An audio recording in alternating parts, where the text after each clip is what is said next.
It's our turn soon, aren't you nervous? Luo looked at his cousin speechlessly. Hurry up, you've called me 800 times.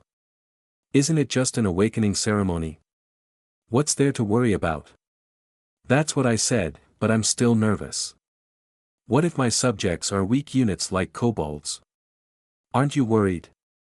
Luo Xian said, turned to look at his sisters Luo Lin and Luo Kai and asked, aren't you worried? His two sisters just covered their mouths and laughed, and did not answer Luo Xian's stupid question. Luo looked at his cousin's funny trick speechlessly. You are really hopeless. With the foundation of our family, even if you draw the weakest slime, we can train you to be a true god. Don't worry about these things, but think about what kind of god you can awaken. This is the most important thing. That's right, Luo Xian should learn more from your cousin and stop jumping around on insignificant things. You should know that there are many ways to get subjects, but each person can only have one priesthood, and it is a lifelong system. This determines your future height. You are not worried about the priesthood but the subjects. Are you stupid?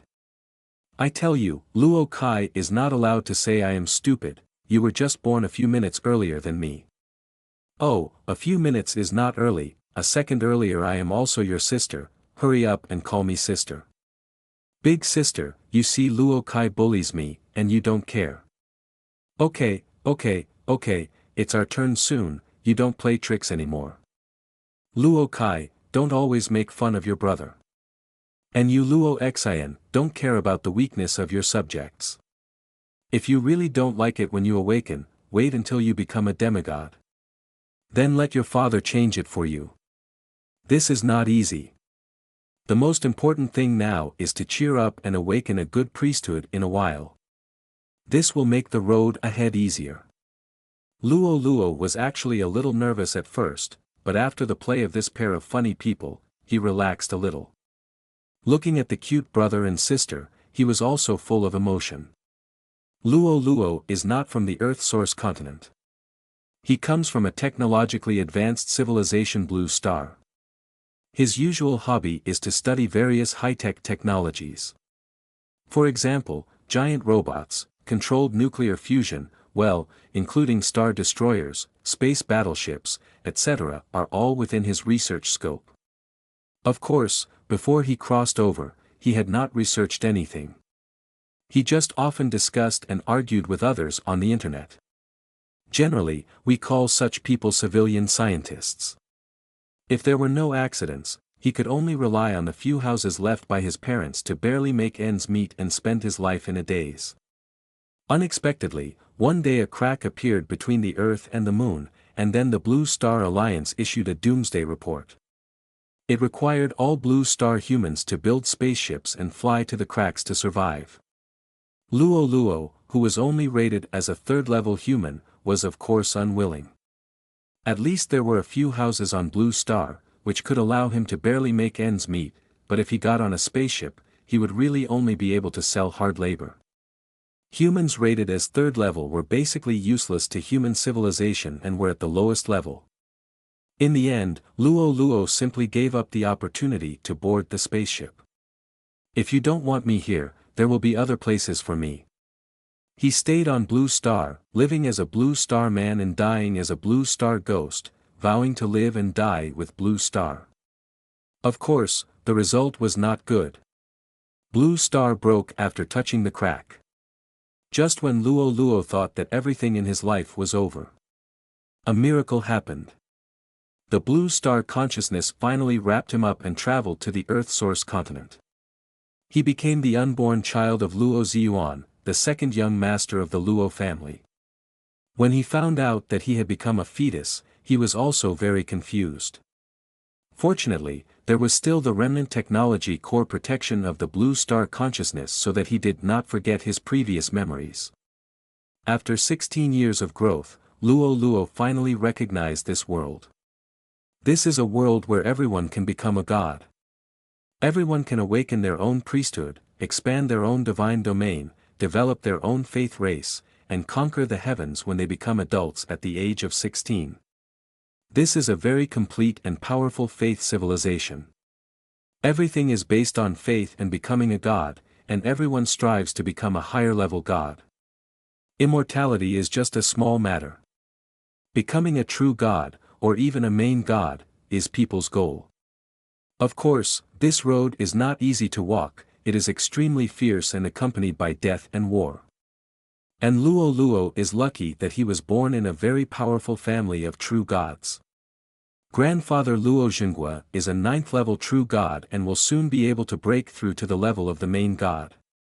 Both parents are also middle level true gods, and it can be said that they were born with a golden key. The Luo family is not large in population, but of high quality. Like his father's generation, Uncle Luo Zhiyong, Aunt Luo Xinlan, including his father Luo Ziyuan, are all at the level of middle-level true gods. And the spouse of a true god is often also a true god. It can be said that the Luo family is a well-known family of true gods.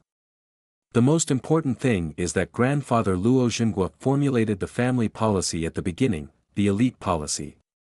That is to say, instead of pursuing the number of family members, the strength of each family member is improved, and all family members are carefully cultivated. This also caused the Luo family to be very united and friendly, without so many shitty things like ordinary big families. Otherwise, with Luo Zhenghua's current status, the Luo family would have to break through 1,000 people.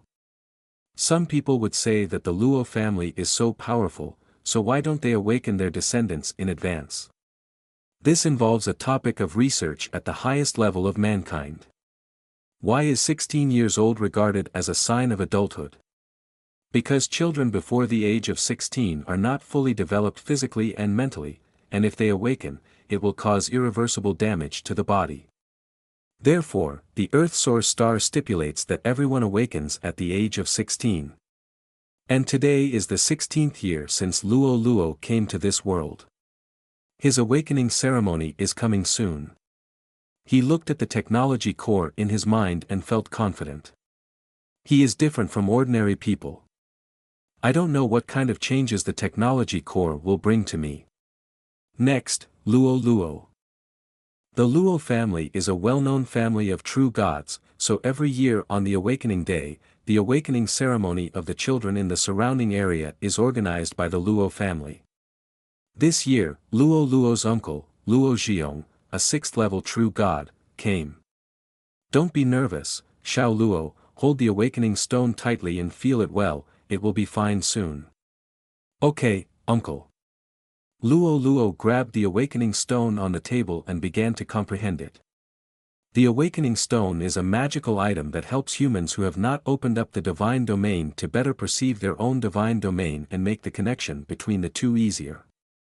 Luo Luo felt his palms begin to heat up, and a faint line connected him to a small piece of land. At the same time, the technology core also bloomed brightly in his mind. God, Luo Luo. Number, 7000084270086. Priesthood, God of Technology. Divine Power, Scientific Research. Ability 1, everything can be scientifically researched, and all objects, energy and skills can be studied. Ability 2, everything can be integrated, and all results after the research is completed can be integrated at will. Ability 3, limit divine arts.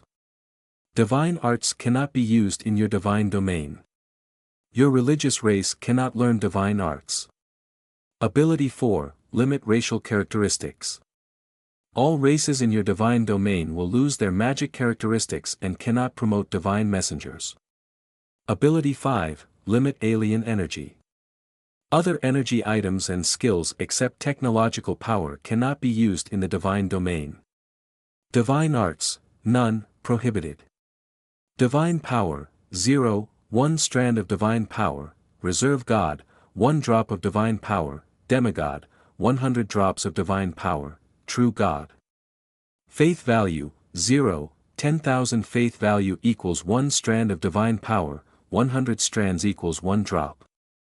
Divine domain, 150 square kilometers, 40% mountains, 20% plains, 30% hills, 10% lakes. Faith race, mechanical race, only. Luo Luo was stunned when he looked at his interface. It was full of game style. Is this the trick of the technology core? But this is not the main point. The main point is that his priesthood is the god of technology. It was the first time he heard of such a priesthood on Earth Origin Star. You should know that Earth Origin Star is a medieval style, and it is in the stage of faith as a whole. According to what he learned, the powerful priesthoods of other people are elemental priesthoods, such as the god of fire, the god of water, the god of darkness, the god of light, etc. The weaker ones are the priesthoods of a single race, such as the god of goblins, the god of gnolls, and the god of dwarves. There are also some functional priesthoods, such as the god of harvest, the god of forging, etc. Having said so much, I just want to tell you that this is a fantasy world. I have never heard of the category of science on the Earth Origin continent. In other words, Luo Luo may be the only scientific god. He could think that the technology core would bring him great help, but he didn't expect the surprise to be so big. To be honest, the god of technology is really strong. After reading the divine power of scientific research, Luo Luo realized that his future path is very broad. Abilities 1 and 2 complement each other, which can ensure that his divine domain and faith race are very comprehensive and powerful, even if abilities 3, 4, and 5 are all restrictions. But this is only a disadvantage in the early stage, and it may become his help in the later stage. If he launches a war of gods with the enemy, when the enemy's subordinates invade his divine domain and find that they cannot use any magic and energy attacks of faith, and the hostile gods cannot use divine arts to control the battlefield, the enemy will know what despair is. And the surprises are not over yet. If the scientific research theocracy is water, then his religious race, the mechanical race, is fish. The scientific research theocracy itself is already very powerful. Coupled with the characteristics of the mechanical race, it is really perfect. Religious race, mechanical race, only. Category, silicon-based life. Level, LV1. Constitution, 10. Strength, 10. Agility, 10. Spirit, 1. Talent, 1. Mechanical life, 4 values are constant, and can only be evolved through high-level metal or technology. 2. Constant faith, faith value is related to level, LV110, LV220, LV340, LV480, LV5160, LV6320 and so on. Because faith is constant, it is impossible to give birth to a god messenger. 3. Constant skills, skills are constant during manufacturing, and materials can only be changed or upgraded with other technologies. They cannot be obtained through learning or being given by gods. Introduction, this is a race with infinite potential. Luo Luo was so happy in his heart, but he seemed a little crazy to the outside world. This scared Luo Zhiyong. He was afraid that Xiao Luo would have some problems during the awakening ceremony. Xiao Luo, Xiao Luo. Ah, what's wrong with uncle? Uncle's shout pulled Luo Luo out of his inner imagination. How is your awakening? Why are you always in a daze? What happened? No, no, uncle, I'm fine. Seeing that Luo Luo had returned to his original state, Luo Zhiyong did not ask any more questions. He just asked him to register the information, which was to better cultivate his offspring. And they can also select talents from the civilians who are preparing gods every year to cultivate and expand the family. Luo Luo reported his priesthood and divine power truthfully. But he did not write down the last 3 abilities in the scientific research divine power. First, this is a restricted ability in the divine power, which can be said to be negative. Second, this is also digging a pit for the enemy. If you can pit as many as you can, just in case there is a brainless one. Although the family will keep their information confidential. But you still have to have a trump card, just be prepared. Besides, the things exposed have already stunned the uncle, and saying more words is a bit too much. Walking out of the awakening room, Luo Luo was very emotional. It was a sunny and good day. He waited for his brothers and sisters to come out and go home together. The first one to come out was Luo Xian, who was behind him. His mouth was almost crooked with laughter, and he could no longer hide his pride. Luo Xian also saw his cousin and ran over immediately. "Brother, guess what priesthood I awakened? The god of the demonic tiger. You should know that Luo Xian's father Lin Ran is the god of the tiger, and his mother Luo Xinlan is the god of the demon clan. The probability of children inheriting their parents will be higher." "No, no, guess higher. Could it be an elemental one?" "Yes, guess more specifically." It turned out to be an elemental one. The growth potential of this kind of priesthood is generally higher than that of the racial one. That's the god of dark night. Ah, how did you guess it? TSK, you want to stump me with such a small question. Ant's priesthood is the god of demons, which is also a member of the dark energy. If you awaken the elemental system, you are most likely the god of dark night. At this time, Luo Lin and Luo Kai also walked out together and just heard what their cousin said. "Congratulations, little brother, our Luo family will have another general in the future." "That's right, don't you look at who I am." Luo Xian responded arrogantly. "Sister, don't praise him. He just awakened the god of dark night and his tail is up to the sky. I guess you are envious and jealous. You just think that I awakened better than you. Humph, I'm jealous of you. Listen carefully, your sister awakened the Dragon Man ancestral god. Although the Dragon Man ancestral god is a racial priesthood, but it can't resist its high quality. The initial level of dragon people is above LV3, and their growth potential is also very high. They can be said to be the top among the racial priesthoods. The religious race of racial priesthoods is often the corresponding race. And the eldest sister awakened the life priesthood. Uncle said that she has the appearance of an ancestor god. This is one of the most powerful priesthoods. Did you see what the eldest sister said? I think you are just a little bit proud of your achievements. What? Life priesthood. Luo Luo and Luo Xian were really shocked. You know, the life system, space system, and death system are all separate priesthoods from other systems. As long as everyone who awakens this kind of priesthood grows up, their future achievements cannot be low. It's just the god of restoration, it's no big deal. Yes, the most powerful god of life, god of death, god of space, etc., these purer priesthoods are only available to the geniuses of each era, and they are the only gods. If he does not fall, future generations will not be able to awaken this kind of priesthood. Of course, Luo Luo's technology priesthood may also be added in the future. Go home quickly and tell your parents the good news so they can be happy too.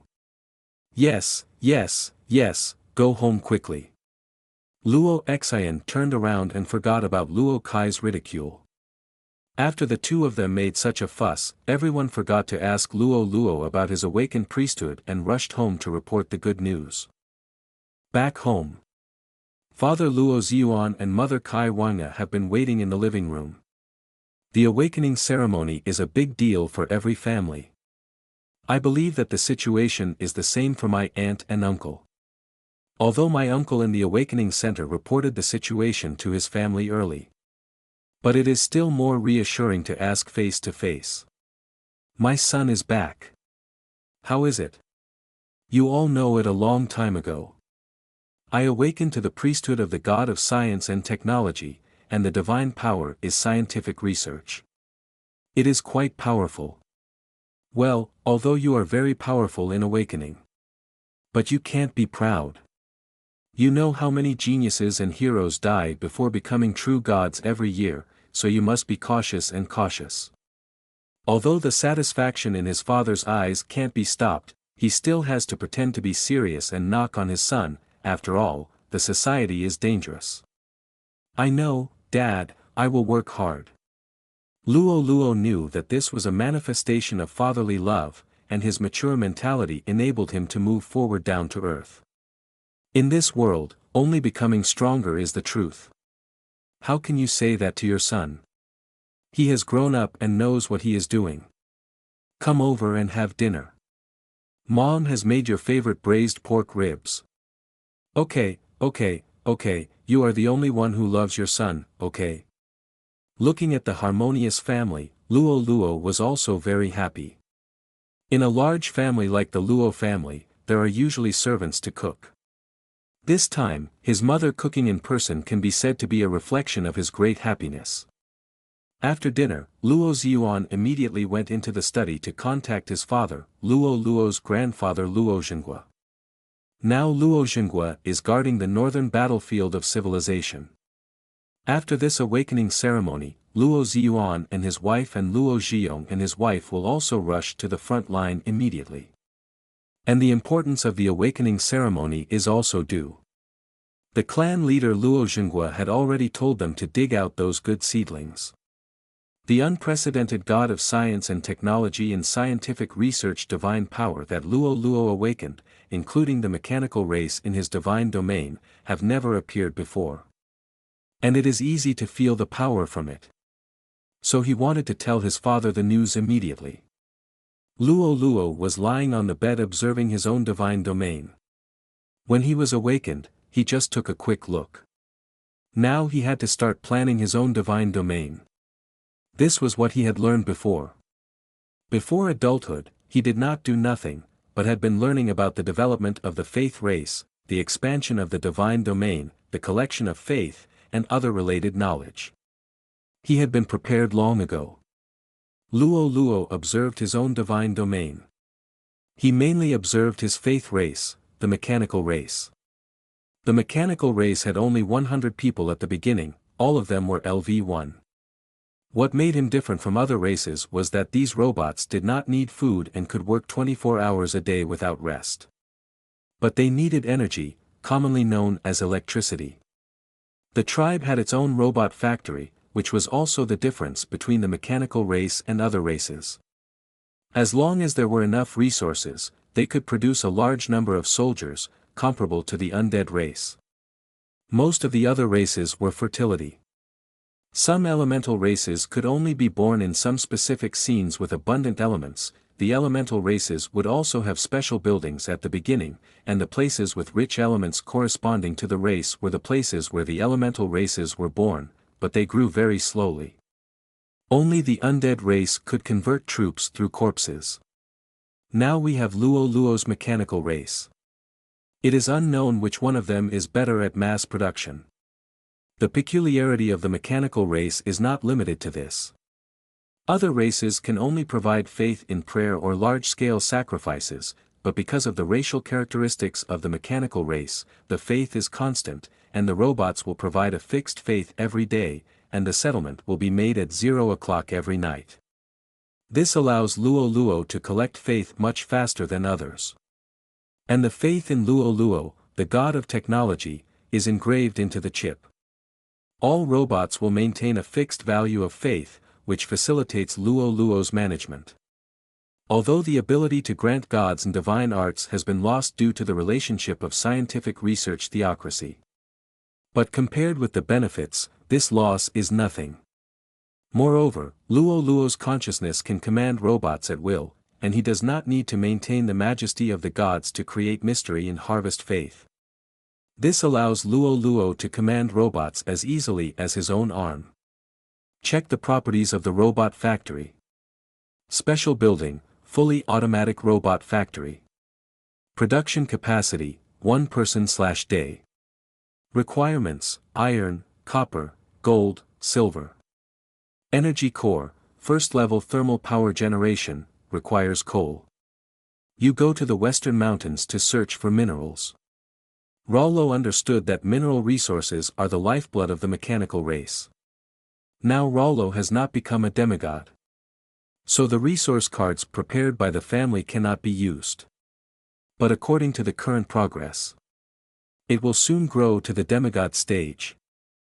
After arranging the task, Luo couldn't wait to check the technology core in his mind. This is the capital for his survival. The influence on the divine power priesthood and the faith race in the Awakening Institute is only the passive function of the technology core. Its active function is also very powerful, including the foundation and advancement of all technologies on the blue planet. You can even study the unique magic technology and faith skills on the source continent to enrich the technology core. The technology core also presents a more intuitive picture when Luo awakens. Item name, Technology Core. Item level, origin, levels are arranged from small to large, planetary level, star level, black hole level, universe level, origin level, civilization level. Item ability. Your subjects can fully learn the following characteristics. 1. Physics, light, force, magnetism. 2. Chemistry, acid, alkali. 3. Materials, steel, gold, silver. Special buildings, fully automatic robot factory, civilization laboratory, weapon test field, biochemical culture room, space shielding device. Introduction. The wealth of a civilization is the divine object that everyone dreams of. The interface of the entire technology core presents a skill tree-like appearance. The bottom layer is the various basic sciences on the blue planet extending upward and constantly upgrading. The depth of knowledge is also constantly rising. It can be said that Luo does not have to worry before becoming the main god. In the special buildings, except for the fully automatic robot factory being lit up, the following items are gray. Special conditions are required, and each special building can be upgraded to a high-level building with different focuses, which requires Luo to accumulate bit by bit. After the technology core was started, Luo knew all its functions. It can integrate the technology of other civilizations into existing technology to strengthen itself, or continue to move forward to the high-tech field that the blue planet has not developed, and study the fantasy weapons such as laser guns, high-energy bombs, and electromagnetic guns that he has been obsessed with in his previous life. This solves the shortcomings of the relatively weak middle and late stages of technological civilization. After all, it is impossible to solve everything with a peace bomb. Deterrent weapons are necessary, but conventional weapons are also indispensable. Moreover, compared with the characteristics of the continuous evolution of biological populations, technological items are still not comprehensive enough. Technology and magic are very different, and both have their own advantages and disadvantages. First of all, magic. All the religious races on the Earth origin continent practice magic. Even the fighting spirit that is used to train the body is just the converged magic energy. So the higher the level of the religious race, the stronger it is. The judgment of whether it is strong or not depends only on how much energy they can control and absorb. When it reaches a certain level, the threat of general technological weapons to them is much worse, and it is really difficult to hit them. And the powerful missile weapons will be detonated immediately when encountering some energy collisions, so pure technological weapons will be a little weak when facing powerful religious races in the later stage. Some people will say that if you use peace bombs, you can easily solve it, because its explosion range is wide enough. Even if he dodges faster, he can't escape this range. This is true, but it also depends on the situation. Among the magic races, the high-level population is often smaller, usually 1 or 2, and their single lethality can be comparable to a whole legion of ordinary people. It is not the wisdom of a leader to use a big killer for 1 or 2 enemies. Moreover, facing the enemy's close-range raids and lurking assassinations, this approach is completely unacceptable. Of course, don't be in a hurry. After talking about the advantages of magic over technology, let's talk about the advantages of technology over magic. As we all know, technology is highly reproducible. That is to say, if more powerful weapons are developed, most people can be dominated in a short time. However, the practice of magic and faith cannot be so rough. He needs to climb up step by step. Even a genius needs enough time to practice. To put it bluntly, the power of science and technology is more like undead magic. In the early stage, it wins by quantity, and in the later stage, it wins by quality. But what is more powerful than undead magic is that the results of scientific and technological civilization are universal. Even the weakest LV1 level of ordinary people can easily create powerful weapons. This is something that even the undead gods with god-level magic such as the undead disaster cannot do. What Rollo has to consider is to study the technology in the core as soon as possible and convert it into results. At the same time, he must also study the magic energy and skills of the Earth source continent to integrate the two with technology. Only in this way can the Legion be truly invincible, and powerful without obvious weaknesses and defects. Take the best of both worlds to create a unique technology god. First, I need a special building, civilization laboratory. This requires that the priesthood is demigod and consumes 1 drop of divine power. Now I can't start scientific research. At this stage, I can only work hard on farming. Oh no, I should say work hard on mining.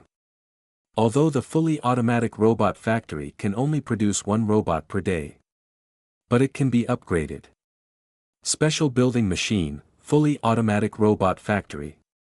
Level, LV1, LV2, 1 million faith points, LV3, 10 million faith points, LV4, 100 million faith points, 1 billion faith points, LV5. Productivity, 1/day, LV2, 10/day, LV3, 100/day, LV4, 1000/day, LV5, 10,000/day. Introduction: This is a magical building, which belongs to the only faith race under the god of technology, the mechanical race. Now we are waiting for today's faith value to be settled. You will be shocked if you don't see it.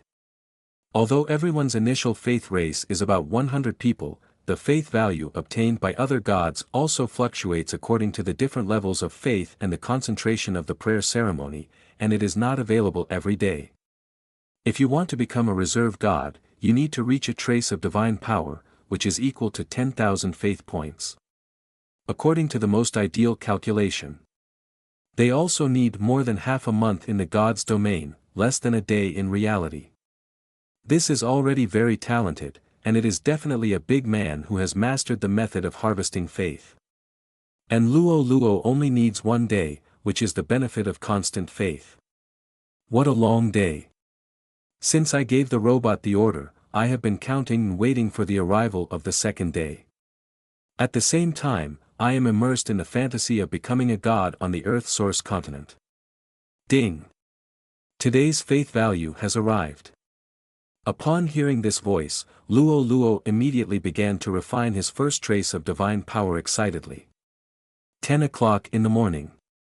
With a burst of comfortable throbbing, Luo officially entered the era of God's practice. Just when Luo officially entered the realm of gods. His father Luo Ziyuan and his uncle Luo Zhiyong had contacted Luo Zhenghua, the head of the Luo family stationed at the border, many times.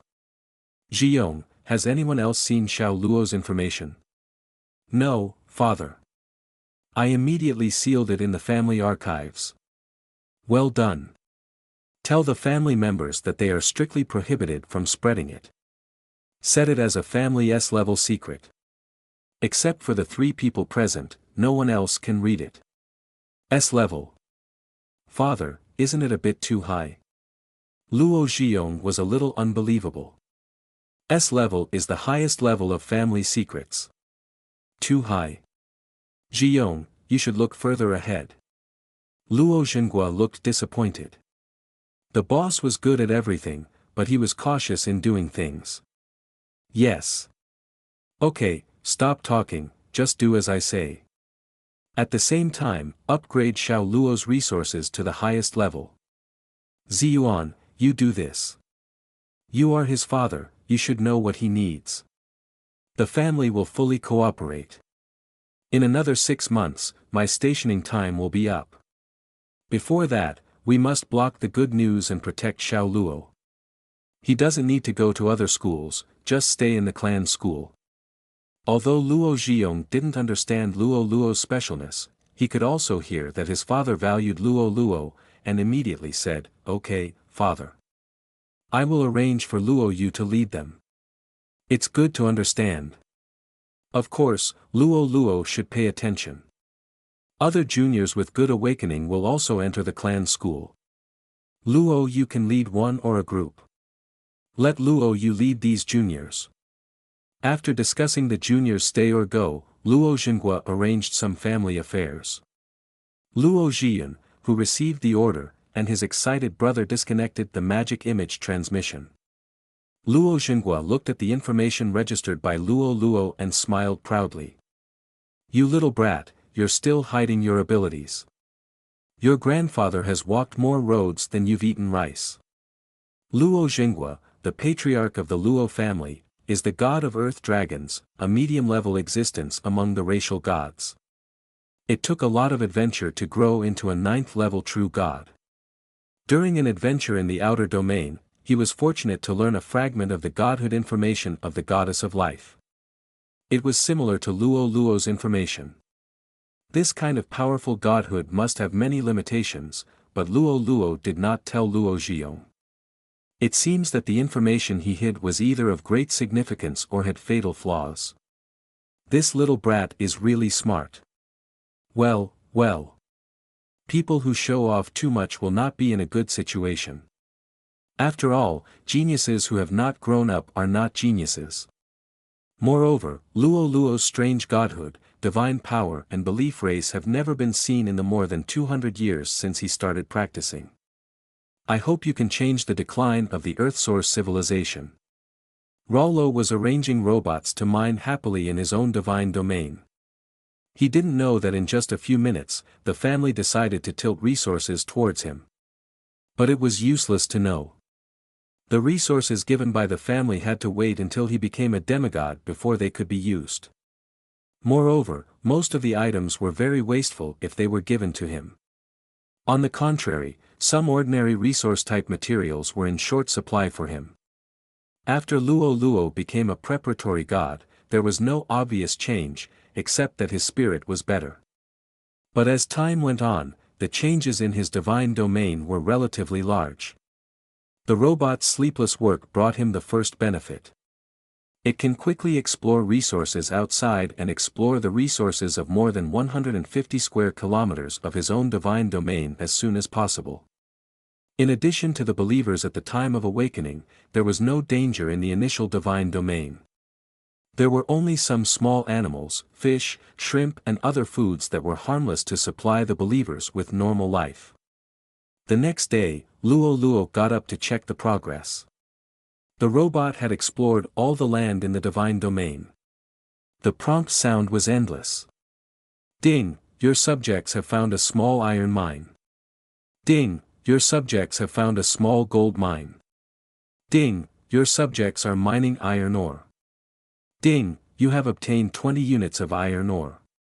The metals that meet the production requirements of the fully automatic robot factory have been collected. Although the quantity is not large, it is more than enough to hold on until Rollo becomes a demigod in terms of the efficiency of the factory. By then, there will be no worries about resources. Otherwise, Rollo is the son of destiny. The initial divine domain contains so many rare metals, which is absolutely very rare. Of course, speaking from a normal mind, handing over Rollo's divine domain to others can be said to be the worst. Animal and plant resources are very scarce, and there are very few fish in the water. If it is normal. For the religious race, eating is a big problem. Many people will definitely starve to death before becoming a demigod. As the population decreases, the faith also decreases, which will seriously delay their time to become demigods, and even lead to a major event of genocide. Gods with such a big problem will most likely quit the path to becoming gods, and the divine domain will be dead silent. Demigods cannot use resource cards before, so they can only gamble that the divine domain can give birth to the original faith race in the future. But this method is very passive, and only people with great luck can do it. Throughout history, there are only a handful of people who can rise after encountering genocide.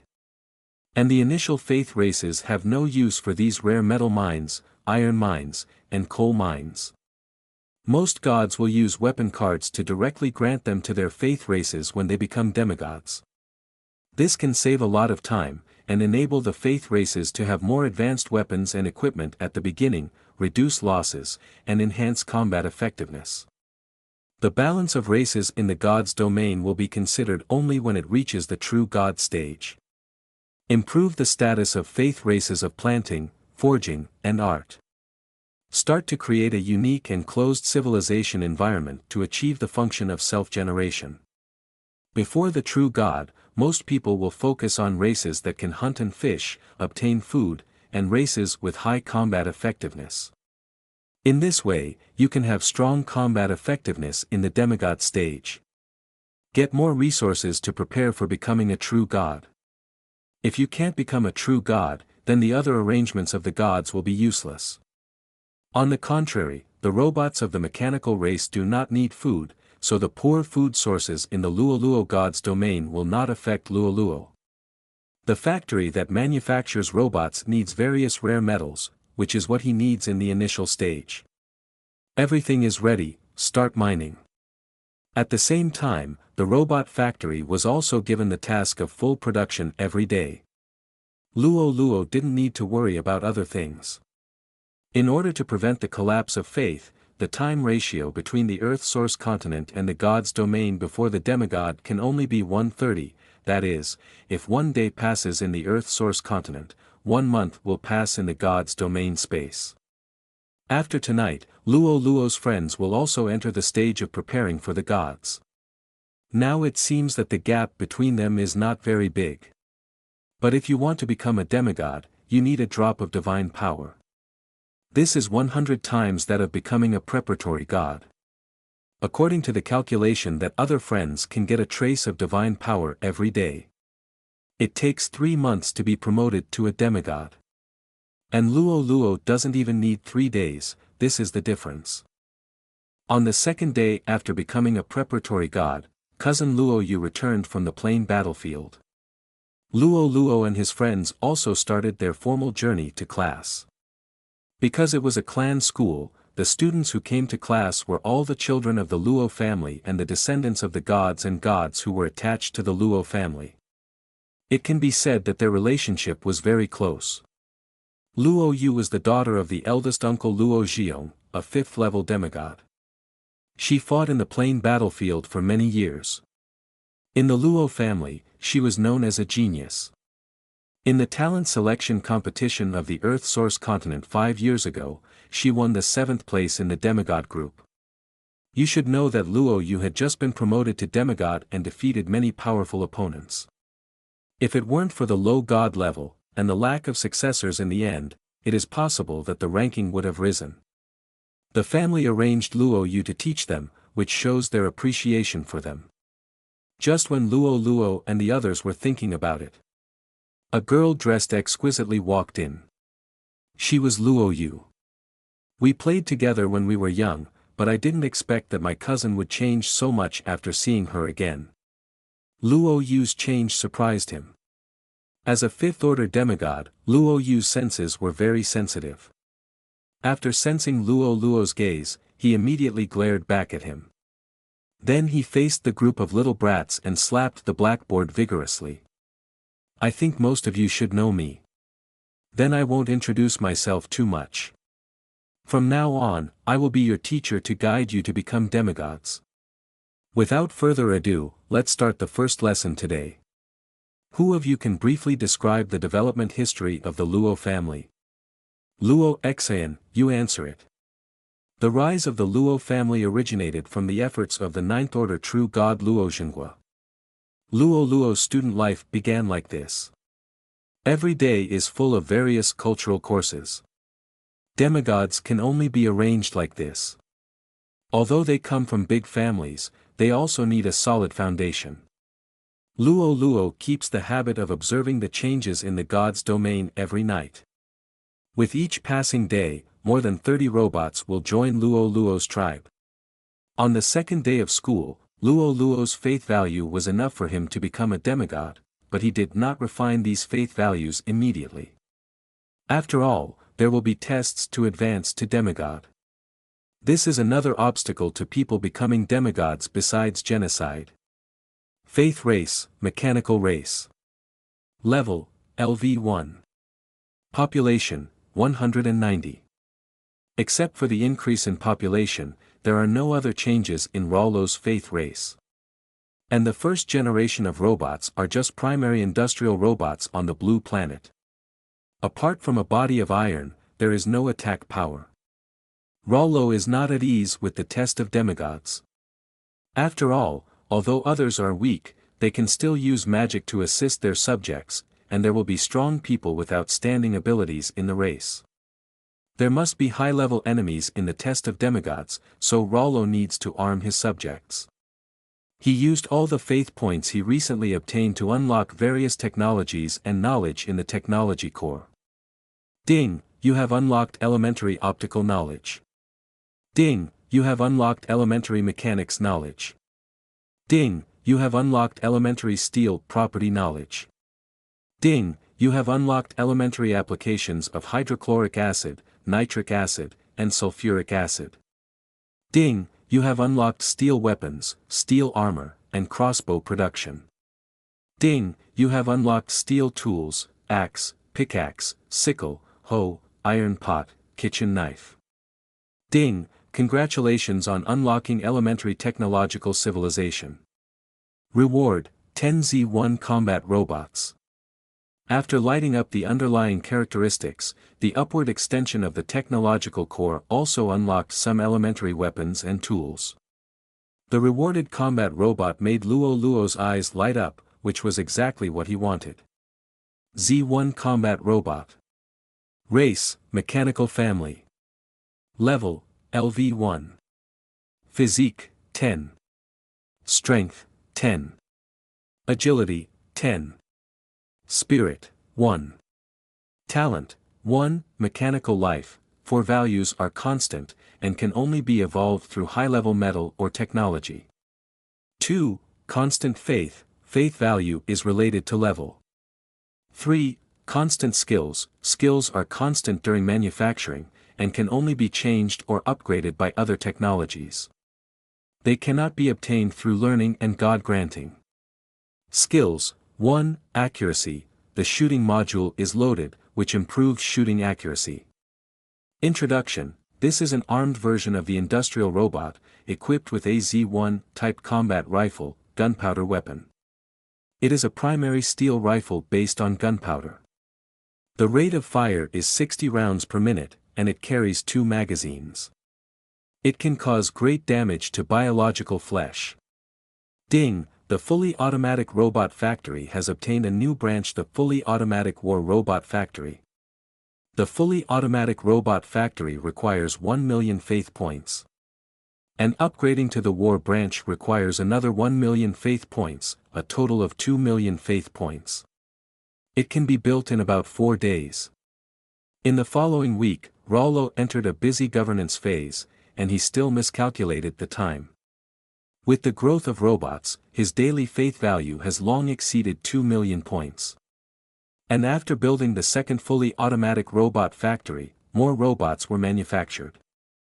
The time to upgrade the fully automatic war robot factory was 1 day earlier than expected. Special building, fully automatic war robot factory. Level, LV2. Production capacity, 1/week. Introduction, armed upgraded version of the fully automatic robot factory. 2 months have passed. The companions have all refined about 60 strands of divine power, and are only 1/3 away from becoming demigods. Rollo has been preparing for 2 months, and today is the day when he is ready to face the demigod test. In the past 2 months, Rollo has established 4 more fully automatic robot factories and 2 fully automatic war robot factories, and has 7,000 industrial robots and 190 war robots. It's not that Luo Luo doesn't want to produce more, but that the resources in God's domain have been exhausted by him. Gunpowder resources are also included in the factory, and there are no related resources in the Rollo territory. There is no point in delaying it any further. Rollo used all the remaining faith points to unlock the core of technology. Military technology has advanced to the point of bolt-action rifles. Civilian technology has also advanced to the internal combustion engine stage.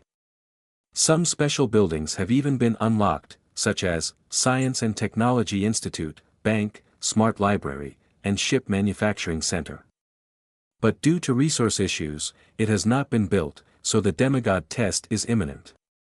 To be cautious, Rollo also set up pure steel walls and watchtowers around the mechanical clan. In this way, you can not only observe the enemy's situation, defend against surprise attacks, but also attack the enemy from a high position.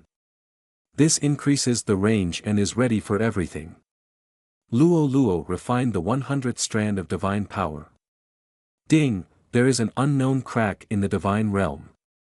Ding, an unknown race has entered your divine domain. There is no need to investigate, the crack is less than 500 meters due north of the mechanical city wall. A group of green goblins were walking towards them with clattering sticks. Under the influence of cosmic consciousness, all enemies appearing in the test will fanatically attack the person being tested and his subjects.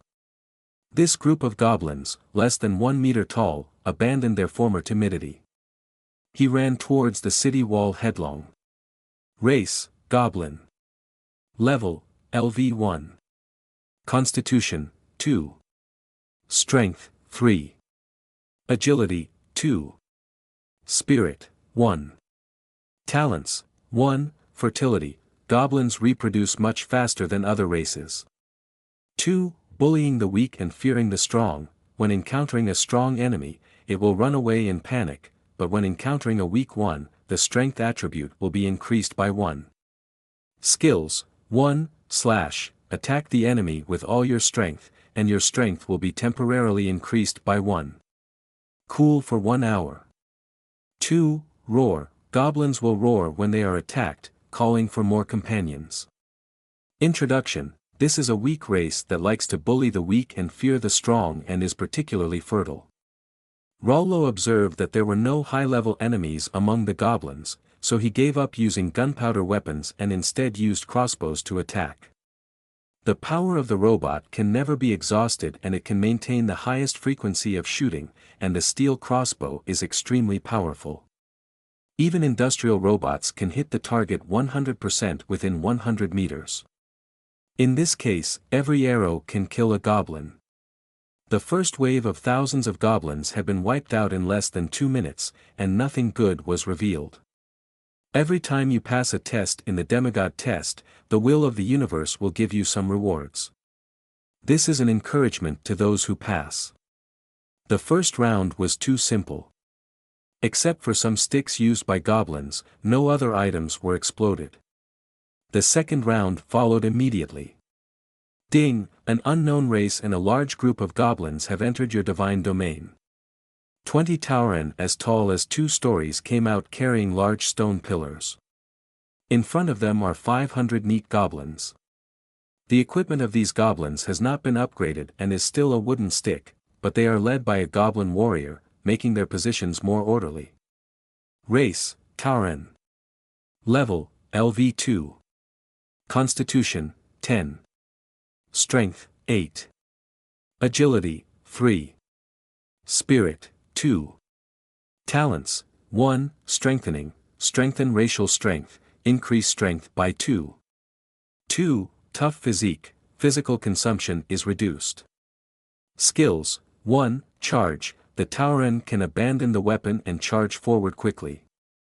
At this time, the agility attribute is equal to strength plus constitution. It stops after colliding with the first object or moving 1,000 meters, cooling time is 5 hours. Introduction, the vanguard race in the Orc Legion, with a manic personality and tenacity, is the mainstay of the Orc Legion. Goblin Warrior. Level, LV2.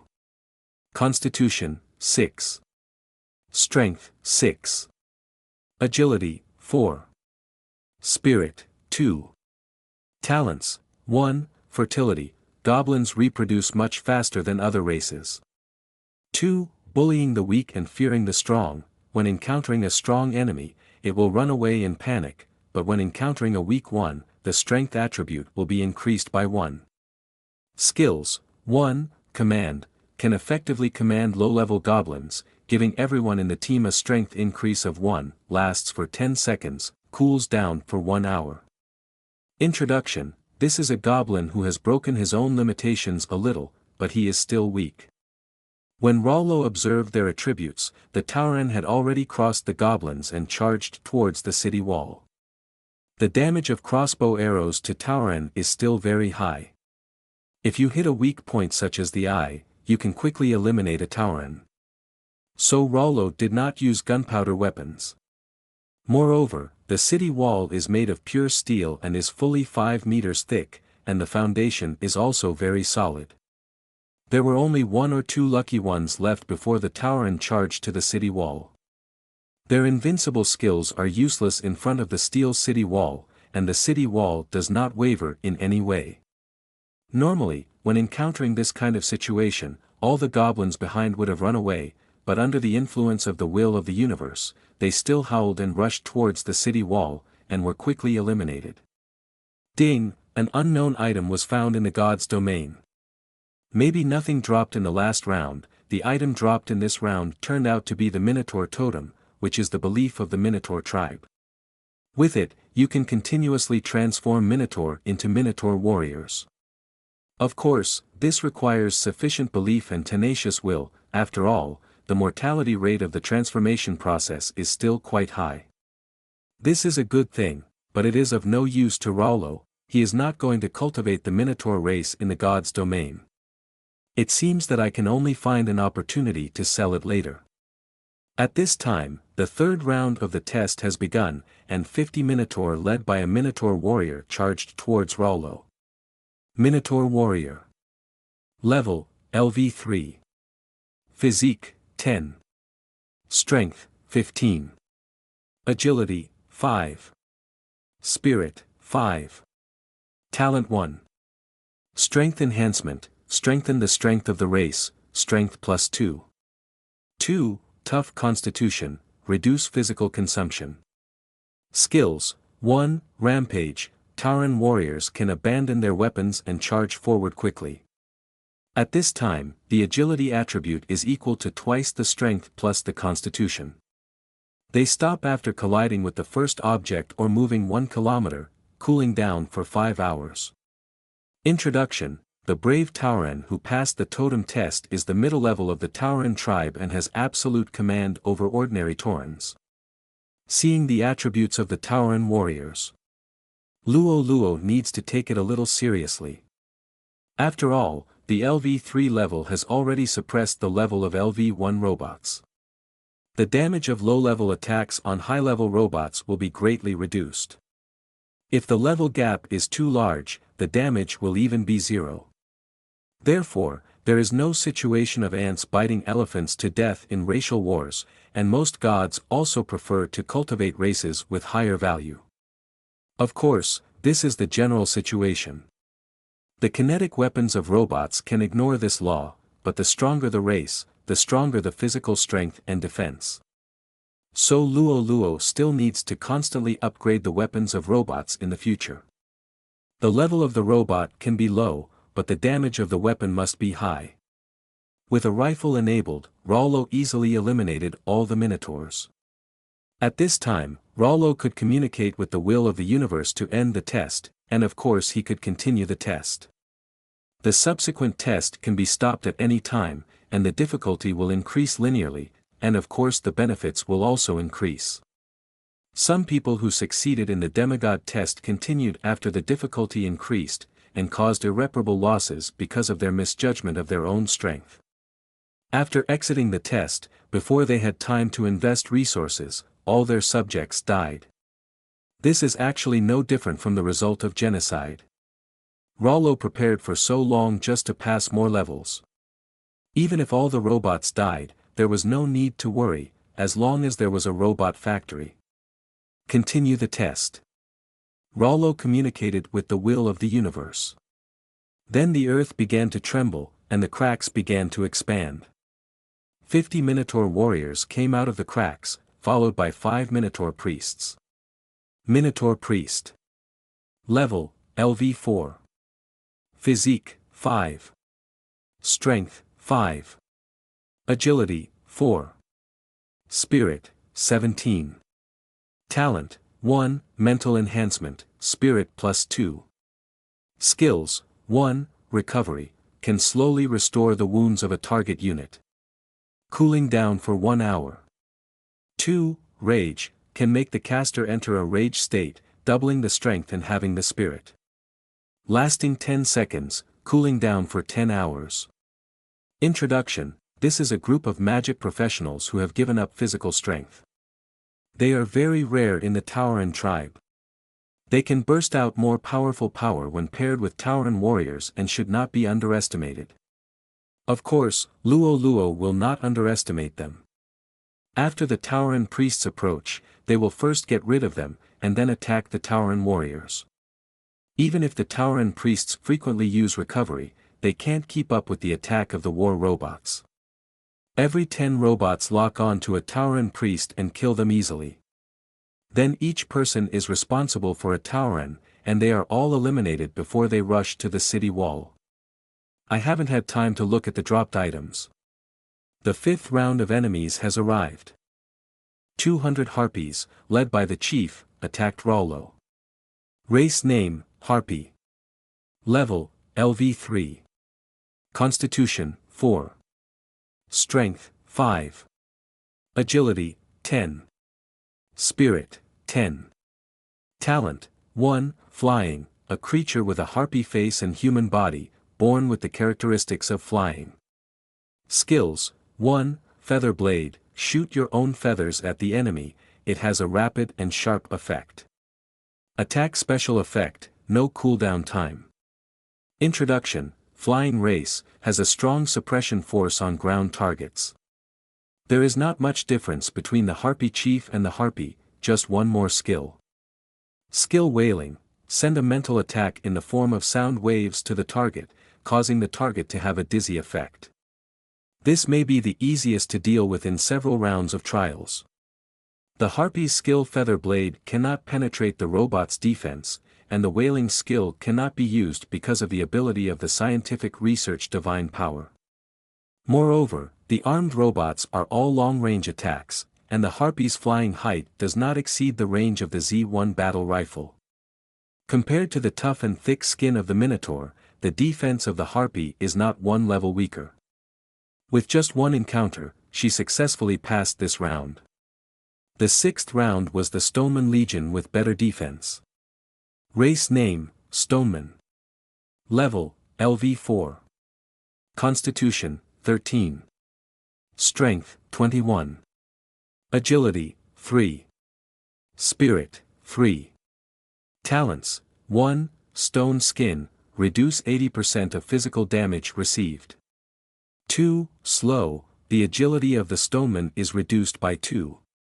Skills, 1, Boulder Throwing, throwing boulders at the target, causing concussion damage to the surrounding targets. Cooling down for 1 hour. Introduction, a spirit creature with thick skin and flesh. Ordinary low-level attacks cannot break their defense, but they also have the weakness of slow movement and easy to be ridiculed. This level was really not easy to pass. Luo Luo took advantage of the weakness of the Stoneman's easy ridicule and low agility to send engineering robots to lure monsters one by one, and then ordered the large army to create a quagmire along the river. First, dig a big pit, then mix the crushed soil with water to make mud and pour it into the pit. After sacrificing dozens of robots, these stone men were finally led into the quagmire. One pit and one turn, they began to sink continuously. Then order the war robots to attack their core in the head. This round of assessment took much longer than the sum of the previous 5 rounds, and casualties occurred for the first time. Although the parts of the recycled robot wreckage can be used for the assembly of new robots. But this is still the first time that Luo Luo has lost personnel since the assessment. This rest time is longer, and Luo Luo collected all the items that he had not picked up before. Especially this round of rewards, the will of the universe actually gave a soul stone vein. This soul stone is amazing. This is the top 10 metals in the universe. If this metal is mixed in weapons and equipment, the weapons can be activated to have their own souls and become the legendary activated weapons. Some people also call it weapon soul. Item name, Soul Stone Mine, small. Category, resource. Level, cosmic. Function, activated metal. Introduction, the most precious treasure in the universe, the weapon material that everyone dreams of. The soul stones in this small mine can produce almost 10 kilograms of soul iron. Rollo immediately thought of its use and incorporated it into the hero unit of the mechanical tribe. Heroes and God envoys are two different types of military units. God envoys are military units that communicate with gods and can use divine arts. They are often priests or saints of a tribe, while heroes are military units that far exceed their own tribes. Before heroes, the ranking is divided into ordinary units, warrior units, leader units, command units, and finally hero units. God envoys believe in gods, and heroes are the ones who lead the tribe to survive. Of course, this is a matter for the future. There are still some good things in the drops in the first few rounds. Like this first-level magic crystal cannon, it is a masterpiece of the goblin tribe. It is more powerful than modern cannons, but has a short range, slow firing rate, and high consumption. As the name implies, the energy required for the magic crystal cannon is magic crystal. The power of magic crystal belongs to alien energy, so Luo Luo cannot use it, but he can study it. After the demigod test is over, he can start to study the structure and principle of the magic crystal cannon to strengthen ordinary technological weapons. Luo Luo did not look at other items in detail, and the 7th round of offensive was coming soon. This time, a group of elemental creatures came. Race name, Fire Element. Level, LV4. Constitution, 9. Strength, 10. Agility, 12. Spirit, 22.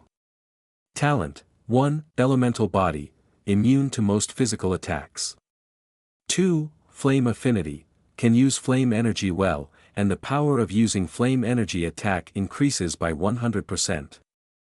3. Fear of water, restrained by water energy, and the damage of water energy attack increases by 100%.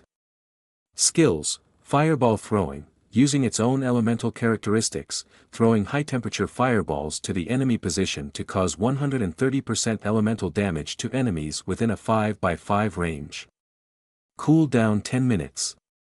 Introduction, Flames darlings, using flames is their instinct, of course they are very afraid of water. The monsters encountered this time are very strong, but also very weak. Although the goblins, minotaurs and harpies all had unique skills, their skills were all their own or affected by their physical strength. The skills of the fire element obviously conform to the characteristics of Rollo's scientific research theocracy to restrict the energy of alien species. So in Rollo's divine domain, the skills of the fire element cannot be released. Their ordinary attacks alone cannot break through the steel wall, and of course ordinary shooting cannot eliminate these fire elements. So is there no good way? There really is. Rollo actually learned their weaknesses in class. Most elemental creatures have a fatal weakness, which is their heart core. The stone man encountered before can also be regarded as an earth element creature. A lower race. Rollo destroyed them by breaking the heart core of the earth element. Facing these fire elements, Rollo was ready to repeat the old trick, but soon he found that these bullets and crossbows had been melted by high temperature before they were shot in. After all, the volume of these weapons and ammunition is very small and not as thick as the wall. Moreover, the closer to the core of the fire element, the higher the temperature. The scene was once in an awkward situation. Until Luo Luo asked the robot to make an ice arrow, Luo Luo's idea was very clear. He added water to the outer surface of the steel needle, put it into the cooling equipment of the robot factory to freeze it into ice bars, and then used the machine tool to grind it into a crossbow arrow. After the ice arrow made in this way encounters the flame, the ice melts and evaporates to form a protective layer to help the steel needle attack the core of the fire element. The 7th round passed. The 8th round is a heroic biological necromancer. Name, Albik, hero. Occupation, necromancer. Level, LV5. Physique, 8. Strength, 8. Agility, 11. Spirit, 30. Talent, 1. Undead creature, the racial characteristics of the undead race. Except for the soul fire, which is a weakness, it cannot be killed by attacking other parts. 2. Dark affinity, it will be easier to master when learning and using dark magic, and the power of dark attacks will increase by 60%. Skills, 1. Skeleton summoning, skeleton soldiers can be summoned from the undead plane, 10, cooling for 1 minute. 2. Corpse explosion, it can cause corpses to explode and cause high damage, causing dark attribute magic attacks with twice the spirit. 3. Dark sky, the heroic skill of the necromancer can create a favorable field for the undead, so that friendly units can gain 20% of all attributes, and enemy units can lose 20% of all attributes. Introduction, this is a very talented necromancer. What a strong attribute. But you are unlucky to meet me. As soon as the necromancer entered the Rolo god's domain, he was ready to use skills to summon the skeleton sea. But he failed every time. Because his skills all involve dark elements, this triggers Rolo's divine power to limit alien energy. Otherwise, this is a great ability. The final result is that the necromancer can only knock on the steel wall with a magic wand under the rain of bullets and arrows, which is really sad to see and hear. The necromancer cannot cause any damage, but because of the 5-level gap, the attack power of the robots is also reduced to the lowest. After more than an hour of persistent attack, the head of the necromancer was finally smashed. The 8th round of the test was declared over. This round directly gave Luo a hero token. With this item, he could cultivate a hero unit. Item name, hero token. Level, planetary level. Function, designate a unit to obtain a hero profession. Introduction, this is the fastest way to become powerful, without any side effects. Of course, Luo couldn't use it. He thought it was a thing that could only be sold for money, but after thinking about his scientific research divine power, he suddenly activated the ability of scientific research divine power and tried to analyze the hero token. R/U0026D task. 1. Hero token analysis, progress 0%, expected completion time 12 months. 2. Blank. 2 projects can be studied at a time. Luo immediately analyzed the flame essence rewarded in the previous round. Ding, R/U0026D task 2, flame essence analysis, progress 0%, expected completion time 2 months. Before the 9th round began, the crack expanded again, 3 times larger than before. A thigh covered with golden hair stepped out first. Golden Behemoth, heroic. Level, LV6. Occupation, Siege Behemoth. Physique, 55. Strength, 40. Agility, 10. Spirit, 6. Talents, 1, Behemoth, 100% increase in physique, 100% increase in vitality, and 100% increase in recovery ability. 2. Iron Skin, 50% reduction in physical damage, immune to all general attack damage lower than itself. 3. Magic Resistance Skin, 50% reduction in magic damage. Skills, 1. Armor Break, full real damage to heavy armor targets, attack special effect. 2. Heavy Strike, double damage to buildings, attack special effect. 3. Gluttony, can speed up the speed of obtaining energy from food and restoring vitality. 4. Roar, let out a huge roar when angry, stunning the enemy, cooling down for 1 hour.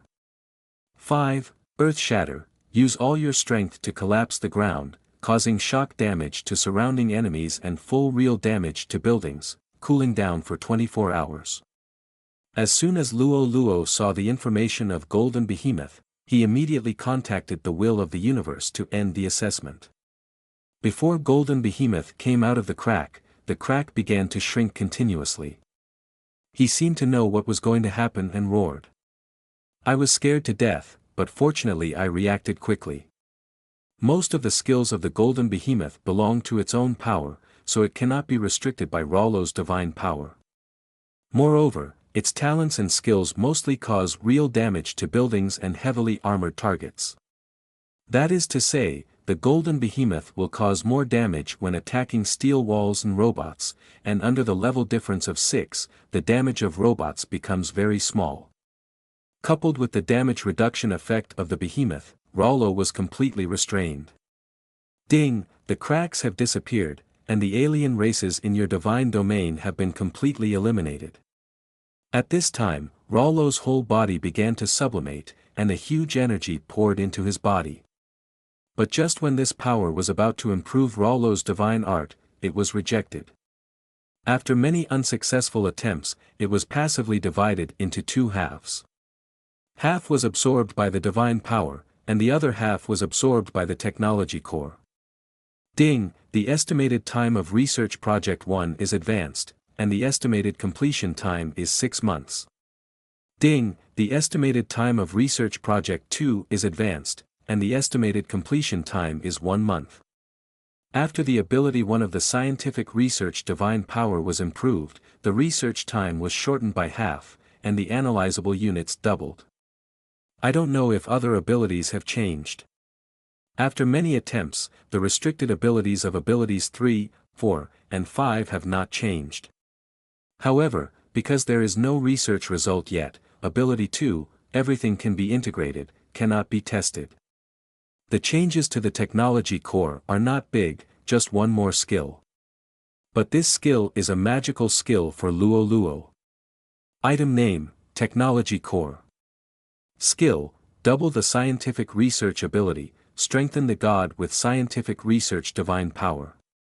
Increase the double effect of everything can be scientific research. This is the best improvement for Luo Luo. At this moment, Luo Luo officially entered the demigod stage. When completing the demigod test, the will of the universe will also give the passer an overall reward. Ding, congratulations on your faith value of 320 million. Starting from the 3rd round of passing, the reward of 10 million, each round passed is doubled from the previous round. This is also in line with the increase in the difficulty of the test. This made Luo Luo's just impoverished belongings instantly full. And now you can use various resource cards, and the reward of so many faith points can also directly unlock the construction of some core buildings. It can be said that Luo Luo's growth rate has become faster after entering the demigod stage, and various special buildings can also begin to play a role. From then on, he was far ahead of others of his generation. At this time, Teacher Luo Yu was still preparing to give some instructions to the students, explaining to them the various points to pay attention to in the demigod test. But what she didn't expect was that Luo Luo had passed the demigod test, and passed a full 8 rounds. You have to know that a proud girl like her only passed 5 rounds of tests when she was a demigod. After all, before the demigod, she could not rely on external forces. If she could only rely on her own cultivation, she would have to be a person with great luck and a strong race, and the resources of the divine domain were rich to pass the more difficult tests. But at this time, the recorder who passed the demigod test in the Earth Source continent was the goddess of life, Suna. Her original race was the elves, and she had the ancient tree of life, the ancient tree of war, and a series of special buildings such as the holy spring of life. Only then did she survive the 7th round of the demigod test. Moreover, all the elves of his own faith race were killed or wounded. If it weren't for the fact that the elves were bred by the ancient tree of life, Suna might have died in the genocide after the demigod test. Suna, who passed the 7 rounds of tests, has now grown to the 8th level main god level. It is really exciting to see what stage Rollo, who is stronger than him, will grow to in the future. Luo told his father the news that he had completed the demigod test the next morning, and he had passed the 8th level test. Luo Ziyuan, who had just arrived at the outer battlefield, became excited and immediately found his father Luo Xinghua, who was training his subordinates, and told him the details. What? Xiao Luo passed the 8th round of the test. It seems that this kid has hidden a lot from us. The future of the Luo family is promising. Ziyuan, you have a good son. He. Luo Ziyuan certainly heard his father's praise and was quite proud of it. Okay, stop grinning like a fool. Since Xiao Luo has become a demigod, some resources should be opened to him immediately. See what he lacks. As long as our Luo family has it, there will be no problem. Dad, Xiao Luo has already told me about this when he contacted me. Oh, what does he want? He hopes to exchange all the resources he can get for various basic supplies and subjects of various races. Don't you want elemental essences, codes, and hero tokens? These are items that can directly improve combat effectiveness. He must know this. Maybe Xiao Luo has his own considerations. Okay, in that case, you can arrange for him to have basic supplies, and as many of these worthless items as he wants. I happen to have a 7th level dragon race card obtained on the battlefield. Give it to Xiao Luo. Father, Xiao Luo only wants people from the human, goblin, dwarf and elf tribes, and he especially emphasizes that they must be low-level and large in quantity. This is really strange. The little guys all want people from races with strong combat power, and Xiao Luo really wants something different. Okay, since it's Xiao Luo's own request, let's do as he says. That's fine. Since he only wants some low-level cards, let's just let him go to the family warehouse to choose. It's a bit inappropriate for father to go directly to the warehouse to choose. Although Luo Ziyuan was very excited after hearing the news from Luo, his mind was still clear. The family warehouse is the important place of the entire family, where most of the family's supplies and important items are placed. Generally, the family's warehouse manager is sent to get it.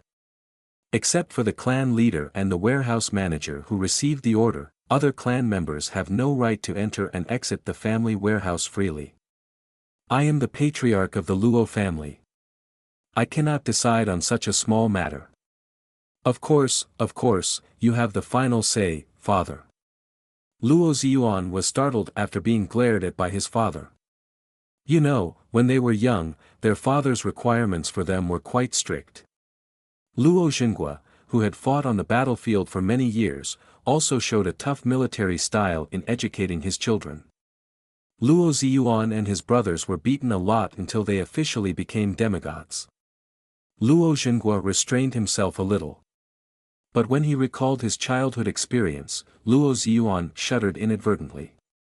Okay, if there is nothing else, you can arrange what I said. Don't look at the current battlefield in the outer domain. We are at peace with the Zerg, but that is just the calm before the storm. Once the worst situation occurs, then Xiao Luo is the hope of our family. You must take this matter seriously. Luo Ziyuan nodded seriously. He also understood the situation in the outer domain. After all the gods above the true god level of the Luo family, whether they are gods or gods, are stationed in the outer domain battlefield, that is, here, and the war with the Zerg has lasted for decades. Luo Ziyuan was also exhausted by this crazy race. According to his understanding, this was just an extremely weak squad of the Zerg. If the main force came, there would be no point in defending. These bugs could directly sweep across the Earth origin continent. Fortunately, the Zerg has made many enemies in the universe. It can be said that they are enemies all over the world. All civilizations hate this race that only knows how to destroy but not build. They all want to kill the Zerg directly. But the Zerg is not a vegetarian. They are constantly evolving and upgrading, and there are a large number of them, and they are fearless of death. The north and east battlefields of the Earth origin continent are facing this terrifying enemy. Over the past few decades, it has caused a heavy blow to the Earth origin continent, and the number of gods who died is countless. At the craziest time, most of the gods of the main god level of the Earth origin continent were here. Thinking of this, Luo Ziyuan immediately couldn't sit still. "Father, I will arrange this right away." After telling his father that he had passed the demigod test, Luo came to school to continue his classes. If he hadn't learned the weaknesses of each race before, he wouldn't be able to eliminate the enemy so quickly and effectively in this demigod test. So the knowledge taught by Luo Yu is still very useful to them. Besides, Luo Yu is going to talk about some extended knowledge today. "Brother, my current faith value is enough. When do you think I should start the demigod test?" Luo had just sat down and his but wasn't warm yet, and his cousin Luo Xin came over immediately. "Have you collected all the faith points?" "Not just me, most of them have almost collected all the faith points. For example, Kai Meng had already collected enough faith points a week ago, but her cousin said that her subjects still had room for improvement, so she didn't let her start the test." Luo knew Kai Meng. She was the descendant of Kai Meng, a subordinate god of Luo Zhenghua, and a rare genius. She was the awakened death-related priesthood god of severance. Her magic increased her attack power and could also attack spiritual creatures and souls. And her initial subjects are a rare race, the Shadow Clan. This race is a dual-system creature of the Death System and the Shadow System. Its assassination ability is second to none. Coupled with Kai Meng's divine power, it can easily kill enemies across levels. He is the most outstanding student in this ethnic study. Rollo was not surprised that she gained enough faith so early. Not to mention the power of the Death Priesthood, his subjects are much more powerful than others. Race name, Shadow Clan. Level, LV2. Constitution, 4. Strength, 9. Agility, 12. Spirit, 9. Talents, 1. Shadow. Shadow Clan can freely hide in the shadow of objects.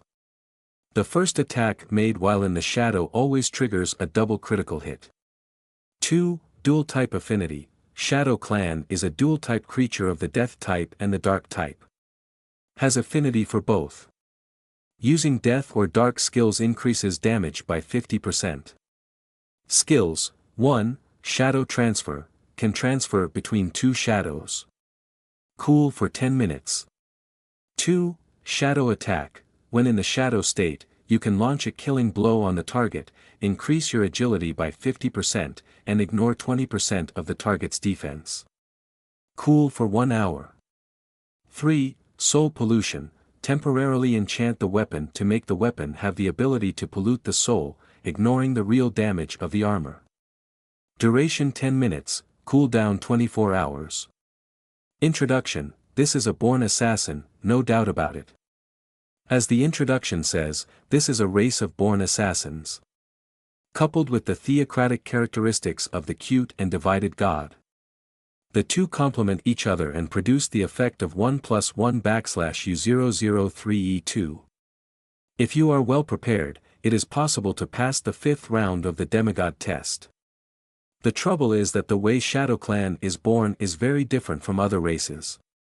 According to Luo, Kai Meng has no place in his divine domain where Shadow Clan can be born except for the initial 100 Shadow Clan subjects. Shadow Clan needs a place where dark energy and death energy overlap to be born. In other words, if all her subjects were killed in the demigod test, then she would just meet the conditions for genocide and would never be able to enter the realm of demigods. This is a question of trade-offs.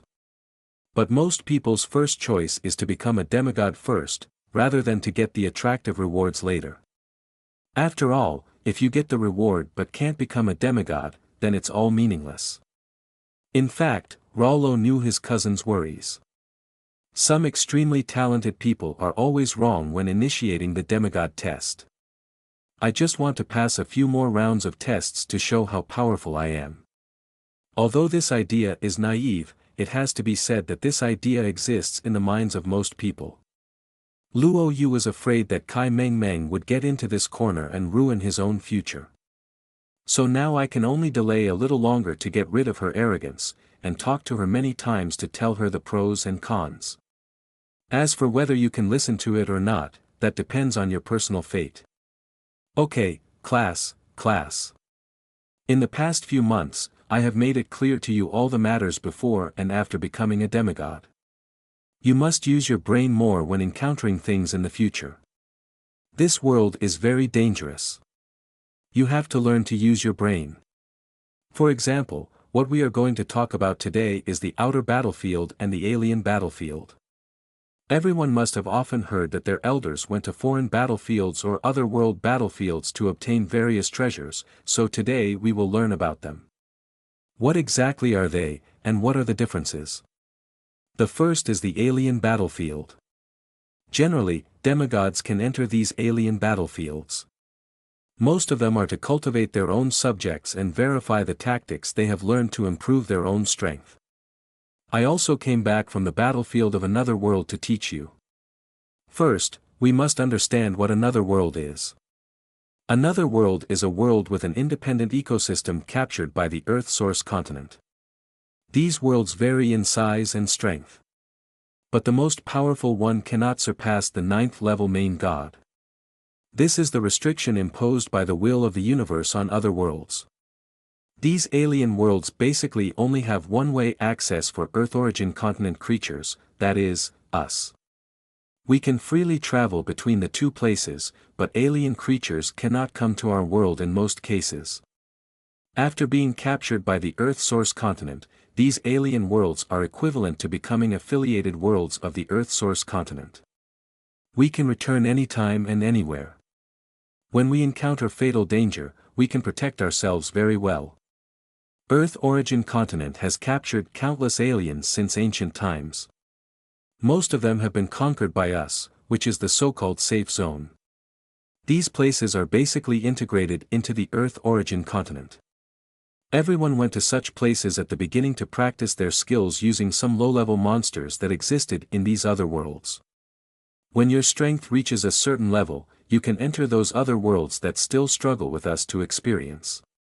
Because of the suppression of the will of every alien world, the strength of all people who go to another world can only be equal to the strongest person in the other world at most. Moreover, the number of powerful people that each alien world can accommodate is limited. There are some creatures in the alien world who do not know the power of the Earth origin continent, but simply regard us as invaders and have a long-term war with us. This is the alien battlefield we often refer to. If you practice in a place like this, the first is very safe, and the second is also the fastest in improving strength.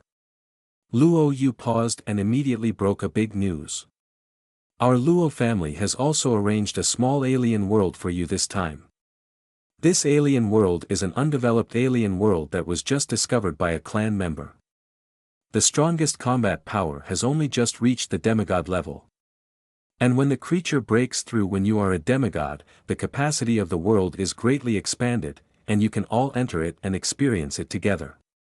This is a great opportunity given to you by the family.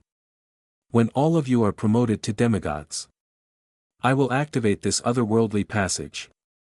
As soon as he finished speaking, the little brats below started discussing it one after another. Holy shit, since this is a newly discovered alien world, that means we are pioneers.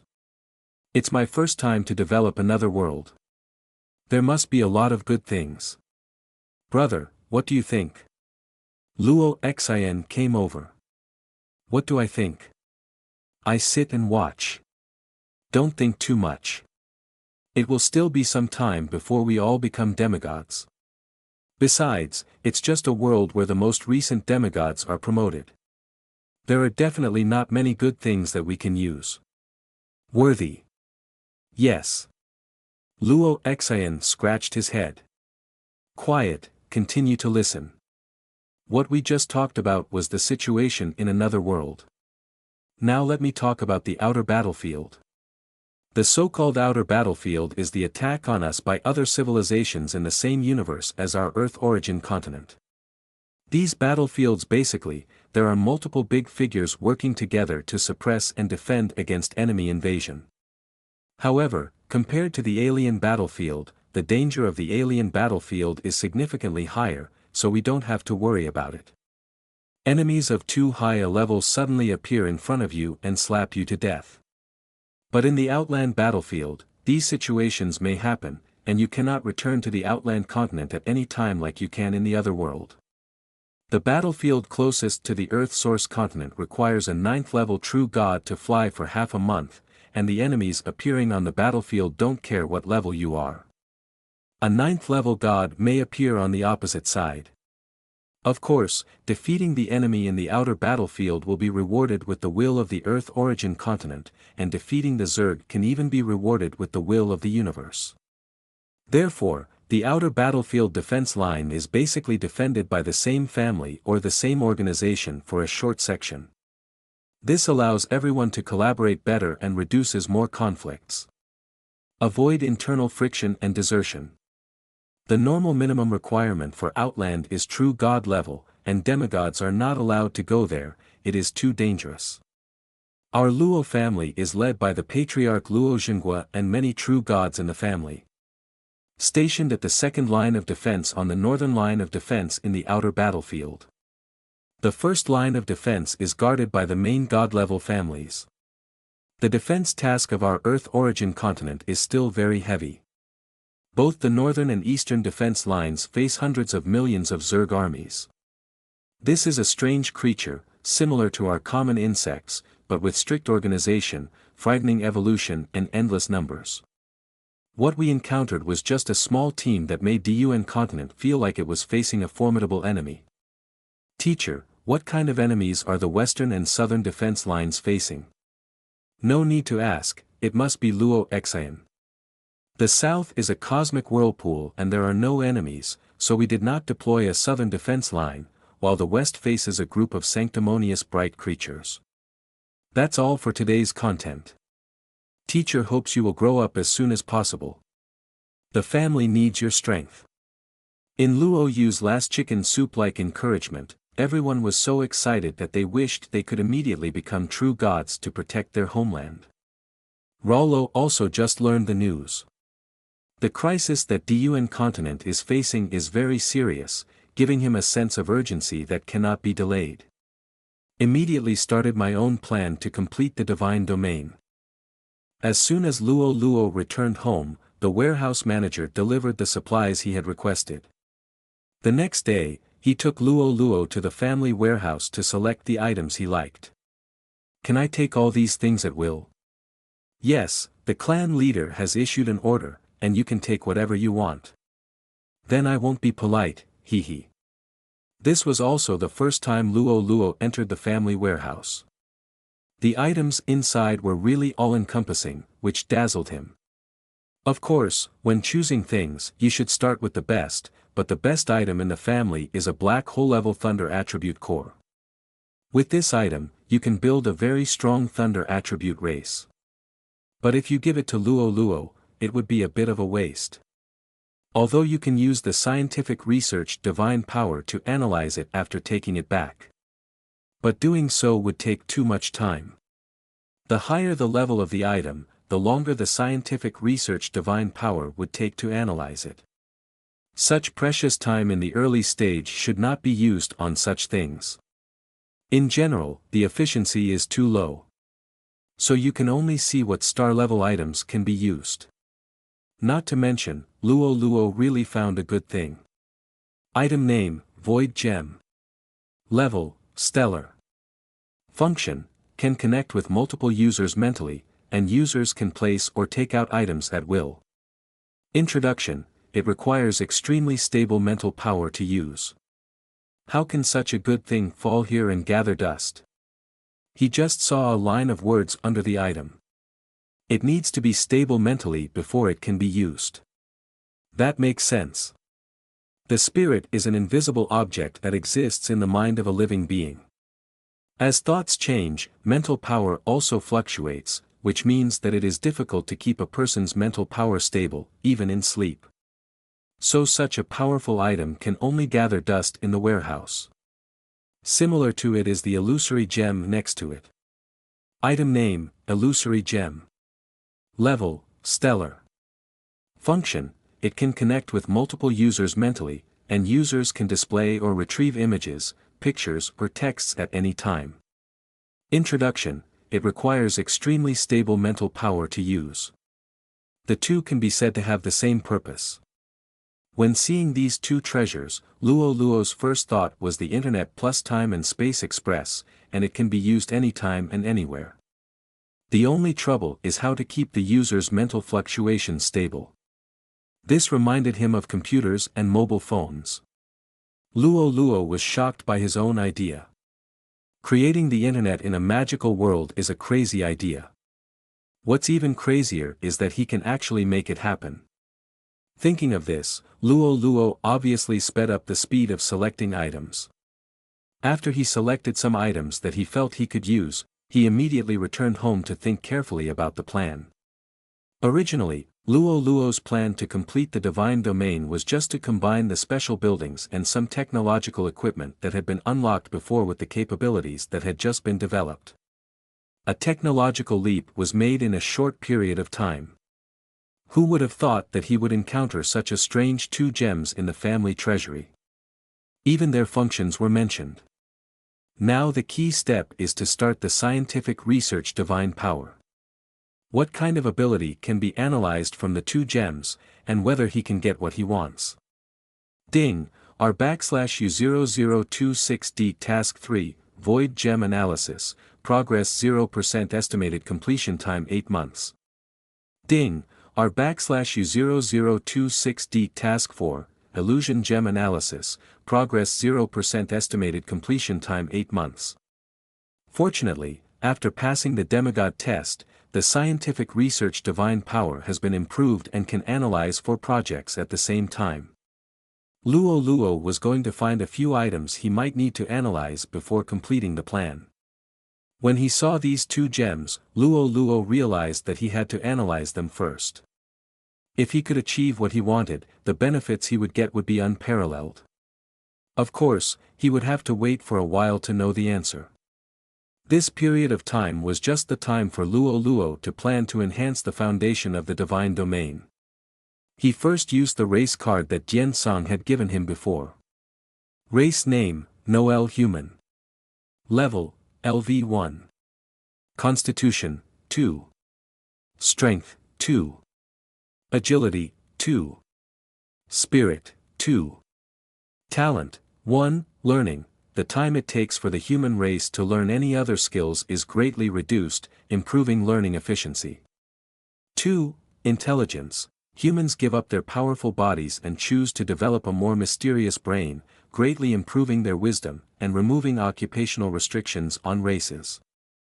3. Collaboration, multiple humans can complete a task together, doubling the speed of completing events. Skills, none. Introduction, this is a race with infinite possibilities. Judging from the data on paper, except for the lack of skills, humans are much more talented than other creatures, but most gods do not like to use humans as subjects, because the difficulty of improvement is too great, the human body itself is very fragile, and the affinity for other elements is also the last. The time and energy spent on cultivating a high-quality human is far more than those with higher-quality races, so in the Earth origin continent, humans can only become a part of the race richness of each god, a real race to make up the numbers. Subjects in the god's domain cannot become gods. This has created an unspoken rule recognized by the entire Earth origin continent. Human subjects like the Norn humans are not the same race as the Earth origin humans. Although many human race cards rewarded by the will of the universe were obtained in the battlefields of the alien world and the outer domain, not many people used them, and they could only be placed in the warehouses of various families. This was not a big problem for Rollo. He always believed that garbage was just resources that were not placed in the right place. Compared with the magic system, humans are more important to the technology system. Although elves, dwarves and goblins are also relatively basic and low-level races, their fate is much better than that of humans. Race name, Natural Elves. Level, LV1. Constitution, 3. Strength, 3. Agility, 4. Spirit, 4. Talent, 1. Nature's darling. When learning and using natural magic, the effect increases by 100%. 2. Magic race. The elves are born to master magic. 3. Plant control. The elves can easily control plants. Skills. 1. Wild growth. Can speed up the growth of plants. Cooling down for 10 minutes. Introduction. No one can defeat them in the forest. What Rollo wants is a branch of the elves. The natural elves are also called wood elves. It is an elf race that specializes in plant magic, and is the weakest branch of the elf race. Race name, Black Rock Dwarfs. Level, LV1. Constitution, 5. Strength, 5. Agility, 4. Spirit, 3. Talents, 1. Metal Master, has an extraordinary understanding of metals, and can master the characteristics and refining methods of various metals. 2. Mineral Smell, increases accuracy by 100% when exploring minerals, and increases efficiency by 100% when mining minerals. Skills, 1. Forging, Black Rock Dwarfs have a greater chance of increasing the level of items when forging items. Introduction, this is a race that uses stone as its home. Race name, Rabbi Goblin. Level, LV1. Constitution, 4. Strength, 3. Agility, 5. Spirit, 3. Talents, 1. Dexterous hands, can significantly increase the success rate when making items. 2. Inventions and creations, randomly produce whimsical effects when developing items. Skills, 1. Meditation, greatly improves racial wisdom during the skill period. Lasts 1 hour, cools down 24 hours. Introduction, one of the basic races, good at developing and using tools. This is the kind of people that Luo wants. These people are selected after he consulted a lot of information. These people are all special branches of their own race. They are weak, but their talents and skills are very suitable for Luo's technology system. Luo first used the God's Domain card to expand his territory. Item name, God's Domain card, Land. Level, Planetary. Function, you can expand your God's Domain and increase it by 100 square kilometers of land. Item name, God's Domain card, Ocean. Level, Planetary. Function, you can expand your God's Domain and increase it by 100 square kilometers of sea area. These two items are relatively important materials for gods. The important thing is not that it can expand the God's Domain. What's more important is the underground resources. Each god will get some resources and population randomly when using the God's Domain card. If you are lucky, you can also get some rarer resources and advanced races. It takes time to refine the card. So some simple resources are best to be self-sufficient. It would be a great waste for the gods to spend precious time to refine those ordinary resources. Of course, the speed of refining is different for everyone. According to Luo's talent, it only takes 1 day to refine a God Realm card. And the Metal Resource card he specifically requested only takes less than 10 minutes to refine one. Item name, Metal Resource card. Level, Planetary level. Function, can add various metal veins to the God Realm. Introduction, basic material card in the God Realm. This kind of item is also rarely used by demigods. Most demigods will directly give equipment cards to their subjects. In this way, the subjects can be used to quickly improve their combat effectiveness and defense. If it becomes a vein, even if it is an open-air vein, it will take a lot of manpower to dig. It is very uneconomical to do so in the demigod stage. So like the basic subject card, metal resource cards also exist in large quantities in the world. In transactions in various places, these two cards are the lowest in price. This is a bargain for Luo Luo. He not only swept away these two cards in the family. He also used his pocket money to purchase a large number of them in the market. This level is only LV1 race card. Luo Luo can refine one every 10 minutes. Each card has 1,000 people of different ages. He first refined the God's Domain card. Then he used two basic cards, Ecological Completion card. Item name, Ecological Completion card, plant. Level, planetary. Function, increase the number of plant species in the God's domain to make the ecology more complete. Item name, Ecological Completion card, animal. Level, planetary. Function, increase the number of animal species in the God's domain to make the ecology more complete. These two cards can solve the initial food problem. After refining these two cards, let the robot start picking and fishing immediately to prepare for the entry of subsequent races. Then Luo Luo began the painful refining process. After each part is refined, Luo Luo will arrange things for them to do. The first step is to build houses in the planning office, which are helped by robots. At the same time, they have to replenish the living animals brought back for breeding. Identify the new plants that have been added. Start planting various staple foods and vegetables. Also mark and surround the various results found. After nearly a month of struggle, Luo Luo's entire divine domain has undergone earth-shaking changes. Now Luo Luo's attributes have become God, Luo Luo.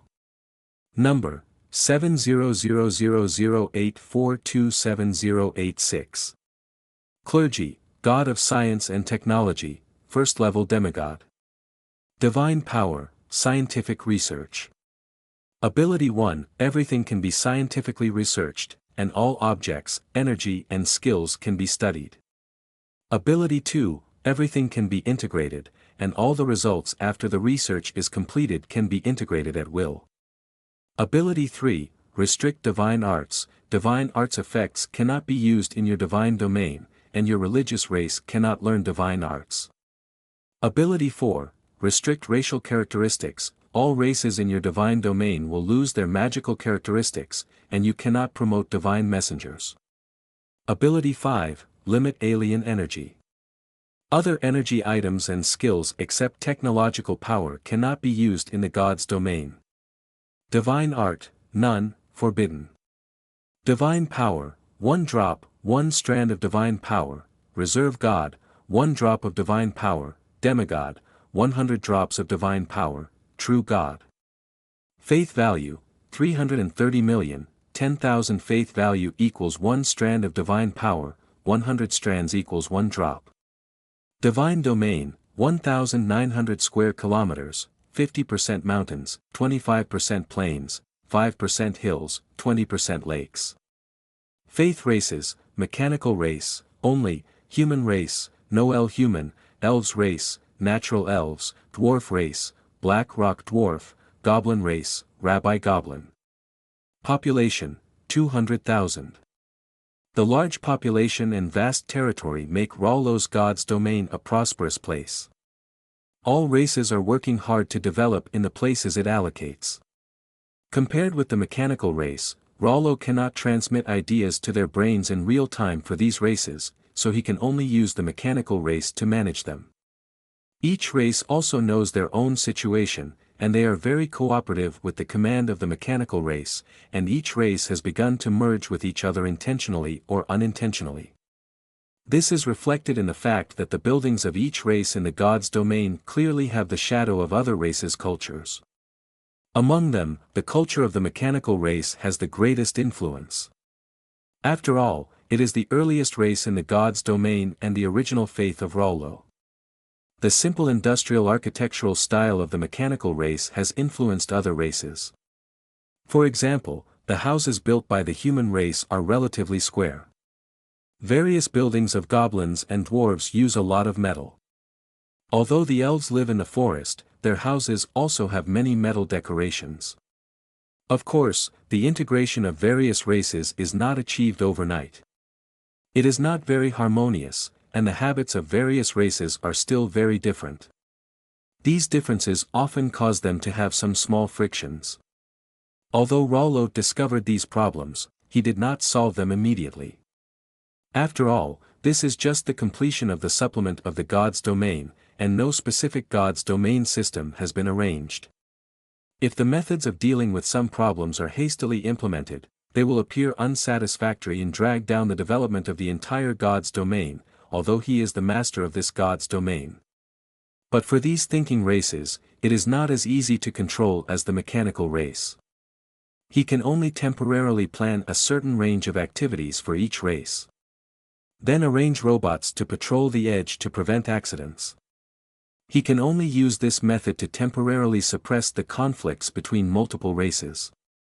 Most gods basically divide the primary and secondary races when choosing the faith races, that is, a faith race that is vigorously cultivated is the main race, and the other secondary races are all in cooperation with the main race, or even slaves of the main race. The clear distinction between the primary and the secondary is also the solution they have learned about solving multi-ethnic subjects. Rollo does not want to use this rough method. So he has to come up with a good way to solve these problems. It has been more than a month since the last God's domain completion plan. 1,000 people every 10 minutes, 6,000 people an hour, and 60,000 people in 10 hours a day. 3 years have passed in the God's domain, and the current population is 2,010,000. Rollo's God's domain presents a thriving scene. Compared with the more rigid characteristics of the mechanical race, other life races are much more active. They have also played a vital role in the development of all walks of life. The entire God's domain is also more inclined to a normal world, and everyone has their own duties. The abundance of food has caused the fertility rate of various races to increase significantly. Babies began to be born, and under the influence of the huge base number. Every moment, different races of life are born in the God's domain. Noel City. This is a city built by the Noel humans in the God's domain. It is the center of the entire human race and can be said to be the main city of humans. The population in this city has reached more than 50,000 people, which is one of the places with a relatively concentrated population in the Rollo God's domain. Adhering to the principle of harmonious coexistence among all races, there are also a small number of elves, dwarves, and goblins who like the life of the market and live or do business here. The city is managed by the Norn humans themselves. But the law enforcers are the robots of the mechanical race, because they are fair enough and impartial. After a long time of getting along, all races have a more comprehensive understanding of these iron lumps, and no longer have the fear they had at the beginning. As long as you don't break the law, these robots will not make things difficult for you, and even if you have some small troubles and ask for help, they can also solve it for you very well. Fear comes from the unknown, and understanding promotes integration. Luo also has sufficient arrangements for these subjects he chose. For creatures like natural elves who are good at planting, the best position to arrange for them is to let them grow various grains, fruits and vegetables to provide food security for the divine domain. Luo arranged a large piece of land at the junction of the forest and the plain and handed it over to the natural elves. According to his plan, this is the staple food planting area, next to it is the vegetable area, and next to it is the fruit forest area where various fruit trees in the big forest are transplanted. After telling the idea to the mechanical race, they will convey it to the elves. The patriarch of the elves then arranged the various groups to rotate crops. Working on a regular basis every day, even if they could not use their talents and skills, they were still much better than other creatures in planting.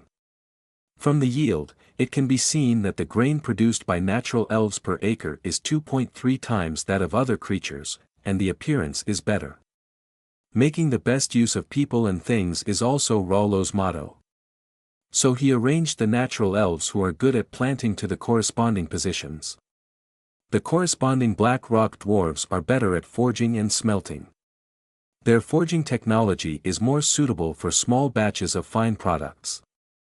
Large-scale industrial production is undertaken by the mechanical family, so the work of the black rock dwarves is mainly concentrated on smelting experiments. Rollo told them some experimental methods and experiences on Blue Star, allowing them to purify, fuse, and forge various magical metals to develop more metal properties to meet the needs of different scenarios. Even if some are not used temporarily, they can be used as technical reserves to prepare for future needs. If the black rock dwarves forge stones, then the goblins make sand, which is smaller but more delicate.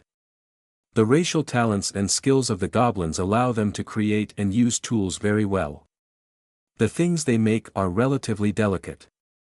This is Rollo's preparation for the precision industry that will be needed in the future development of science and technology. The three include agriculture, metal processing and precision parts processing. As a supplementary force, humans focus on the development of animal husbandry and fishing. Humans have arranged everything that is not available in the gods' domain. Humans connect the three tribes and act as a lubricant. After all, elves and dwarves are born to be incompatible. The goblins look down on the two of them, and the two of them look down on the goblins. The three of them are put together and they want to fight each other, let alone live in harmony. Humans can effectively reduce friction by central adjustment. In addition, the territories of the three tribes are just separated by the mechanical tribe and humans. There is no direct contact, so there is no major conflict. God's Domain Reserve Warehouse. It's full, Director Tai. A Norn with a big beard and wearing a fine cotton robe said to a robot with a flattering face. However, the robot did not answer him, but carefully checked the warehouse twice before nodding to him. Lu Detsai, your task has been completed. There are no omissions after inspection. Please go to the door to collect your reward. Okay, thank you Director Tai, I will go right away, right away. Lu Detsai said he would go right away, but he did not leave. Instead, he followed the robot step by step with a smirk on his face. Why are you still following me? Director Tai, you see that this warehouse A0038 is full. The warehouse behind also needs to be filled. Do you think I can do it?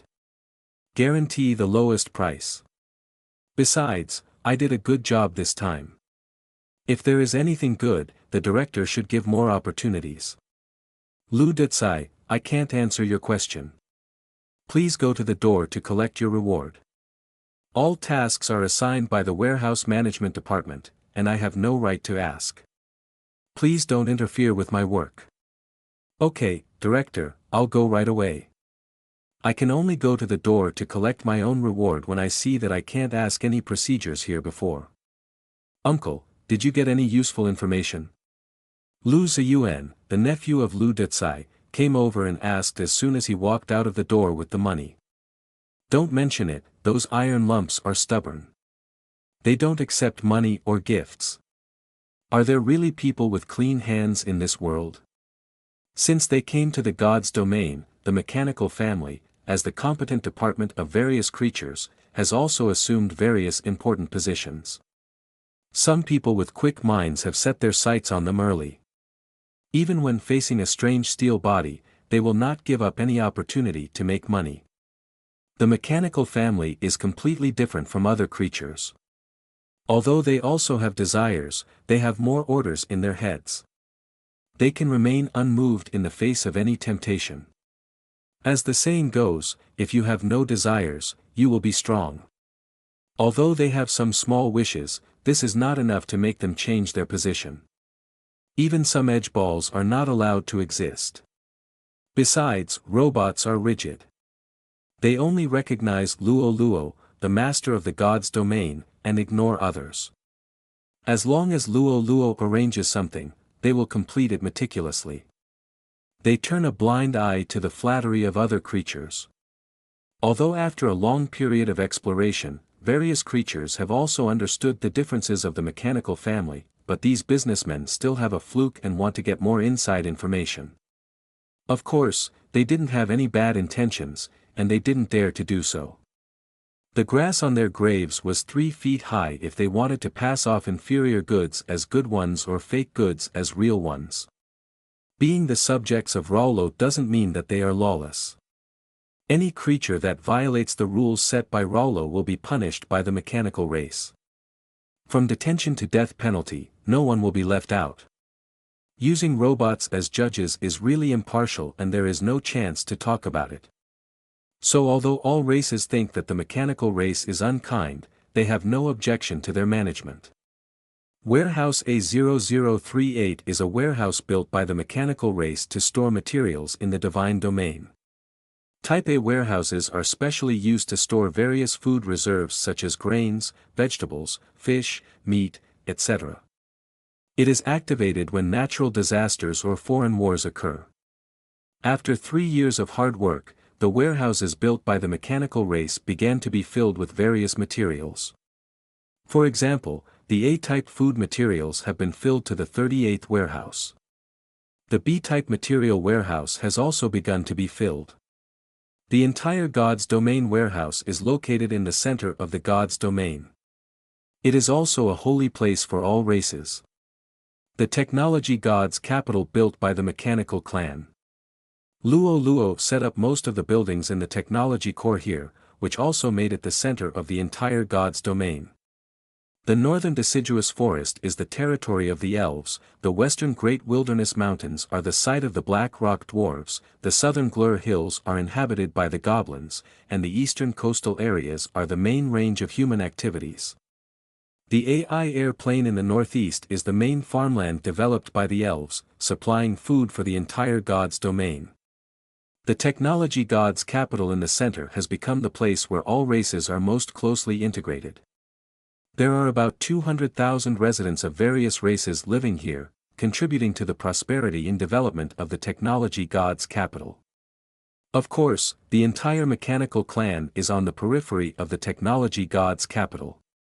All the fully automatic robot factories are placed here, including the one built by Luo Luo before. Today is a special day. The Special Building Civilization Laboratory of the Technology Core and the God's Capital Library were completed at the same time. Luo Luo is very concerned about this matter. His divine power can be studied and integrated, but how to apply it requires his subjects to use their own wisdom. The complete experimental instruments in the Civilization Laboratory can help them find the application direction as soon as possible. It can truly turn knowledge into power. Special Building, Science and Technology Laboratory.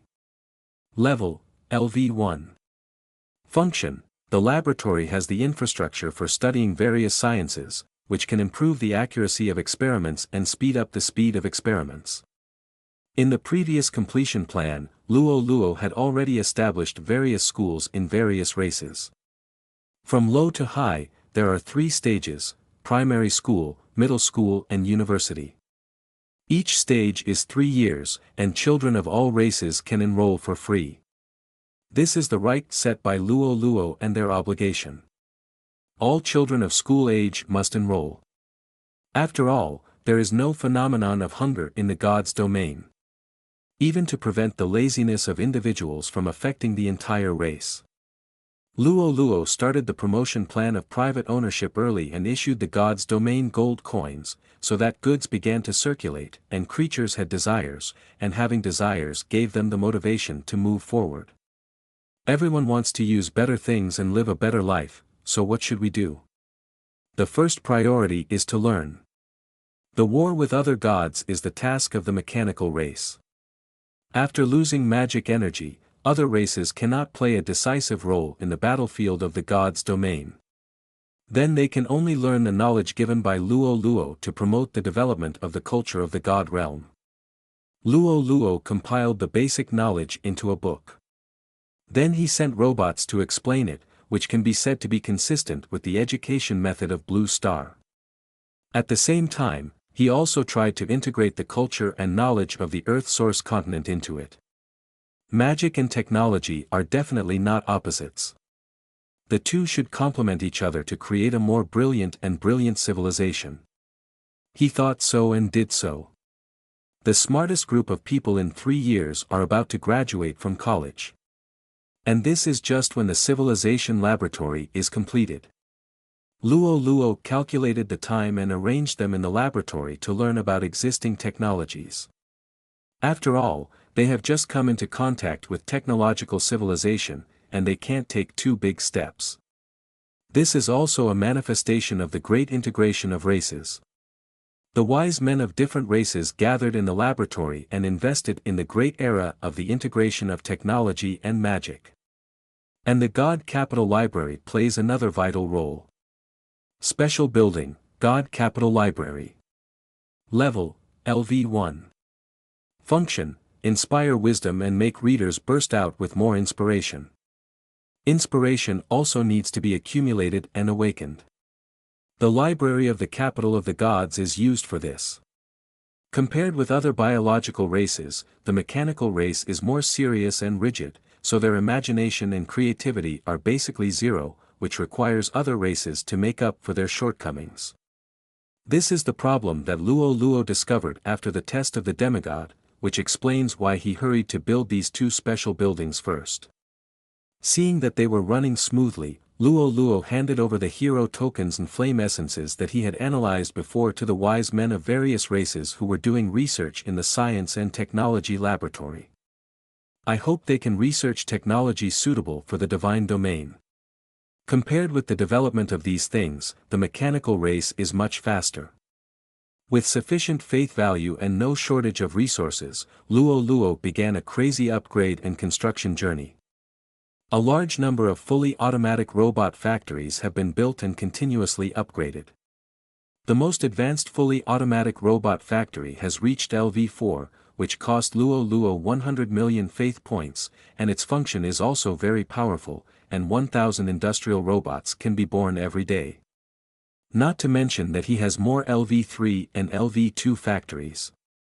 As for LV1, Rollo has long looked down on them. In addition, the fully automatic war robot factory has also been upgraded to LV3. The production capacity has reached 10 units per week. These factories produce robots day and night. Technology is still constantly improving. The entire God's domain has begun to enter the industrialized society, and has directly skipped the steam engine and started to appear internal combustion engines. Industrial robots have already built various oil production plants on the oil fields. Oil is continuously sent to the processing plants of the mechanical family, and then processed into various resources. Those that are not used now are stored in the God's domain reserve warehouse in different categories. Waiting for the relevant technology to be unlocked later, the production capacity will be quickly formed. Don't forget that Rollo is still analyzing the 2 killer weapons, the Void Gem and the Illusion Gem. There will be many places that need resources in the future, and they can be guaranteed to be sold. The large amount of hoarding of resources at this time was also arranged by Rollo. Rollo just checked the latest weapon developed in the laboratory, Flame No. 1 rifle. The difference between this rifle and traditional gunpowder weapons is that its propulsion device and explosive device are both provided by energy storage stones. This stone is a special metal ore existing in the Earth source continent, similar to the battery of the Blue New Era. The fire element is rushed into the energy storage chamber by a machine. The Earth source continent allows magic units to charge manually, which is slow, and then the energy storage stone is used to supply the gun so that the Flame No. 1 rifle can cancel the magazine. The entire gun becomes lighter. Equipment name, Flame No. 1 rifle. Level, LV1. Function, can quickly fire flame bullets at the target. Damage, each bullet has a fixed damage of 100 points, and explodes after touching the target. Produce subsequent burning 10 points/second, lasting 8 seconds. Introduction, the initial fusion of magic and technology. Using fire elements instead of flames in technological civilization produces weapons similar to incendiary bombs. The biggest difference between the flame rifle number 1 and the flamethrower is that the flamethrower sprays in a straight line, while the flame rifle number 1 fires a fireball, which will cause explosion damage after touching the target. When magic elements are put into technological weapons, they have nothing to do with the user himself. This allows Rollo's subjects to use this rifle freely. In this way, war robots can quickly improve their combat effectiveness by upgrading weapons without upgrading their own materials. Z1 Combat Robot, Improved Flame Weapon. Race, Mechanical Family. Level, LV1. Constitution, 10. Strength, 10. Agility, 10. Spirit, 1. Talent, 1. Mechanical life, 4 values are constant and can only be evolved through high-level metal or technology. 2. Faith is constant, faith value is related to level. 3. Skills are constant, skills are constant during manufacturing, and materials can only be changed or upgraded with other technologies. It cannot be obtained through learning and God-granting. Skills, 1. Accuracy, the shooting module is loaded to improve shooting accuracy.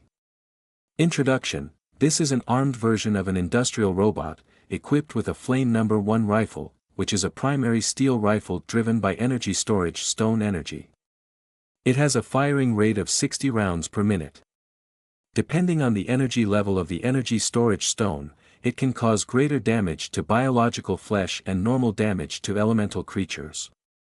Luo ordered all combat robots to change their clothes and charge the energy storage stone in large quantities. After arranging today's tasks, Luo came to the classroom. Today is the day for a small test arranged by Luoyu, and it happens that all the students have been promoted to demigods.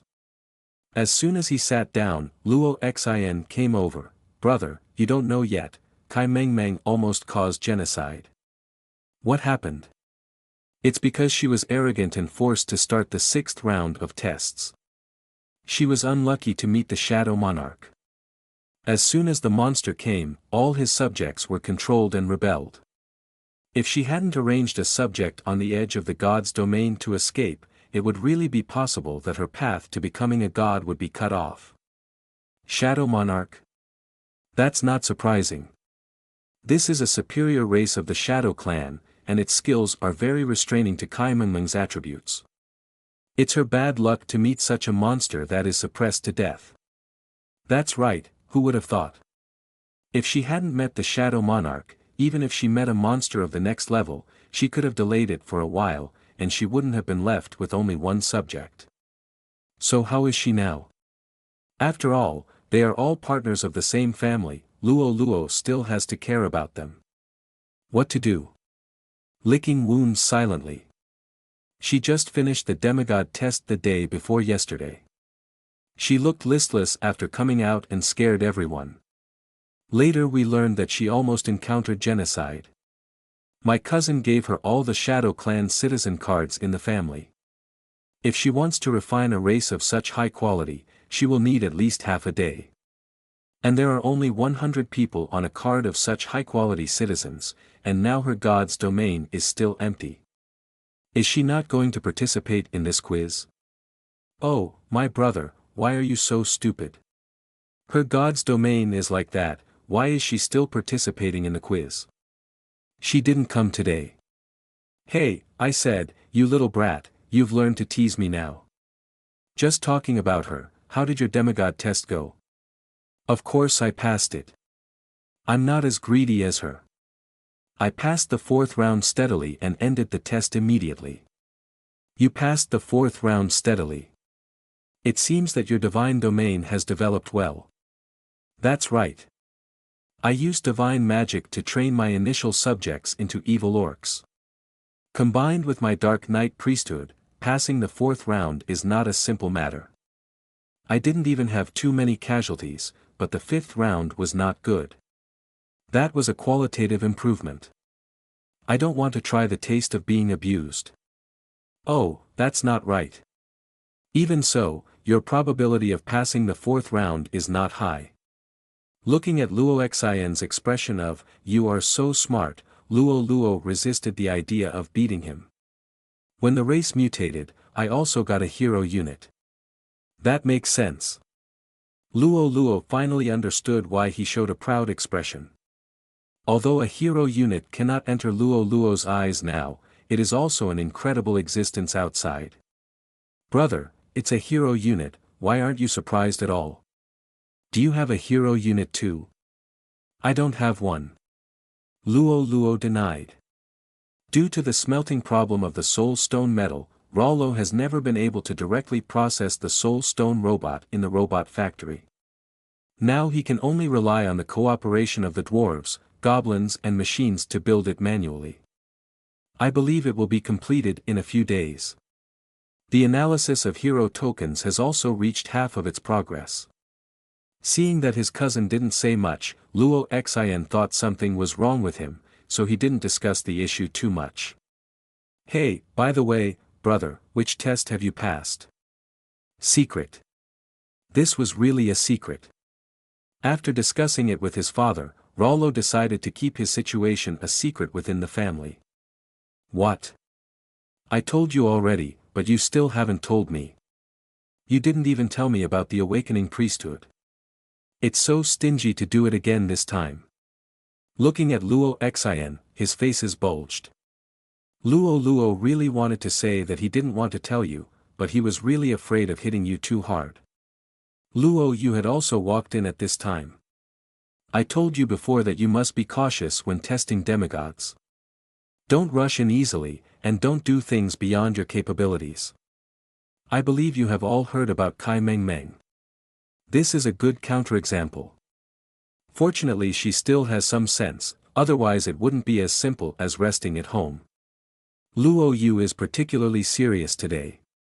She knows that for these little guys who are not experienced in the world, a strict attitude can make them go further and further in the future. I don't want to say any more nonsense. You can figure it out for yourself. Now you are all demigods. Today we will conduct an overall quiz on you. You have been notified of this before. Now follow me.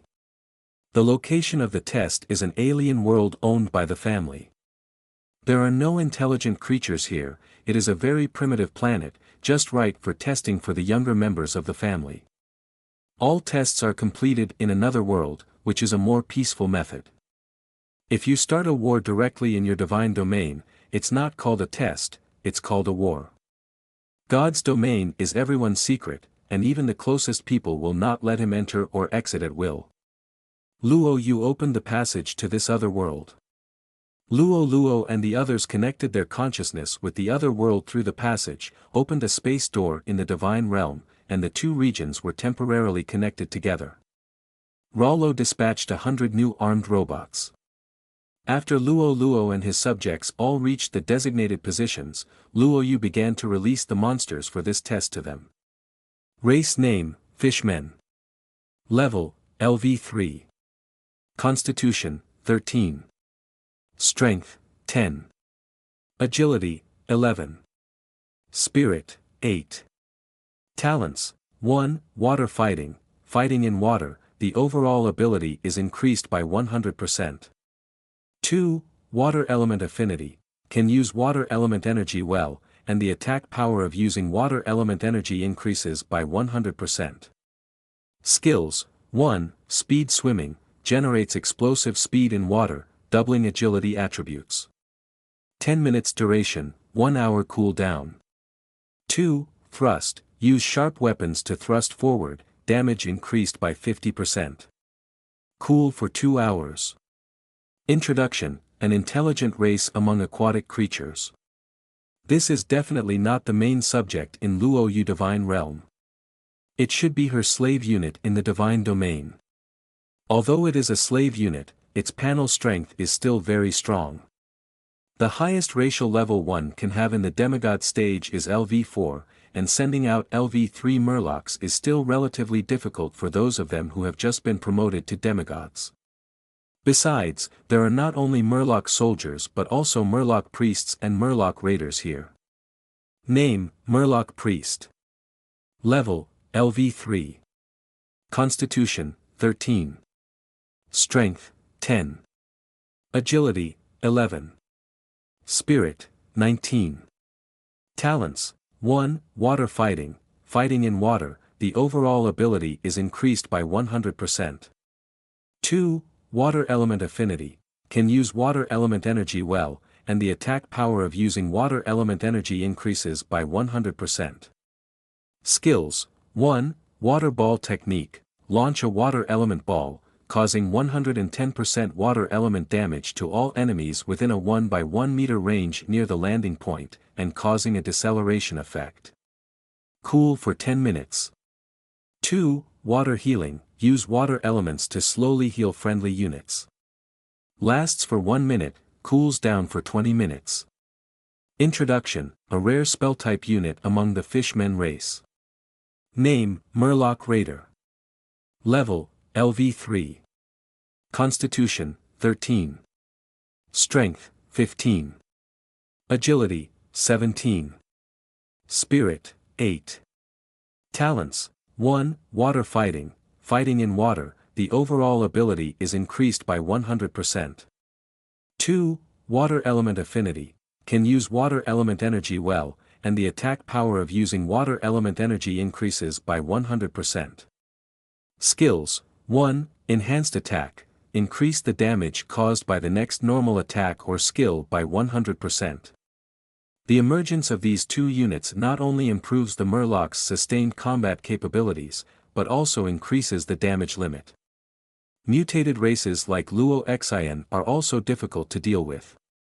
After all, the more peculiar the race, the lower the fertility rate, except for the mechanical race. It took 2 or 3 days from the demigod test to now, and they didn't have much combat power to use. And most of them are initial levels. Facing the menacing fishmen is still a bit nerve-wracking.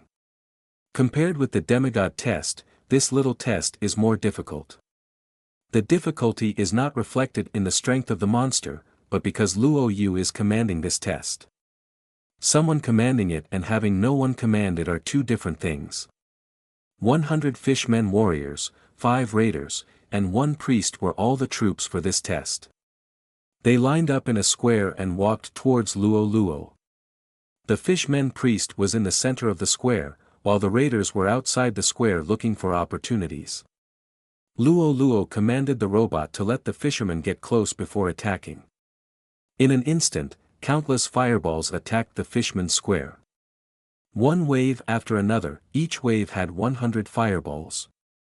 In an instant, the fishmen were thrown upside down and lost most of their lives.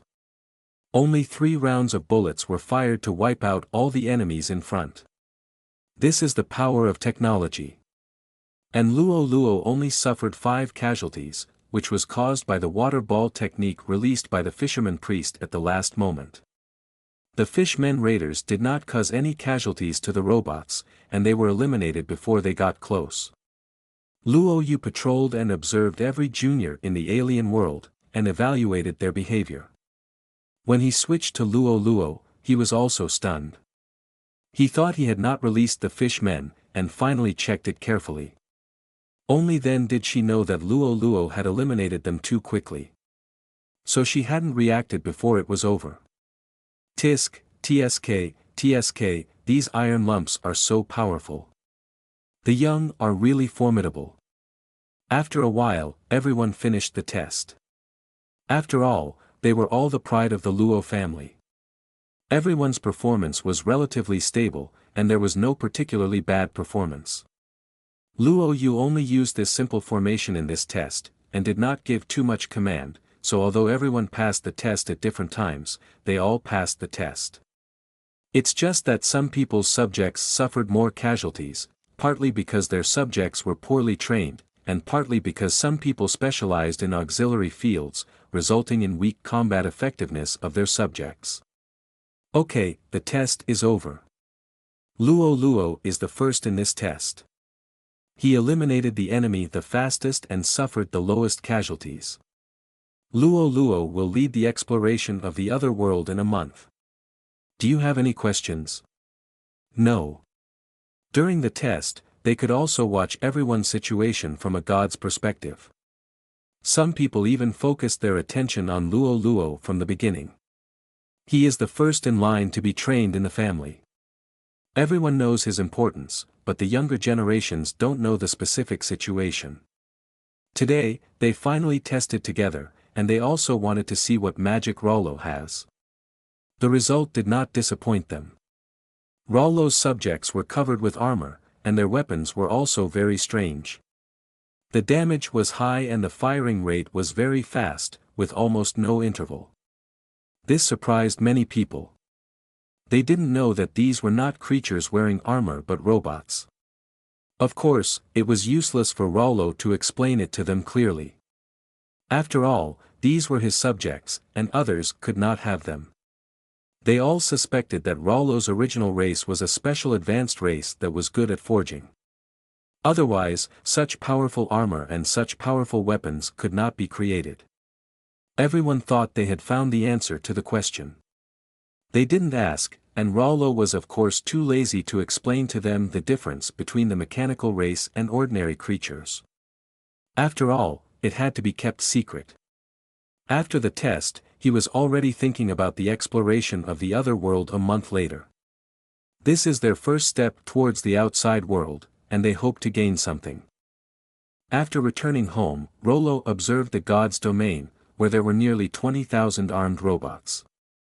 The number of industrial robots has reached 100,000. These robots alone provide Rollo with faith points every day. That's as many as 1.2 million. Plus nearly 2 million or so other races. Rollo gets nearly 2 million faith points every day. After all, most other races are shallow believers.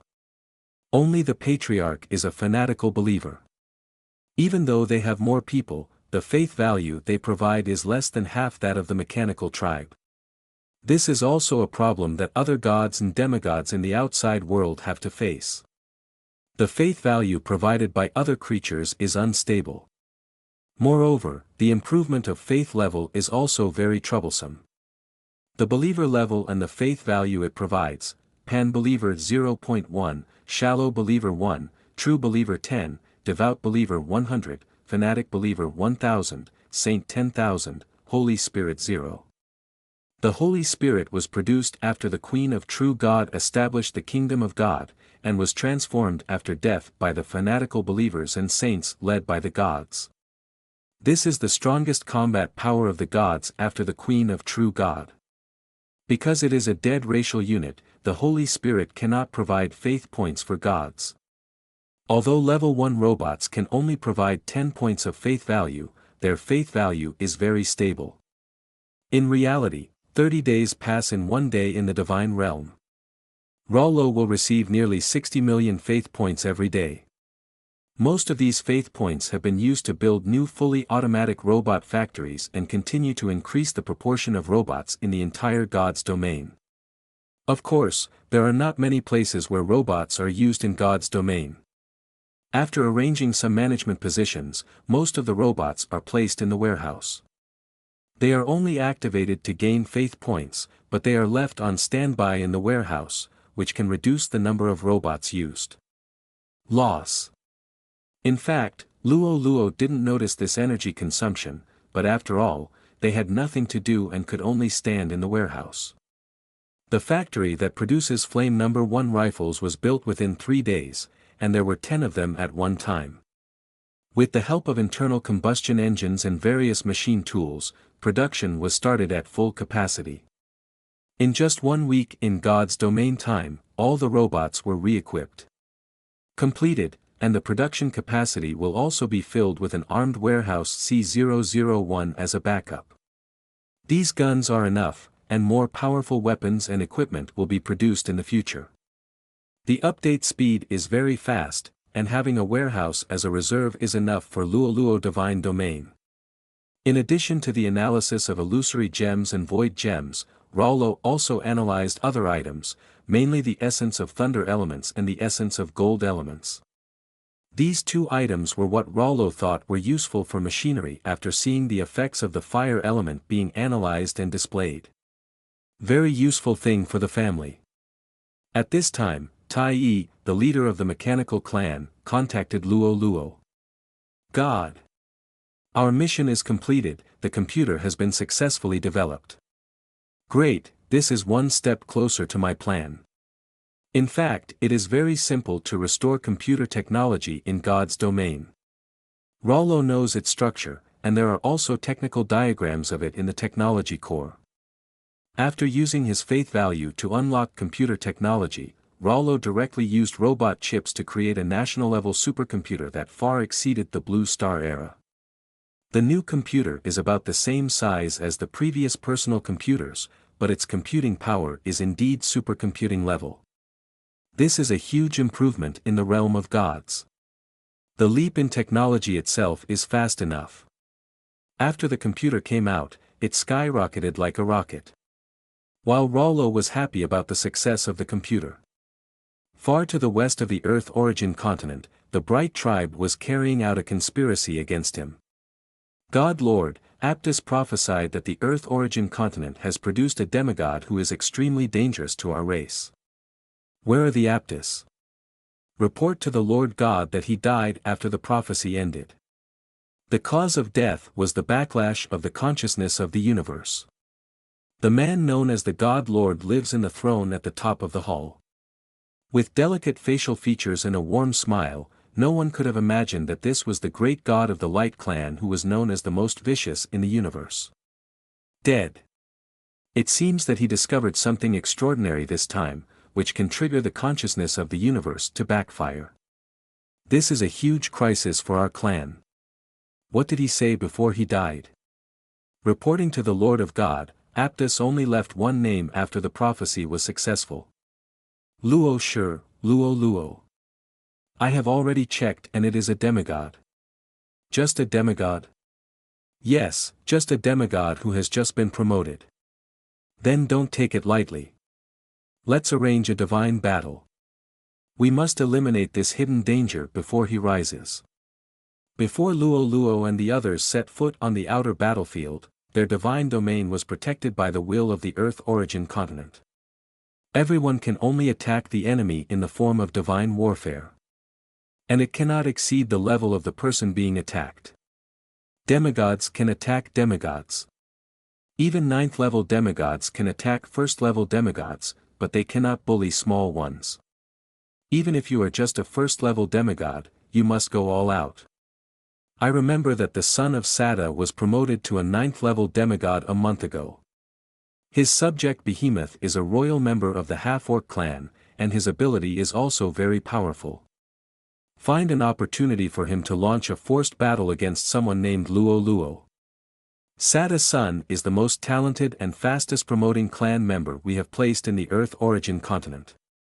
Should we reconsider letting him be exposed this time? No need to think about it. The purpose of letting him lurk in the Earth origin continent is to kill the geniuses in the Earth origin continent and weaken their foundation. This is the news that Aptus paid for with his life, and it is no different from our original goal. It is most appropriate and safest to send him out, so arrange it like this. Moreover, those people on the Earth origin continent did not know the news.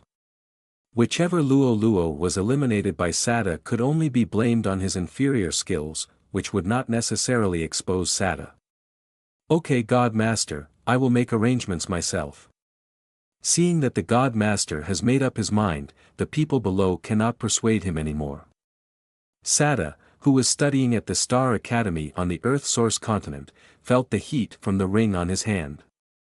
I immediately asked for leave from the teacher and returned to my home.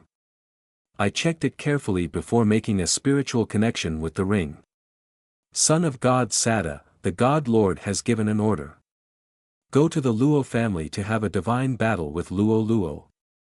He must be eliminated. Sada received. Then the connection was disconnected. Luo Luo family. Why would the Lord of God kill people like this? He had never come into contact with Rollo before, and he didn't know what was special about him. If they were geniuses, the God Lord would have already arranged for them to take action. But now that such a task was suddenly issued, it was a bit strange for him. A casual search will show that although the Luo family is also very powerful, it is only a family formed by ninth-level true gods. This is not worthy of the God Lord and the others going to great lengths to activate him, which means that there is something weird about this Rollo, and he may even be a peerless genius. The ones I like to kill most are geniuses. Sada showed a cold smile. He did not dare to obey the Lord's arrangements. He had to do this beautifully. After all, there were hundreds of divine sons among the Light Clan, and he wanted to stand out among them. What would happen if he didn't put in some effort? He applied to come to DUN continent to be an undercover agent just to leave a good impression in the mind of the God Lord. Rollo, I will kill you. Rollo, who was still planning the divine domain at home, sneezed unconsciously. Can you still catch a cold if you become a demigod? Rollo rubbed his nose. He didn't realize that someone had already had murderous intentions towards him. Rollo has purchased more empty energy storage stones in the past 2 days. This thing is much cheaper than the one full of energy. And Rollo has already started industrial charging. This requires him to ensure that he has sufficient means of production, which forces him to have people buy in large quantities from outside. At the same time, Sada Shensi also received tasks related to the target location from the school and came to Luo City where Rollo was located. As soon as you hear the name, you know that this is the headquarters of the Luo family, and it is also the place where Luo has lived since he was a child. Just in the past 2 days, he arranged for people all over the world to buy empty energy storage stones. Gave Sada a chance to find out the news.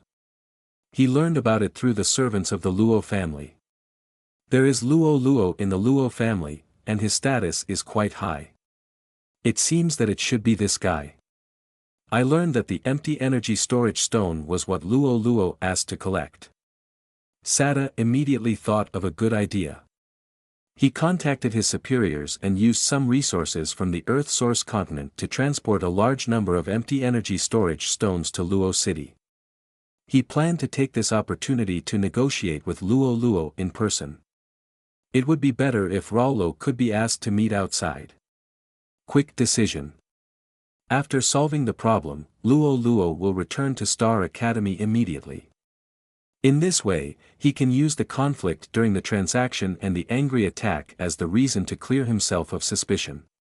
Star Academy is one of the top 10 colleges on the Earth Source continent. A small family with only level 9 true gods would not attack a dead genius. At most, they would only pay for some resources. Sada thought that his plan was perfect, so he did not conduct a more detailed investigation of Luo, who was only a first-order demigod. Of course, the main reason was that he could not find any useful information.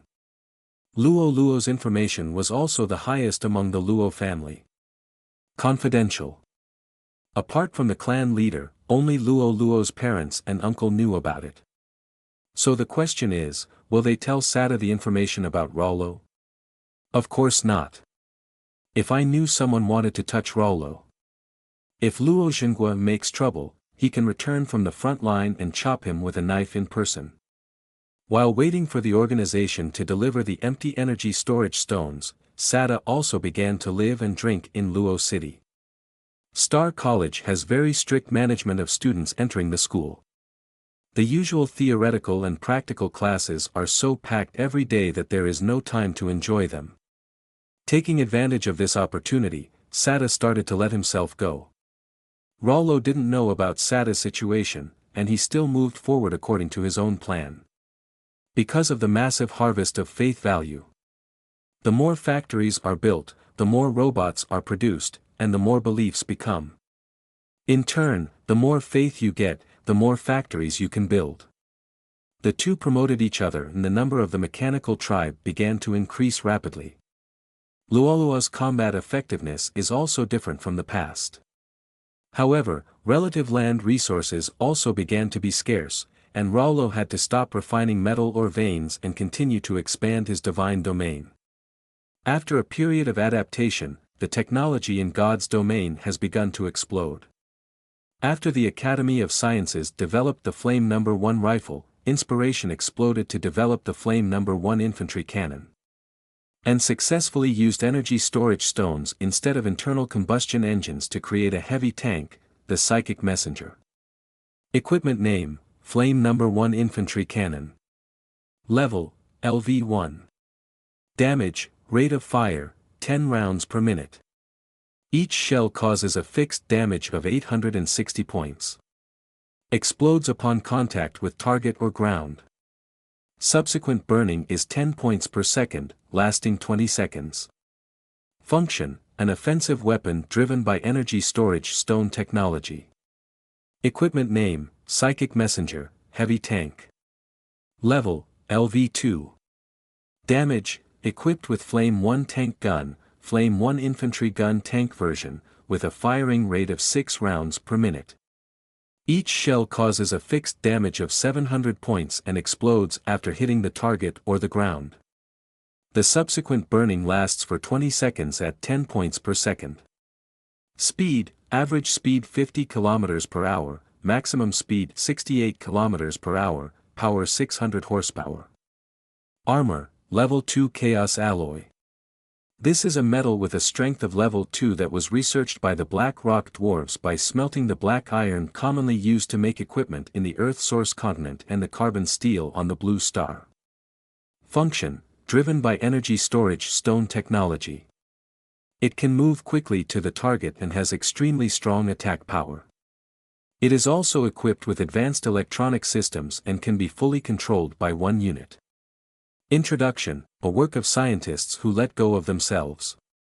A special offensive equipment that combines energy storage stone technology with Flame No. 1 infantry artillery technology. Although the flame grenade was also researched, it has a high degree of overlap with the Flame No. 1 rifle, so Rollo did not arrange for its production. After the first Psychic Envoy tank was manufactured, the Technology Corps unlocked the Special Building Tank Factory. Special Building, Tank Factory. Level, LV2. Production, 1 tank/week. Introduction, a factory that can be used to assemble land transport units. Unlike the fully automatic robot factory that comes with the mechanical race, the tank factory is unlocked by the Technology Corps. So Rollo had to build it himself. At first, he wanted to arrange industrial robots to produce and assemble it. But then he thought of the talents of the Norn humans and immediately changed his mind. Race name, Norn humans. Level, LV1.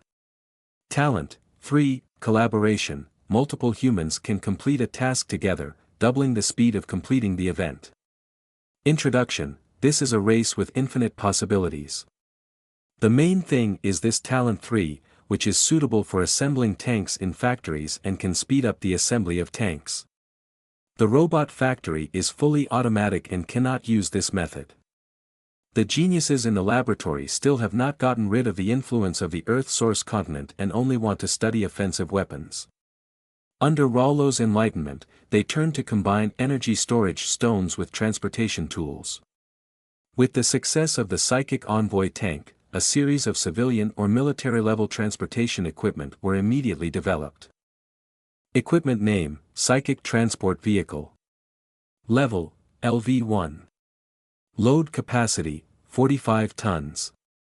Speed, average speed 55 km per hour, maximum speed 60 km per hour, power 350 horsepower.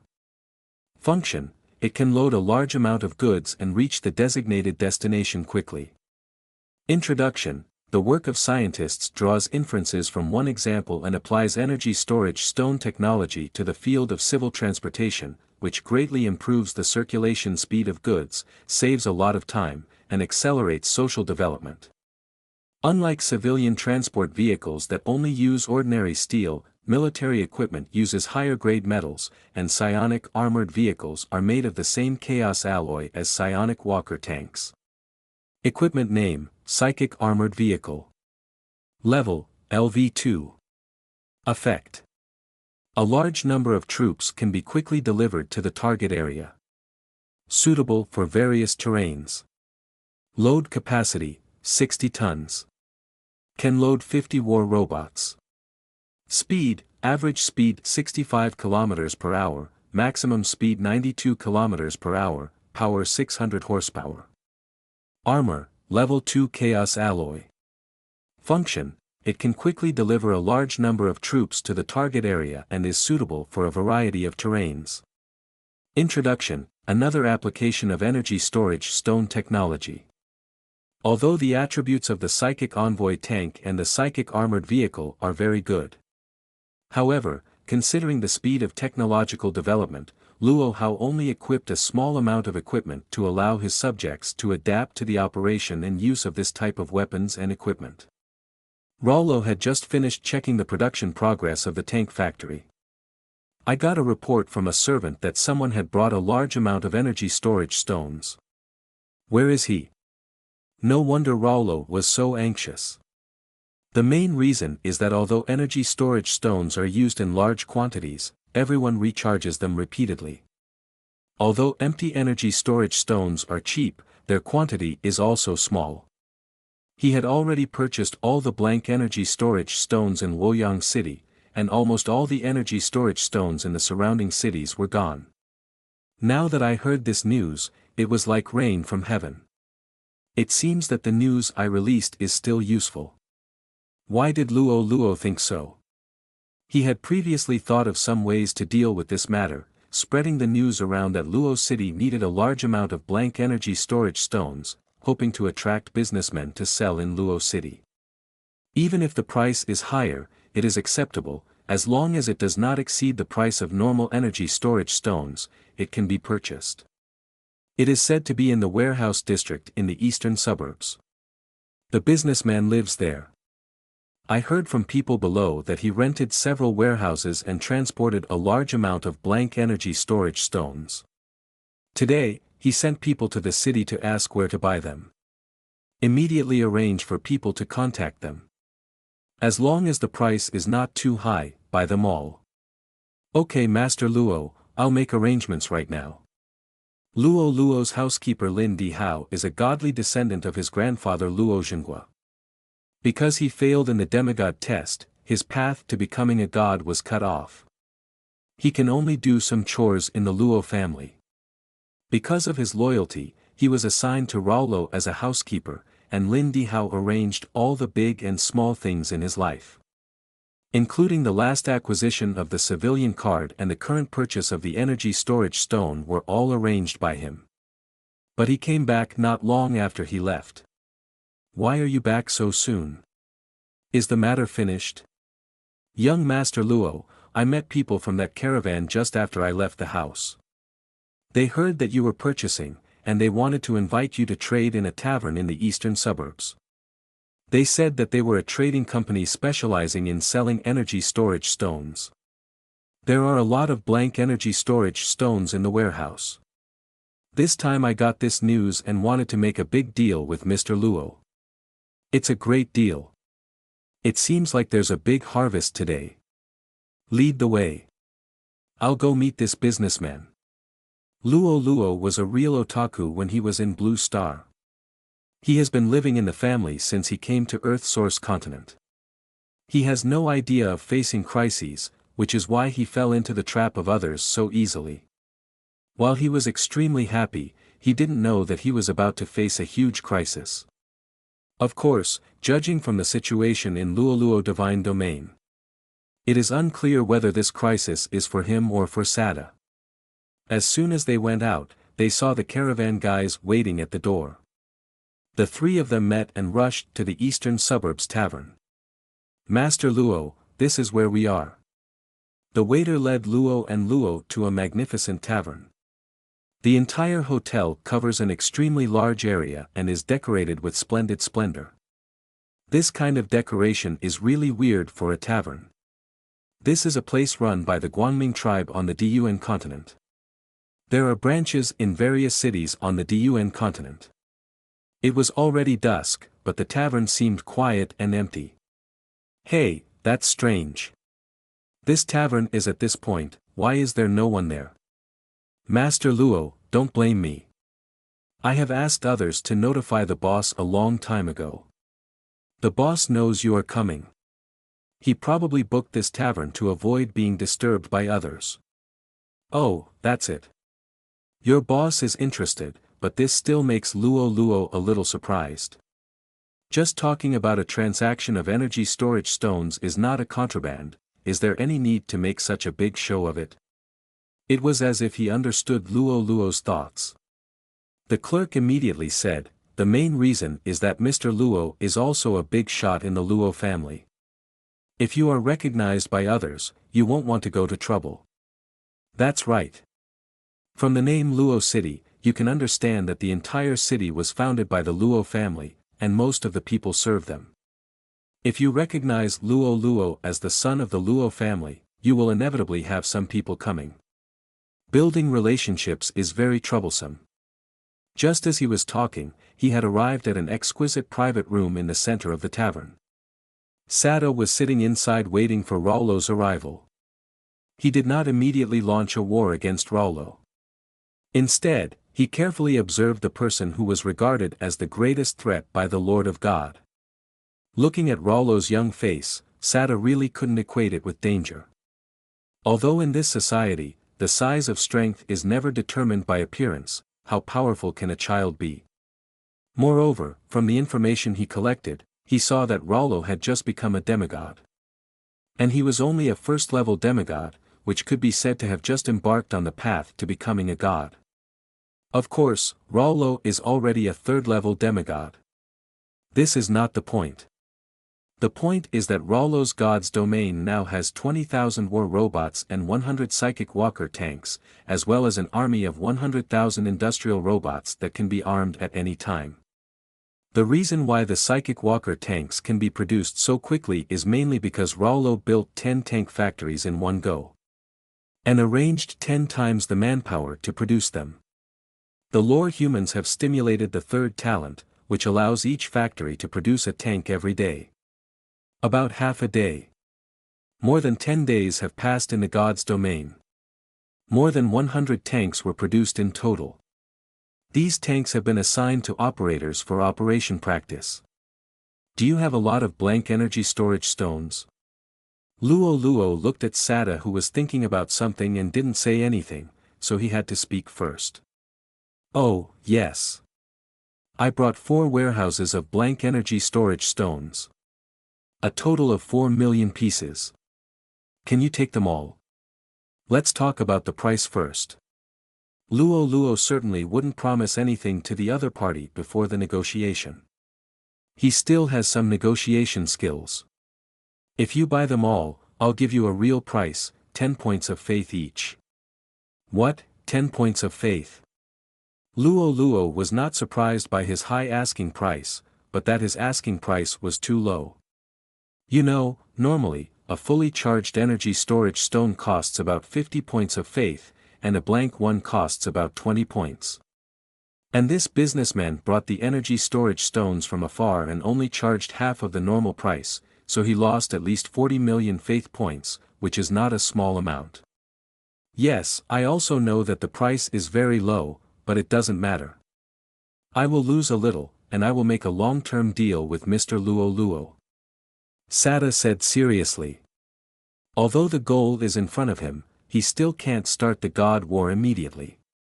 He has to do the whole show. There is also Luo Luo's butler here, who is an important witness. Sato needs to let the butler see some prearranged things. I appreciate your attitude.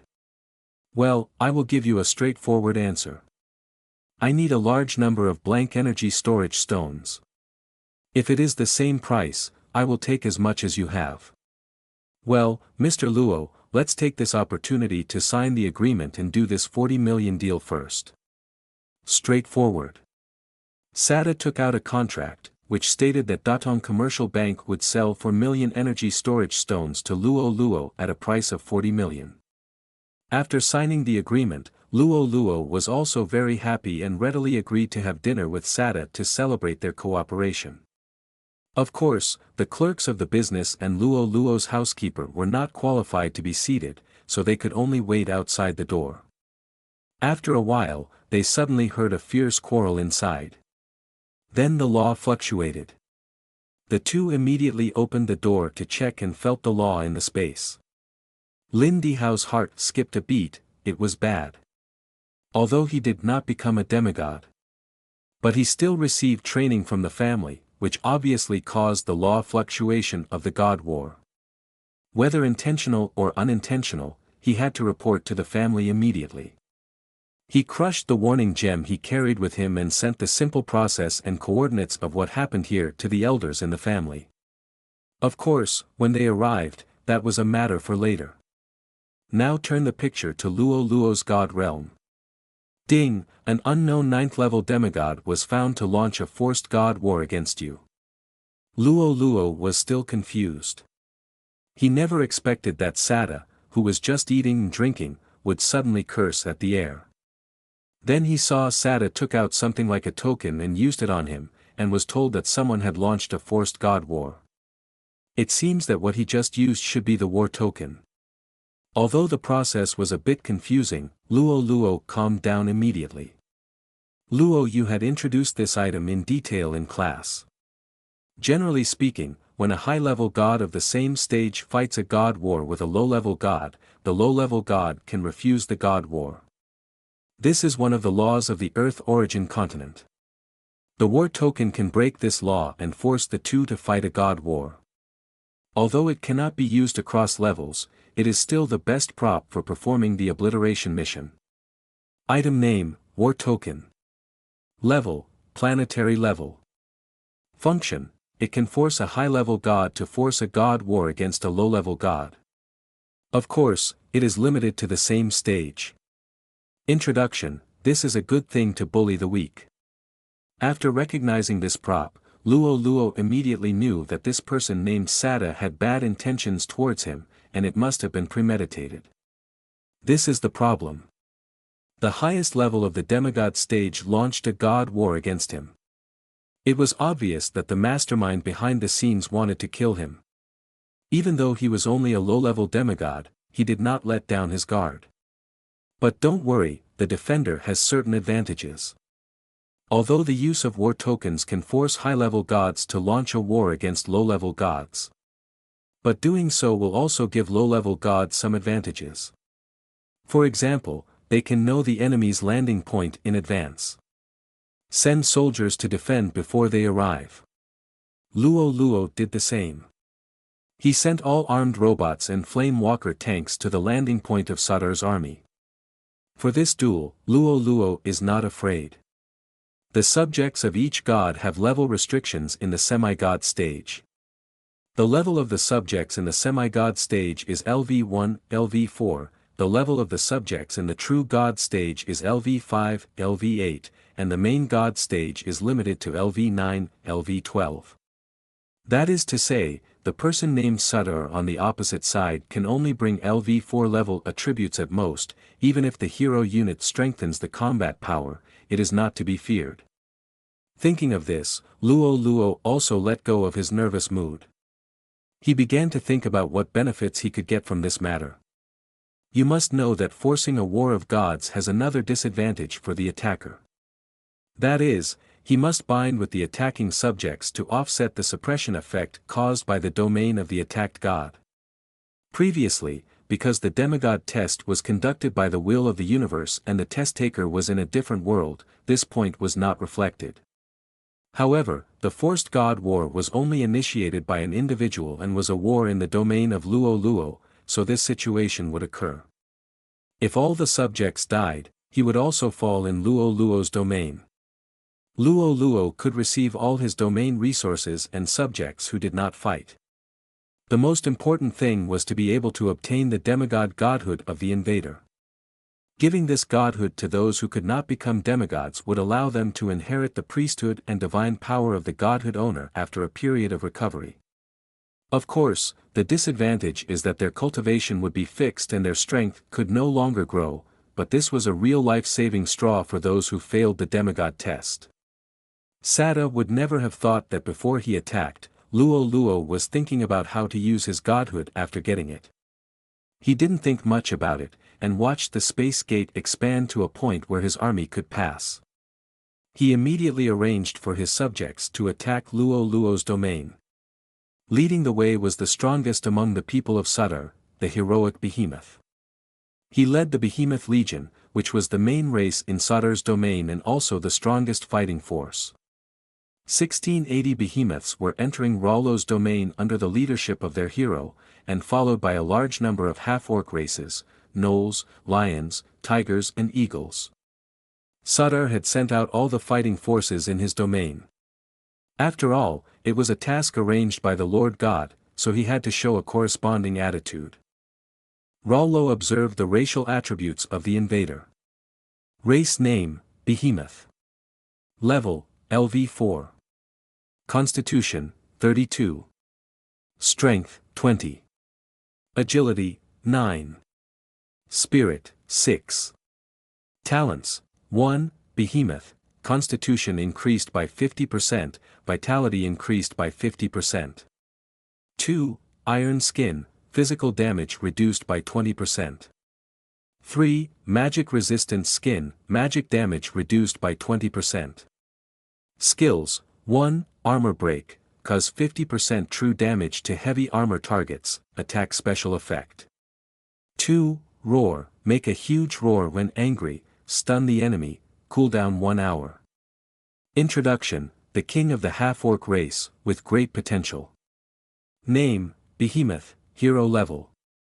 Occupation, Siege Behemoth. Constitution, 37. Strength, 29. Agility, 10. Spirit, 6. Talents, 1, Behemoth, Constitution increased by 50%, Vitality increased by 50%. 2, Iron Skin, Physical damage reduced by 20%.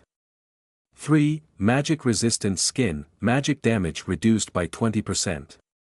Skills, 1, Armor Break, causes 50% true damage to heavy armor targets, attack special effect.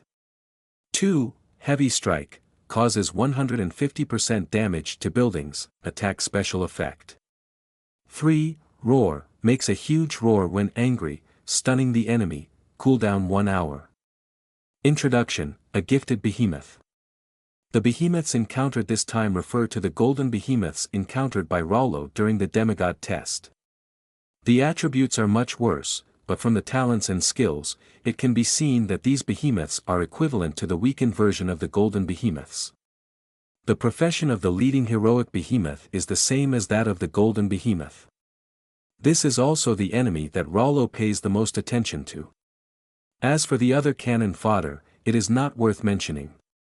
If you know that the various orc corps that can be regarded as the main force in other gods are despised by Rollo, you will be angry to death. Race name, Gnoll. Level, LV3. Constitution, 10. Strength, 10. Agility, 13. Spirit, 8. Talent, 1, Group. Gnolls are used to multi-person actions, and the more people there are, the stronger their fighting will is. Skills, 1, Bloodthirst, after attacking the enemy, a bloodthirsty state will occur, and the attack power will increase by 10%, the attack speed will increase by 10%, and the movement speed will increase by 10%. Up to 4 layers, lasting for 10 minutes, and cooling for 24 hours. Introduction, the cannon fodder unit of the orc race, with strong reproductive capacity. The attribute panel of the gnoll is not very good looking, which is in line with their cannon fodder. The 3 tribes of lions, tigers and leopards are different. This is the mainstay of the orc race. Race name, Lion Man. Level, LV3. Constitution, 15. Strength, 12. Agility, 8. Spirit, 17. Talent, 1, Majesty, it has a suppressive effect on other orc races. 2, Magic and Martial Arts dual cultivation, you can practice magic and martial arts at the same time. Skills, 1, Magic Flame, Lion Man can spit magic flame from his mouth to attack the enemy. Cool down for 1 hour.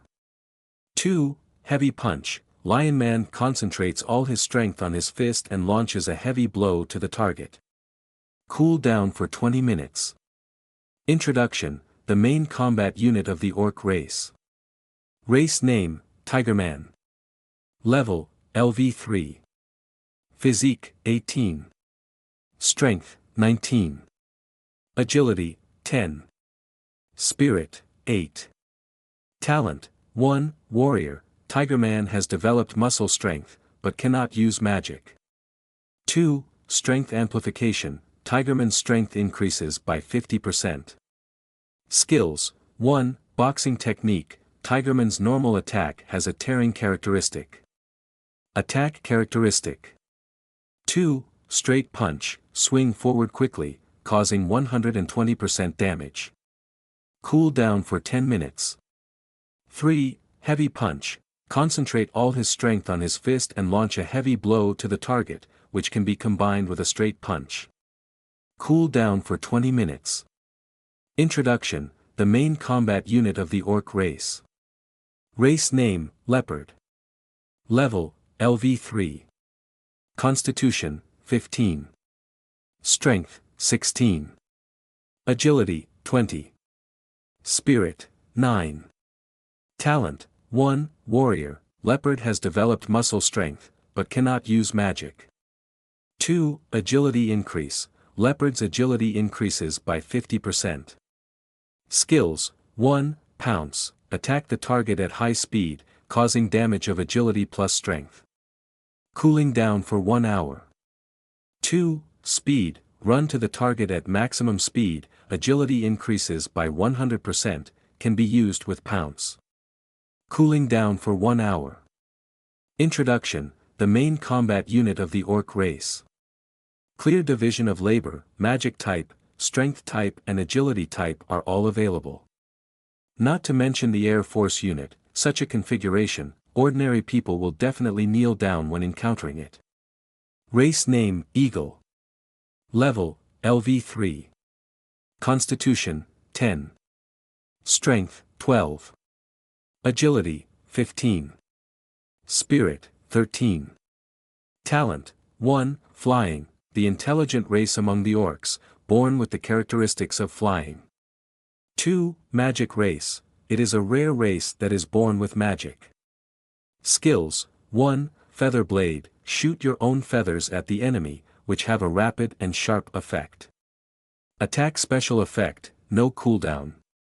2, Wind blade. Shoot a wind magic attack at the enemy.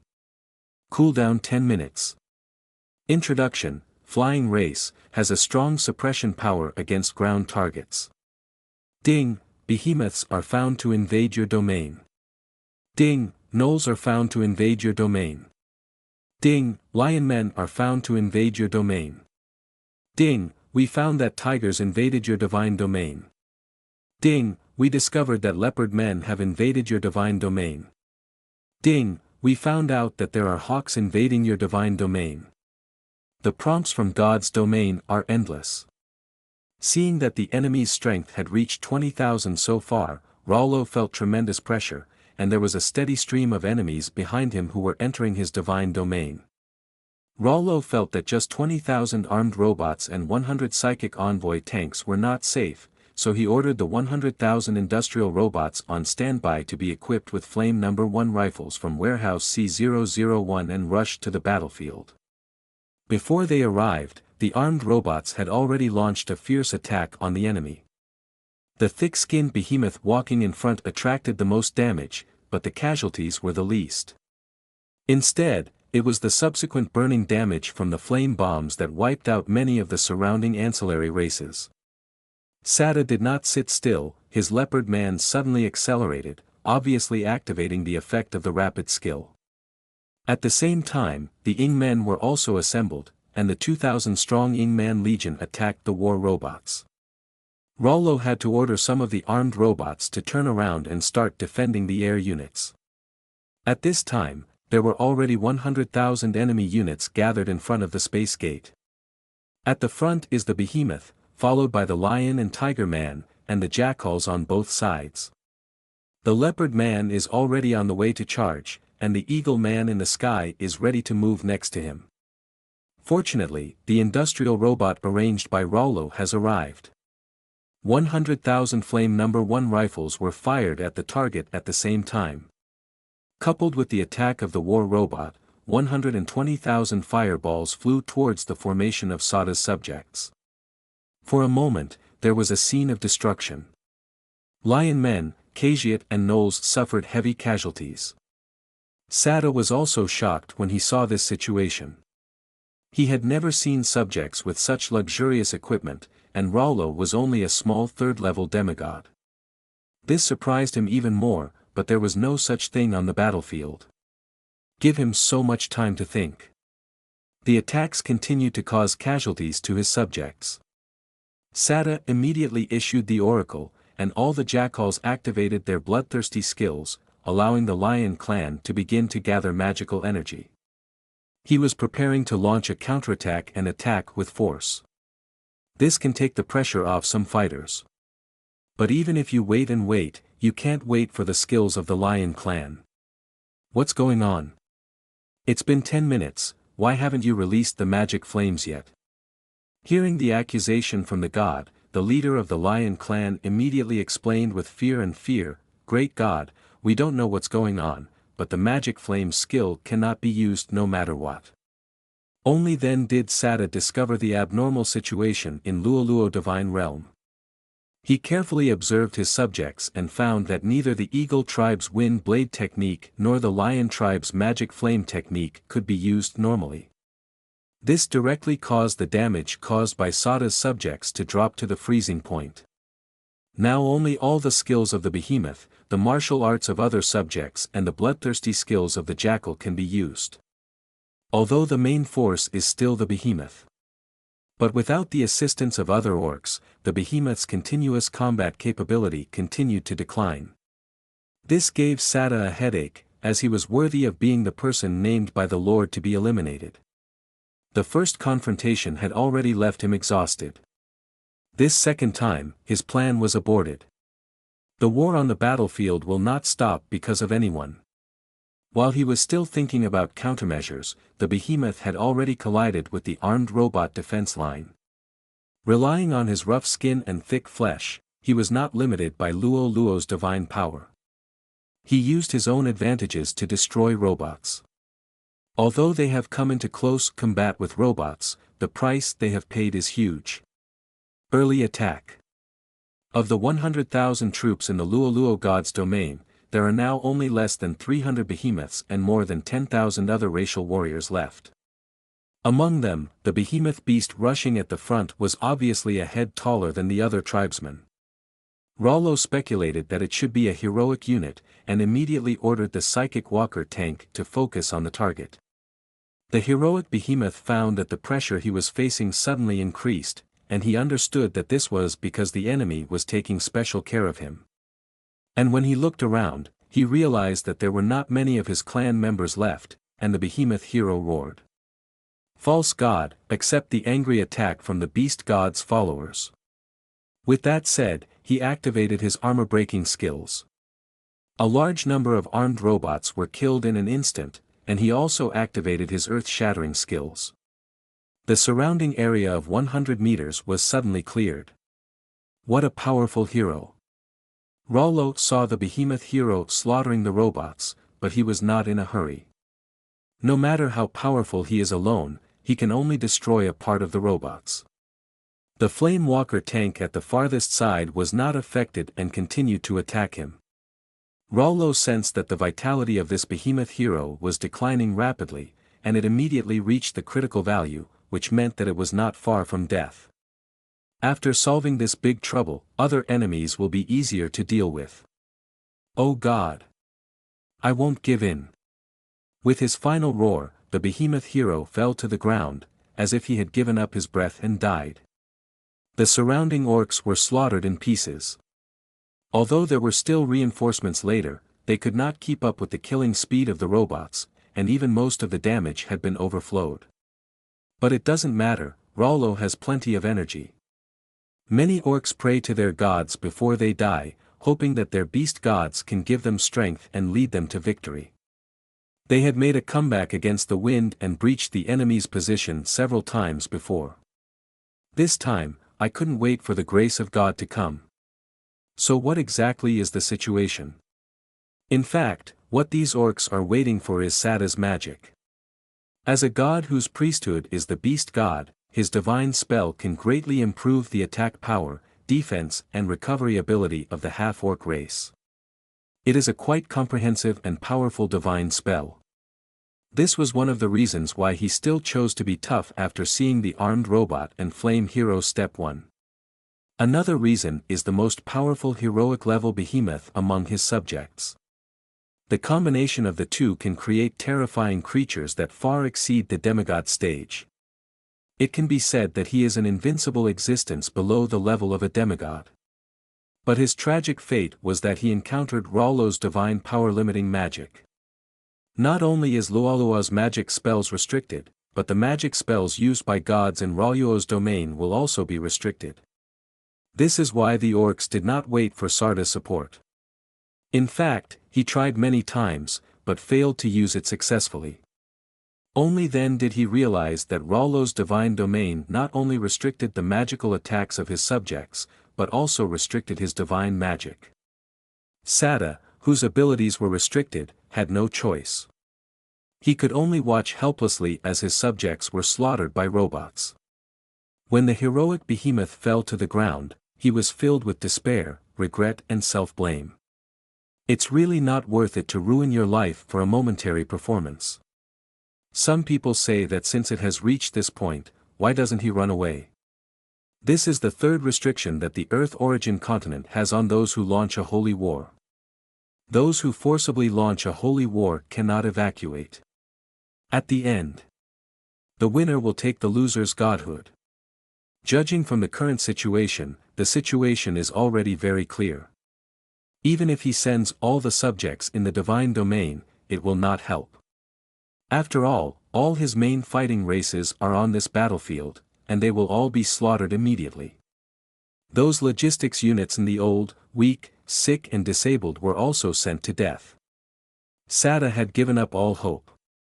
An hour later, none of Sada's subjects could breathe, and the will of the Earth origin continent determined that Rollo was victorious. At this time, Sada, as the loser, lost all his power. But he still wants to fight for it. Who wants to die if he can live? He has not yet experienced the beauty of life, he is still young. He looked at Rollo with a pleading expression. Of course Rollo knew what he was begging for, but he just asked calmly, "Why do you want to kill me? Who sent you?" Sada wanted to say, but every one of them lurking in the Earth origin continent had been viciously cursed by the God Lord. Anyone who wants to reveal the secret will die suddenly. He once saw a companion die instantly when he wanted to tell the Lord God's plan at close range, so he understood that he couldn't say anything now, but if he didn't say anything, he would be bullied. Luo kills, this is a dilemma, it depends on what choice he makes. If you say you will die immediately, you will die if you don't. Sada had no choice, but he wanted to exchange other information for his life. I dare not say. But I can only tell you that I did not kill you this time, and someone will come to kill you later. Rollo heard the implication of Sada's words. He didn't dare to say it rather than didn't want to say it. In other words, the person behind him had great power or had some restrictions on him. Otherwise, Rollo is a smart man. He analyzed Sada's specific situation just by listening to one sentence, but this did not satisfy him. After all, he still doesn't know who his enemy is, so he feels like his fist hits the air with no impact, and he has to always be prepared for the enemy to attack him again. I believe that after this failure, the opponents sent by the enemy will be stronger and more difficult to deal with. This gave Luo a bit of a headache. Only those who have traveled thousands of miles have been thieves, so how can they guard against thieves every day? Then you're of no use. It's useful, it's useful. I also know the locations of many treasures and the entrances to some unique worlds. I have all of these, and these things you mentioned are of no use to me. You can't trade these things for your life. Luo did not lie, as the first in line of the Luo family. His resources are unimaginable. If there is a need, Luo Zhenguo will personally look for it for him.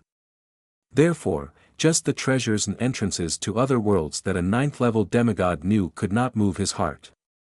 As soon as Sada saw Rollo's expression, he knew that Rollo had not lied to him, and he immediately panicked. This was the bargaining chip he had thought of before. But depending on what Luo meant, these things were not worth mentioning in his eyes, and then he thought about the weirdness of Luo's divine realm, his powerful subjects, and his perverted weapons. Sada also understood that Rollo was not an ordinary person, and ordinary things had no appeal to him. But he didn't have anything better to offer. After all, he only came to Earth Source Continent to work as an undercover agent, and he didn't come to bring warmth to the people of Earth Source Continent. The God Lord would not let him bring valuable things, they were all regular resources. Those treasures and some entrances were also found by him with all kinds of hardships in Star Academy. Seeing the regretful expression on Rollo's face, Sada knew that he might die at any time. You can't kill me. I'm a student of Star Academy. You can't kill me. At this time, Sada let out bursts of desperate roars. Luo knew Star Academy, which was one of the top 10 schools in the Earth Origin continent, but he did not think that Sada was sent by Star Academy. The colleges in the Earth Origin continent all take the development of mankind as their own responsibility. They are full of a sense of mission for civilization. If they knew about Luo's genius, they would only do their best to protect him instead of sending people to kill him, so Sada must represent another organization. Either they are hostile to the Luo family, or they are hostile to the geniuses of the Earth Origin continent. Unexpectedly, Luo almost guessed the mastermind through simple association. This is no longer a simple battle of gods. He is not only murdering Luo. It is also an infringement on the Luo family. Luo looked at the crazy opponent in front of him, felt bored, and killed him casually. All creatures in the Sutter divine domain felt a palpitation. They looked up at the sky and felt extremely uncomfortable, while the gods of various races knelt down at this moment, tears pouring down. Our God has fallen. All temples dedicated to him in the Sutter divine domain showed strange phenomena at the same time. The power of the statues disappeared and cracks began to appear. There was nothing more desperate in the Sutter divine domain at this time. The life and death of the gods were caused by their own choices, while their subjects had no choice but to follow the gods all the way to the end, either cheering for victory or wailing in death. There was no third way to go. These creatures were worried about their future fate. But Luo ignored them, and began to carefully study his gains. As a ninth-level demigod, Sutter's divine domain was very large, twice the size of Luo's divine domain. After the victory of the God War, all these divine domains will be able to be refined by Luo. He not only got a huge piece of land, but also a lot of resources and a large number of strong laborers. Although the fighting power of the lions who lost their magic energy plummeted, their strong bodies are still an important labor force for social development. And each race has its own characteristics, and Luo does not discriminate against the weak. The ability of the gods is not just to choose strong races and abandon weak races. He should also give full play to the advantages of each race, learn from each other's strengths and weaknesses, and promote the healthy and stable development of the divine domain. In addition to the huge population welfare and vast land and resources, the most important thing is Sada's godhood. Although it is only demigod level, it is still a good thing. Item name, Godhood, 9th level demigod. Level, planetary level. Function, it can be used directly to forcibly upgrade low-level gods to the level of godhood, but it will lose all its potential and its fighting power is lower than that of the same level. Introduction, although it is slightly flawed, it is still the last hope of cutting off the gods. Luo just took a simple look at the attributes of the demigod godhood, and he has more important things to do. This whole attack made him confused. In order to prevent there are still enemies, he should return home immediately and report the matter to the resident elders. Maybe his father and grandfather will know something. As soon as Luo Luo came out of the divine domain, Lin Di Hao and the shop assistants who were anxiously waiting outside saw him immediately, but did not find Sada. Lin Di Hao breathed a sigh of relief. Fortunately, the winner was Luo Xiao, so he could be exempted from part of the punishment. After all, it was his fault for not knowing the other party's identity and rashly bringing Luo Xiao to the banquet. If Luo Luo had any problems, his family would be in trouble. What was even more horrified was the shop assistants. If Luo Luo came out but did not see Sada, there was no doubt that Sada must have fallen, which made him feel like the sky was falling. Just like Lin Dihao's situation, if Sada died, he would not have a good result after returning to the shop. But he did not expect to encounter such a thing, and he could not return to the shop at all. Seeing this person, Luo Luo immediately controlled him, took Lin Dihao back to the Luo family's residence, and reported the matter in detail to the elders who were guarding the family residence. The elders knew the importance of Luo Luo and did not dare to delay, and immediately reported to Luo Zhenghua, who was now on the front line of the Northern Territory. Later, Luo Zhenghua's magic shadow stone was finally connected and opened. The elder immediately reported the situation that Luo Luo encountered to the patriarch in detail. Hearing that his grandson was attacked in the Luo family's base camp, Luo Zhenghua was furious, which surprised Luo Zhiyong and Luo Ziyuan who had just arrived. You know, Luo Zhenghua, as the patriarch of the Luo family, is also one of the leaders of the Northern Front. He is usually very calm, but he is a little out of control at this time. It seems that there is a very big problem. And it must involve Luo Zhenghua's reverse scale, otherwise, based on their understanding of their father's character, their father would never be so angry. Seeing the two brothers Luo Ziyuan and Luo Zhiyong coming, Luo Zhenghua gradually calmed down his anger and told the two brothers what the elder had just said. As soon as he finished speaking, the two brothers showed the same angry expression on their faces. There is no need to say more about the importance of Luo Luo to the Luo family. Moreover, even if there is no such relationship, Luo Luo is also the son of Luo Ziyuan, the nephew of Luo Zhiyong. Anyone who encounters such a thing will be angry. Not immediately pulling out the man named Sutter to whip his corpse was already a sign of self-restraint. Of course, the main reason was that Luo Luo won the War of Gods and did not suffer any damage. The losses in the divine domain were also a small problem for the Luo family and were not worth mentioning. Moreover, through this incident, Luo Luo's status became more important in their hearts. He was only a third-level demigod who defeated Sadar, a ninth-level demigod, which showed that Luo Luo was very powerful in terms of his priesthood, divine power, and subjects. This further strengthened their determination to vigorously cultivate Luo Luo. Of course, before that, they also had to figure out who was going to kill Luo Luo. You have to know that Luo Luo had been staying in the Luo family since he was born, never showing his face, and never having conflicts with others. If it was an enemy of the Luo family, why did they choose Luo Luo when there were so many younger generations? And after hearing what happened, it can be found that this man named Sutter was definitely targeting Luo Luo with a purpose. Not only did he invite him to the suburbs, but he also prepared a forced war token, which means that he knew from the beginning that Luo Luo's level was lower than his. From this point of view, it is possible that this person is not an enemy of the Luo family, but is specifically targeting Luo Luo. The three of them thought of this, looked at each other, and came up with an answer: the Light Clan. You should know that the Light Clan has a criminal record. In the previous battles with the Light Clan, they liked to send small teams to sneak into the Earth Source continent to forcibly launch a war of gods to attack their potential descendants. At that time, many geniuses died because they did not investigate for a while. When the problem was discovered, it had already caused irreparable huge losses. After that, the Earth Source humans also began to launch a large-scale investigation in the territory, expelled many unidentified creatures, and strengthened the protection of the younger generation. After a long time, no similar incidents occurred again. Everyone began to relax their vigilance. It seems that this person named Sada may be a fish that slipped through the net, or even the Light Clan used new abilities to invade the Earth Source continent.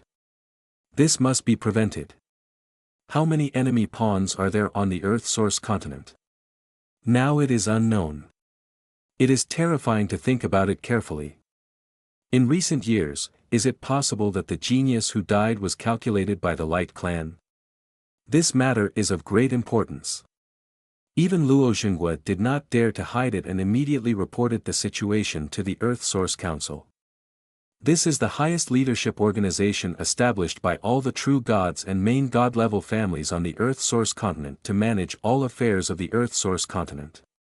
The highest leaders of the entire Earth Source Council are the three chairmen, followed by representatives of the main god families and then representatives of the true god families. They are in charge of the formulation of all rules of the Earth Source continent, the direction of war, and the implementation of human policies and guidelines. The three chairmen are the only 3-level 9 main gods on the Earth Source continent. The council was also established by the three of them. It is to enable the Earth Source civilization to develop and grow better and make its own voice in the universe. So if it is confirmed that the Light Clan's infiltration of the Earth Source continent is still continuing, even for many years, then the chairman will definitely pay attention to this issue, and even conduct a review of various incidents that have occurred in the past. The Light Clan will also pay a price for this. At this time, the three holy cities, located in the center of the geocontinent, is the location of the Earth Source Council.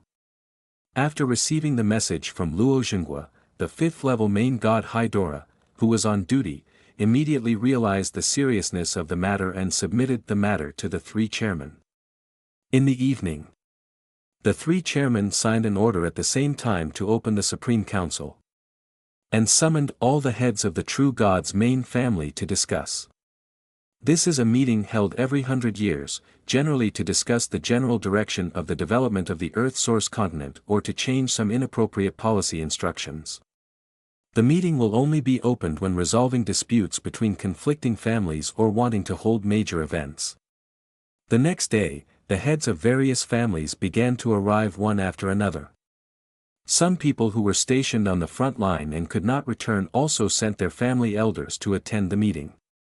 You must know that 93 years have passed since the last meeting, and another meeting will be held in 7 years. This meeting must have been held in advance because there was something wrong on the Earth Source continent.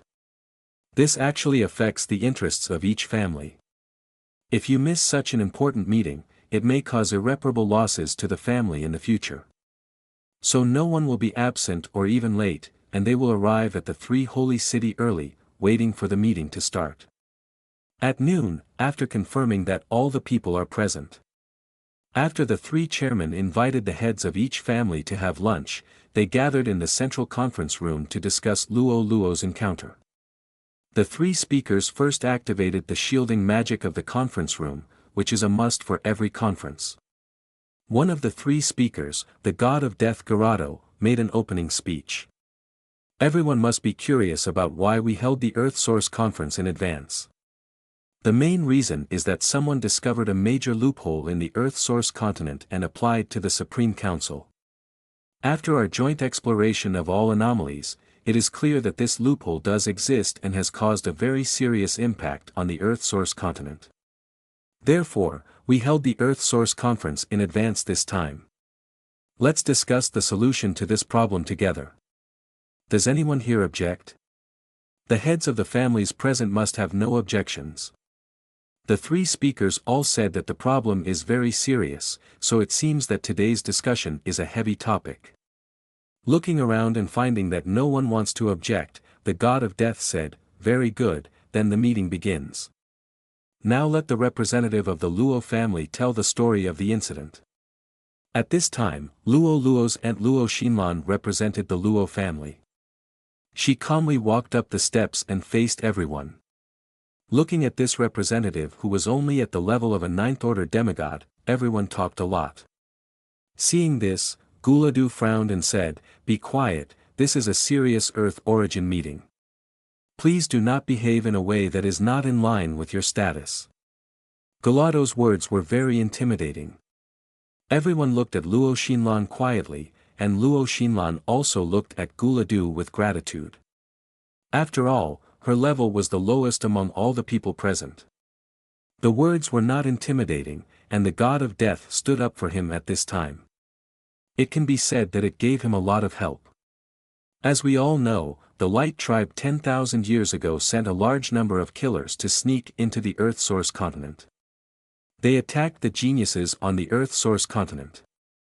Because of our failure to investigate for a while, the entire era was in a gray state at that time. A large number of potential descendants after being assassinated, the reserve force was left unsustainable. There was a huge vacuum in the Earth Source continent's combat capabilities outside the territory. This was also an important reason why we established the Earth Source continent 10,000 years ago and expelled all the people. The haze over the Earth Source continent has been swept away, leaving a good space for development for our descendants.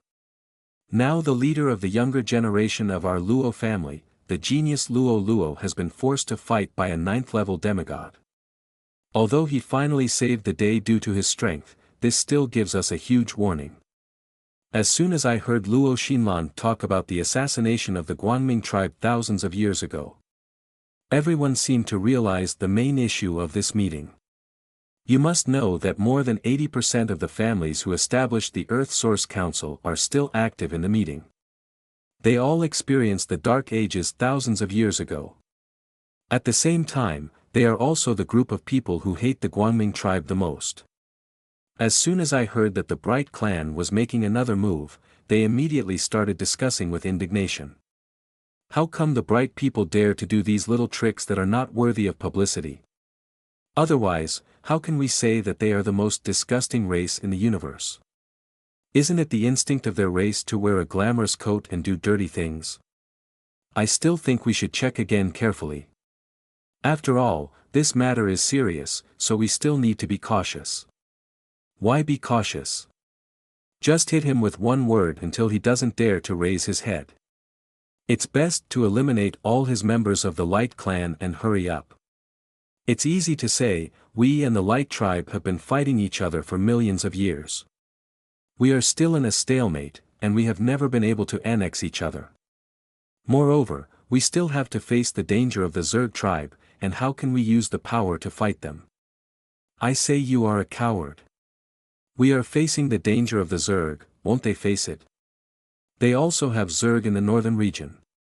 If they don't use powerful means to counterattack, they will not be able to go to heaven. A full-scale war is definitely impossible.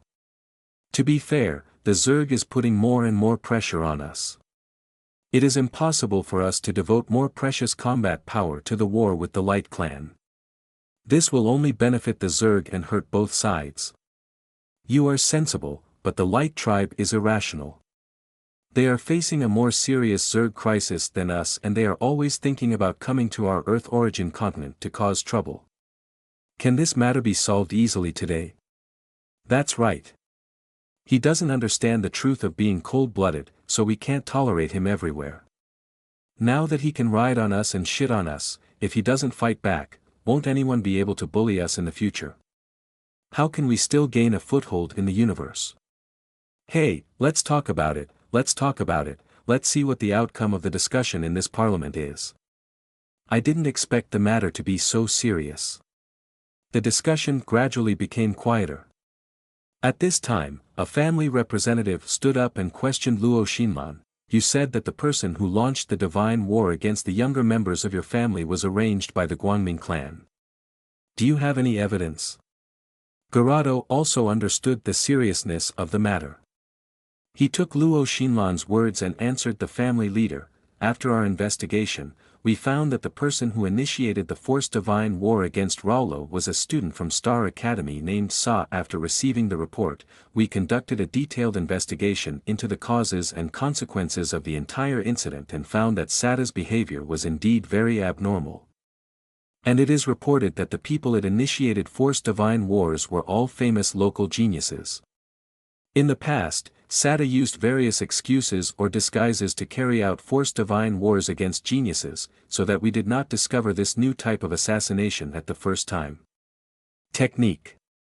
But after studying all of Sada's behavior, it was found that he may indeed be a person sent by the Light Tribe.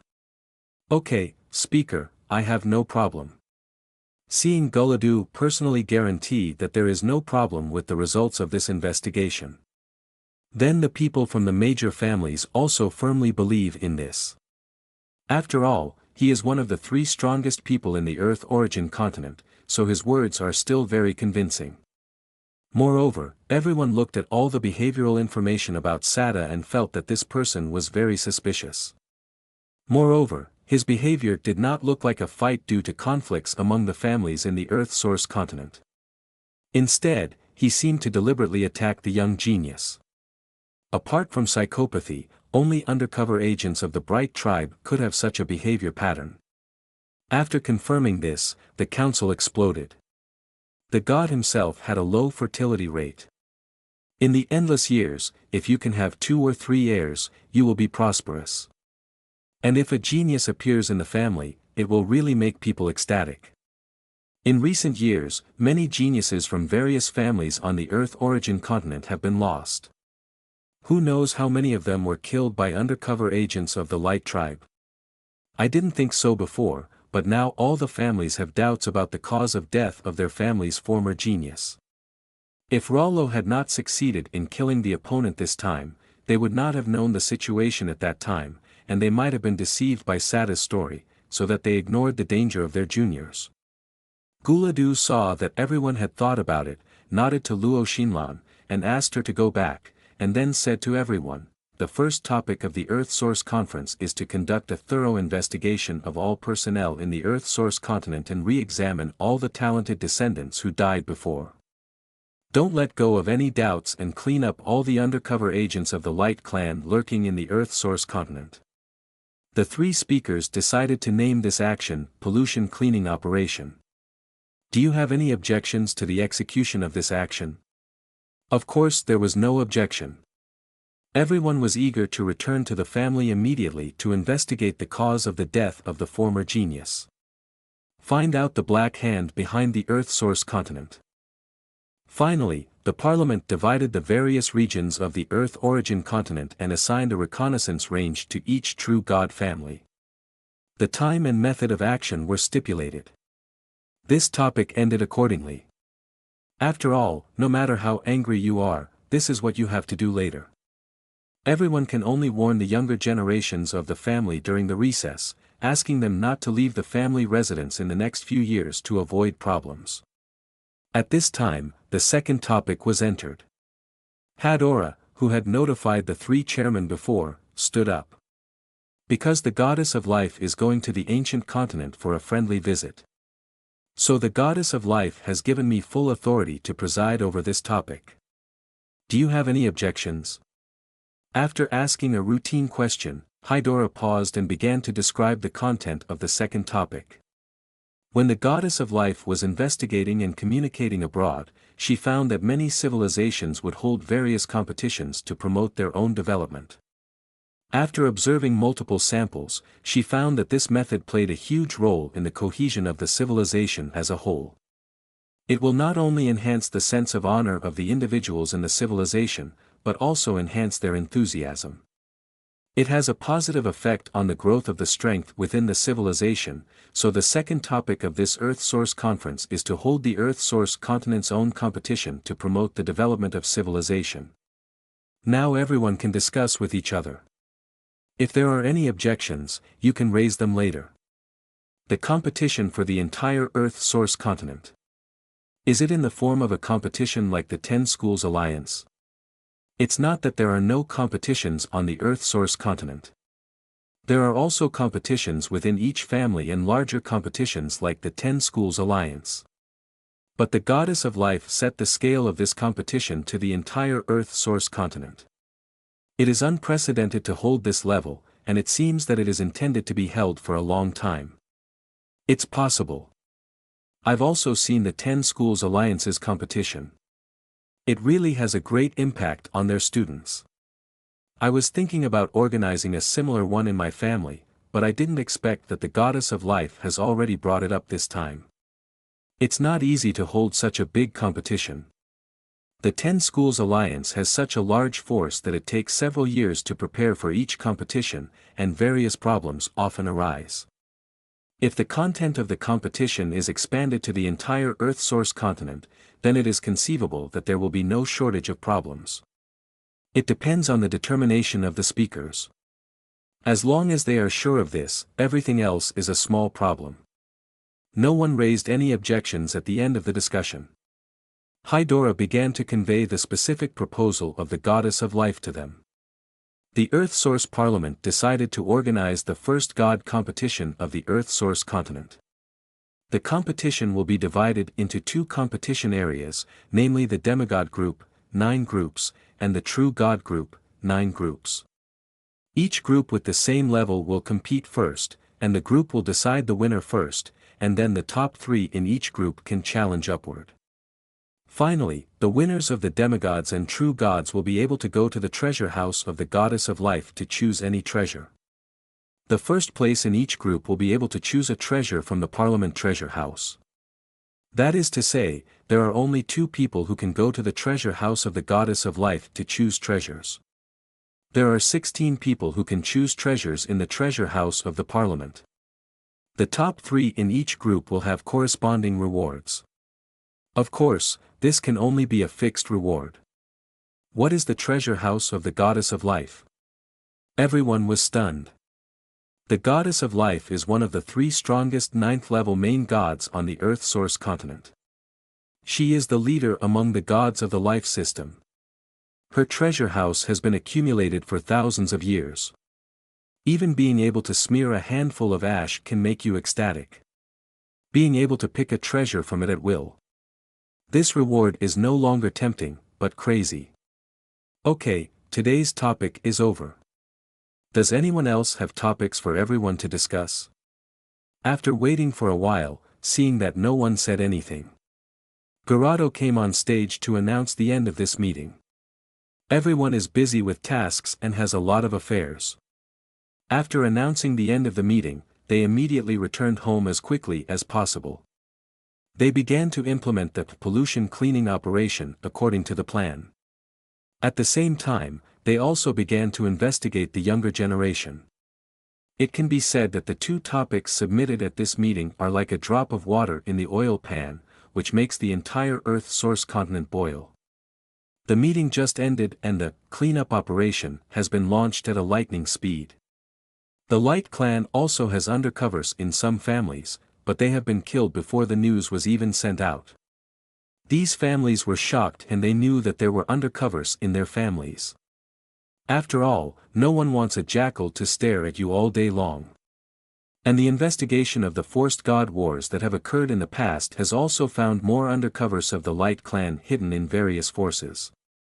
Most of them have certain talents, and they will enter more advanced colleges or families to work as soon as they have the opportunity, so that they can use their background to solve the impact of launching forced god wars against low-level gods. Moreover, they will bribe people of low status and power in large quantities to achieve their ulterior motives, so a group of people who neglect their duties will be directly executed. Some people who have always been enthusiastic, kind, and helpful in the 10 major colleges have been arrested. They will be interrogated by the high-level main gods themselves. This can temporarily stop the curse from the god. After this planned all-round cleansing, all the undercovers on the Earth source continent were purged. Moreover, the Earth Source Council also got most of the details of the god's plan. As luck would have it, there was an undercover agent from Star Academy who had just received a mission from the God Master asking him to continue launching a forced war against Raulo in the name of revenge for Sarda. Of course, this news was also intercepted by the Earth Source Council. This made them even more curious about Raulo's situation. After all, this was the person the Lord of the Light Clan wanted to get rid of time and time again, and judging from Raulo's growth history, he has not had any contact with the Light Clan. In other words, the God Lord is not the evidence that Luo Luo is a genius collected by the intelligence system in the Dun clan continent. So where did he get this news? It can only be Aptus. This is a great prophet recognized by all races in the universe. His prophecy and magical skills are famous far and near, and he has helped the Guangming people to save themselves from danger many times. It can be said that half of the credit for the Light Tribe's success today belongs to Aptus. Then the task now is very simple. They need to confirm the activity of Aptus. Because prophecy is against the will of the universe after all. Each prophecy will cause irreparable damage to Aptus. He will need to rest for at least a few thousand years before he can perform the prophetic ritual again. Through the murderous intention of the God Lord towards Raulo this time, it can be seen that what he predicted must be a big secret, and it will be extremely harmful to the Light Tribe, so the backlash from the will of the universe must be considerable for Aptus. At this time, in the void directly above the three holy cities, three majestic figures were sitting around them. The extremely huge throne can cover the entire Earth origin continent. This is the method chosen by the three major speakers when discussing matters in the Earth source continent. These three thrones are all the same treasure, the Void Throne. This is a treasure with the same properties as the Void Gem, but its level is much higher. Item name, Throne of the Void. Level, Universe level. Function, a cosmic level treasure that can travel through the void and increase combat power. Introduction, a powerful treasure that enhances strength and is also a symbol of status. It begins to take shape in the half-step God Master stage. After the three main gods all appeared on the throne. Gerardo, the god of death, was the first to speak. I have sent people to test the battlefield in the western region. Aptus is not there. You must know that Aptus is not only the great prophet of the Light Tribe, but also the frontline commander of the confrontation between the Light Tribe and the Earth origin continent. He has been supervising the battles on the front line all year round. According to reports from the front line, Aptus disappeared about a year ago. 1 year is too short for people like them at the main god level. No one will pay attention to the disappearance of Aptus in such a short period of time. Disappearance situation. Most of the gods took a nap for hundreds of years.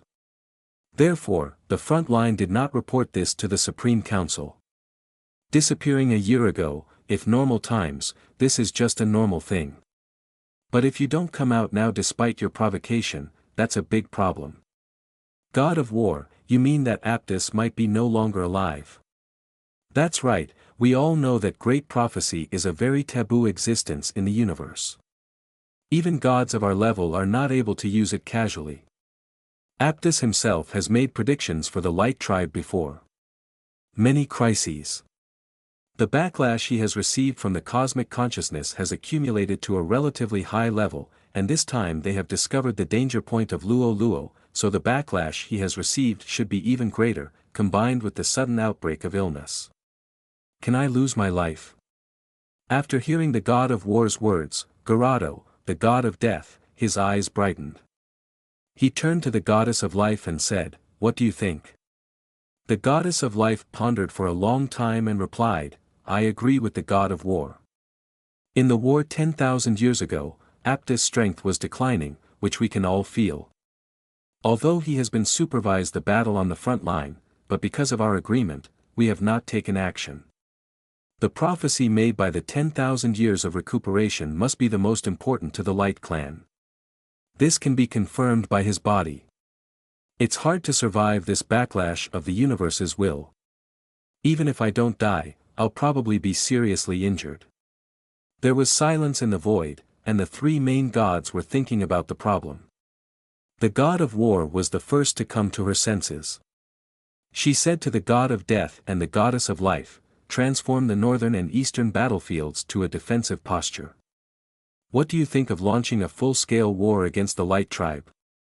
The god of death was the first to support. Although the God Lord is powerful, after all, he has just advanced to the God Lord stage. Combining the power of you and me can quickly eliminate their effective forces. This will liberate a large number of combat forces on the Western Front. Then we will replenish the Northern Front. On the Eastern battlefield, the Zerg are becoming increasingly unstable, and there are signs of reinforcements arriving. The goddess of life knew that the god of death and the god of war really wanted to fight this war, but she had to pour cold water on them. I have been investigating for a long time, and a series of civilizations distributed in a straight line with my origin continent have been invaded by the Zerg. And some civilizations have been wiped out. The most important thing is that I just got the news that the two civilizations closest to the Earth source continent have been occupied by the Zerg, so this is the reason. You cannot declare war on the Bright Tribe at this time. A greater crisis is about to come. Damn it, I'm really not willing to miss this once-in-a-lifetime opportunity. The god of war said angrily. The god of death is also a little helpless. The newly ignited hope was extinguished at once, but there is no other way, this is the way to survive. The external environmental pressure faced by the Earth source continent is more difficult than they imagined. The god of death suddenly thought of the proposal made by the goddess of life at the previous Earth Origin conference. He turned to him and said, "So you want to hold this god contest to accelerate the growth of the younger generation, right?" "That's right. I think everyone should be able to feel the crisis facing the Earth Origin continent. The three of us alone are not enough to protect everyone. You are not unaware of the harm of the Zerg, so I hope that through this contest, more younger generations can grow quickly and guard the Earth Origin continent." The god of war and the god of death were also shocked, and they heard the words of the goddess of life. They looked at each other and said, "It seems that we have to increase the stakes of this contest." After that, the Earth Origin continent immediately spread that there were changes in this god-level contest. At first, everyone thought that the goddess of life was going to regret it, but they didn't expect to learn that the treasure house of the god of death and the god of war was also open to the winners, and the gods who won the rankings in each stage would be rewarded, and the rewards for the top rankings were greatly increased, which further stimulated the special training of the younger generations by various forces. Of course, the rules of the competition have become more stringent, and he has set stricter limits on the time it takes to become a demigod and a true god. Some gods who have stayed in the relevant ranks for too long and cannot be promoted will lose their qualifications. From this point, it can be seen that the three speakers are mainly to cultivate talented juniors in the Earth source continent and do not want some old people who have been at the same level for many years to get rewards. After receiving the news, Luo Zhenghua still focused his main energy on Luo Luo. After all, Luo Luo has a greater chance of winning the championship. Although other clan members are also excellent, their talents can only be said to be normal when magnified to the entire Earth source continent. There are countless geniuses in an era. In the entire Luo family, only Luo Luo can compete with those geniuses. Luo Zhenghua also knew that Luo Luo did not need those vassal cards and those things he thought were particularly useful. He just emphasized to collect as many small things as possible, such as blank energy storage stones. Considering this situation, Luo Zhenghua immediately decided to hand over this task to the family to complete, so that Luo Luo could improve his strength with peace of mind and strive to make a splash in the god competition. At the same time, after investigating Luo Luo's basic situation, Xingqian Academy also sent a special person to the Luo family to apologize to him and compensate him with 50 million blank energy storage stones and several very strange basic race citizen cards and items. Luo Luo knew that Sada's attack on him had nothing to do with Xingqian Academy, so he did not mean to blame Xingqian Academy. After Xingqian Academy sent him an apology, he gladly accepted the two parties and shook hands and made peace. At first, Carol Luo did not care about the citizens sent by Xingqian Academy, but after returning, he was shocked after checking the attributes of these cards. He did not expect that there were such citizens in the Earth source continent. Race name, Goblin Scholar, Crown Goblin. Level, LV1. Constitution, 1. Strength, 1. Agility, 1. Spirit, 15. Talent, 1. Smart brain, improve efficiency when thinking about problems and learning knowledge. 2. Invention and creation, randomly produce fantastic ideas when developing items. Skills. 1. Meditation, greatly improve the wisdom of the race during the skill period. Lasts 1 hour, cools down 24 hours. 2. Learning, when learning knowledge, you will be more focused and absorb it faster. Passive. Introduction, a different species of the goblin race, good at learning, but poor in survivability. This attribute is also a strange attribute. A 15-point attribute is a characteristic of a level 3 creature, and this goblin scholar race has it at level 1. Although it cannot be said that the higher the spiritual attribute, the smarter it is, there is still a certain connection between the two. It is not wrong to say that the survivability is poor in the introduction. Any beast picked out from outside has a little more strength and agility. If the attribute is lower than 1 point, it is an ordinary person who is seriously ill and may even be on the verge of death. They are just stuck on this edge. Race name, Forerunner, Donghui Human. Level, LV1. Constitution, 2. Strength, 2. Agility, 2. Spirit, 2. Talent, 1. Exercise, the human race can improve its attributes through exercise. 2. Strong, humans give up the mysterious brain and choose to develop a stronger body, greatly improving the growth rate of the race and greatly improving the success rate when conducting biochemical experiments. Skills, none. Introduction, is this a race with infinite possibilities? The attributes of the Forerunners are the same as those of the Norn humans, but their talents are completely opposite.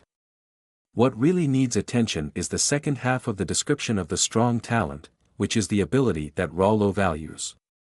You know, in the core of science and technology, there are biological-related technologies and some advanced theories. There are many biological samples on the Earth source continent, and Rollo is interested in the relevant content. For example, he plans to set up a related organization to specialize in this type of technology. The prospects of biotechnology are promising. If high-level fighters can be artificially mass-produced, it will be a good thing with a lot of money. Item name, Job Transfer Scroll, Scientist. Career characteristics, 1. Wisdom, scientists can speed up project development and make it easier to break through when encountering bottlenecks. 2. Scholars, more efficient in learning knowledge. 3. Memory, scientists' memory is strengthened. 4. Imagination, the imagination of scientists is strengthened. Function, allows the user to become a scientist, 100 people. Item name, Job Transfer Scroll, Worker. Occupational characteristics, 1. Honest and honest, worker professionals are more efficient at work and should not get angry. 2. United as one, the more workers and professionals working around, the higher the work efficiency. Function, allows users to change jobs into workers, 10,000 people. Item name, Statue of the Great Inventor. Function, placing this item in the divine domain can continuously improve the research and development attributes of the subjects. This allows subjects to have more inspiration when creating items and slowly improve subject wisdom. These things are completely different from those in the Earth origin continent. Fortunately, the person in charge of Star Academy was not far away yet. He immediately caught up and asked about the origin of these items. The Goblin Scholar Citizen card was obtained by chance. The last 4 items were all captured and made in an alien world we explored. The main reason was that the person in charge at the time felt that the alien world was very strange, and the properties of these things were different from ordinary ones. The items were different, so we brought them back to the academy. Later, experiments revealed that these items were of little help to our realm. If I hadn't seen some similarities between your subjects and that alien thing this time, I wouldn't have thought of giving these things to you. After all, they are all old things that have been kept in the warehouse. Image of the divine battle between Rollo and Sada. At that time, he kept an eye on it and recorded it with a camera. And it was played as evidence at the Earth Origin Conference, so everyone saw his strange race. But the specific properties are not known. Are these things still available? Rollo thinks this is a big opportunity for him. It seems that these things are really useful to you. There should be some in the college's warehouse. I'll go back and look for them for you. How much? How many? I want as much of these things as I want. Hey, talk about money or not. This time we, the students of Star Academy, made such a big mistake. It was also our dereliction of duty. You have done us the greatest help by not pursuing the case. I will help you find these little things. I'll give them all to you. I can still decide on this little thing. Thank you so much. Luo is not hypocritical. These things are really worthless in their hands. What about the other world? When I came here, I took a look at that alien world. Because the level was too low, it was not even worth using as a trial site for first-order demigods. So I just left it there and let it fend for itself. But this alien world it only opens once every 100 years. Although you can stay there for a year at a time. But because no one really wants to go, so what is the specific situation? I'm not sure. Let me go back and check for you. If I can still enter, I will inform you. After hearing this, Rollo was ecstatic that the opportunity could be obtained so easily. Thank you very much. You're welcome. Now is the time when the Earth origin continent is in crisis. Of course we hope that geniuses like you will grow up quickly. It's not a big deal just to be a useless alien. So I will set off now, and you will be there within 3 days. Wait for my news. After saying that, the person in charge of Star Academy began to return in a hurry. Although it went through a brutal divine battle, luckily, Rollo won without any danger in the end.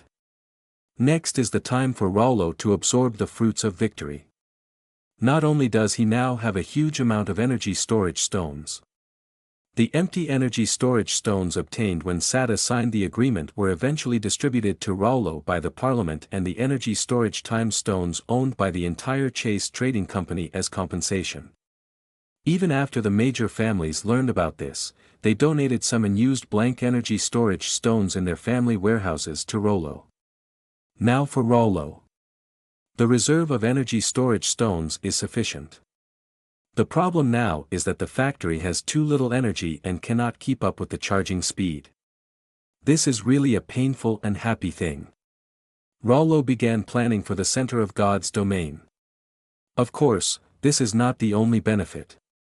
Those Sada's relics and the items sent by Star Academy this time will be converted into his combat power. The first thing to solve is the territorial issue arising from the annexation of Sada's divine domain. As a 9th-level demigod, Sada's divine domain is several times that of Rollo. After annexing Sada's divine domain, these places are also naturally connected with Rollo's divine domain. Just sending robots to explore all the places would take several days. Besides, there are so many orcs to manage here. After the loss of Sada, some half-orcs were filled with ashen hearts, waiting for a new ruler. Some of them clamored to avenge Sada. These were fanatical believers trained by Sada, and most of them were priests of various tribes. Or the patriarch is old and frail. This is no threat to Rollo, but it is still a big trouble if they want to destroy it. Thinking of this, if industrial robots are immediately arranged to divide the unexplored divine domain, they will be divided into different areas according to the terrain, and an industrial robot will lead a part of Rollo's signature to receive and manage it. Some orcs who disobey discipline will be directly executed to show their severity. For the orcs who cooperate very well, they will be given the same supplies as Rollo's subjects. After killing a group of stubborn elements and accepting a group of peaceful orcs, Rollo's divine domain began to stabilize. These newly joined divine domains also began to recover and transform into modern towns.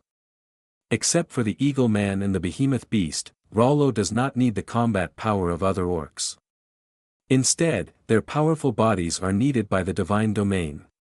He used the worker transfer scroll on these muscular races to produce better results, and the worker profession has the honest and simple characteristics, which can also effectively reduce the orcs' resistance to Rollo's rule. After a period of reproduction, they will completely let go of their previous hatred. After all, the orcs who had been on the battlefield had long been slaughtered. Most of the subjects who remained in the gods' domain were the seeds of the tribe. All of them were old, weak, sick and disabled. They only knew that their beast gods had fought a war with other gods and lost. Now they were ruled by the victorious gods, but they did not know the specific situation. So except for those fanatics, the hatred of other orcs towards Rollo was relatively mild. Moreover, he discovered that there were not only a few types of orcs on the battlefield when he explored the newly acquired god's domain. He also encountered relatively gentle cat people, rabbit people, fox people, and mermaids.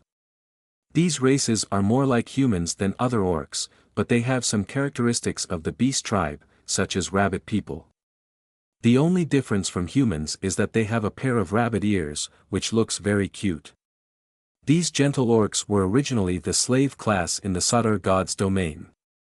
They provided labor for the orc race with stronger combat effectiveness, and they might even become food. After Rollo merged with the new god's domain, they were the most welcoming to Rollo's rule. After all, under Rollo's policy of racial integration, they also received corresponding treatment, which formed a strong contrast with the previous helpless situation. After gaining their loyalty, Rollo was surprised to find that the faith of these half-orcs was very high. Most of them reached the level of true believers, and even a small number reached the level of fanatics, which made Rollo's daily faith value increase exponentially. Not only the half-orcs' faith was growing, but also Rollo's original subjects' faith increased after learning that Rollo won this war of gods. Most of them have already stepped into the threshold of true believers. After solving part of Sada's legacy, Rollo turned his attention to the items compensated by the Star Academy. Those energy storage stones are not mentioned, and the other 5 things. Everything is useful, and the use is not small. He used the subject card. The difference between the goblin scholars and the rabbi goblins is not big, but the heads of this race are a little bigger than normal goblins. They are very smart, this is the point. Just by explaining some basic scientific principles to them, they can immediately draw inferences and come up with many wonderful ideas. This is a phenomenon that has not appeared in the talents trained before. You can imagine how smart they are with big brains. The pioneers are the same as ordinary humans. Compared with the subject cards, the job transfer scrolls are more beautiful. The worker job transfer scroll can be given to 10,000 subjects at a time. This will greatly speed up the progress of various constructions in the Luoluo god's domain, while the scientist can only be used by 100 people at a time. Luoluo just gave the job transfer quota to the scholars in the Civilization Laboratory and the newly refined Goblin scholars. The scientist profession will be a huge improvement for them. In the central square of the central god's capital, the statue of the great inventor replaced the original Luoluo statue. Luoluo didn't think there was anything wrong with this, everything was based on reality. After arranging these measures, Luoluo felt that his whole mind became refreshed. And his subjects felt it even more deeply. The problems that were usually difficult to get around can now be solved by just thinking about it. The wisdom of the creatures in the entire god's domain has been greatly improved. Now most things have been arranged. Luoluo can carefully sort out and absorb some of the changes in the results of this battle. God, Luoluo. Number, 70008427086. Divine position, God of technology, third order demigod. Divine power, scientific research. Scientific research project 1, hero token analysis, progress 16%. Estimated completion time 10 months. Scientific Research Project 2, Lightning Element Essence Analysis, progress 45%, estimated completion time 17 days. Scientific Research Project 3, Void Gem Analysis, progress 14%, estimated completion time 7 months. Scientific Research Project 4, Illusion Gem Analysis, Progress 14%, Estimated Completion Time 7 months. Divine Art, None, Forbidden. Divine Power, 36 drops, 30 to 40, Third Order Demigod. Faith Value, 410 million, absorbed 120 million from Sada's legacy. Divine Domain, 6,400 square kilometers, 20% for mountains, 45% for plains, 5% for hills, 30% for lakes. Religious races, mechanical race, only, human race, Noel human, forerunner, Donghui human, elves race, natural elves, dwarves race, black rock dwarves, goblins race, labby goblins, goblin scholars, crown goblins, eagle people race, leopard people race, tiger people race, lion people race, jackal people race, behemoth beast race, cat people race, rabbit people race, fox people race, mermaid race. Population, 4.95 million. Rollo continued to refine and naturally give birth to 3 million people with his subjects, and absorbed 1.95 million people from Sadr. Buildings, Tank Factory, Fully Automatic War Robot Factory, Fully Automatic Robot Factory, Technology Laboratory, God Capital Library. Sada's legacy has been absorbed almost completely. Only the most important item is left, his demigod godhead. Rollo had thought about it before the war. He wanted to try to use his scientific research power to study something from the demigod godhead, which made him very excited. But after analyzing the essence of the fire element, Rollo immediately started to analyze the essence of the thunder element. There is no place to study the demigod godhood now. The fastest time is 17 days later, and there is only a long wait during this period. All technologies in the God's domain are developing rapidly, and the previous research on psychic armored vehicles has been completed. Scholars in the Science and Technology Laboratory have successively developed psychic-driven trains and airplanes. However, because the territory is too small, these more convenient means of transportation cannot be fully deployed. Luo Luo can only put them on hold temporarily, mainly to urge them to study psychic technology. Luo Luo wants to replace the original electricity with psychic technology. Although charging the empty energy storage stone still requires electricity. But it is more convenient to use psychic technology in daily life. The energy level of the energy storage stone is much higher than that of the battery. The energy storage stone and battery of the same size. The former stores 40 times the energy of the latter. This greatly facilitates the use of some electronic devices. The internal combustion engine cars used before have also been completely banned and switched to psychic cars with longer endurance and more environmentally friendly. Item name, Psychic car. Load capacity, 4 people. Speed, average speed 60 km per hour, maximum speed 110 km per hour, power 850 horsepower. Function, can transport people to the designated destination. Although the oil car has not been used for a long time, it has caused a lot of pollution to the small god's domain of Luo Luo, which is one of the reasons why Luo Luo urgently shut down these cars. On the other hand, it is because the psychic technology in the god's domain has developed rapidly, which can replace the more backward products before. At this time, some cities in Luo Luo's god's domain are no different from the Blue Star era.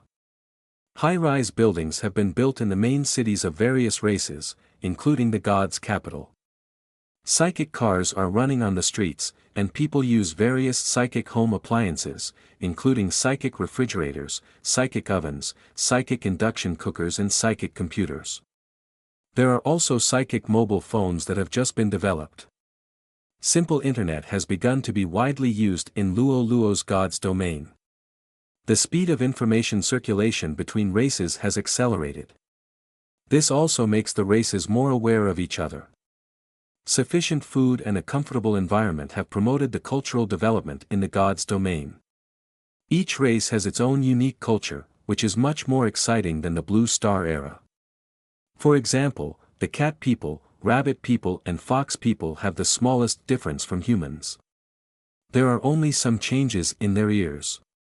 They are gentle and have a high faith in Raulo, so they can integrate well into human society. Their culture is also integrated with human culture. Moreover, the tribesmen of the three tribes are relatively petite and cute, and are also welcomed by humans. Yes, it is the beast-eared girl that Raulo had dreamed of in the Blue Star era. This is the benefit of coming to another world. The rabbit people are clever and have a talent for weaving. After learning some knowledge given by Raulo, they headed for the field of fashion. They put up a unique signboard of handmade products, which swept the entire god's domain for a while. It triggered many big buying behaviors. The cat people are agile, but very greedy. This is also the reason why people often say little greedy cats. So after being exposed to new tools and a large number of spices that they had never seen before, they burst into great enthusiasm. One restaurant after another was opened in the city. Cat Tribe barbecue is famous. Fox Tribe has graceful figures and produces many beautiful women. They also have the disadvantage of body odor. But after keeping the body clean at a high frequency and using items such as perfume, it is enough to cover up the original disadvantage. The lethality to other creatures, especially humanoid creatures, has increased sharply. Many humanoids are proud to marry a fox wife. These are the races with the best performance of half-orcs in integrating into society. Secondly, the tiger, lion, and leopard tribes are now living by strength. Of course, it is also very easy. There is no shortage of food and meat in the Luoluo divine realm. Moreover, all kinds of delicacies emerge in an endless stream. Now let them eat raw meat, even humans, no one will agree. Leaving the old fragrant cat tribe barbecue, eating raw meat, brain disease. Eagle tribe and wolf tribe. The degree of integration in the Luoluo divine realm is low. Like the tiger, lion, and leopard tribes, they are closer to beasts. That is, the legendary beast head and human body. This is very different from the rabbit tribe. After losing their military capital and not having a strong body, the status of these two tribes in Luoluo's divine domain has declined a lot, and the eagle tribe mainly lives on the mountains. Therefore, they have less contact with most creatures. Their minds are also simpler. When there is enough food, they do not show any extreme behavior. But the gnolls were different. Although they did not do anything excessive because of Raulo, the cunning nature of the gnolls still made them often steal things, although these items were not of high value to everyone. But it was annoying to encounter such things frequently. Moreover, the gnolls were the ugliest among the orcs, which gave people a bad first impression. In addition, the habit of stealing made the gnolls and their clan have a bad reputation in the entire god's domain. Everyone was unwilling to communicate with them more. This laid the groundwork for the conflict that occurred later. The most peculiar race among the orcs, the mermaids, also amazed Luoluo. Strictly speaking, the mermaids do not belong to the orc race. They are similar to the legendary mermaids in the Blue Star era. Luoluo also called them that. Female mermaids are called mermaids, after all, they are really beautiful. And high-level mermaids can even transform their legs and walk on land like humans. But you can tell from their appearance alone. When the two stand together, the mermaids are equivalent to turning on a level 10 beauty filter. They are one of the few races in the god's domain that can be compared with the fox people in appearance. Other creatures affectionately call them the two beauties of the god's domain. The mermaids are gentle and live on small islands in the water all year round, mostly distributed along the coast. They are different from the fishmen. The ugliness of the fishmen is closer to that of beasts. They are just standing fish. The two are not the same race. It feels like mermaids evolved from humans, while fishmen evolved from fish. The gap is far. Mermaids are close to water and can be said to be good at water. Luoluo made full use of his talents and handed over the fishing and fish farming industries to the mermaids. This decision increased the fish resources. The daily harvest of fish resources increased by about 40%. Moreover, the aquatic products farmed by the mermaids are all plump. As for the behemoths, which were once the main fighting race of Sada, he took most of them to the battlefield. So there are only a few dozen left. Most of them are teenagers of the behemoths. It will take a few years for them to grow up, and the fertility rate of the behemoths is low. A pair of behemoths may only give birth to 5 or 6 offspring in their lifetime. This is the lowest among most ethnic groups. And Luo Luo also attaches great importance to them. After all, the advantages of behemoths are quite outstanding. They are tall. And the strength is the best of most creatures. In Luo Luo's divine domain, these behemoths are the strongest and have good physiques, indicating that their endurance, recovery, and vitality are far superior to other races. It can be imagined that in future wars, robots will hold rifles while behemoths can carry cannons and missiles on their shoulders. How majestic this is! And if giant weapons specifically targeting behemoths are developed in the future, it will not only improve Rollo's combat effectiveness, but also greatly. After all, living things are more flexible than current machines. Of course, the behemoths are too big for other races. Rollo did not force them to go to human cities. After all, ordinary streets and houses could not accommodate them, so in order to solve this problem, Rollo specially allocated an exclusive area for behemoths. He also ordered the engineering team to build houses for them here, which were also built according to their body shapes. This exhausted the construction team. Fortunately, the behemoths knew that these people were here to help them, and they often helped. If it weren't for their strong strength and good physique, they would have taken such heavy materials to the target location in one hand, which saved a lot of trouble for the construction of the engineering team. After all, if machines are used, although the same effect can be achieved, it is of course much more troublesome. Their advantages have been reflected before they even went to the battlefield. And the problem of their large appetite is not a problem for Rollo. He knows that the main reason why there were only more than 1,800 behemoths in Sada before was because of food shortage. As the god of beasts, Sadar was not proficient in the planning of the god's domain. He did not let his subjects grow food or raise animals, which made his subjects in the god's domain often fight for food. The large appetite of the behemoth also made the population of their race unable to increase. Now this problem has been solved. The fertility rate should be able to increase. Luo Luo certainly hopes that they can be as many as possible. Of course, the reality is that it is impossible for all creatures to understand the racial integration policy and live in harmony with other races. Moonlight Tavern. This is a place opened by natural elf merchants in the god's capital to sell elf wine. It is deeply loved by some creatures who have been doing hard labor for a long time. They have enough money to consume such expensive things. Although food can be said to be everywhere in the god's domain, and the creatures in the entire god's domain cannot eat it all for hundreds of years, so the price of wine is relatively low, but the elves use relatively rare fruits in the god's domain to make wine, so the wine they brew has a high premium. It is also a luxury. Therefore, every glass of wine sold in the Moonlight Tavern is sky high. This has caused dissatisfaction among some other races. The dwarves are simple in character, but very hot-tempered, which is due to their long-term contact with fire and steel, which has created their irritable temper. But they are irritable, love to drink, and are addicted to alcohol.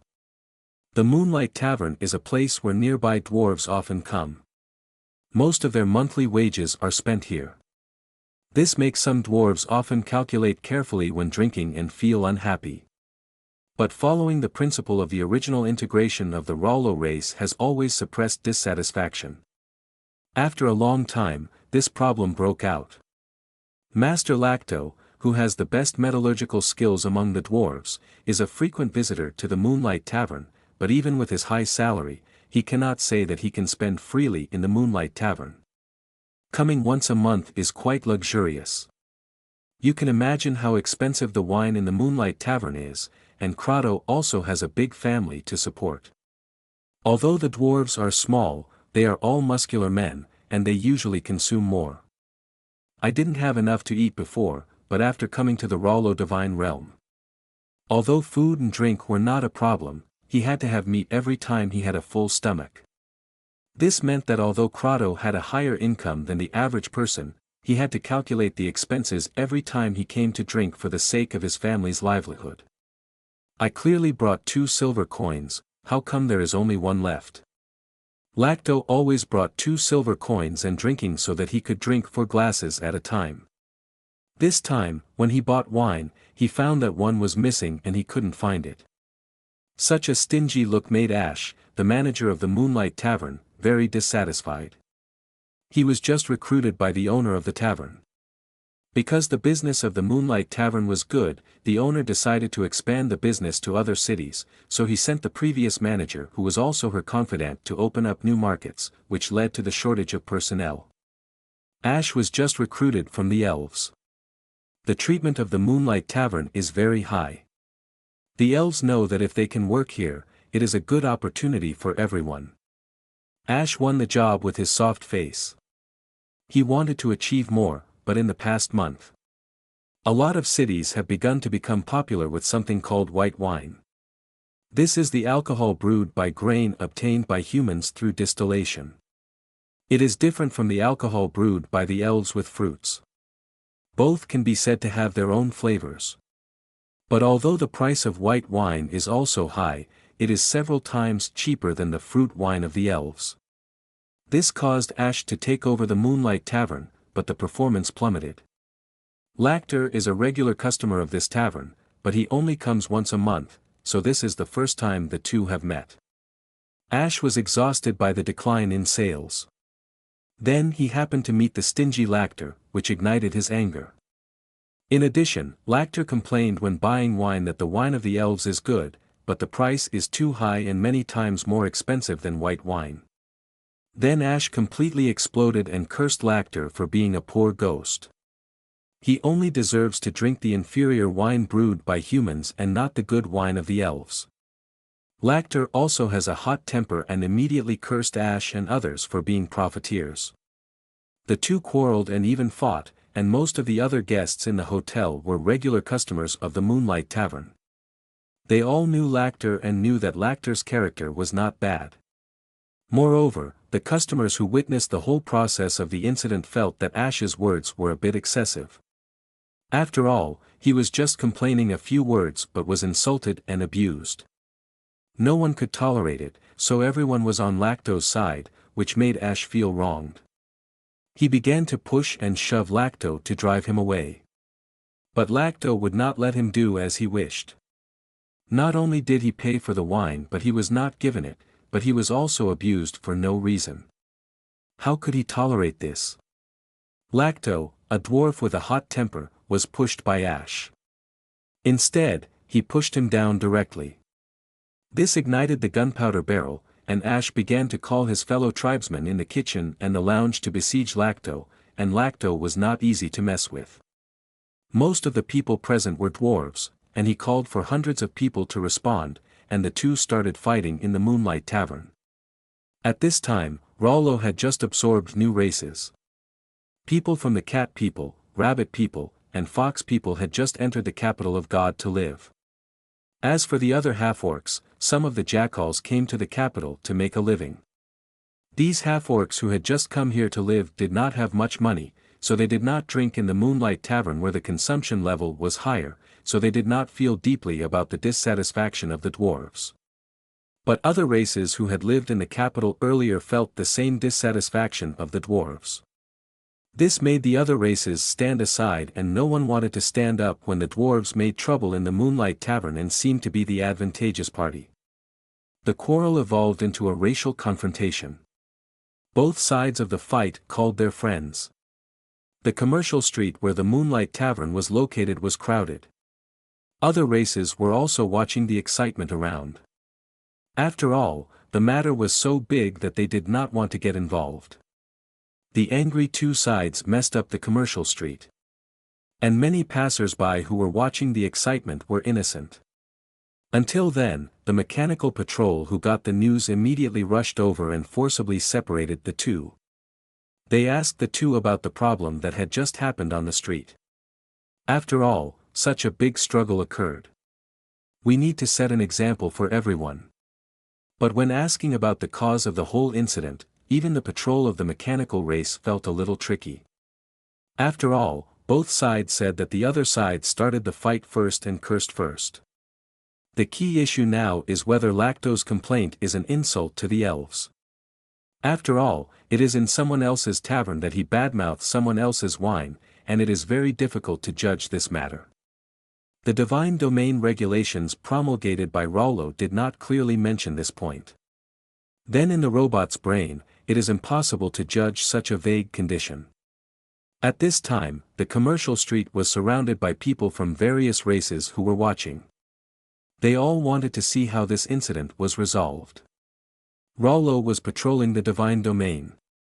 He saw that the commercial room was full of people.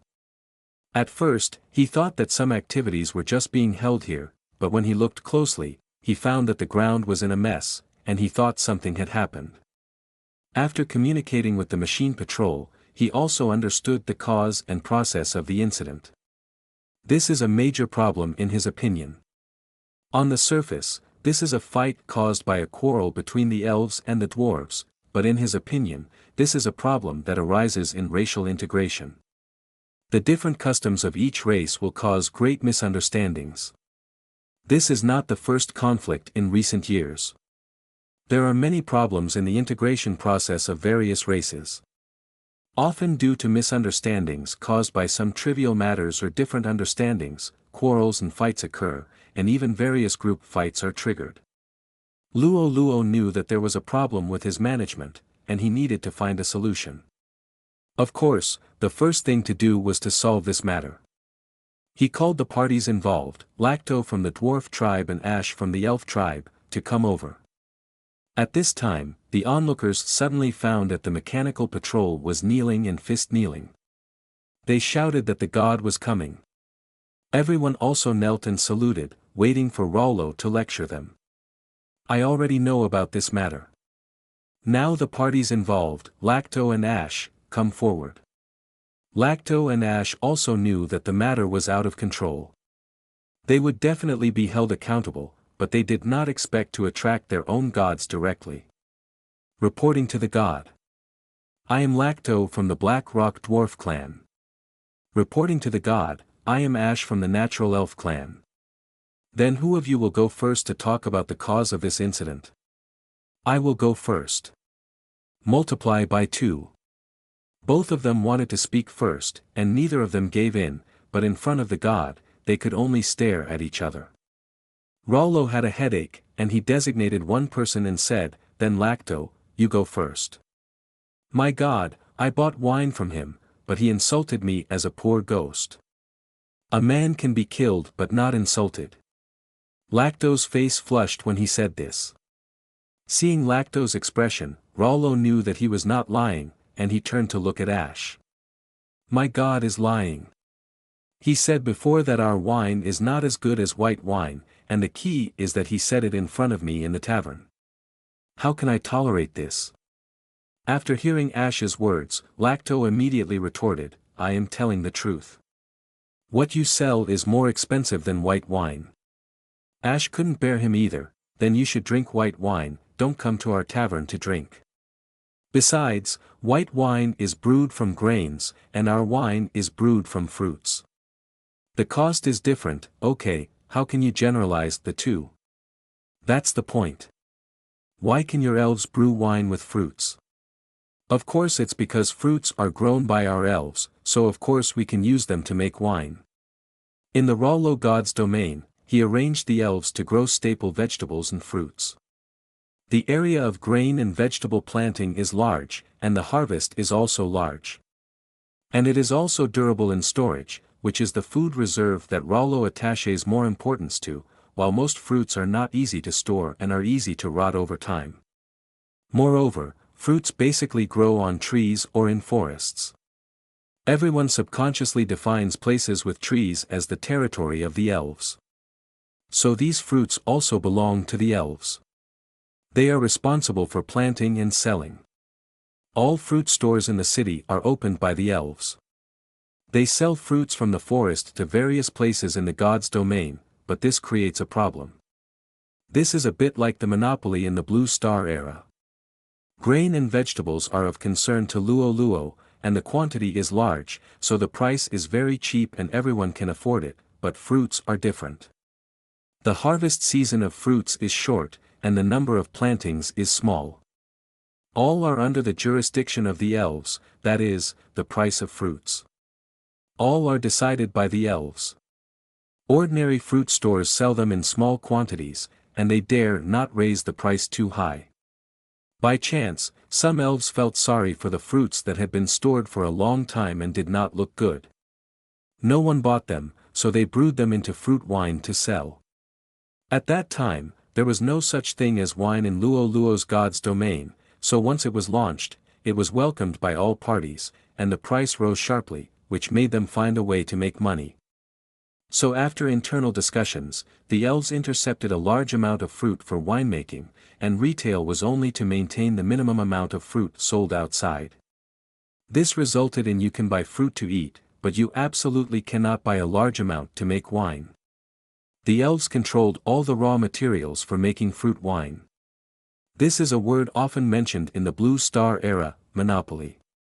And what is associated with monopoly is high returns. The emergence of white wine obviously broke this monopoly. White wine is brewed from grain, and there is a lot of grain in the god's domain.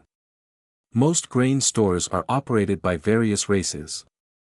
Although they are all purchased and transported from the elves, because of Rollo's attention, the grain is sufficient and cheap.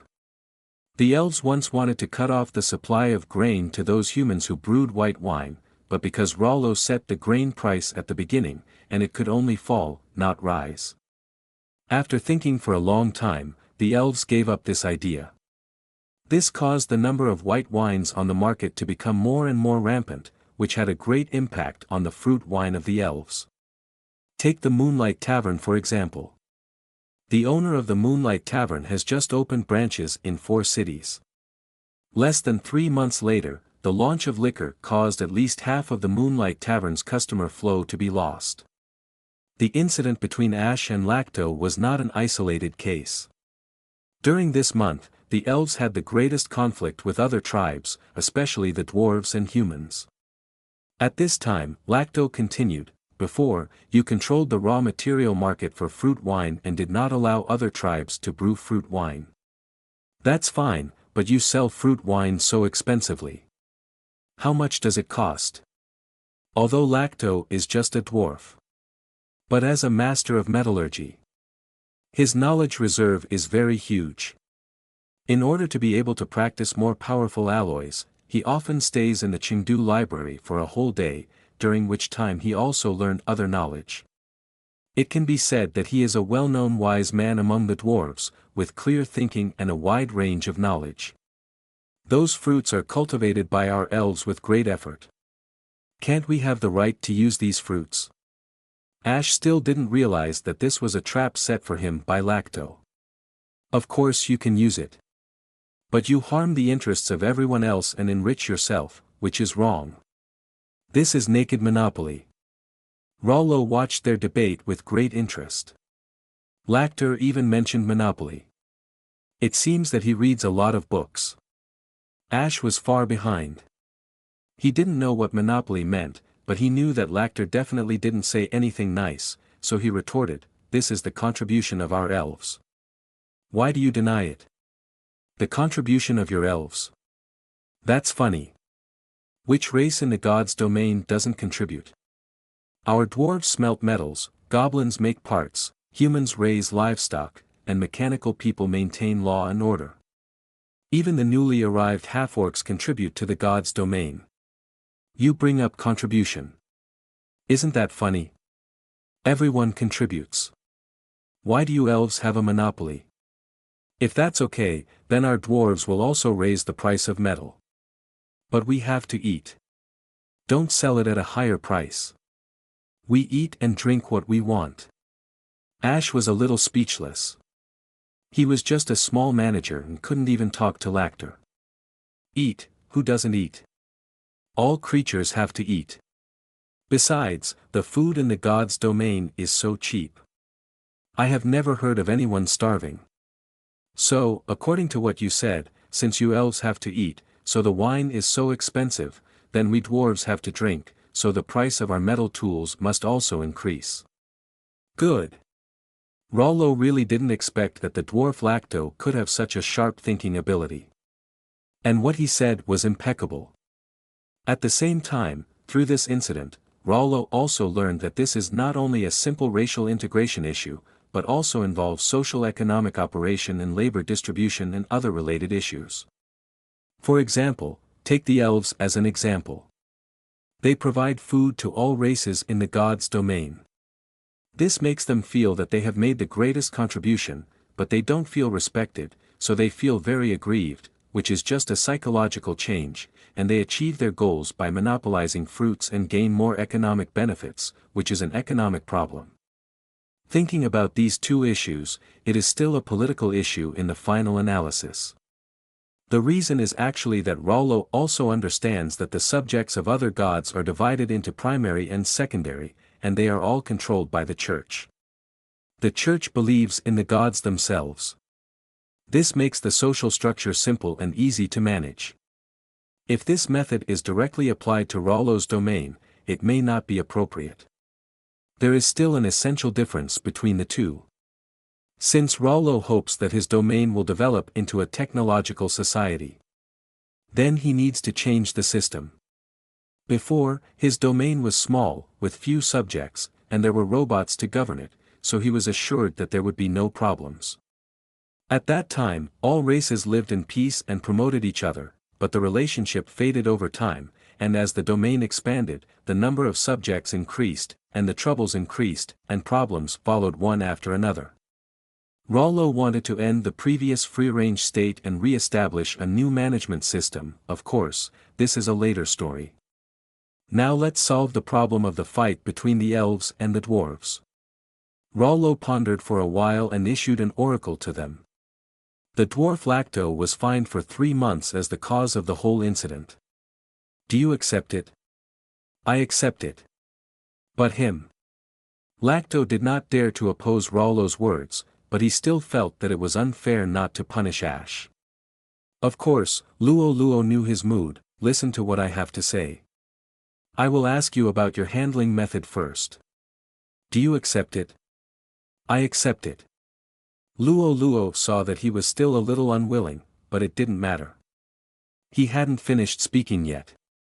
He turned to look at the complacent Ash and said, "The elves are indeed suspected of monopolistic behavior, so I order you to relax the purchase limit on fruits and allow others to reasonably brew fruit wine. I will arrange robots to strictly limit the price of your elves selling fruit wine. Do you accept my handling method?" Ash was dumbfounded. Although it seemed that Lacto was the mastermind and punished him first, the punishment of the elves was even more severe, which would directly lead to the disappearance of the elves' monopoly on fruit wine. Ah, my God! What is the monopoly? It can't be that he says it is. Luo looked at him deeply and said, "Since the elves have no objection, then execute it accordingly." Then Luo disappeared. The mechanical tribe received Luo's oracle and began to perform the supervision task as previously stated. Ash was completely stunned. What happened? Why did I agree to it? At this time, Lactor made a comeback and said to Ash complacently, "I said you are really illiterate. Go to the library to read more books and learn more about what monopoly is." When the people around saw that Rollo had made a ruling and the matter was settled, they all dispersed, leaving Ash alone in the wind.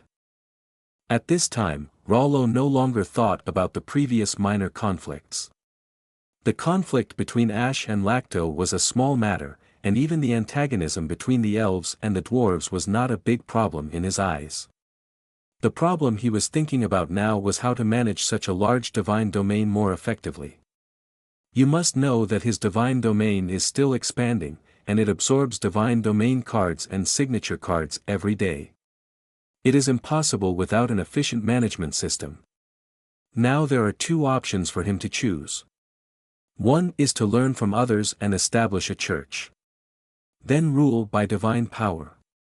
Although it conforms to the current situation, this management method is very rough. It is not conducive to the scientific society in Rollo's mind. The second is to learn the political system of the Lanchi era. Establish a country and then rule by imperial power. Although this is much more meticulous in management. But this is not in line with his current situation. After all, he is a true divine principle. If the imperial power is ruled, not only did it damage his God's majesty, but it also forcibly lowered his status, which was not conducive to his future management. Why am I so stupid? Wouldn't it be better to combine the two? Rollo immediately began preparations for the establishment of the God's domain system. After studying all the political systems of Blue Star and investigating the systems used by other gods on the Earth source continent, Rollo decided to establish a technological empire, which can also be called the technological god religion, after careful consideration. The overall management of the god's domain in the form of a country is the most efficient, but the highest leader can only be him, the god of technology. This is also reasonable, after all, this is Rollo's god's domain. The technological empire follows the technological god religion as the only sect. Those who worship any other false gods are pagans and must be resolutely eliminated. The technological god religion respects the guidance of the god of technology Rollo and unites around Rollo. The principle of everything having its own laws and technology being the first doctrine in the world is the forward program.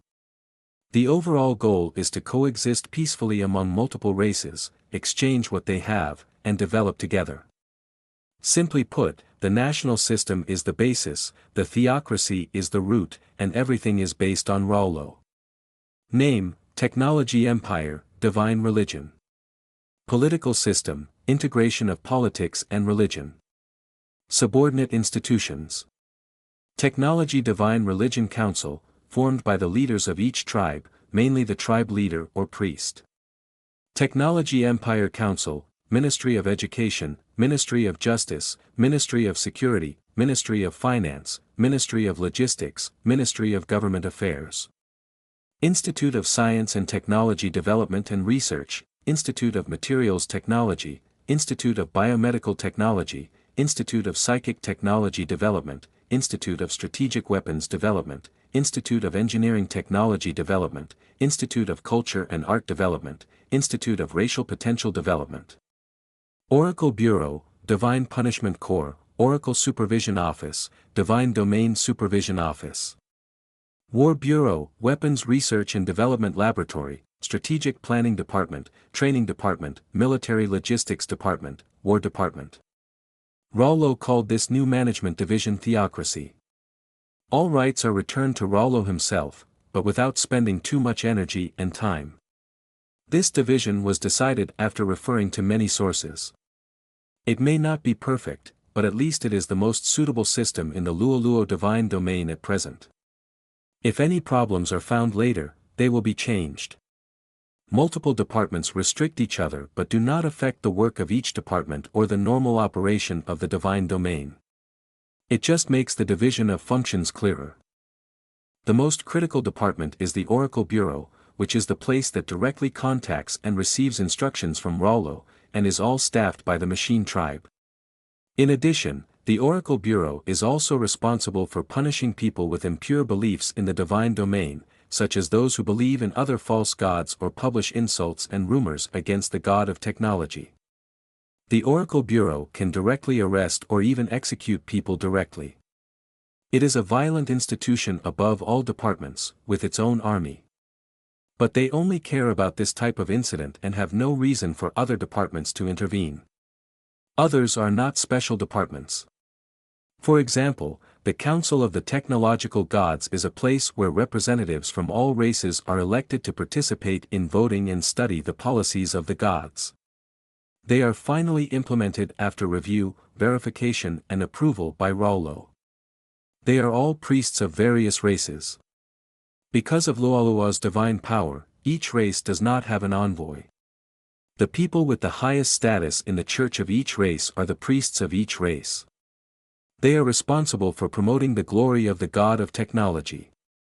The specific implementation process is the responsibility of various departments under the Science and Technology Empire Parliament, among which the Ministry of Government is responsible for the communication, supervision and implementation of the policy. The Ministry of Education is responsible for the management of various schools and laboratories in the God's domain. The Ministry of Justice implements various plans proposed by the Council of Technotheists and tries those who break the law. The Security Department manages various civil or criminal cases, large and small, in the God's domain. The Ministry of Finance only manages the property distribution issues and planning in the divine domain and does not involve the use of Rollo's faith value. After all, the currencies used in God's domain are God's domain gold coins, silver coins and copper coins made by factories. Of course, paper money and virtual currency are now being used instead. These financial equivalents are not tied to belief values. The Logistics Department is in charge of all previously built storage warehouses in God's domain. This is also a department that is fully controlled by the mechanical clan. The College of Science and Technology Development and Research mainly refers to the Civilization Laboratory, which is directly under the control of the college. Other laboratories are jointly managed by the college and the Ministry of Education, implementing a dual jurisdiction system. Also under the jurisdiction of the college is the Shindu University that will be built in the future. Its duty is to study magic, faith and technology, and to combine the three. The War Bureau refers to the department that Rollo needs to use when exploring other worlds for divine wars or going to foreign battlefields. The Training Department refers to the internal recruitment of soldiers for training, teaching them to use advanced weapons and vehicles, and cultivating their scientific skills. Combat thoughts. As for the Ministry of War, soldiers who pass the test of the Training Department can join the army that the Ministry of War will first dispatch when Rollo launches foreign wars and other situations. The Strategic Planning Department is headed by people who are proficient in military affairs, good at strategy, and able to understand the battlefield situation. It is usually composed of multiple people. It is responsible for planning the direction of the entire campaign. At the same time, the Strategic Planning Department also has a temporarily formed strategic team responsible for planning partial battlefields or single battlefields. It is the brain of foreign wars. The Weapons Research and Development Laboratory is connected with the School of Strategic Weapons Development of the School of Science and Technology Development and Research, and is a place that specializes in military transformation of the research results of other schools. It also assigns specific weapons indicators to the school for research. All military factories and arsenals in God's domain are controlled by this department. It controls the scientific and technological equipment status and usage direction of the army in God's domain. This is the effective governance and management method that Rollo has temporarily thought of. After being prepared, he immediately applied this system to the management of the divine domain, in which the Council of the Technological Gods was represented by one person, the patriarch of each race. The Science and Technology Empire Parliament is composed of ministers from various ministries. In addition to talent requirements, these people must reach the level of fanatics before they can hold important positions. The degree of belief in Rollo is an important basis for promotion in the entire management system. People below the level of true believers are not eligible to enter any government unit. Devotees are people at the level of deputy ministers of various ministries. Only fanatics can serve as members of various conferences and ministers of various departments. Even the director of the War Bureau is Turner, a saint in Rollo's domain. Subjects at the level of saints are really rare. There are only 3 people in Luoluo Divine Domain, and one of them is the director of the War Bureau as mentioned before. The other person is Wendy, the dean of the School of Science and Technology Development and Research. The last one is Simona, the Speaker of the Technology Empire Parliament and the Minister of Education. Rollo's arrangement also has profound meaning. The Oracle Bureau is the key, the War Bureau is very important, and the Academy is the future education and the department that affects the next generation of creatures in the divine domain. It is the thought. These four departments are very important, so they must be firmly grasped. Although fanatics can also serve, but if you have saints, how can you not choose to worship yourself more? Rollo learned from the machine tribe about the best candidates for the heads of various departments. Then the first theocratic parliament and the imperial parliament were formed. All high-level officials at the ministerial and deputy ministerial levels were summoned to meet with him. What he didn't expect was that Lacto, one of the parties involved in the previous conflict in the Moonlight Tavern, was elected as the vice president of the School of Science and Technology Development and Research. And he actually became a fanatical believer. It seems that that incident had a profound impact on him. At this time, everyone knelt and fisted in front of the statue of Luo Luo. Welcome, my God. In fact, Luo Luo has always been there, he just needs a sense of ceremony. Very well, you are all the proud sons and pillars of God's domain. This time I will reorganize God's domain. You will hold these important positions in the future. I have high expectations for you. I hope that in the future during the day, you can fulfill your duties and don't live up to my expectations of you. My God, we must do our best to manage all the affairs of God's domain. After listening to their words of loyalty, Rollo continued, I know that you are very loyal to me. That's why I chose you among so many candidates. This is the result of my many considerations. It is your own ability that has earned you your position at this time. Rollo knew the tricks of intrigue, struck a big stick, and then gave him a date to eat. This way they won't have too much slack, and they'll still be grateful. After all, they are the ones God cares about. Luo Luo continued, although I have formulated various policies for God's domain, most of them are very simple. When you encounter some specific things, you need to analyze them in detail. You must learn to apply them flexibly. If you encounter problems, you must first solve the problems for God's domain. For the sake of his own interests, he cannot be too harsh on his subjects. Of course, if he does make a huge mistake, he cannot be merciful.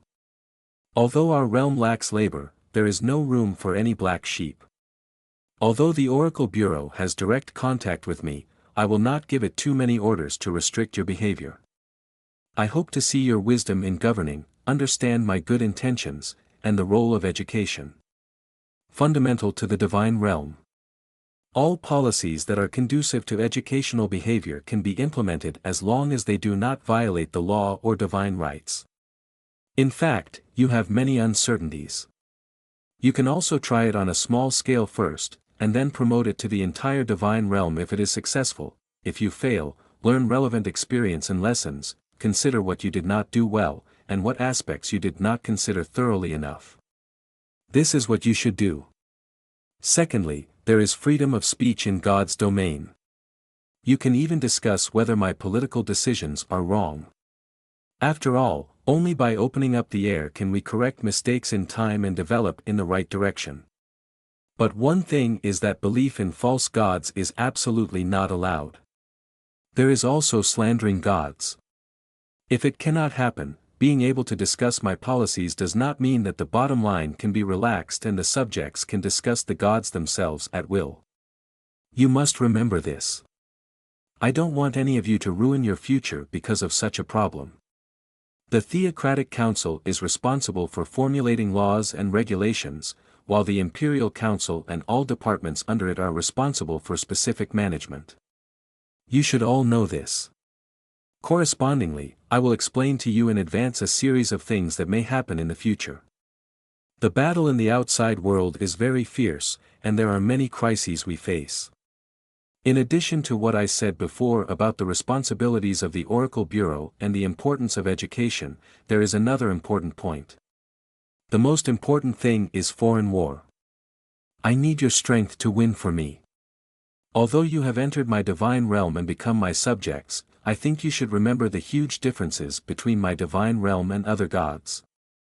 The difference. That will be the key to our victory. My God, you are invincible and invincible. You will surely be able to win every battle and lead us to victory. In fact, the subjects of Rollo are much luckier than the subjects of other gods, because in many previous wars, the mechanical tribe was responsible for all war tasks, so Rollo's subjects can always maintain a high level of success. Growth rate. As we all know, war is the fastest way to reduce a population. In previous wars, whether it was the demigod test or Luo Yu's quiz, or even the recent forced god war, the impact on Luo's vitality was very small. Most of the robots that were destroyed at that time were recovered and reassembled, so that not only does it reduce the consumption of a lot of raw materials, but it also saves a lot of time. Few subjects die, which is very beneficial to the divine realm as a whole. After all, the longer you live, the more stable your faith will be. And their levels will increase over time, such as through forced divine battles. Many subjects began to break through to higher levels. They were carefree in Rollo's realm, but after living for so many years, they saw the horror of war. Most of them began to awaken and broke through the existing ranks. A group of LV2 level subjects of various races began to appear in Luo God's domain. The mechanical race had the biggest change. The previous successful development of Chaos Alloy not only prompted the emergence of LV2 people in the God's domain. Equipment such as psychic tanks appeared, and it directly led to the explosion of technology. This has caused the mechanical race to begin to evolve to a higher level, which is most obvious in the latest batch of war robots. They will be equipped with second-level Chaos Alloy and Energy Storage Stone technology power, making the combat effectiveness of the war robots higher than that of the previous generation. A lot. In addition, the faith value given to Rollo by the LV2 level robot is directly doubled every day. He couldn't wait to convert all the robots immediately. However, because Chaos Alloy is still very rare for the time being, mainly because the production capacity is not high, it can only be converted first on newly produced robots. For this reason, Rollo also suspended the production plan of Skywalker heavy tanks and psychic armored vehicles, and gave all the Chaos Alloy production capacity to the mechanical tribe to update them. So far, more than half of the mechanical clan have been promoted to level LV2. Belief race, mechanical race, only. Faith race, machine race, Chaos Alloy version. Category, silicon-based life. Level, LV2. Constitution, 15. Strength, 15. Agility, 15. Spirit, 2. Talent, 1. Mechanical life. The four values are constant and can only be evolved through high-level metals or technology. 2. Faith is constant. Faith value is related to level, LV110, LV220. 3. Skills are constant. Skills are constant during production, and only other technologies can be used to change or upgrade the material. It cannot be obtained through learning or being given by gods. Skills, 1. Alloy body, a robot constructed using Chaos Alloy, with greatly increased defense and 40% reduction in physical attack damage. Passive. Introduction, a LV2 robot upgraded with Chaos Alloy and psionic power technology. Compared to other races, the promotion of the mechanical race is already quite easy. Most races need specific situations and special conditions to advance. This time, some people were able to advance to LV2 because of this forced war of gods, which not only inspired their will. At the same time, the energy emitted by the demigod Sada at the time of death has a strengthening effect on the entire race of the god realm, and all creatures have different degrees of improvement. This is why they successfully advanced to LV2 through other conditions. You can imagine how difficult these conditions are. The death of a 9th-level demigod can only allow some of the subjects to advance. And these subjects account for about 900,000 in Luo's god realm. Promotion is not just talk, it is an all-round improvement. When reaching LV2, the average attribute value of all races is basically around 10 points. This is also doubled compared to the previous attributes. This has led to a huge increase in the labor force in the entire society, improved scientific and technological research and development capabilities, and new technologies have blossomed in multiple places. It can be said that it is also all round for the improvement of the God realm. At this moment, as the people who manage the God's domain, the imperial parliament and the ministers and deputy ministers of various departments have a heavy task. They need to re-evaluate and register the various races in the God's domain, and register every specific change of each person. Only in this way can the entire God's domain be managed in a refined manner. Prevent some maladapters who have psychological changes due to their enhanced abilities from causing harm to others and society.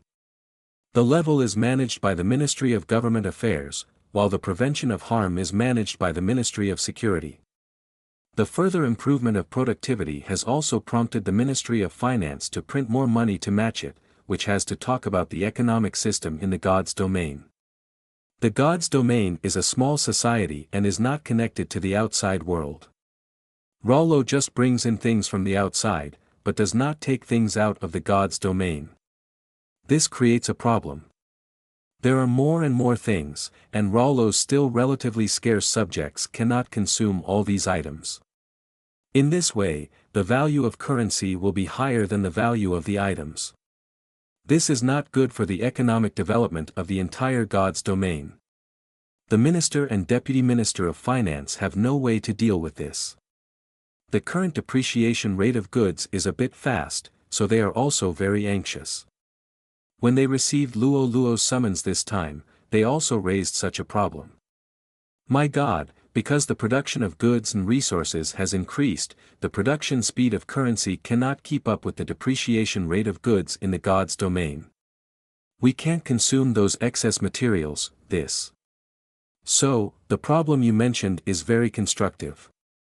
I will notify the logistics department to start speeding up the storage speed of the God's domain warehouse to store all the excess materials, so that there will not be so many items circulating outside, and we can control them to a suitable amount.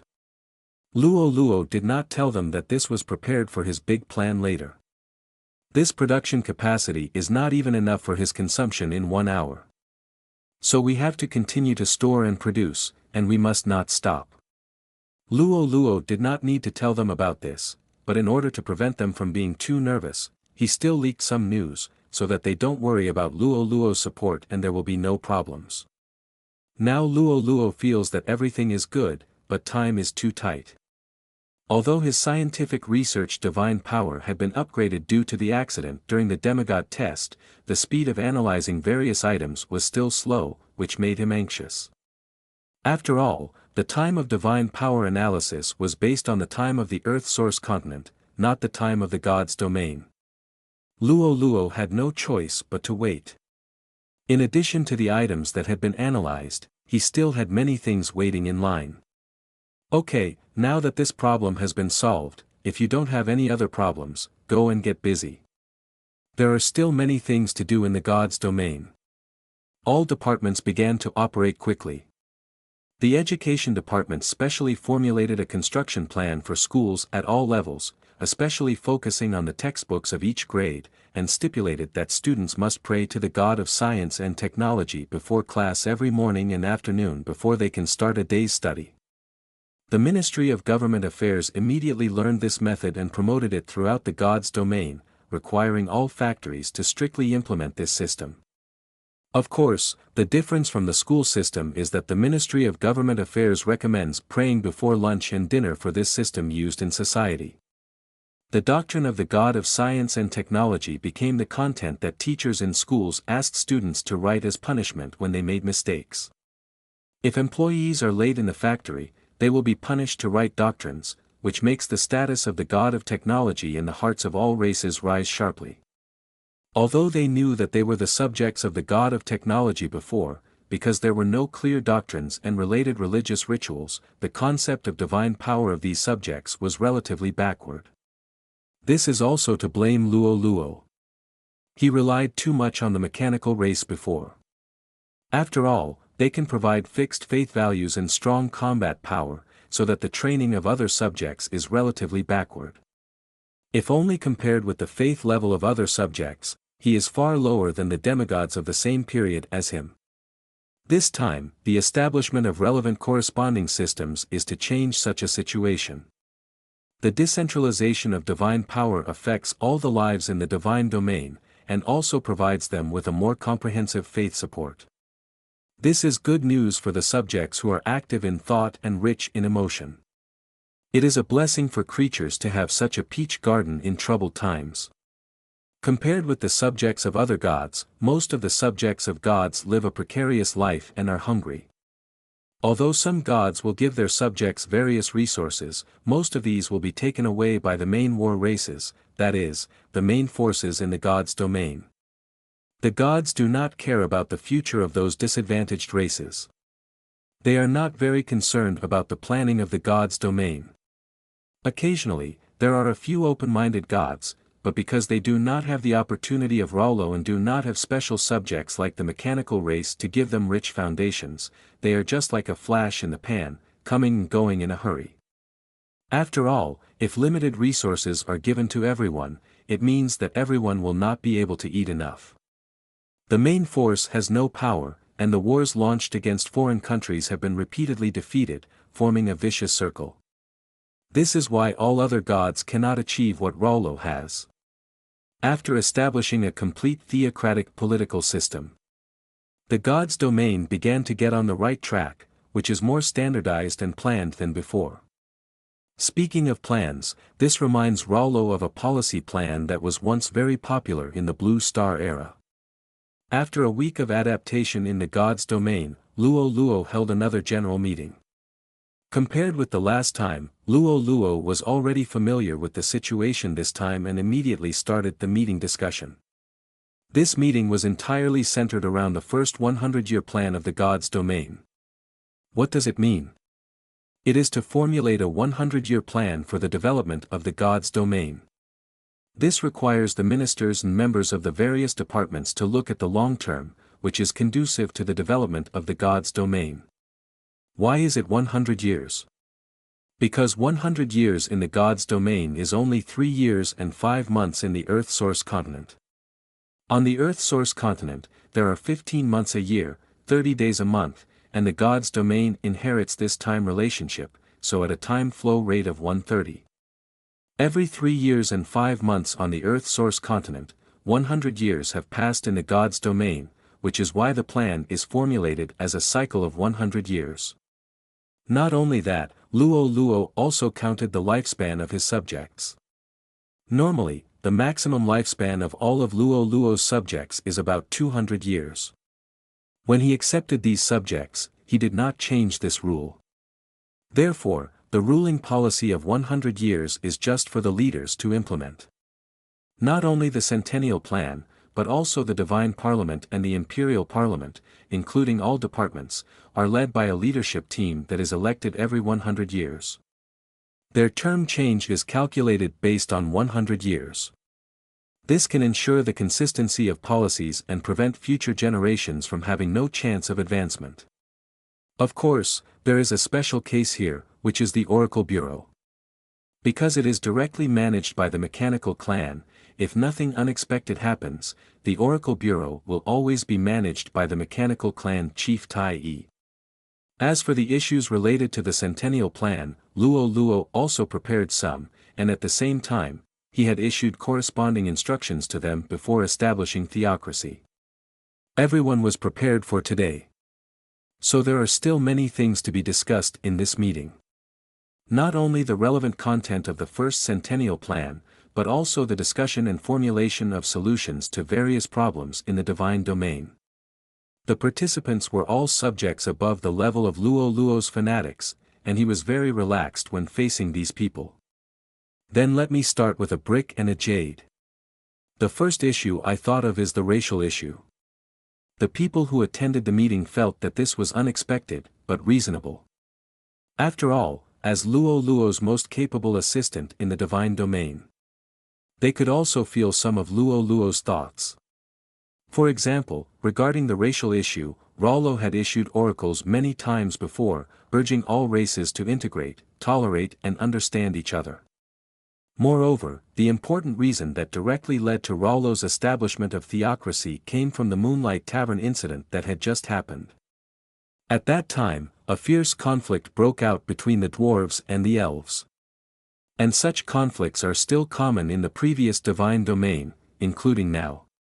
Rollo's first topic directly pointed to the racial issue, which is also easy to understand in everyone's eyes, but not easy to deal with. After all, there are huge differences in culture and habits between different races, and it can even be said that some habits are completely opposite. This issue is mainly discussed and decided by the Divine Council. After all, the Divine Council is composed of representatives of various races.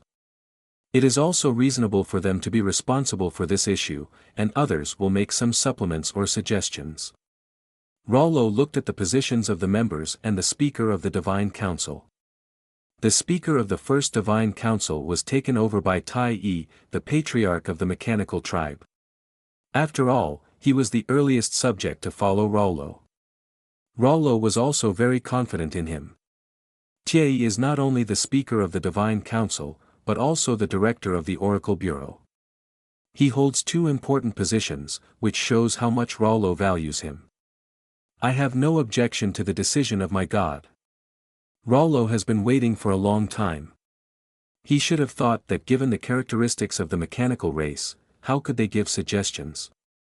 Sanders, the representative of the Norn people, saw the awkward atmosphere and took the initiative to say, racial integration is mainly about understanding each other, and if you want to understand each other, the most important thing is education and publicity. Oh, go on. Hearing Sanders' words, Rollo became interested. Sanders was also very excited to get Rollo's affirmation. He continued, I found a good thing suitable for propaganda tasks. The TV equipment developed by the Science and Technology Laboratory based on the information given by my God meets the needs of propaganda very well.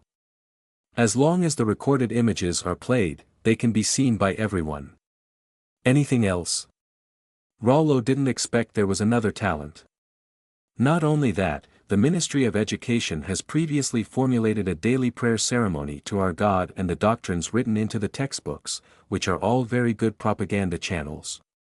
My subordinates are thinking whether we can also put racial integration into the textbooks and require students in each school to learn related content. Although it has a compulsory meaning, it is also the most beneficial way for the entire God's domain. Racial integration starts from childhood, and in addition to the influence of family factors, we can also put children of all races in the same school and let them study together. This way, contact from an early age can also reduce resistance. After all, children's minds are simpler and they don't think as much as adults every day. Very good. Look at Sanders. This is a serious and responsible attitude. His ideas are very suitable for promoting our racial integration plan. It can be said to be a very constructive suggestion. You should learn more from Sanders. Getting praise from Rollo made people feel very excited. There is nothing more gratifying than being recognized by someone you respect. And others were also full of envy, and they wanted to accept Rollo's praise instead of Sanders. Queen Elsa, the head of the elves, then said, if we can find a way out for the races that have just merged into the God's domain, they can also be well integrated into this big family.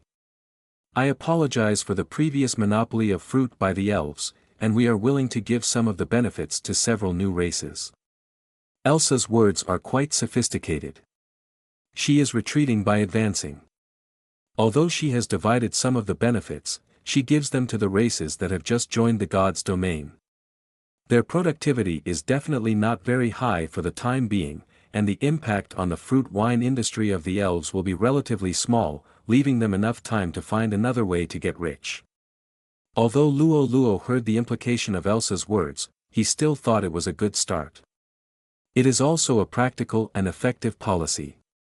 So he also encouraged Elsa a few words. Then the question is to find a way out for various races. It is easy to say but difficult to do. The cat people have a talent for cooking, and their restaurants have taken root in some places. The fox people take the idle route and win with their appearance. The rabbit people are ingenious and started with the textile industry. Those races that can only do hard labor are definitely dissatisfied with this, such as the tiger, lion and leopard tribe, which was the main fighting race before. The previous treatment was far better than the above races, and the attention they received was also irreplaceable by other creatures. After coming to the Luoluo divine realm, they can only do hard labor, which must have planted dissatisfaction in their hearts. In fact, as the entire divine realm is transforming towards mechanization, the social survival ability of coolies is also constantly being exploited. The situation of labor demand in all walks of life will not change, but most people hope to obtain faster, more convenient and more productive labor, that is, to use mechanical equipment to produce and use mechanical equipment to move items. As the least technical type of work, labor is also facing the risk of being eliminated, and this trend is becoming more and more obvious, so those races that only sell hard labor are so anxious. They urgently need an industry to gain a foothold. The eagle people don't need to worry. After all, they are the only flying race in the gods' domain, which gives them a great advantage. Although the psychic technology in the gods' domain has lit up helicopters, fighters, and even drones and other air combat equipment, the eagle people are still better in terms of flexibility. This is the reconnaissance unit that Rollo has temporarily prepared, even if there are more powerful drones to use later. But Rollo still plans to let the eagle people lead these flying units. In this way, when encountering an emergency, it is easier to make corresponding judgments. The tiger people, relying on their powerful melee ability and developed muscles, are preparing to build a gym or martial arts hall in the gods' domain to help the races in the gods' domain strengthen their bodies and train them to learn the advanced martial arts of the tiger people to enhance their own strength. After losing their magic power, the lion people also lag behind the tiger people in physical strength. So their way out is not easy to find. But some lion people are still engaged in miscellaneous businesses such as department stores, transportation, bathing, etc. The speed of the leopard people is the best among all creatures, which is beyond doubt, so some leopard people were selected into the security department by the tribe. The main purpose is to hunt down and search for creatures that usually commit illegal and blasphemous acts. The most critical thing now is the jackals. Their racial characteristics are not suitable for the current comfortable life in the gods' domain. And their uglier appearance compared to other races makes it difficult for them to integrate into the normal life in the gods' domain. Luoluo did not come up with any good ideas, and finally Tie decided to incorporate the jackal race into the war department. As a supplement to combat robots, let the jackals have more training on the relevant tactics and strategic requirements of urban combat, especially street fighting. Robots are relatively weak in this regard. After all, they are still only LV1 and LV2 level robots. They are not so flexible in some narrow spaces. Such weaknesses have not erupted before. However, considering future needs, special combat methods for special targets must still be prepared. Even beyond the Knolls, Tie also suggested that the War Department recruit subjects of various races. They might be needed at some point. Moreover, when discussing various strategies, perhaps a certain race has special abilities to bring us unexpected strategic plans, which may even affect the outcome of the entire battle. This is what Tie considered. After reporting to Rollo, Rollo also agreed. So the arrangements for the newly joined orc races will be temporarily based on this standard, and any problems that arise later will be solved separately. Then we will move on to the second topic of this meeting, the technological development of the divine realm. At first, all the technologies in Rollo's divine realm came from the technology core, which was developed from the Blue Star technology before Rollo's rebirth. At the beginning, all cars used oil resources, and all aspects of technology were learned from Blue Star technology, so the divine realm started very high.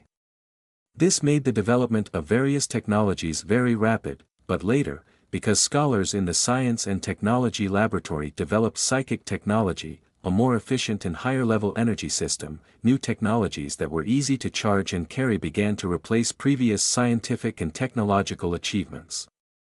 The psychic walker heavy tanks, psychic armored vehicles, psychic transport vehicles, and even the later psychic trains and psychic planes developed by the laboratory are the best representatives of this series of technologies. Then the question is, should we completely abandon the previous technology development policy based on fossil energy? In other words, use existing psychic technology to replace previous low-level technology. St. Wendy, director of the Science and Technology Development and Research Laboratory, disagreed with this. Although psychic technology is developed by us, I still have to give a detailed description of its advantages and disadvantages in a fair manner. Although psychic technology has various advantages such as high energy level, fast charging, and easy to carry. But this is still not enough to make it completely replace the previous technological operation mode. Take the blank energy storage stone as an example. This thing has no output in the God's domain. It depends entirely on my God to bring it from the outside world. That is to say, its source is very unstable. Once an emergency occurs, we will not be able to replenish enough blank energy storage stones. Although everyone says that energy storage stones can be recharged repeatedly and recharged quickly, but based on the results of our scientific and technological laboratory investigation, the electrical appliances used by all races in the God's domain or equipment that requires energy are growing exponentially, and its growth rate is much greater than the growth rate of blank energy storage stones. Although we can recharge energy storage stones repeatedly, if each device occupies an energy storage stone, then the situation is that we have enough capacity to charge, but there is no energy storage stone for us to use. This is the key to the problem. We don't have the storage of raw materials. The equipment is completely dependent on external transmission, which is an unhealthy way of technological development, so I still do not recommend using psychic technology to completely replace the previous technological system. Rollo began to lead the applause. I am very pleased with what Wendy said. She did not force the development of psychic technology just because she is the developer of psychic technology, but clearly recognized this problem in the God's domain. And what I want to tell you is that although the technological systems are different, their connotations are the same. Before we have the absolute initiative, we must not relax our vigilance and hand our lifeline to others. Although there are many blank energy storage stones in the world of gods, and they are even very cheap, I still agree with Wendy's point of view. If special circumstances occur, this is enough to kill us. So I hope that in the future, everyone can learn more from Wendy in the way they think about problems. Everything has two sides. We can't just see the good side and ignore the bad side. For this question, do you have any other ideas? At this time, the dwarf Lacto, the current vice president of the Institute of Science and Technology Development and Research, raised his hand high. Luo Luo saw that he had something to say, and immediately called him up. Do you have any suggestions or opinions? Reporting to my God. I have participated in the research of power transmission equipment in the first generation of technology system, mainly the development of power transmission wires. This gave me some inspiration. Because I want to study the metallurgical process of wire materials, I have learned about the operation mode of power plants in detail. I wonder if we can apply this model to psychic technology. Oh. Luo Luo became interested. Go on. Lacto was also excited. The energy storage stones can be concentrated and placed in a fixed location. The charging factory is placed next to it, and the two are connected to directly charge the energy storage stones, and then the relevant energy transmission equipment is built, which can be something like wires, and then the energy in it is transmitted to each household. You must know that the convenient attribute of psychic energy is relative to those that need to be moved, such as items like cars and mobile phones are an advantage, but for some larger items like home appliances, this advantage is dispensable.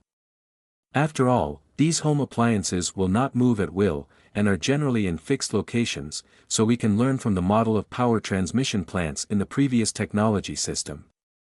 Transmit psychic energy to the homes of the subjects, and then let them connect various electrical devices, so that we can save a lot of energy storage stones. For other items that must use the convenience of energy storage stones, we can still use small pieces of energy storage stones that have been cut. In this way, the two parts are separated. Some items that are inconvenient to move use the psychic energy we have established, while those that are easy to move still maintain the existing method. When Director Wendy inspected the application scenarios of psychic technology, I noticed this and reported this idea to the director, and she also agreed very much. After my extensive research and interviews, I found that when using items such as refrigerators, TVs, ovens, etc. at home, people don't care whether they can be moved. Even after buying these appliances, most of them or the residents have not moved, they are at a fixed location, and I have also contacted the Ministry of Construction and learned about the relevant situation.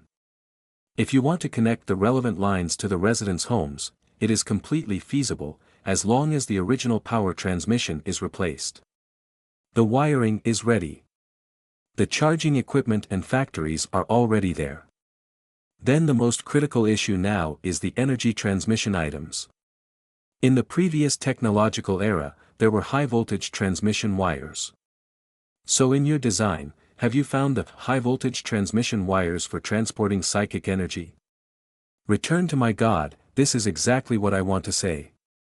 After I came up with this idea and received the support of Dean Wendy, I also summoned a number of partners of the same race to jointly tackle this issue. And recently, we have achieved significant results. That is a new alloy called magic copper alloy invented by our dwarf research team. The main material is a new alloy formed by mixing magic stone powder into pure copper.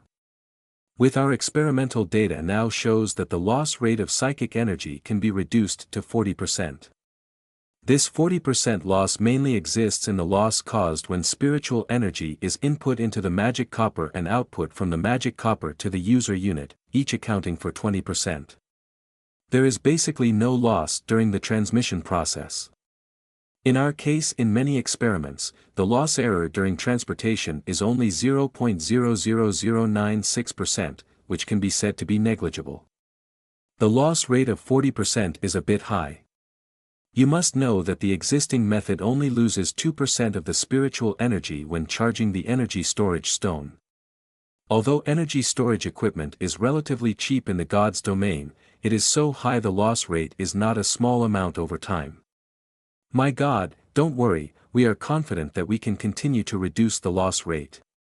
Because after our many experiments, mixing different metals into the magic copper can effectively reduce the loss of spiritual energy.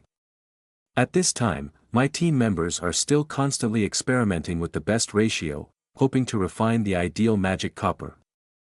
Let's put this issue aside for the moment. You just mentioned that magic copper is made of magic stone powder and pure copper. Do we have a lot of magic stone resources in our God's domain? They won't be controlled by others like energy storage stones, right? My God, during our exploration of the newly added God's domain, we detected that the number 2 peak named War Mountain contains an astonishing amount of magic stones, enough to be used in the God's domain for tens of thousands of years. The magic stones mixed in the magic copper, the content of stone powder is very low. 1,000 tons of pure copper only needs to be mixed with 1 ton of magic stone. This is a relatively stable smelting method we have developed. In fact, the most critical thing is not the ratio of the two, but mixing them together evenly. Even if both are mixed in powder form, the uniformity after mixing is also different. In order to solve this problem, we also conducted a lot of experiments and repeated verifications, and by chance, we got the almost perfect first-generation magic copper. The loss of the input and output ends has nothing to do with it, it is just the material conversion. The loss is caused by the inability to bind the spiritual energy well. Rollo was simply stunned. He had thought that Sanders' thinking was already advanced and open-minded, but he didn't expect to meet Lacto, who was more capable of doing things. Goddess of Luck was really taking care of him. What can we do? Of course, we agree with him. Lacto will continue to conduct relevant experiments and conquer more advanced technologies as soon as possible. I think your technology has a very bright future. So do everyone here have any objections? No, even Wendy shook her head. Although she had previously stated the shortcomings of many psionic technologies, after all, they were developed by her herself. She hoped more than anyone else that psionic technologies could be popularized in the divine realm. Although I knew about the dwarves' plan before, I didn't realize that their research was progressing so quickly because of the many affairs. The results that came out were so amazing. She was sincerely happy for the dwarves. The minds of scholars were so simple. They only admired people who were smarter than themselves. This was similar to the thoughts of warriors in some aspects. That's good. We have specific directions for the development of civilian technology now being discussed. You can complete the other small details yourself. Next, we want to talk about the application and development of military technology. Next, let Harris, Director of the Weapons Research and Development Laboratory of the War Bureau, and Zhuang Deyuan, Director of the Strategic Weapons Development Institute, introduce the relevant content and future plans. Tai Yi temporarily took over the job of announcer. After Harris and Zhuang Deyuan made simple preparations, Harris spoke first. Our Weapons Research and Development Laboratory is affiliated to the War Bureau. Therefore, we focus more on future war models and battlefield ecology. Previously, we cooperated with the Technology Laboratory to develop the Skywalker heavy tank that integrates psychic technology. And a series of technological upgrades such as psychic armored vehicles, thanks to Dean Wendy's research and development of psychic technology. After the theocracy was established this time, we handed over a large number of branch equipment and small equipment to the Strategic Weapons Development Institute led by Dean Zhuang Deyuan, and we put more efforts into the research and development of large equipment and influence on future wars. Equipped with battlefield capabilities. Before this, we developed an upgraded version of psychic artillery. Thanks to the team led by Vice President Wang Deyuan, the upgraded research and development of psychic technology can be said to be an important branch of psychic technology. This on the one hand, Dean Zhuang Deyuan will explain it in detail later. And our weapons and equipment research and development room mainly focuses on the development of spaceships, because according to the previous oracle of my god, our future enemies will be races that can survive and fight in the cosmic environment. In addition to our individual strength, in addition to striving to improve, we also need some equipment that is more suitable for the space battlefield, and the spaceship project was born. Of course, there are many departments involved in this plan, including some colleges of the Institute of Science and Technology Research and Development. They are mainly responsible for the civilian version of the spacecraft, while we are mainly responsible for the military version of the armed spacecraft, which can also be called the research and development of space battleships. During the development of space battleships, we encountered many problems, the most important of which is that after our extensive research and experiments, we found that psychic technology cannot be applied to space battleships. I mainly refer to the power system, because with the prospect of future technology and the prediction of the space battlefield, our space battleships and even spaceships must have the ability to fly at warp speed or the ability to jump in space.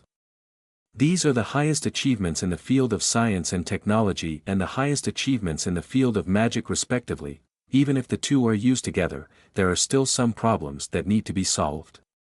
The psychic technology developed by Dean Wendy has very powerful characteristics. It is very stable in energy transmission and has great potential. This is its advantage.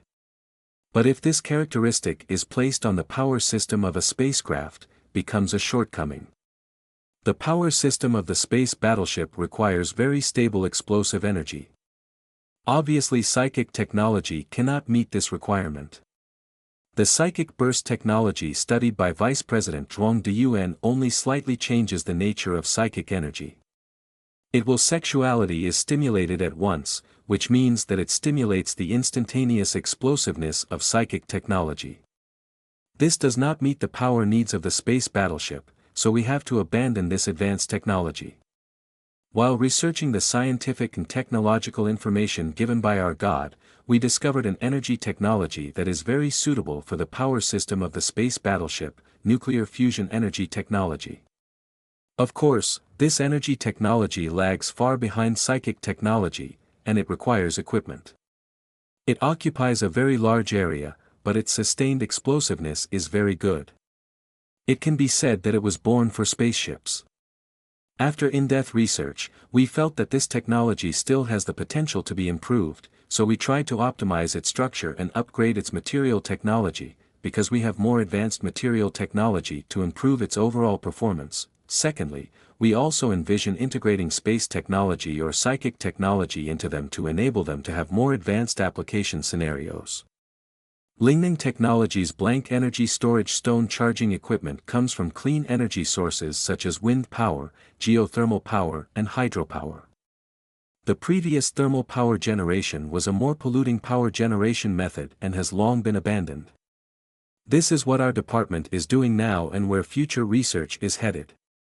After Harris finished explaining, Zhuang Deyuan took over. After the previous theocracy was established, we took over the research and development of various types of rifles, light weapons, and small vehicles from the Science and Technology Laboratory. Based on the Flame No. 1 infantry cannon, we also designed a more powerful heavy artillery, but firstly, the weight of such weapons and equipment is greatly increased, which is not conducive to battlefield use. Secondly, after we tested its damage, we found that it did not meet our requirements, which brought our research and development work to a standstill.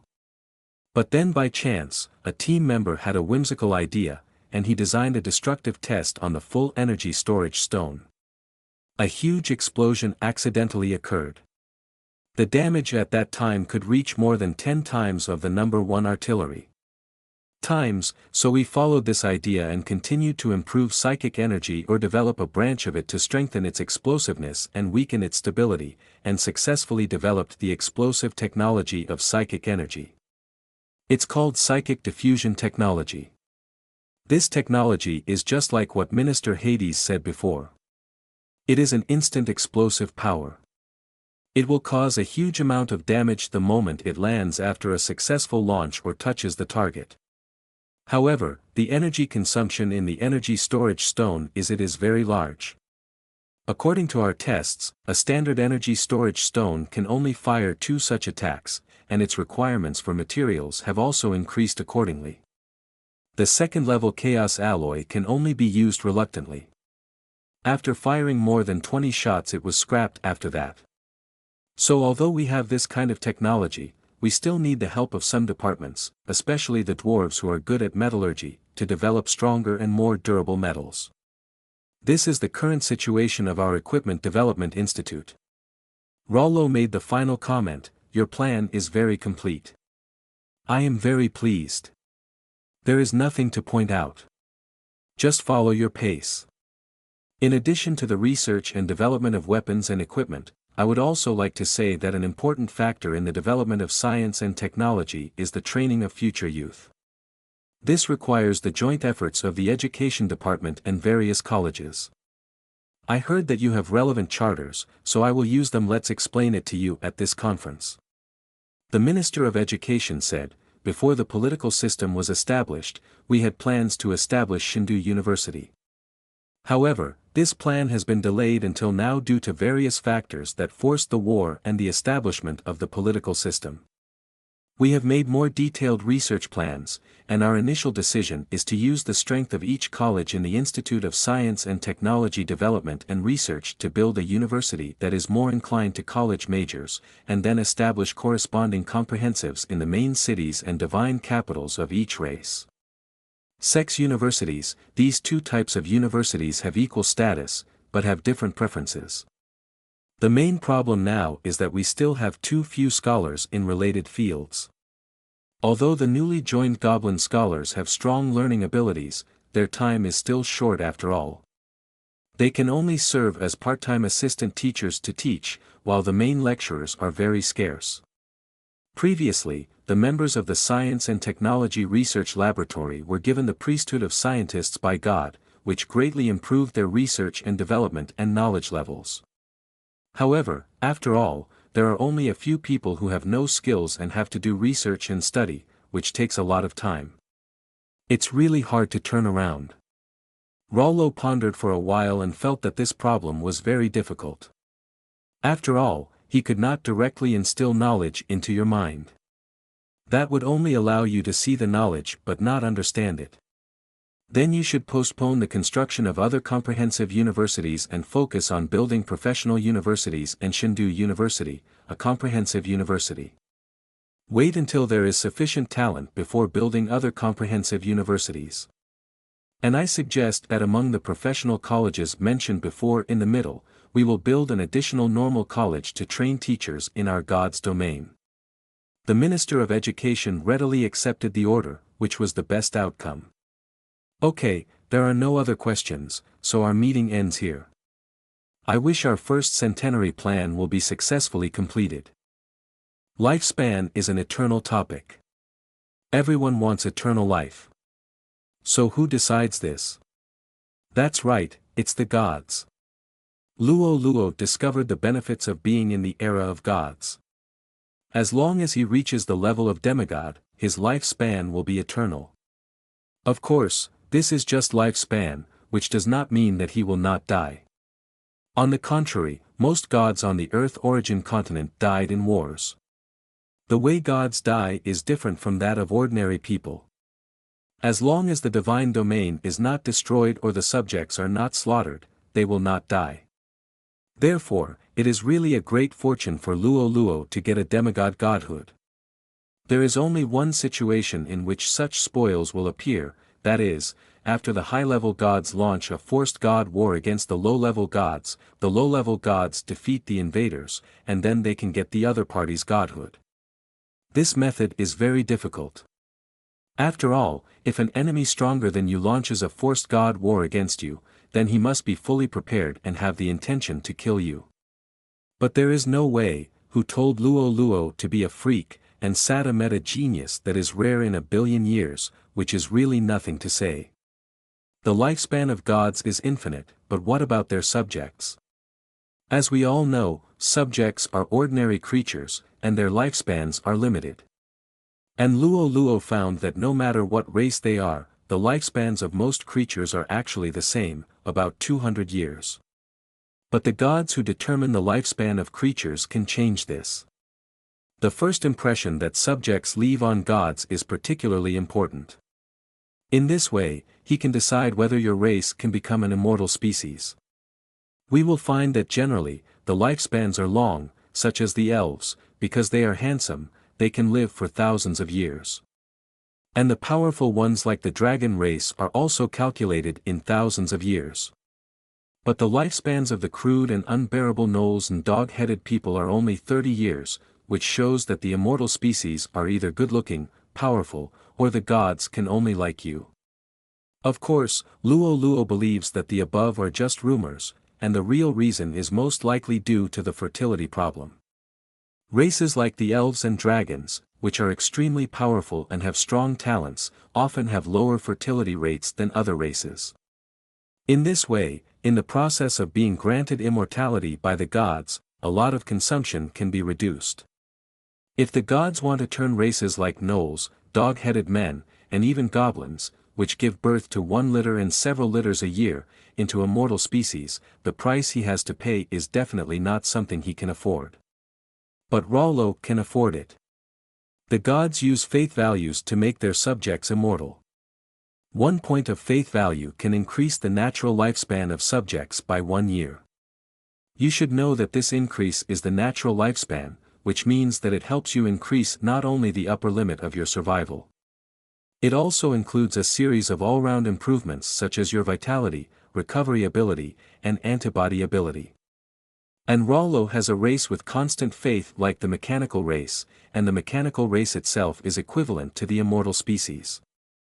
This makes Rollo's faith value continue to rise, and it has been showing a positive growth even if he uses it desperately.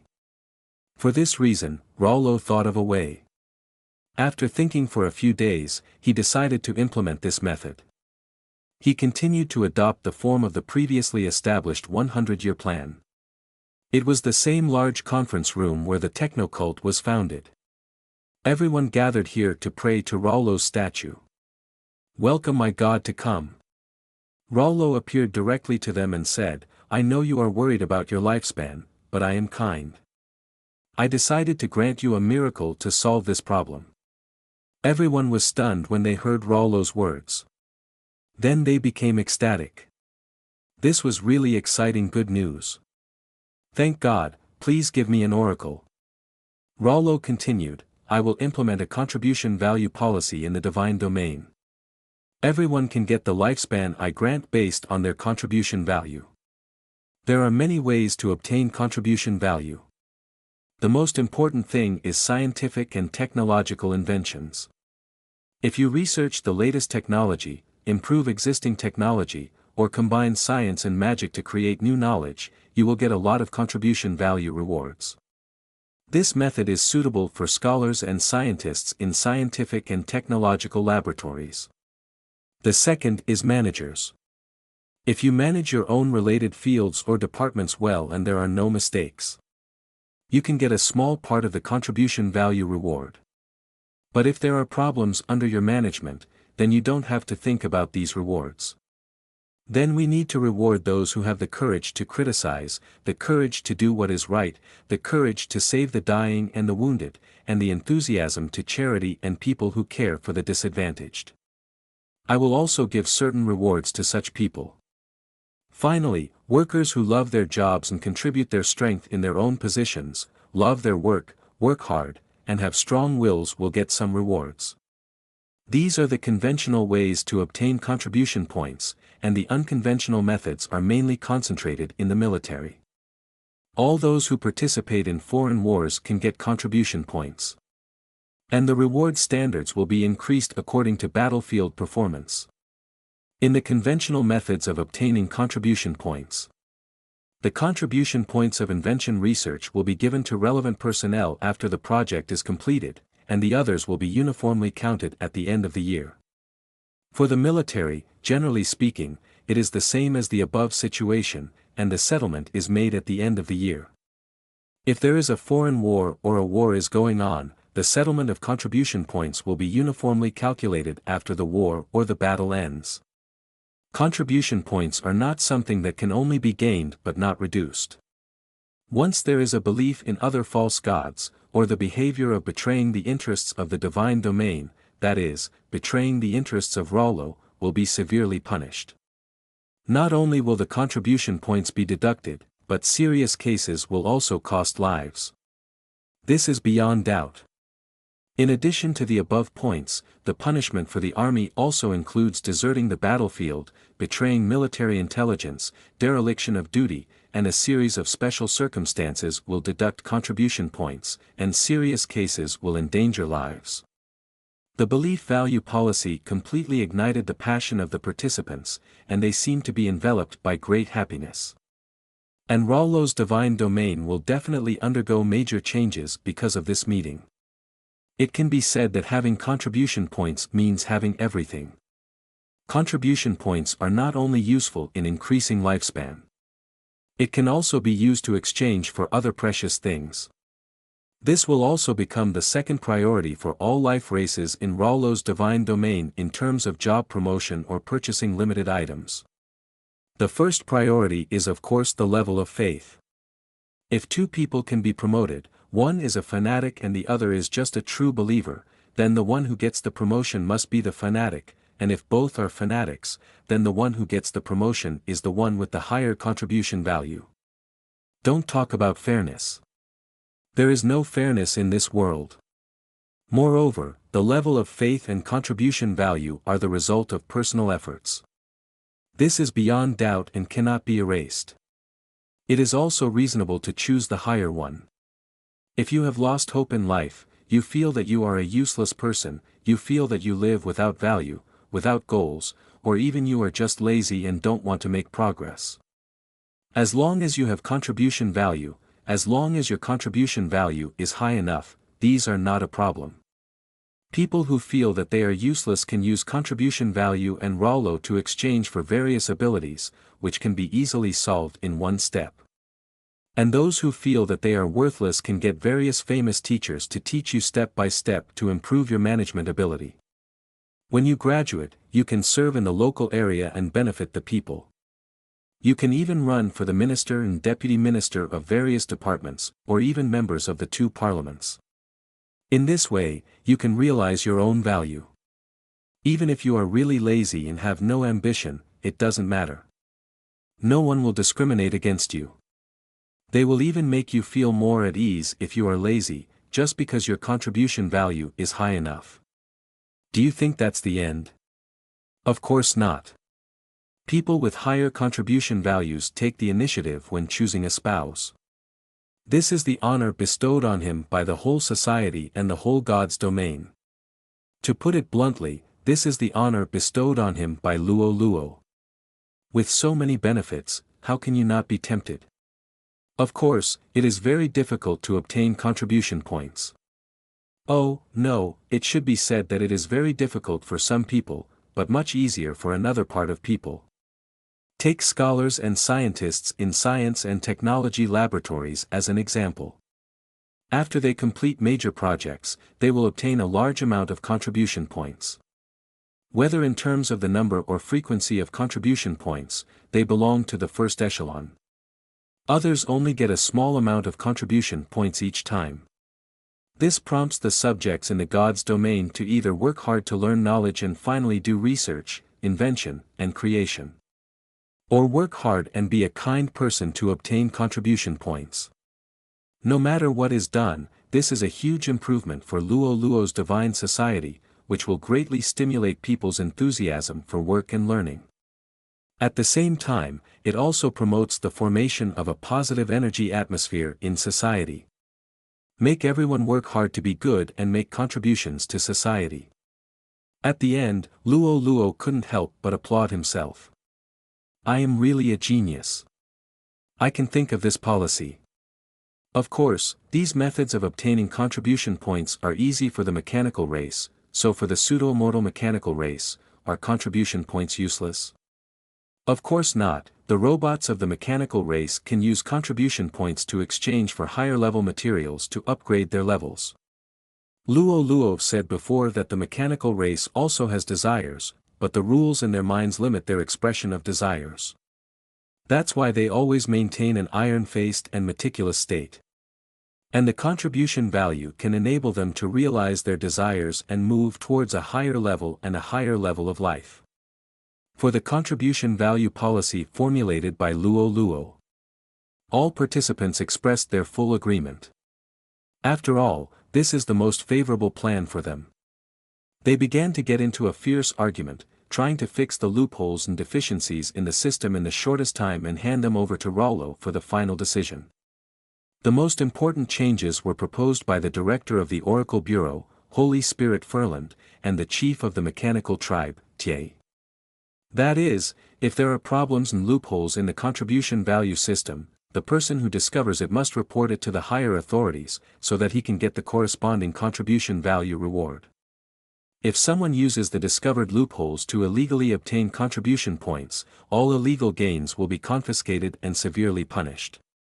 That is, in the Blue Star era, all the right of interpretation belongs to the Parliament, or more accurately, to Raulo. No one wants this system to have problems. After all, it is related to everyone's vital interests. If the gods are unhappy because of some loopholes in the end, and the system is cancelled, they will want to die. Furland proposed policy requirements on contribution value loopholes. And Tie proposed requirements for social atmosphere. It is not allowed to give or trade contribution points in disguise. You should know that contribution points cannot be traded. At the same time, if contribution points are converted into lifespan, they cannot be given to others. This will cause a problem. If your son's lifespan is about to end, but you have a lot of contribution points, what should you do? If things go wrong, someone will use various channels to deliver improper contribution points to him. This is the loophole proposed by Tie. And his proposition is to solve this problem. Another point he mentioned is that in the behavior of obtaining contribution points, people who use inappropriate behavior loopholes or disguised transactions to obtain contribution points will have their contribution points cleared once they are discovered. The main culprits and those who have committed major negligence will be executed directly without any hesitation. After all, this contribution value policy given by the gods is to make society positive and progressive. It is not for some dirty-minded people to take advantage of it. Once someone has such an unlawful intention, he must bear the corresponding severe punishment. Rollo fully agreed with their proposal and added what they said into the contribution value policy and issued it as his oracle. In other words, the questions raised by Furland and Tie will be endorsed by Rollo and have the same oracle effect.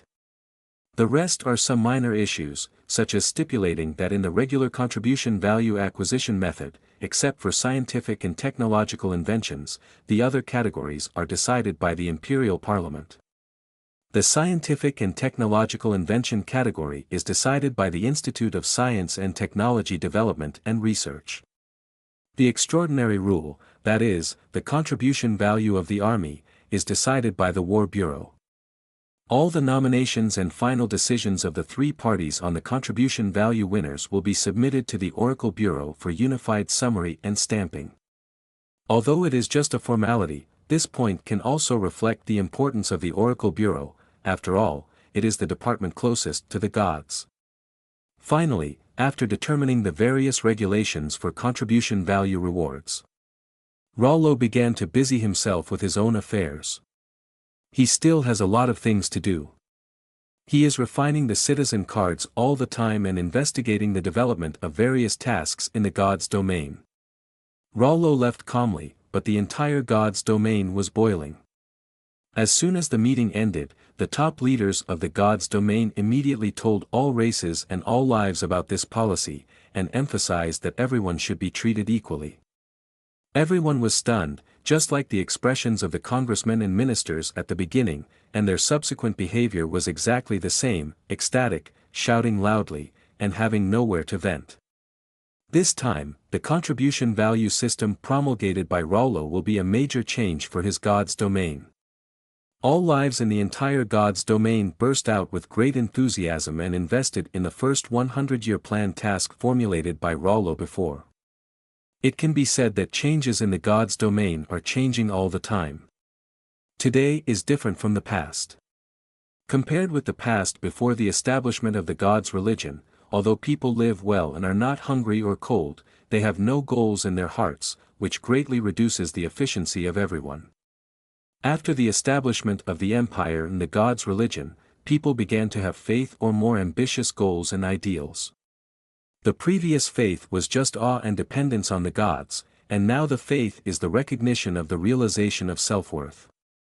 At that time, the development speed of Luolua's domain had far exceeded that of others, and the promulgation of the contribution value system made Luolua's domain soar rapidly like a rocket.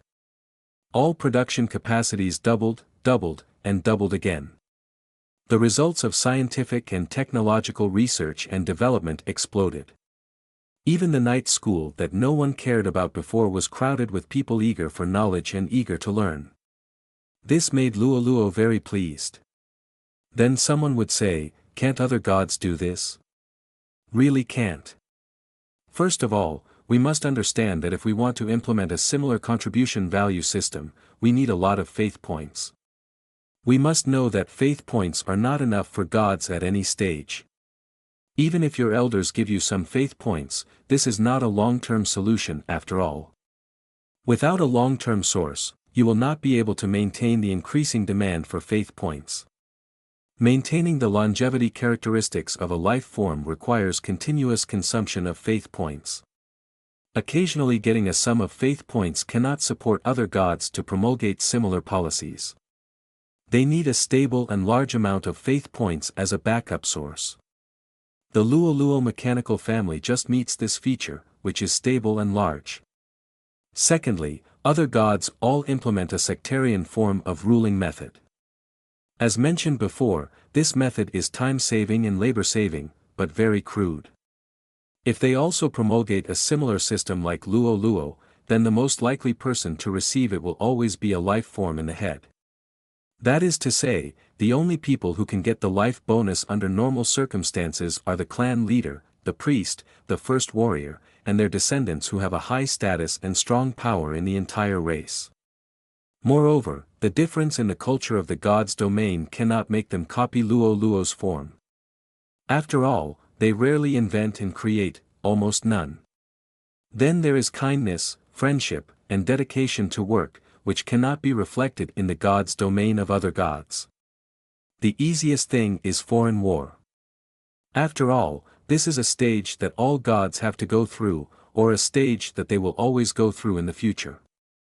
The army is the place with the highest mortality rate, and the status of ordinary soldiers is not as high as you think.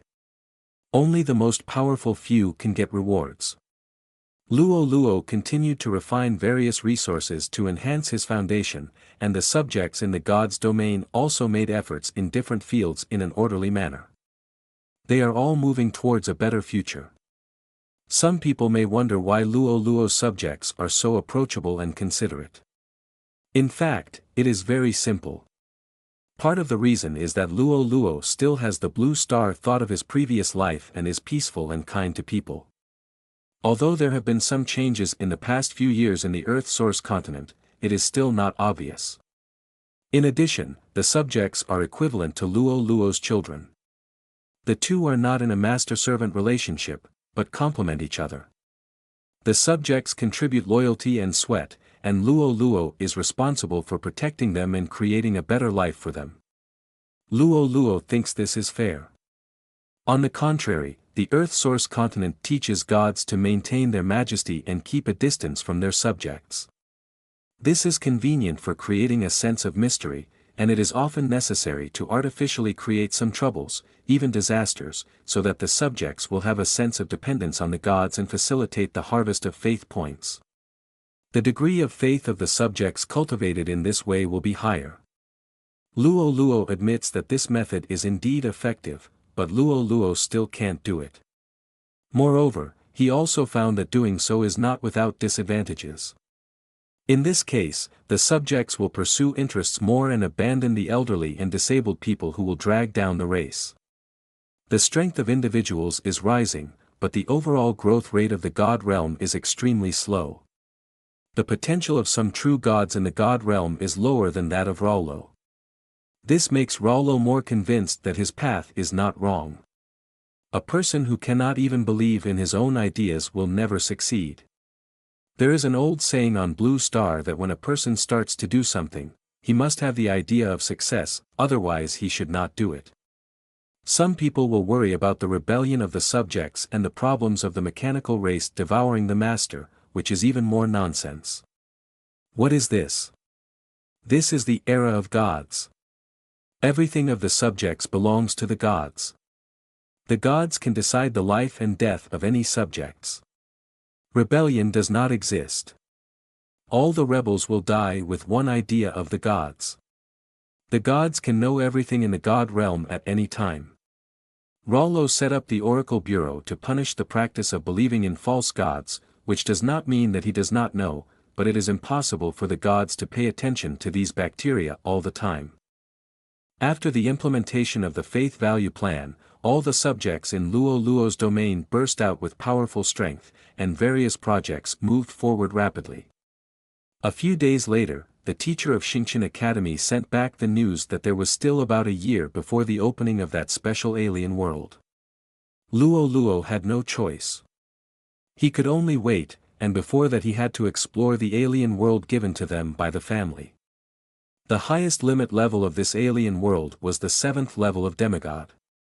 This level itself was impossible for these juniors who had just entered the path of physical godhood for less than a year, but there was Luo Luo, a freak. If Luo Luo had not stopped refining faith value after knowing the level of the alien world limit, he would have jumped to the 9th level of demigod. This alien world exploration plan was led by Luo Luo, including Kai Meng Meng, who had not participated in the quiz before, and of course his cousins. There were also some vassal children of the Luo family who would go with him to explore the alien world. This alien world is quite large. Although the highest combat power is a bit low, this cannot hide the fact that it is an unexplored alien world. You must know that although there are many good things in the alien world, if you want to get the biggest harvest, you still have to explore the unknown alien world. Those that have been explored by others are fixed outputs rather than surprises. The alien world explored this time was captured by Luo Zhenghua. It has been said long ago, and everyone is prepared for this. Luo Xian, who has a relatively high potential, has been promoted to the third-level demigod, which is very helpful for the exploration of the alien world. Moreover, as a new family with a deep foundation, the elite policy of the Luo family has led to the high quality of the subjects of the children of the Luo family. Most of them have heroes sitting in, and even life gods like Luo Lin have multiple heroes. This is also what Luo knew later. Really, he was very surprised. After all, if we only take heroes as an example, Luo's divine domain has not appeared yet. He is waiting for the analysis result of the hero token. Although he has created a mechanical body with soul stones before, Luo is still unwilling to activate it in this way.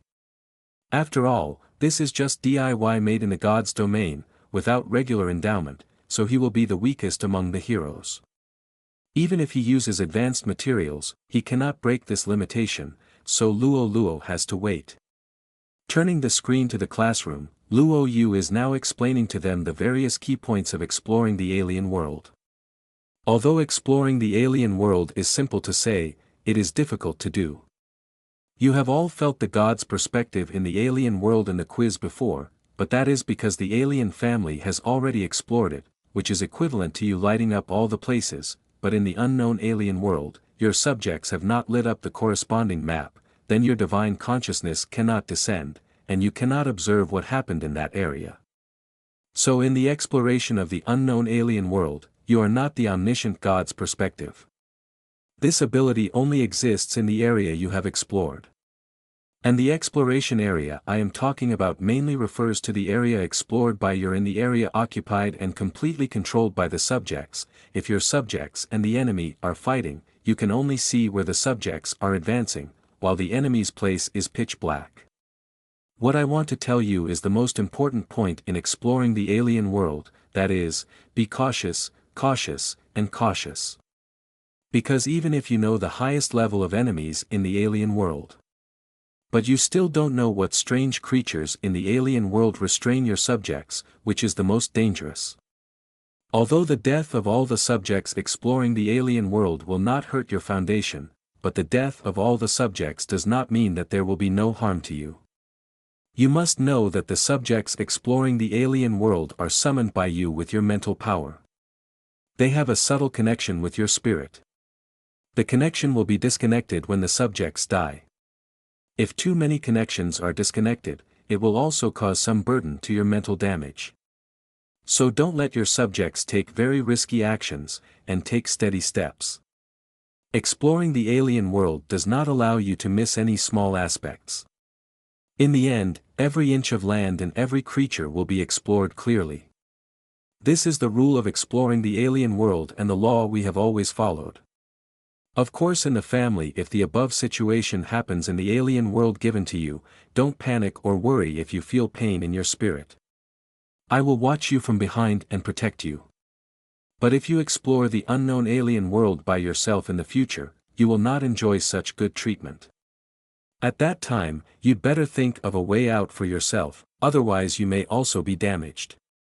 If the natives of the alien world find the location of the space gate based on your traces and break through your divine domain, then you will not be able to cry at that time, and even if you survive by chance, you will only become a useless person. This is the same as the result after the failure of the forced god war. Luo knows this very well. You can ask him after you go down. After talking about the harm, let's talk about some benefits. Why are people keen to explore unknown alien worlds? Because these places often have items and races that are different from the Earth source continent. This is what all of us hope to gain the most. Every time you explore an unknown alien world, it's like gambling.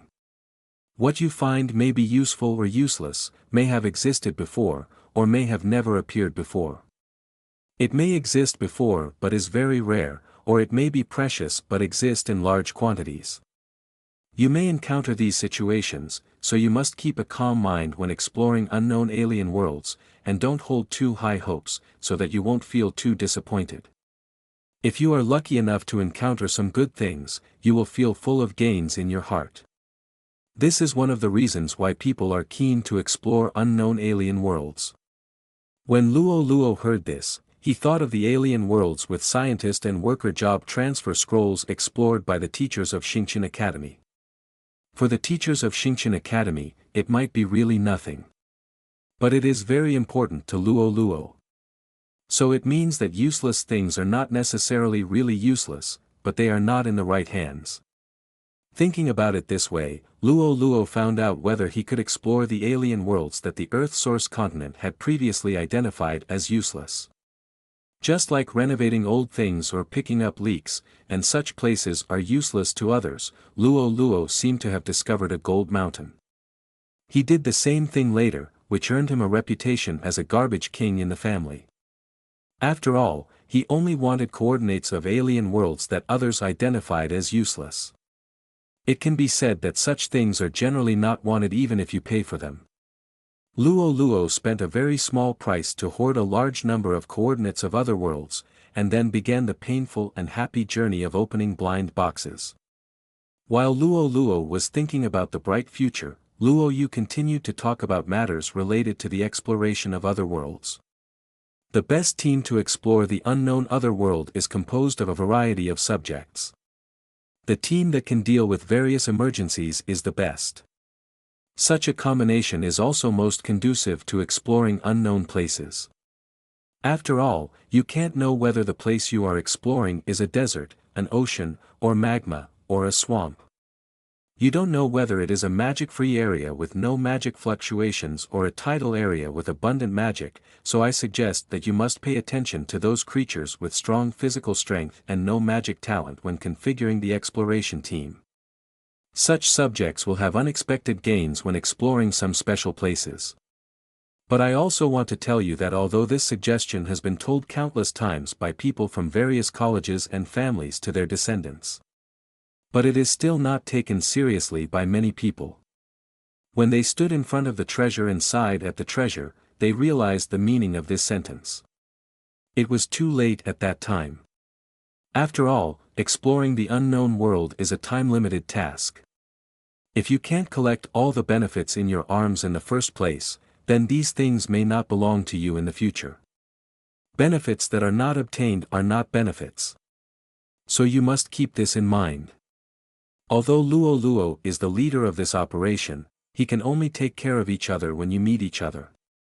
He is not your nanny, and he can't protect your safety all the time, so you still can't be lucky and think that you can do nothing. After explaining the precautions, Luo Yu took Luo Luo and others to board the magic flying boat, which is the main means of transportation on the Earth source continent. It also uses energy storage stones, but they use magic charging, while Luo Luo uses electrical energy charging. The common point between the two is that they all use energy storage stones as a temporary energy storage medium. The more advanced magic flying boats are often used on the battlefields of the outer domain. This is the main tool for transporting troops in the Earth source continent. The application scenario is mainly in the universe. Only the lower-level magic flying boats that cannot operate in the universe are used for long-distance transportation tasks between the Earth source continent. The magic flying boat of the Luo family is between the two and can go to the universe for a short time. After all, the coordinates of the cracks in the alien world are not necessarily close to the Earth source continent. It can be said that most of them are in the universe. If you want to explore such a place, you need an advanced space flying boat to use space magic to drive across unknown distances to reach the coordinates. Item name, Magic Flying Boat, Intermediate. Level, Star Level. Function, can fly briefly in the universe, can carry a large number of people and materials, and has a medium speed. Introduction: Conventional means of transportation for magic civilization.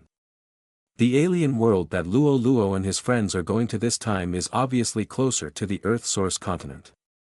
Of course, with their level, the family is not at ease to go to an alien world that is too far away.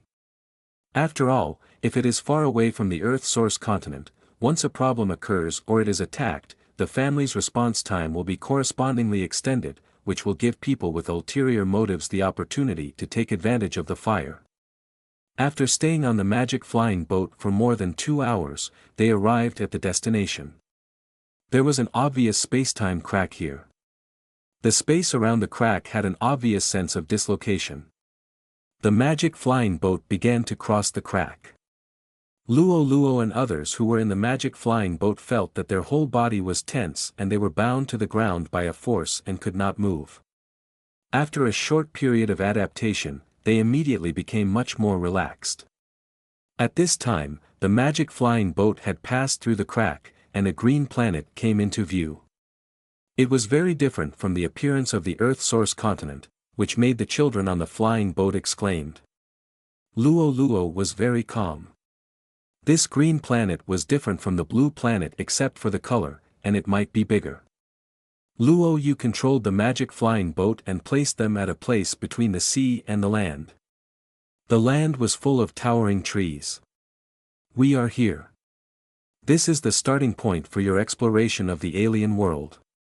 This alien world crack exists for 3 months, and the interval is 1 year. That is to say, you must return to the flying boat after 3 months, otherwise you can only stay here for another 12 months and wait for this alien world crack to reopen after 1 year. Understood. Everyone answered seriously. After all, it is related to their own vital interests. You must listen carefully. If you can't go back and stay in a place like this for a year, unless your gains are terrifyingly high, you will only be punished. Others his age are far behind. As the team leader, Rollo couldn't do much. He just handed them a blank map and said, "What you are holding now is a map of this planet." Of course, it is still blank. The lower right corner, this is the location of our flying boat, which is also the beginning of this forest. I call this forest the Miracle Forest. No matter where you go from now on, mark it on the map. If you encounter a special place, record it in detail. Come down. In this way, you can also find the direction back when you are lost on the planet. I have taught you the method before. Each kilometer is about 0.5 millimeters on the map. It will be more beneficial to you if the direction and distance, including reference objects, are recorded clearly. Exploration: if you encounter an emergency and don't have time to record the relevant content, you must also remember your direction. It is best to remember some landmarks, which can be of some help to you. Everyone knows that spiritual consciousness is prohibited in other worlds. Luo Shi has not explored this other world, so Luo Yu is not from a god's perspective on this planet and cannot see the situation of all of us. Once you encounter fatal danger, immediately let the subjects release destructive magic. This can attract the surrounding partners to come to the rescue. Of course, this is the last resort, because this planet is really big. I've observed it. You can only use it when you really have no other choice, otherwise it's more likely to attract enemies instead of teammates. Luo Luo also selected teammates for this exploration, his cousin Luo Xin, cousins Luo Lin and Luo Kai, and the aforementioned Kai Meng Meng. Others also formed their own teams and headed in different directions. Rollo summoned 100 LV-2 armed robots, 10 hawks, 10 elves and 220 jackals. This is Rollo's subordinate team. Luo Xin is 200 evil goblins, not unlike Luo Luo. Expected. Race name: Evil Goblin. Level: LV2. Constitution: 4. Strength: 9. Agility: 4.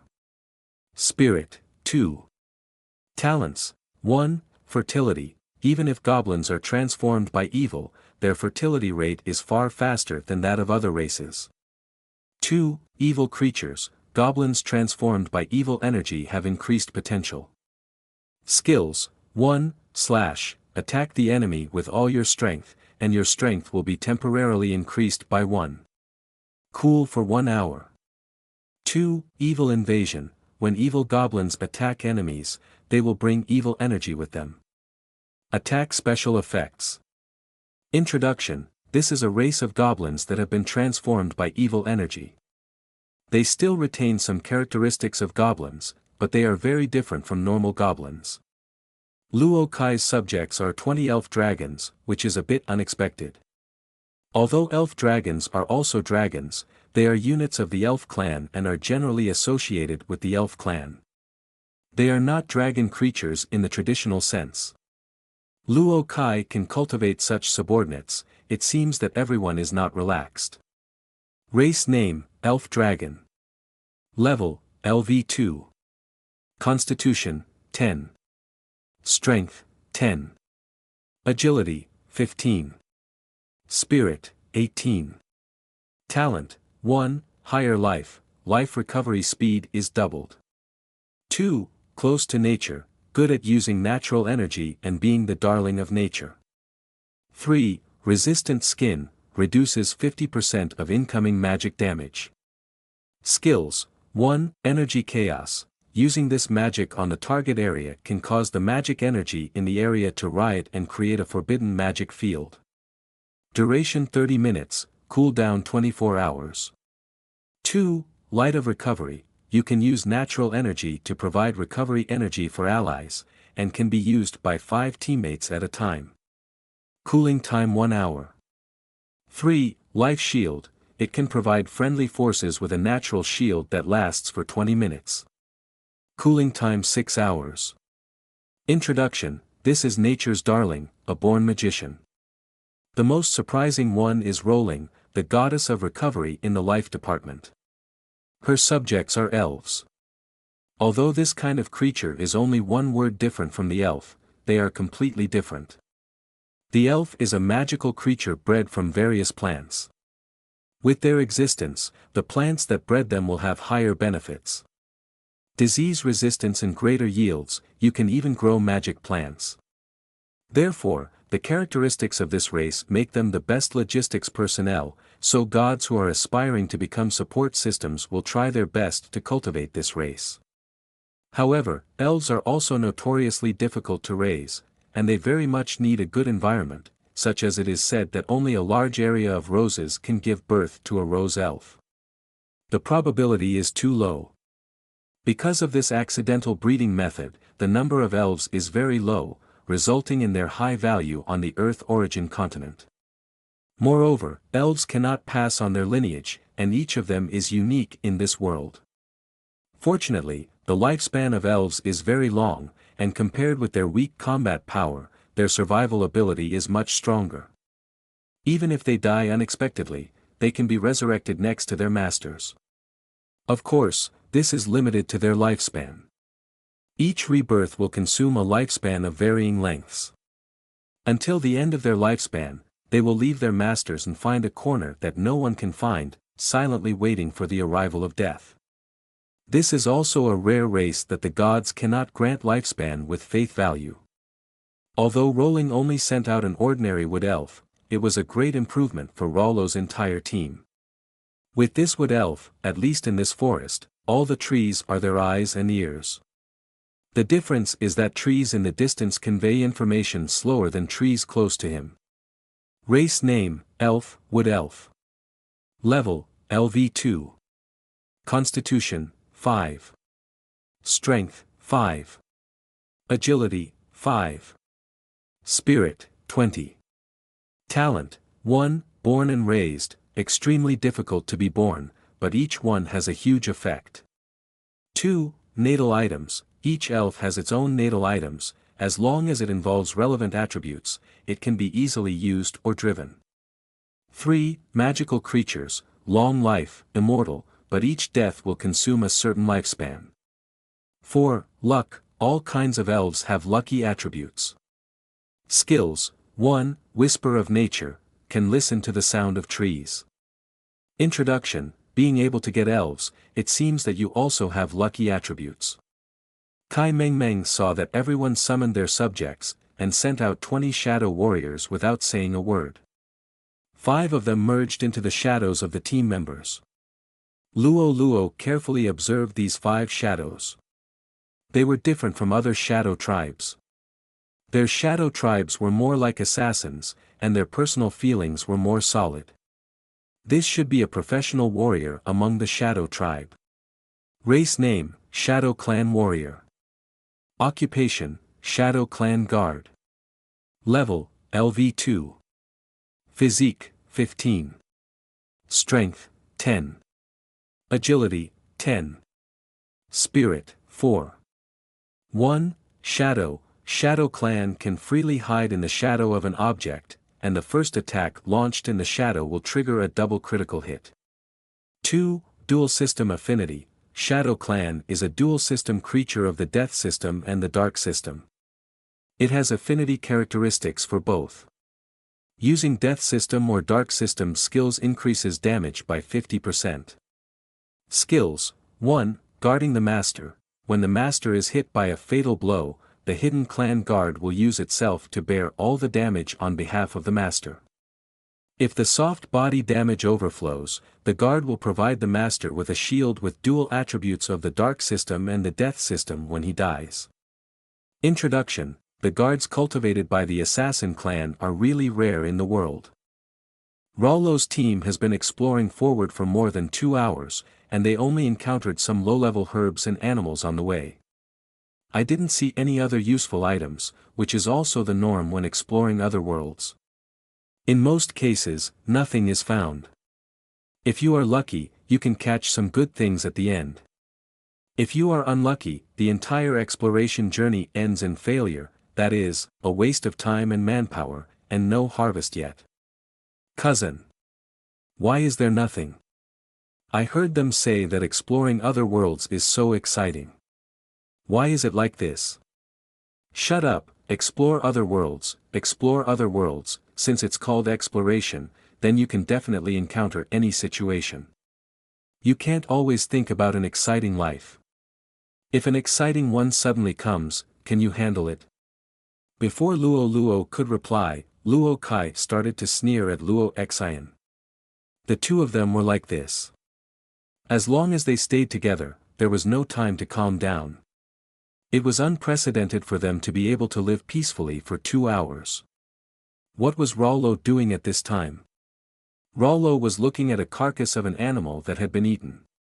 This was brought by an elf warrior while on guard duty at the perimeter.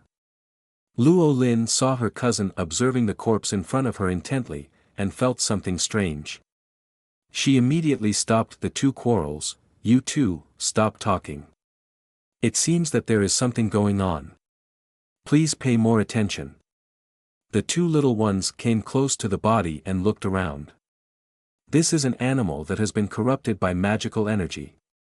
It may have been attacked by magical energy, or it may have been eaten by a creature with magical energy. This is dark energy. Luo Xian was the first to see it, because his vocation was the dark system, and he recognized it immediately. This energy had the same origin as him, but it seemed more violent. Because there is no magic energy in God's domain, Rollo can sense it, but he doesn't know what type of magic energy it is. Then what kind of creature do you know that can cause such a wound? Luo Xian took the wooden stick and looked through it carefully. This seems to be the bite mark of the demon clan. Yes, it is the demon clan. I have seen information on this in the library. How come I haven't heard of the demon tribe? Needless to say, this was Luo Kai's questioning voice. Luo Xian became very focused at this time. He didn't care about Luo Kai's doubts, but said seriously, because they are very special, the demon race is not the name of a race, but the name of a phenomenon. It is caused by dark energy affects mainly humanoid creatures transformed from creatures affected by hell energy, which are called demons. Hell energy. Yes. Hell energy. If a hell creature wants to occupy a certain place, the first thing he has to do is to launch a war against all life in that place. The first step in launching a war is to use hell energy to influence a group of normal creatures, causing them to transform into the demon race I mentioned before. It is used as a vanguard for the arrival of the Hell Army, that is, it is used as cannon fodder by the Hell Tribe, but even though it is just cannon fodder, such creatures are still very powerful. They have skills similar to the immortal body, as long as they do not hit the vital parts nothing will happen, and they are bloodthirsty and hostile to any normal life. The most important thing is that once you are injured by them, you will be infected with hell energy and prevent the wound from healing. At the same time, the energy of hell can also serve as a coordinate for the Hell Clan. Once entangled, it is difficult to get rid of it. But it stands to reason that the places where the Hell Clan is located are thousands of miles of bare ground and barren of grass. There are so many trees here, unless the Hell Clan hasn't conquered this land yet. Ah. Brother, how do you know? Stop talking nonsense, my Eagle Scouts have discovered that there are two groups of people fighting in front. One group of people should be the demon tribe you mentioned. The other group of people should be the legendary tree tribe. The demons look more like the zombies that Rollo saw in the Blue Star era. Of course, they are stronger than the zombies. Moreover, the characteristics of the two are actually quite similar, they are both contagious, thoughtless, and immortal. Then it's no wonder that the Hell Tribe hasn't occupied this place yet. Although the demons are powerful, they are not invincible. The Tree Tribe is very restrained. Similar to the Treant Tribe, a natural race with strong vitality, it is a little bit difficult to face the Hell Tribe. It's not false, natural energy can be neutralized with hell energy, so that the biggest reliance of creatures like demons disappears. Based on my understanding of the Hell Clan, they hate all life and are extremely possessive. Once they discover a new entrance to another world, they usually send demons out to fight in the front line. If the demons can directly eliminate the opponent, then best. If it cannot be eliminated, the Hell Clan will send more powerful enemies. Judging from the current situation, this place should have just been discovered by the Hell Clan. Everyone looked at Rollo, waiting for him to make a decision. Before this alien world exploration mission, they did not know that another race had also discovered the coordinates of this alien world. This has created a rather embarrassing situation now. Both of them have just begun to explore, and they will definitely meet. It is not up to Luo and others whether it will be war or peace. After all, according to the nature of the Hell Tribe, this battle will eventually happen, and they have only just stepped forward. A little demigod who has not been on the road to becoming a god for long. Although the limit for this alien world is level 7. But this is still not enough to make Luo Xian and the others feel at ease. The thought of confronting the entire Hell Clan makes everyone's heart tremble. And Luo was also thinking about this problem. He had been busy with the development of the God realm before. Even if he had read the information before, most of it was about common races. Luo only knew about the more obscure knowledge like the Hell Clan, but he didn't understand it. This time, it was all thanks to Luo Xian. Although he has an eccentric personality, he is the only one in Luo's team who has a detailed understanding of the racial characteristics and combat power level distribution of the Hell Clan. Luo turned to Luo Xian and said, "Now I know too little information. You tell me all the details of the Hell Clan. Only by understanding the enemy can we make a more accurate judgment." Luo Xian looked at his cousin's firm expression and knew that he must not give up. After all, it was the first time to explore the alien world. He came happily and left in a hurry. It was really not in line with his character. It should be said that no one wanted such a thing to happen. But Luo at least still had reason. If he acted rashly without understanding the enemy, it would not only bring them a lot of trouble. And it would endanger everyone's lives. This is not allowed by Luo. As the leader, he must take this responsibility. This is what the family requires of him, and it is also what he requires of himself. As mentioned before, the Hell Clan usually sends the Demon Clan as a vanguard, but in most cases the demon clan is not a native race of the Hell Plane. They are all local natives infected by the Hell aura emitted from the space-time rift. And from the information we have received so far, the demons attacking the Tree Clan are all humanoid, so we can make a bold guess that there are humanoid creatures in this alien world, and they should be dominant and large in number, so they will become the first target of the Hell Plane. And those demons have been attacking the Tree Clan's territory. There are two possibilities. One is that they want to use the Hell aura to infect the Tree Clan, so that they can quickly create a group of powerful war units and save the Hell Clan a lot of effort. If you want to travel from an alien plane to another alien world, you need to consume a lot of materials. The space-time rift at the beginning is just a location coordinate. If you want to expand this space-time rift that appears accidentally, you must use a lot of precious treasures, and every time a creature passes through, it will consume some resources. When most planes invade other planes, they are based on the purpose of saving as much as possible, and the Hell Clan has such an innate condition. They are more inclined to use the breath of hell to infect auxiliary units to achieve their goal of ruling the alien world. But the possibility of this happening is very small. Another possibility is that the Treeman clan has treasures that they urgently need. That's why they sent a large number of demons to attack. This possibility is greater. But no matter what the situation is, the reality is that the two clans have entered a stalemate. At this stage, no one can do anything to the other. According to my analysis, if this happens, the ruler of the Hell Plane may send more powerful creatures to invade this alien world.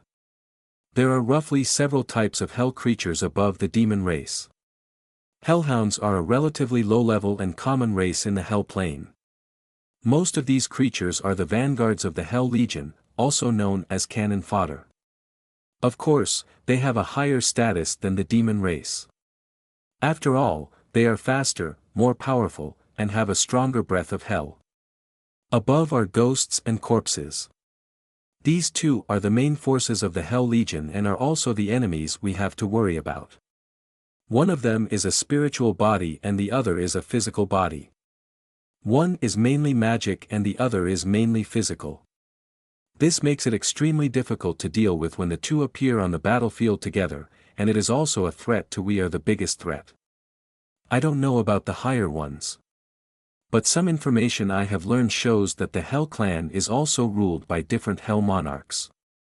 And under the Hell Monarchs, there are 5 levels: Duke, Marquis, Earl, Viscount, and Man to rule different territories. Generally speaking, most rulers like to use hellhounds as pioneers. Because the resources consumed by hellhounds and demons during the transmission process are the same, but a hellhound can face 5 demons head-on and still be unscathed, which is why most Hell Monarchs like to send hellhounds as pioneers. And in the Hell Plane, rulers who use demons as pioneers are often called losers. After all, using such low-level stuff means that his strength is not strong. This is also an opportunity for us. All creatures are greedy, even the monarchs in hell are the same. When an unknown alien coordinate is discovered, most people will think of taking it for themselves, and will not share it with others immediately. If you can win completely, it is also the right choice to take all the benefits. Only when there are unsolvable problems and troubles will the rulers around or the superior rulers be notified to complete the task together. If this is done, the harvest of the person who discovered the coordinates of the alien world will be greatly reduced. Most of the income will be taken away by higher-level statisticians. From the analysis of the battle situation on the front line, although the two races have entered a stalemate, the Tree people do not have the ability to eliminate the invading Hell people. In this case, the ruler on the other side of the rift will definitely not ask others to share their own share.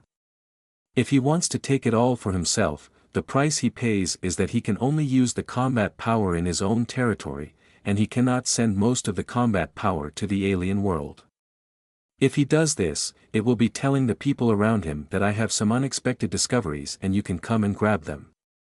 In summary, although we have encountered the difficult Hell Clan, we are lucky that we are facing a weak monarch, and he has not reported the news to more powerful people.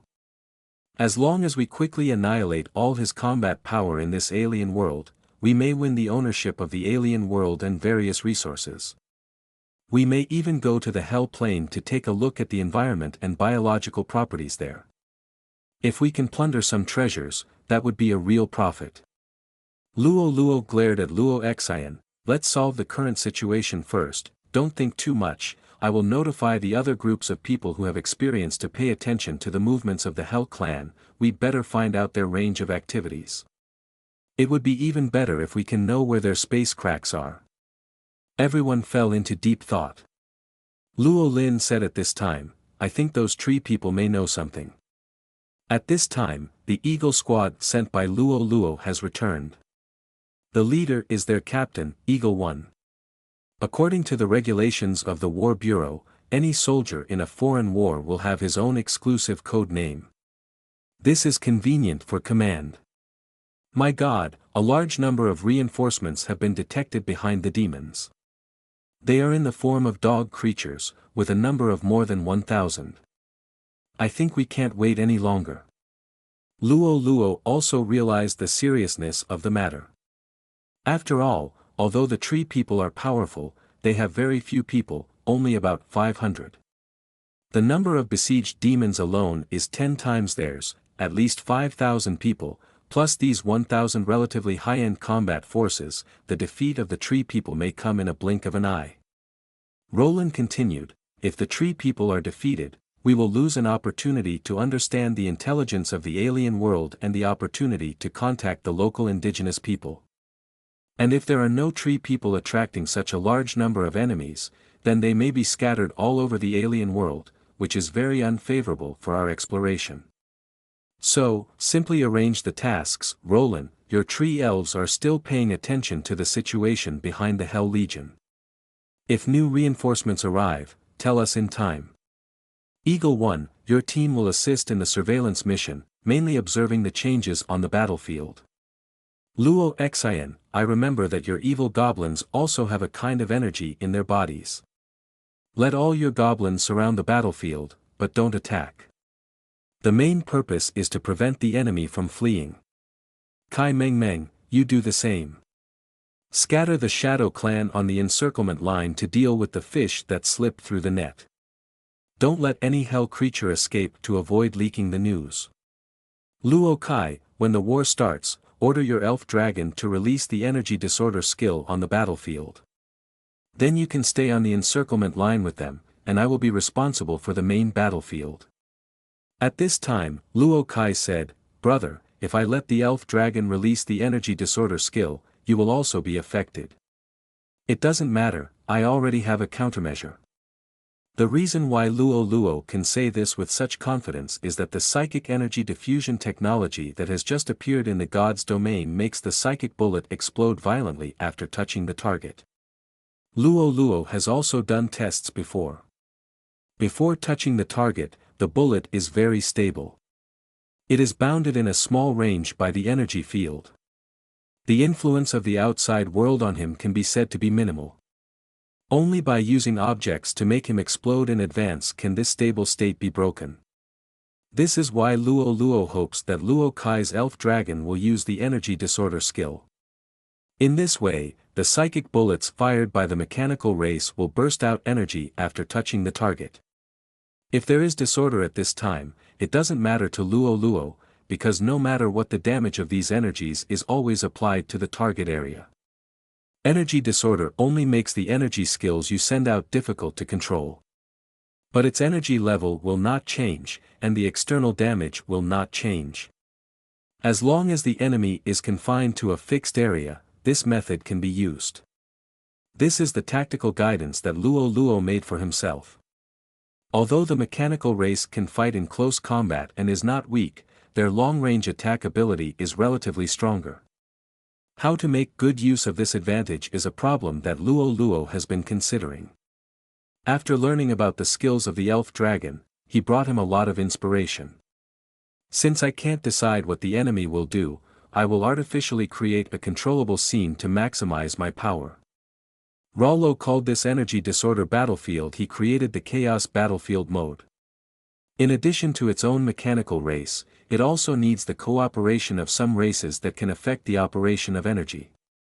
However, due to the divine power of Raulo, all the divine domains cannot achieve this goal, which requires the cooperation of partners. Of course, this strategy is only suitable for dealing with those armies that do not have high-level races to command. If there is a wise race to guide, then they can quickly crack the corresponding method. After all, energy disorder is limited by the skill level of the elven dragon race, and can only be used in a fixed small range. If they are determined to break through the encirclement, then such a plan will be in vain. At this time, Raulo is looking at the monarch who cannot come and encircle him. When the leader of the team determines the target direction, all members must follow the captain's orders completely. There must be no carelessness. This is the survival rule on the battlefield. The encirclement quickly closed, and Raulo commanded the station. The latest war robots began to press forward on the battlefield, aiming directly at the mixed forces of demons and hellhounds. Z2 Combat Robot, Powerful Weapon Improved Version. Level, LV2. Constitution, 15. Strength, 15. Agility, 15. Spirit, 2. Talent, 1. Mechanical life, 4 values are constant, and can only be evolved through high-level metals or technology. 2. Constant faith, faith value is related to level, LV110, LV220. 3. Constant skills, skills are constant when manufactured, and can only be changed or upgraded with other technologies, and cannot be obtained through learning or gods. Skills, 1. Psychic burst bullet, bullets made using psychic diffusion technology will cause explosion damage after touching the target. Attack special effect. 2. Chaos alloy, the whole body is a new type of secondary chaos alloy, and the physical damage received is reduced by 20%. Passive. 3. Accuracy, the shooting module is loaded to improve the shooting accuracy. 4. Overload, equipped with a new energy storage stone power system, it can temporarily pressurize and burst out a stronger speed. Last 10 minutes, 1 hour cooldown. Introduction, both the defense has been upgraded and the power system has been modified. The weapon also uses the latest research results. Such war robots are far more powerful than the first generation. They are harvesting weapons on the battlefield and the enemy's nightmare. At this time, the Hell Army was still unaware of the coming of danger. After all, they had already made a detailed exploration of this alien world and had already conquered most of it. Only the last few stubborn points were still holding on. This treeman stronghold was one of them. These treemen were powerful and had strong recovery abilities. They also had natural energy and hell energy that mutually restrained each other. This caused great trouble to their strategy. They had to report to the Lord and send some hellhounds to help. This must have made the Lord's impression of him plummet. Race name, Hellhound. Level, LV2. Constitution, 6. Strength, 8. Agility, 12. Spirit, 10. Talents, 1. Hell race, exudes the breath of hell all over the body, affecting normal creatures around. 2. Canine creatures, agile and sensitive to smell. Skills, 1. Haste, run towards the target at maximum speed, and agility increases by 100%.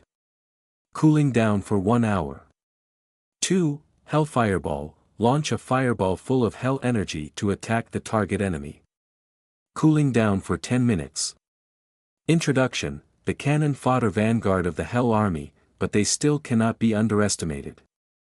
Race name, Treeman. Level, LV2. Constitution, 14. Strength, 14. Agility, 1. Spirit, 5. Talents, 1. Close to nature, good at using natural energy, is the representative of nature. 2. Bark, reduce 50% of the physical damage to be received. 3. Immortal species, pseudo can grow forever without dying. Skills, 1. Restoration light, can use natural energy to provide recovery energy for friendly forces, can be used by 5 teammates at a time. Cooling time 1 hour. 2. Photosynthesis, can use photosynthesis to restore its own vitality during the day.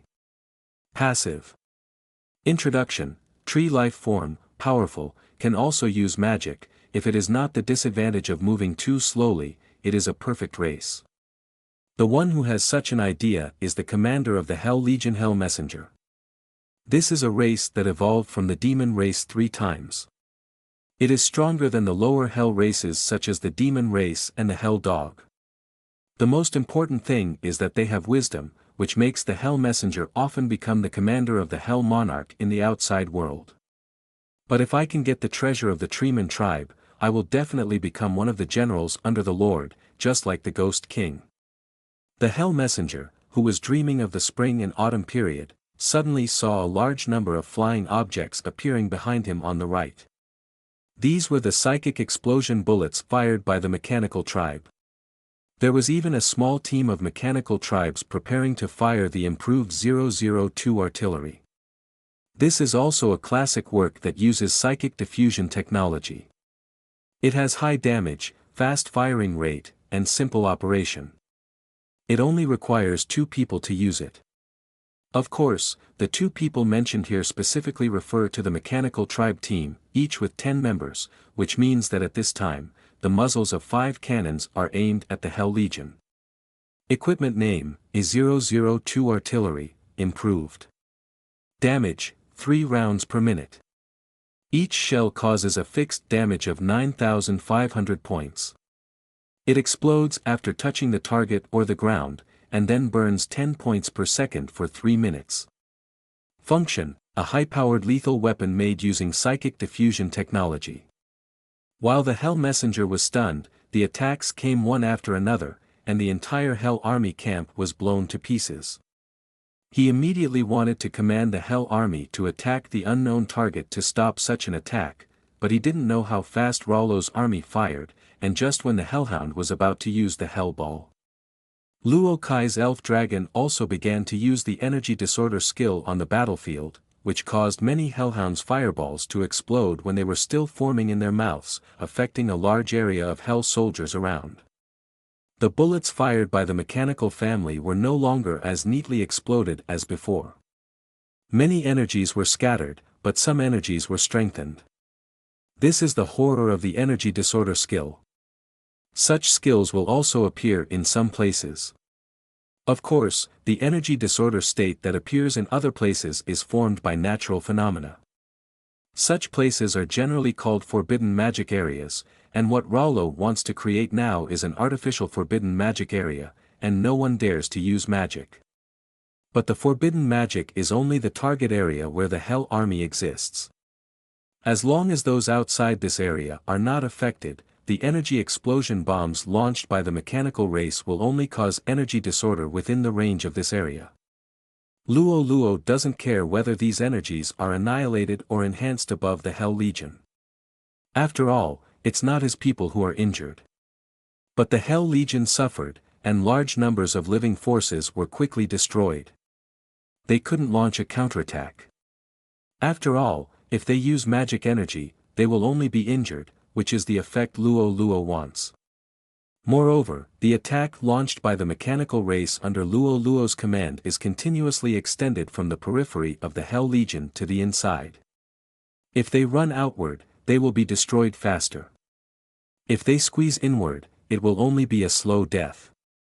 The few people who observed the battle situation saw clearly that the Hell Legion was in a situation with wolves in front and tigers behind, and they couldn't help but admire that they were worthy of being the first in the family. Not to mention the powerful people, the tactics were also so mature, which made them sincerely admire Luo. They could clearly see the battlefield situation, but the Hell Messenger was in the target area but did not know the relevant vital points. He only knew that the surroundings were constantly crowded with soldiers from the Hell clan. No matter how hard he drove them away, he could not make them continue to rush outward, and the attacks from the outside became stronger and continued to compress inward.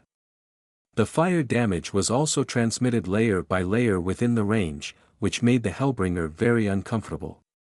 He found that the entire Hell Legion was out of control and his command no longer worked.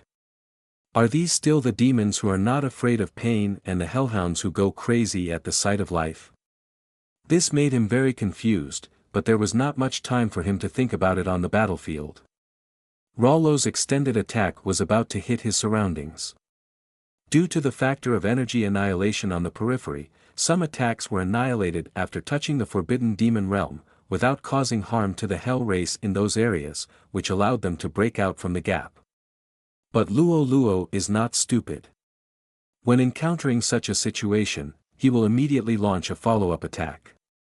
Therefore, only a few dozen Hell Clan warriors can escape from the forbidden demon realm, and what awaits them are the evil goblins, Shadow Clan killers and elf dragons who have been waiting for a long time in the periphery. In less than an hour, the entire Hell Legion was wiped out, without a single fish slipping through the net. The burned corpses of the Hell Clan were also collected by Rollo and the others. Although the Hell aura of the Hell tribe is disgusting, but their bodies after death are treasures and are excellent raw materials for making weapons and special equipment.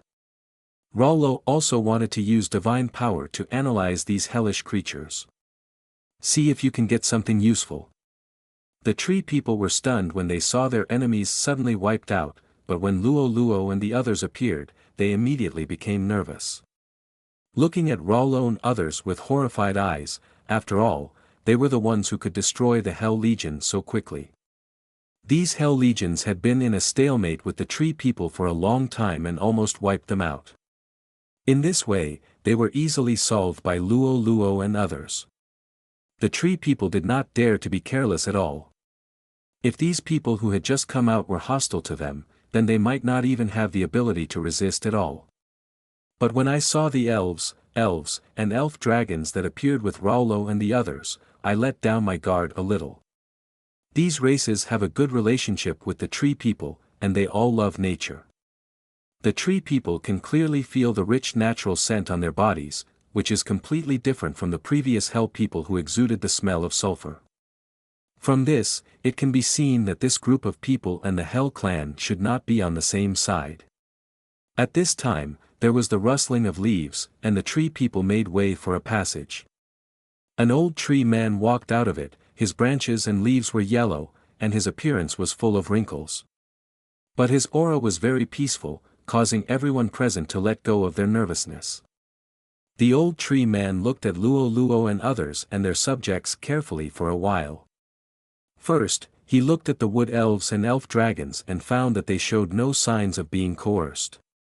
Then they observed the mechanical warriors again. After all, they had just seen that the attack launched by such a weird race completely annihilated the Hell race.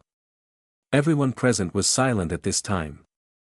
The old tree man thought for a while and took the lead to break the quiet situation. He said to Luo's people, "Children, although I don't know where you come from, but I can feel the peaceful aura on your body, which is different from the ones that exuded before. The races with strong pungent odors are completely different. I think it is necessary for us to get to know each other. After all, you must have something to ask for when you appear here. And you have also seen that our tribe is suffering from alien attacks before. This makes our situation very embarrassing and dangerous, and we need some external help. This is a prerequisite for us to have good communication. What do you think?" Rollo and the others were surprised by the wisdom of this old tree man. "Your wisdom is amazing, and we fully agree with your proposal. The one who attacked you before was a race called the Hell Tribe. It failed this time. Next time they may send more powerful enemies into the battlefield, and we really need your help." "Oh, that's good. It seems that we have reached a consensus. Please come with me. The tree people extend a warm invitation to you." Rollo and others looked at each other and followed the old tree man's footsteps into the tree tribe. They didn't just accept the invitation easily after listening to the old tree man's words. This is mainly due to the information they saw in the information. The tree people have a simple and honest character, are friendly to others, love natural energy, and they do not like killing and are opposed to war. This was one of the reasons why Luo Luo and the others gladly attended the appointment after receiving the invitation from the tree people. After all, he is their savior after all. He should not do anything to repay kindness with evil. Of course, this is not the main reason. What is more important is Luo Luo's confidence in their own strength. Since I can easily wipe out a Hell Legion, I can also easily wipe out the tree people who have similar combat capabilities to them. This kind of strength is the greatest confidence for them to go to the appointment in person. The strong have nothing to fear. At this time, a tree hole in the center of the tree tribe was filled with fruits and a small portion of barbecued meat sprinkled with salt. After all, the tree people don't need food. They can survive as long as they perform photosynthesis, and they even produce food themselves to provide for the survival of other small animals. After deciding to entertain Rollo's people, the tree people collected a lot of fruits and sent them. Considering that they were a humanoid race different from themselves, they also prepared some barbecue to entertain the guests. This is truly an unprecedented first time. In most cases, the tree people will not take the initiative to kill other animals. The old tree man may have seen their doubts and said to them, "These meats are all animals that were trampled to death in the panic due to the attacks of the Hell clan in the forest." After some subjects tried the food first and found that it was non-toxic, Luo Luo and the others began to taste the delicacies of the tree people. Not only are the fruits plump, sweet and juicy, but the roasted meats also taste different. The tree people's barbecue is grilled with fine fruit wood, and then sprinkled with some salt. Every bite of barbecue is filled with the fragrance of fruit wood, giving Luo Luo and their taste buds an unprecedented experience. After eating and drinking, the conversation officially began. After all, no one knows when the next wave of attacks from the Hell clan will come. Humans from an unknown world. I am the leader of the tree tribe. Can you tell me the purpose of this trip? Name, Chief of the Tree Tribe. Level, LV3. Constitution, 19. Strength, 19. Agility, 1. Spirit, 12. Talent, 1, close to nature, good at using natural energy and a representative of nature. 2, bark, reduces incoming physical damage by 50%. 3, immortal species, pseudo can grow forever without dying. Skills, 1, light of recovery, can use natural energy to provide recovery energy for allies, and can be used by 10 teammates at a time. Cooling time 1 hour. 2, photosynthesis, you can use photosynthesis to restore your own vitality during the day. Passive. Introduction, tree-like lifeforms are powerful and can use magic. If they didn't have the disadvantage of moving too slowly, they would be a perfect race. How do you know we are from a world beyond the green star? The entire green star is either big or small. But there are races on the green star, and I recognize them all. You are very different from the local humans, and you also lead those strange creatures. These do not belong to us. Green star, so you must be from outside. Rollo didn't say yes or deny it, but then asked, how are the other lives on the green star doing now? I don't know if the last few strongholds of humans who look similar to you have been breached. But the elves at the other end of the forest should still be resisting the invasion of those monsters. I can feel this. The leader of the tree tribe felt the look in Luo Luo's eyes that wanted to find out. He slowly said, "This is a disaster. Those monsters appeared a year ago. At that time, the green star was dominated by humans and elves. We, the tree people, were dependent on the elves, so we had an easy life. But the change came very suddenly. First, a disease spread in the human empire, which made those infected with the disease go crazy soon, attacking and biting the people around them crazily. This caused the huge northern empire to be in chaos and on the verge of collapse in just a few months. But several surrounding countries turned a blind eye to this situation. They took this opportunity as an opportunity to annex the Northern Empire. So a 6-month melee began. They fought back and forth on the territory of the Northern Empire. Today you occupy one city, and tomorrow I occupy 2 cities. Human beings are getting fewer and fewer during the war, but on the contrary, the number of people infected by the disease is increasing. In the end, a mysterious man in black robes appeared. He organized the previously scattered and vulnerable demons and began to attack the surrounding humans. The gathering place is invaded. Oh, by the way, the demons are the humans who were infected by the disease before. Because they exude an evil aura, we call them demons. Unexpectedly, the definition of demon in Green Star is very clear, no different from the outside world. The clan leader continued, "We tree people and elves are peace-loving. We didn't want to participate in the internal fighting between their human races at the beginning. But after the experience, we found that we were wrong. After the nest was overturned, were the eggs intact? The disease has finally spread from human territory to us. Some elves have also begun to show signs of going crazy. Even if the elves' holy water is used to suppress it, it can only be temporary. This epidemic cannot be solved from the root cause. This has also caused internal strife among the elves. Some people demand that the forest be closed and completely cut off from humans, but other people feel that we should help humans unite all living forces to resist this weird virus. In the end, the blockade faction gained the upper hand. After all, if the elves send troops to help humans, their own casualties will definitely be inevitable. This is unacceptable to the elves with low fertility rates. After all, there is no benefit to helping humans. But soon, we paid a heavy price for our decision. After seeking help to no avail, humans abandoned most of their land and infected compatriots. They moved the remaining surviving humans to some difficult terrain. And they built walls day and night to live a life isolated from the sun, and the demons who could not easily break through these gathering places began to march towards the forest. We don't have the custom of building city walls, so when the demons attacked, we didn't have enough defense equipment to resist these crazy enemies. Even if our attacks were powerful and we wiped out a large number of demons, they never decreased. They attacked our base wave after wave, which made our warriors very tired and our defense became weaker and weaker. Finally, the demons broke through our base a month ago. I led the tree people to move here, and the surviving elves were struggling to resist in the swamp on the other side. All our surviving places are connected to each other. At least until the monsters attacked our base the day before yesterday, the last 4 human bases and the only elf base had not been broken. But I think it's only a matter of time until you show up.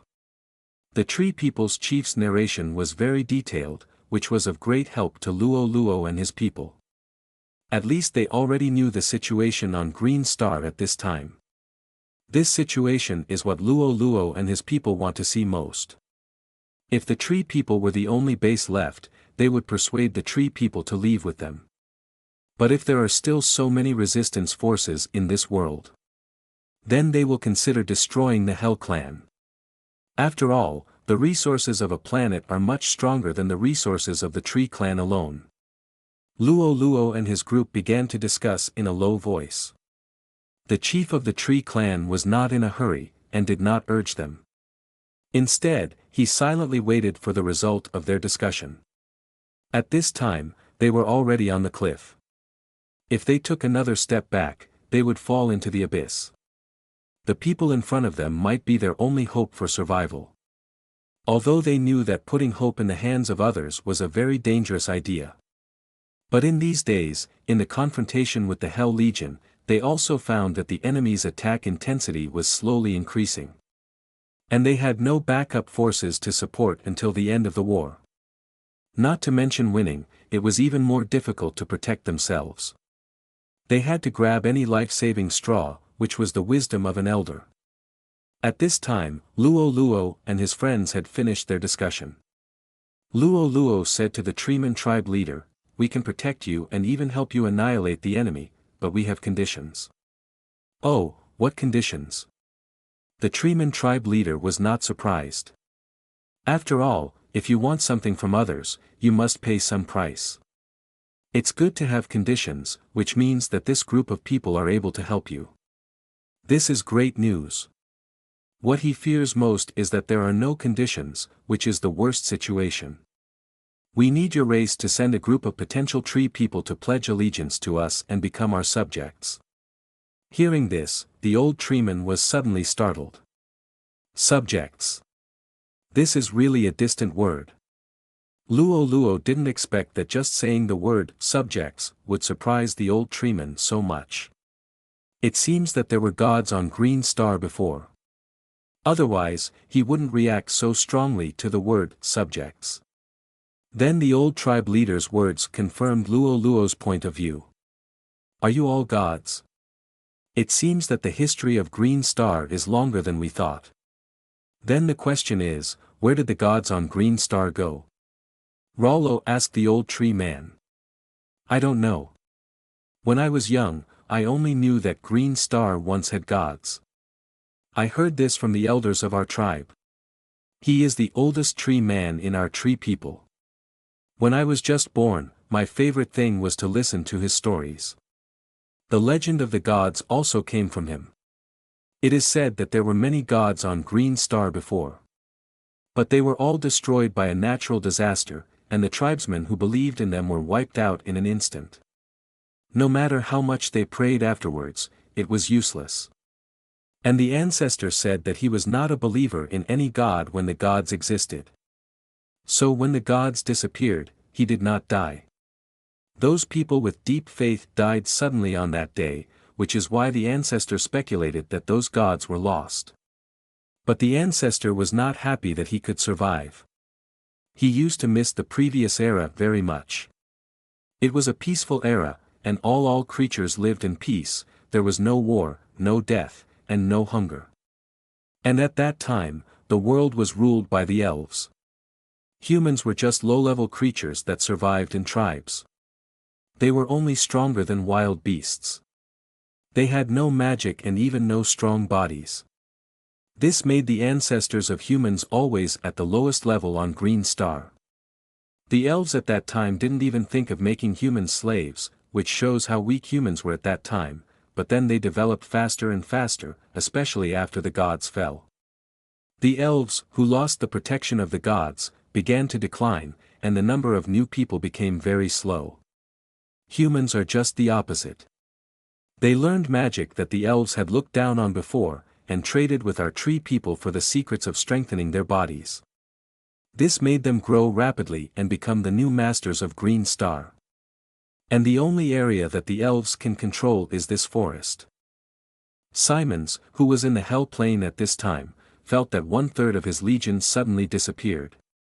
He could not communicate with the Hell Clan who were exploring the alien world. He could only feel whether they were alive. This was because he was the smallest baron in the Hell Plane. The Hellhounds active on the Green Star were already a very important fighting force for him, and he always kept an eye on them. It was also because he was the weakest baron that he was ecstatic when he found this new entrance to the alien world. Unfortunately, although this entrance to the alien world was in his territory, it was also very close to the place managed by the Viscount in the north, so he could only quietly send troops to investigate. Once I absorb the resources in this alien world, it will be no problem to be promoted to Earl. Simons was full of enthusiasm at this time, but in a blink of an eye he thought of the disappeared soldiers and felt a headache. Because of the good strategic choice, not much manpower was lost in the entire process of conquering the alien world, and most of the tasks were carried out by the demons infected in the alien world. This time, he sent out 1,000 hellhounds to remove the thickest nails in the alien world, but now his spoils have problems. Simmons was panicking at this time. He spent a lot of time and effort, and when he was about to pick the juicy fruits, he suddenly encountered an accident. Don't think of the worst. This shouldn't be possible. How could there be an accident? TM, what happened? Wasn't the exploration going well before? Only those weak humans and elves, or at worst those tree people, couldn't destroy my 1,000 hellhounds. That's half of the number in the domain. No, I sent a high-level demon to command that legion. How could it be wiped out without even a little news? Is there an area in this alien world that I haven't explored yet? Ah, it's really infuriating. How come there is no news at all? What did they encounter? I can't stand it, I can't stand it. Go call the corpse demon king. The ghost servant at the door had been trembling when Simmons went crazy. When he heard his order, he hurried out and called General Corpse Demon King in as if he had been pardoned. Lord, why did you call me here? The Corpse Demon King is a hero unit among the corpse demons. Very powerful, the highest combat power in Simmons's domain. This is his pride. After having this corpse ghost king, the Viscount next to him dare not be in front of him. After all, hero units are also very rare in the Hell Plane, and as a hero unit of the 3rd level corpse ghost clan, its status is stronger than that of ordinary 5th level soldiers. Heroes are the most powerful existence in a race. They have amazing talents and the power to break their own limitations. It can be said that the potential is huge. Before, Luo encountered a hero-level golden behemoth during the demigod test. But compared with the golden behemoth that strengthens its own strength, the corpse ghost king strengthens the ability of the entire race. Race name, Corpse Ghost. Level, LV3. Physique, 30. Strength, 30. Agility, 10. Spirit, 10. Talent, 1, Hell Race. The whole body is lingering with the breath of hell, which has a continuous impact on the surrounding creatures. 2, Developed muscles. The talent of the corpse ghost doubles its physique and strength attributes. Skills, 1, Gnawing corpses. The corpse ghost can recover its injuries by gnawing corpses. Passive. 2, Corpse explosion. When the ghoul is on the verge of death, it can cause heavy damage to the enemy by self-explosion. Introduction, the backbone of the Hell Legion. Name, the King of the Ghoul, Heroic. Level, LV3. Constitution, 36. Strength, 34. Agility, 10. Spirit, 18. Talent, 1, Hell Race. The breath of hell lingers all over the body, causing a lasting impact on the surrounding creatures. 2, Developed muscles. The talent of the ghoul doubles its constitution and strength attributes. Skills, 1, Gnawing corpses. The ghoul king can recover from his injuries by gnawing corpses. Passive. 2, Large corpse explosion. When the ghoul king is on the verge of death, he can make the surrounding corpses explode, causing huge damage to the enemies within the range. Introduction, a rare intelligent species among the ghouls, and has learned simple magic. The 1,000 hellhounds I sent to the other world and the legion led by that useless demon were all wiped out in an instant. No news has been heard. Gather your subordinates. Go to the other world and show me what is going on. But Lord, if we go to the other world, it will consume too many resources. It is not cost-effective. Not cost-effective, you told me it is not cost-effective. If you fail to keep the fruits of our victory after you go in, then all the resources invested before will be wasted. Remember, check it for me immediately after you go in. Check the whole process for me. I want to know who dares to go against me. I will make him die without a burial place. Obviously, Simmons was a little crazy because of Rollo's behavior. The resources that the Lord invested before were not much, and our losses are acceptable. But what? Corpse Demon King, are you refuting me? Do you have the final say on this territory, or do I? Can't I make the final decision on my own territory today? Of course you have the final say, but the Lord's behavior was obviously a bit crazy, and the Corpse Demon King wanted to persuade him again. Although he was tall, he was actually an intelligent species. No buts. Since I have the final say, do it the way I say. If you can't complete the task, you don't have to come back.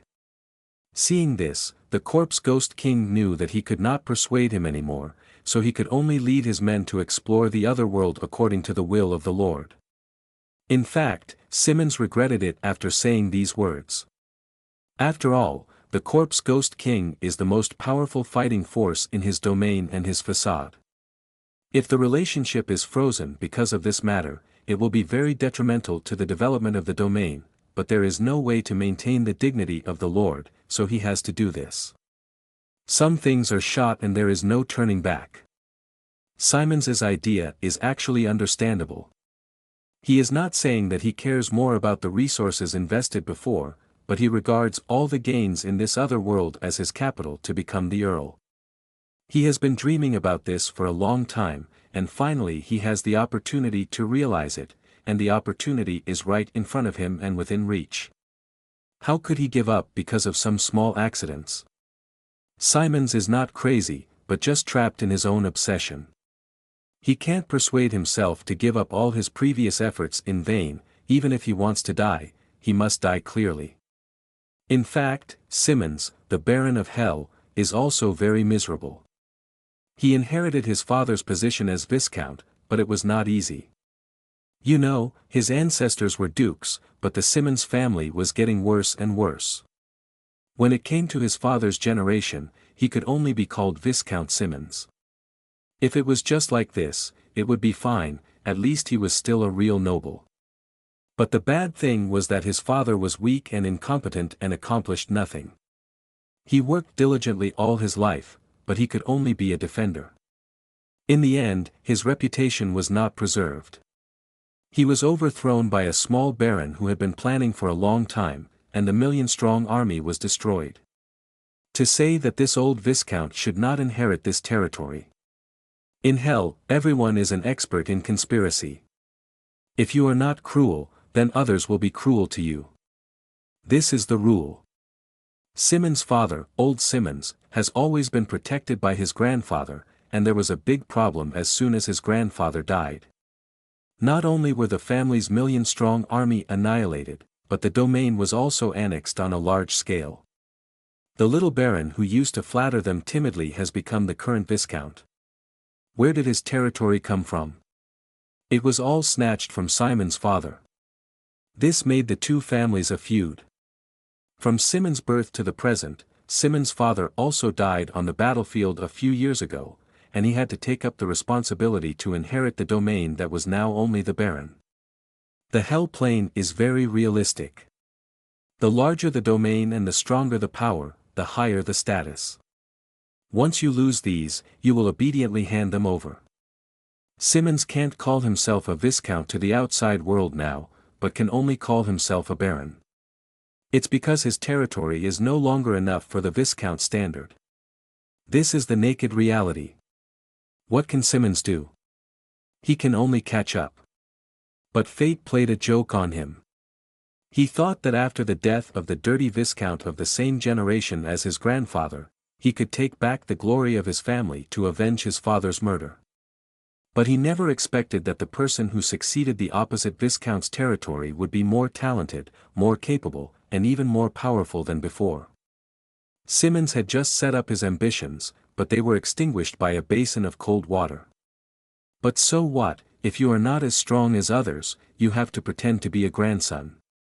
He didn't even dare to provoke lightly until the birth of the corpse ghost king, which gave him some confidence and stopped the other party's plan to encroach step by step. The appearance of the crack in the alien world made him ecstatic. Although the Simmons family was in decline, they were the people who had a duke in their ancestors after all. Many of the knowledge passed down by the family were precious treasures in the Hell Plane. Coincidentally, Simmons was a person who cherished these treasures. He often read and flipped through all the books in the family. The main purpose was not to study. It was to commemorate the glorious past of the family's history and the lofty status before. But now the opportunity has come. Even if the general Hell Lords find the crack in the alien world, they will not know what it is, let alone the steps and methods of exploring the alien world. He is different. He understands these things. This gives Simmons hope to rise again. He placed all his hopes on the exploration of this alien world. Although he only assigned 1,000 hellhounds, that was half of the actual combat power. If he sent more, it might be possible for the surrounding enemies to find the problem. In the end, he would not get back the resources of the alien world, but he would lose his life first, which would not be worth it. There was no other way to send out the Corpse King's Legion. As mentioned before, the Corpse King was the highest combat power and assistant in his domain. The Corpse King's Legion stationed in the center of Simmons' current domain was the main force to protect the safety of Simmons's royal city. The teams on the surrounding borders could not move, so they could only take the risk of letting the Corpse King's Legion go in to find out. Simmons's idea was to let the high-level Corpse King's Legion fight quickly and return with the spoils before the surrounding enemies could react. This was the best result he imagined. As for the worst result, he had never thought about it and dared not think about it. If he lost the Corpse King's Legion, then he would enter the countdown to death. A territory without fighting power is like a fat sheep that can be slaughtered at will. Anyone who sees it will want to take advantage of it. While he was thinking about it, the Corpse King also assembled all the members of his legion and began to march towards the alien world. The soldiers guarding the alien world had already prepared the corresponding resources, and when the legion arrived, they invested in the spacecraft, which greatly increased its carrying capacity. The Corpse King did not dare to delay. He knew the current situation of the field, which could be said to be riddled with holes and could be broken with a poke. He immediately ordered the soldiers of the Legion to move forward. When the Corpse King's Legion landed on Green Star, Luo Luo and the others were still preparing various fortifications in the Treeman territory. They also knew that the Hell Lord on the other side of the crack would not give up, and the next wave of attacks would definitely be more fierce, so they needed to make plans early. As soon as the Corpse King passed through the alien world crack, he immediately sent out all the Hellhounds, and at the same time sent a signal to the demons in this alien world to summon them to come, and the ghost was sent by him to check the place where the Hell Apostle died before.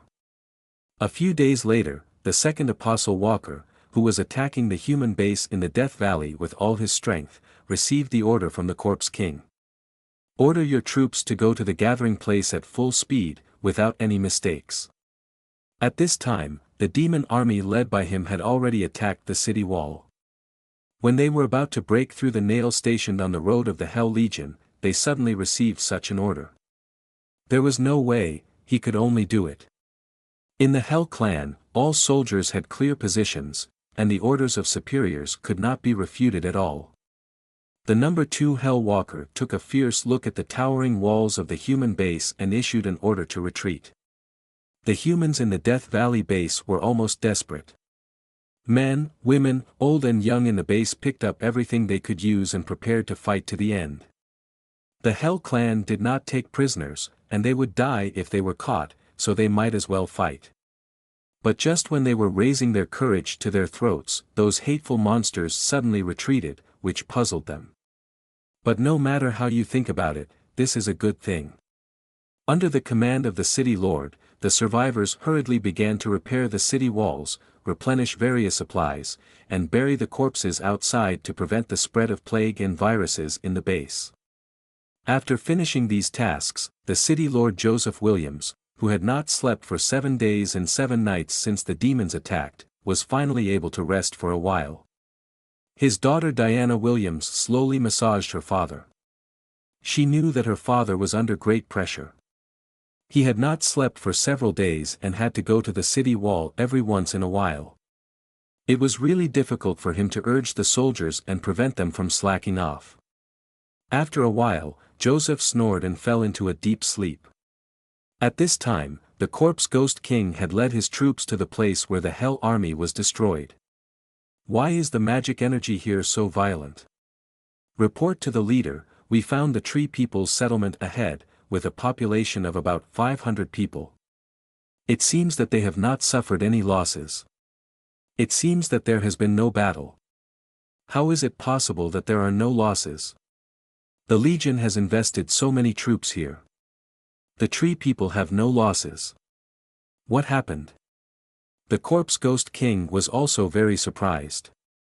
After all, it was Simmons's order to attack the Tree People's settlement. He also knew that this was done to obtain the treasures of the Tree People, so half of the Hellhounds and half of the field were sent to the number 1 Hell Walker in advance. They were destroyed just like that, and the enemy did not react at all. This made him feel incomprehensible. In fact, the Tree People also suffered losses. They have more than 500 warriors. This is also the result of Simmons's reconnaissance. But it does not mean that the Tree People only have combat personnel. They also have other logistics personnel, or children and old people in the Tree People. These add up to more than 200 people. The combination of the two made the Corpse Ghost King's scouts think that the Tree People had no losses, which made him a wrong judgment. Did the Hell Army not attack the Tree Men? Yes, that must be the case. Then how were they destroyed? People tend to subconsciously believe their own inferences. And always think that this is correct. After all, the Corpse Ghost King could not believe that the 7,000-strong army did not kill a single treeman, but was destroyed by the Tree Men. When did the Tree Men become so powerful? He ordered his men to start a careful investigation around the battlefield and must catch the real murderer. But he only spared the direction of the Tree Men. Because he did not believe that these injuries were caused by the Tree Men. But everything in the world is so clever, and the real murderer is now visiting the Tree Men. The Corpse Ghost King did not send too many troops to the direction of the Tree Men, but Luo Luo and his men left enough eyes around the battlefield. When the Hell Army just arrived at the edge of the battlefield, a shadow drilled into the territory of the Tree Men along the direction of the trees. At this time, Luo Luo and his men had just completed the construction of the defensive building and were having dinner with the chief of the Tree Men. The shadow merged into Kai Mengmeng's body. Luo Xian, who was more sensitive to dark energy, also felt something strange. After waiting for a few minutes, Kai Mengmeng walked towards Luo Luo and whispered a few words in his ear. Very good, it seems that our reconnaissance methods are better. The enemies of the Hell Clan have arrived. And the number is not small. With so many enemies, it seems that they still attach great importance to us.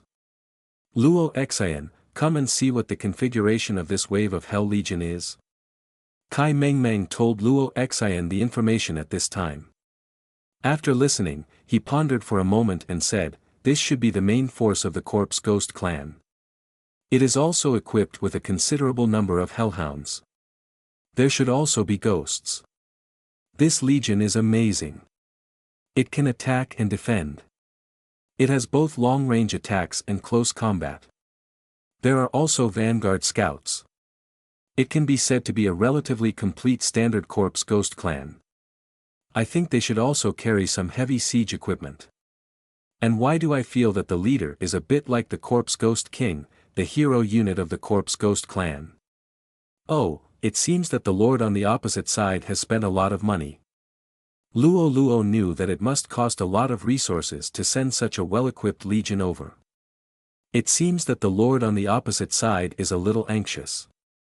After listening to Luo Xian's detailed description of the various data of this wave of enemies, Luo Luo finally breathed a sigh of relief. Such a configuration is easy for him. The advantage of the Corpse Ghost Clan is that the flesh is strong, and Luo Luo kills the flesh. The improved weapons and equipment of the mechanical race have a greater restraint on the flesh, but the lethality to energy creatures such as ghosts is almost zero. Don't worry about these. The Spirit Dragon specializes in killing energy creatures. As long as its energy disorder skill is released, it will kill creatures such as ghosts. If it touches them, they will be injured, and if it is hit, they will die. There is no exception. This is the advantage of the team. Luo Luo is also thinking about matching more diverse and comprehensive weapons for the mechanical race in the future. He hopes to develop himself into an all-rounder. Leave no weaknesses to give the enemy a chance.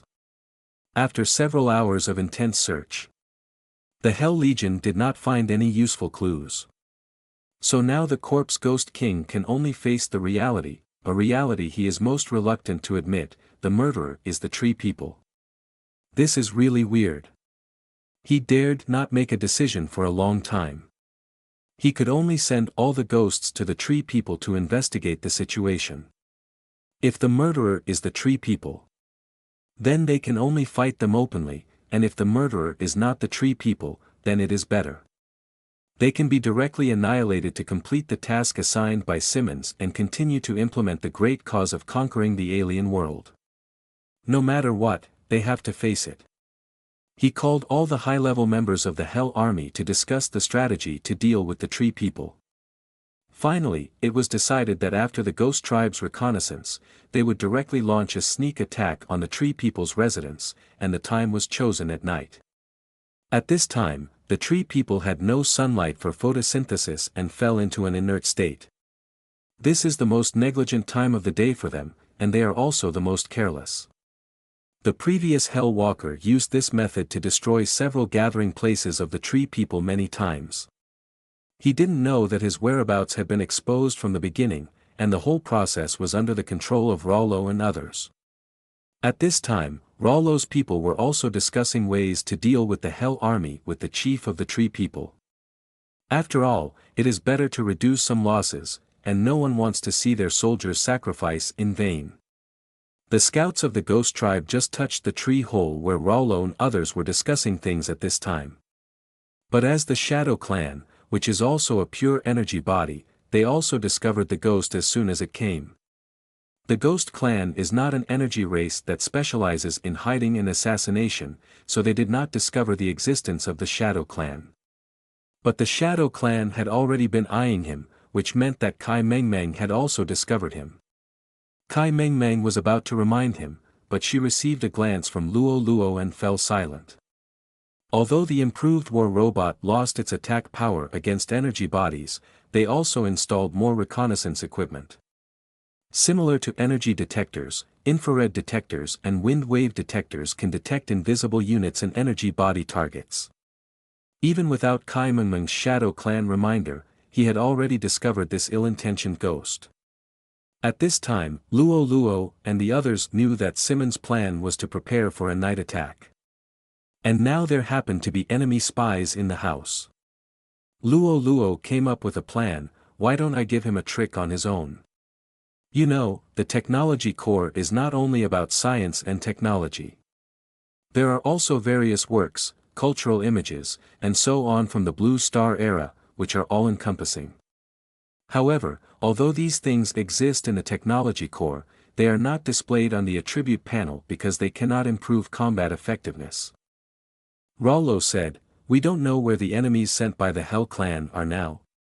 We don't know how strong they are. A few days ago, we only had a chance to detonate the underground energy storage stone mine. That resulted in such a disparity in victory. If the tribe sends a stronger force, then we will be unable to stop it. I think it is better to leave Qingshan as soon as possible, so as not to be afraid of running out of firewood." When Luo Xin heard his cousin's weird words, he immediately became anxious. "Brother. Aren't we?" Before he could say anything, Luo Kai dismissed him. "Why are you so anxious? Why are you so anxious? I know you want to prove yourself. But you can't use this method. Our strength is so weak. Stay here. Your life will be in vain." "I agree with my cousin's point of view. Let's avoid the limelight first."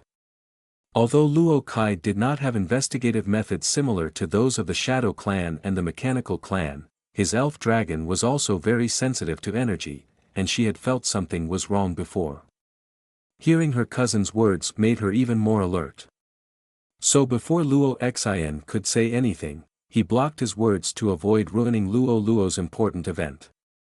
Luo Luo also cast an approving look at Luo Kai, and then said, "Clan leader of the Tree Tribe, it's not that we won't help you, it's really difficult for the Hell Tribe's army to deal with. How can we fight with such a powerful force with such a small body? Where are your enemies? Besides, there are only 5 of us. I'm really sorry that we failed to live up to your expectations. Rowling was also very surprised by Rollo's sudden change of tone, but adhering to the concept of caution, she didn't say anything. After that, she felt lucky for the decision she had made now. At this time, the ghost tribe has entered the tree hole, and Luo Lin's wood elf is also reminding him that there is an unexpected visitor in the tree hole. It was then that Luo Lin understood everything. It seemed like a good show to watch. And the leader of the tree tribe is also an old monster who has lived for thousands of years. How could he not see this little thing? There must be something wrong with Rollo's sudden change of style. When the wood elf reminded Rowling, it also sensed the presence of other creatures in the tree hole. After turning his head and looking at each other for a few seconds, Luo said, "Hey, you all escaped, what should we do? You also know that our tree people move very slowly. We won't be able to go very far before we are captured. The enemy finds out, what should we do?" Luo called the clan leader a good word in his heart. It seemed that the tree clan leader understood what he meant. "Patriarch, there is nothing we can do. We are very grateful for your hospitality. But the situation is forcing us to make such a decision. This may be fate." The patriarch sighed, "This may really be fate. When will you leave?" "Without further ado, let's leave tonight." "Is it a bit hasty to leave tonight? You see, there is no trace of the Hell Legion yet. It would be too hasty. Besides, it is difficult to travel at night, and no one knows what dangers we will encounter. It is better to stay here just one night, it will be the same if we leave early tomorrow morning." What the patriarch said makes sense. It seems we have no choice but to leave tomorrow. There was a look of helplessness on Luo's face, but he was happy in his heart. Of course, these words were not true, they were just meant for the guest who suddenly appeared in the tree hole.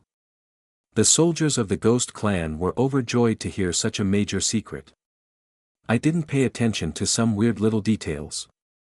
When he was sure that Rollo and the others would no longer discuss important matters, he immediately returned to the Legion station to report the situation to the Ghoul King.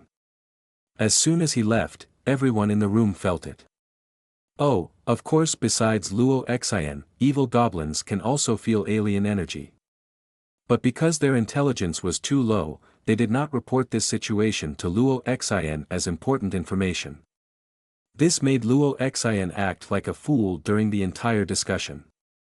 Every time he wanted to speak, he was beaten by Luo Lin and Luo Kai yelled back. Several people watched the Ghost Clan go away, and then Luo said, "The plan should be completed. Get ready to fight tonight." Luo Xin was stunned. What was planned? Why do we have to fight tonight? Who am I? Where am I? I'm afraid I'm not a fool. Everyone laughed and they saw Luo Xin's confused expression. Everyone present understood what Luo said, but he didn't. Luo Lin couldn't stand it anymore, so she told Luo Xin about the enemy's ghost in the tree hole before, and told Luo Xin the cause and effect of the incident. Only then did Luo Xin suddenly realize. So that's it. I said before, we all decided to stop the new enemies sent by the Hell Legion here and help the tree people overcome the difficulties. Why did we give up and escape in the blink of an eye? It turns out that there were eyes of the enemy here before. Ah, why didn't you tell me earlier? How can I tell you? You also know that there were enemies in the eyes at that time. Didn't we reveal our secrets as soon as we opened our mouths? Yes, this makes sense. Oh, no, all of you already know it. Then I don't know about the love. What do you think? If you call me a fool and you still don't admit it, you should practice hard for a few more years. Luo Kai started his regular taunting session again. I don't think it's anything. Then I think the Ghost Clan is a little too miserable. He thought he heard the top secret news and went back to report happily. But he didn't know that everyone present was playing tricks on him, and was playing tricks on him. I really don't know what the expression on that zombie king's face was when the Hell Legion found out that they had fallen into our trap. Hey, hey, hey, why are all the people here playing him around? Don't you know? What do you have to do here? This time Luo Xian couldn't stand it anymore. Luo Kai repeatedly said something to him, and the two of them started to fight. Luo stepped forward to stop their nonsense. He put away his smile and said seriously, "This time we have the advantage of time, place and people. The enemy has no information about them at all, and their plans are exposed to our vision. But our intelligence has become bait and placed on the table of the commander of the Hell Legion. The next moment is the most important moment. We have to give this good show a perfect curtain call. I will wipe out all these enemies without leaving a single one alive." Yes. Everyone in Luo's team answered. At this time, the Treeman tribe leader was also excited. Although he was a piece of wood, I didn't know why he was excited. But the meaning was the same. He asked Luo if there was anything else he could help with. Well, use natural energy to make a group of fake tree people and put them here. This way, the Hell Legion will not easily reveal flaws when they attack at night. We must do our best and do it perfectly. You must be alert at night and build this encirclement like an iron barrel. Don't let any enemy go. Everyone began to get busy nervously, and everyone here also includes the corpse Ghost King and his men. At this time, the ghost had returned to the Legion's base. Not only did he report the details of the previous war in detail, but he also reported to the corpse Ghost King the news that Luo and his men were leaving tomorrow morning. The corpse Ghost King looked at the information in his hand at this time and smiled with satisfaction. "I said it. Such a large legion was destroyed in an instant, which is a bit abnormal. It turned out that the energy ore was accidentally detonated, which explains it." When he saw the information that Luo and others were leaving, he showed a sinister smile. "A group of little bugs, still want to leave, can they leave? Call all the people above the captain position to come." While the guards went to call people, the corpse Ghost King turned his head and looked at the ghost who brought back the news. "You did a great job this time. The information you brought back is very valuable. Tell me what reward you want." This ghost is also a smart ghost. Hearing the inquiry of the corpse Ghost King, he immediately replied, "I dare not have any unreasonable thoughts. I just want to stay under the commander's knees and serve. I want to contribute my own strength to the commander's battles and kill enemies." "Good, very good. I didn't misjudge you. You are a loyal and capable ghost. The value of the intelligence you brought back this time is inestimable. Although you don't want a reward, if I really don't give you anything, it's not justifiable and will chill the hearts of the people below. In this way, you will obey my orders in the future. I hope you will establish more merits in the future and make me look good." The ghost soldier was ecstatic. Although he didn't get any rewards, being able to serve under the commander's seat was a good opportunity to rise to the top in one step. As the saying goes, the seventh-rank official in front of the Prime Minister. Besides, promotion in the army is not decided by the commander. You are always by his side. If there is anything good, you are the first person he thinks of. If you get any more merits on the battlefield, it will be even more of a leap forward. No one can take away your merits for serving the commander directly. As long as the commander sees your value, the road ahead will be smooth and there will be no waves. Thank you for your help, the commander. I will do my best and will not embarrass you. Okay, I appreciate people like you if you have ambition. You go down and prepare well. You must perform well tonight. You will be indispensable in the reward later." The ghost soldiers left the tent, and the leaders of the legion had already arrived. The corpse king said to them, "We just got the information from the ghost tribe. The enemy accidentally detonated the energy mine, which prevented our army from escaping and was instantly destroyed. They are not strong in themselves. And some humans want to leave tomorrow morning. I will not allow this to happen. The culprits must be arrested. Live or dead. This is the order from the Lord. None of you can let me down tonight. Under the leadership of the great Viscount Simmons, the subordinates respect the Lord, although he has been reduced to a baron at this time. We will definitely defeat the enemy and win. Defeat the enemy, long live the Lord, long live the Lord. All the senior generals of the legion in the big tent roared enthusiastically. Soldiers are born for the battlefield, and the medals of soldiers are the heads of enemies. This time they have the upper hand and have favorable intelligence. Isn't it a piece of cake to take down the enemy?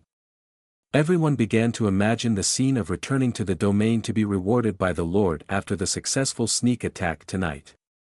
They would never have thought that a huge conspiracy was shrouding them, or that a huge pit was waiting for them. And the one who pushed them into the pit was the ghost warrior who was complacent in the military tent at this time. Race name, Ghost. Level, LV3. Constitution, 8. Strength, 8.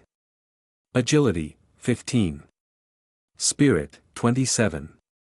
Talent, 1. Energy creature, no entity, no physical damage, can pass through obstacles. 2. Strengthen the spirit, ghost spirit power increases by 50%. Skills, 1. Spirit stab, send a spiritual attack to the target. Cooling down for 1 hour.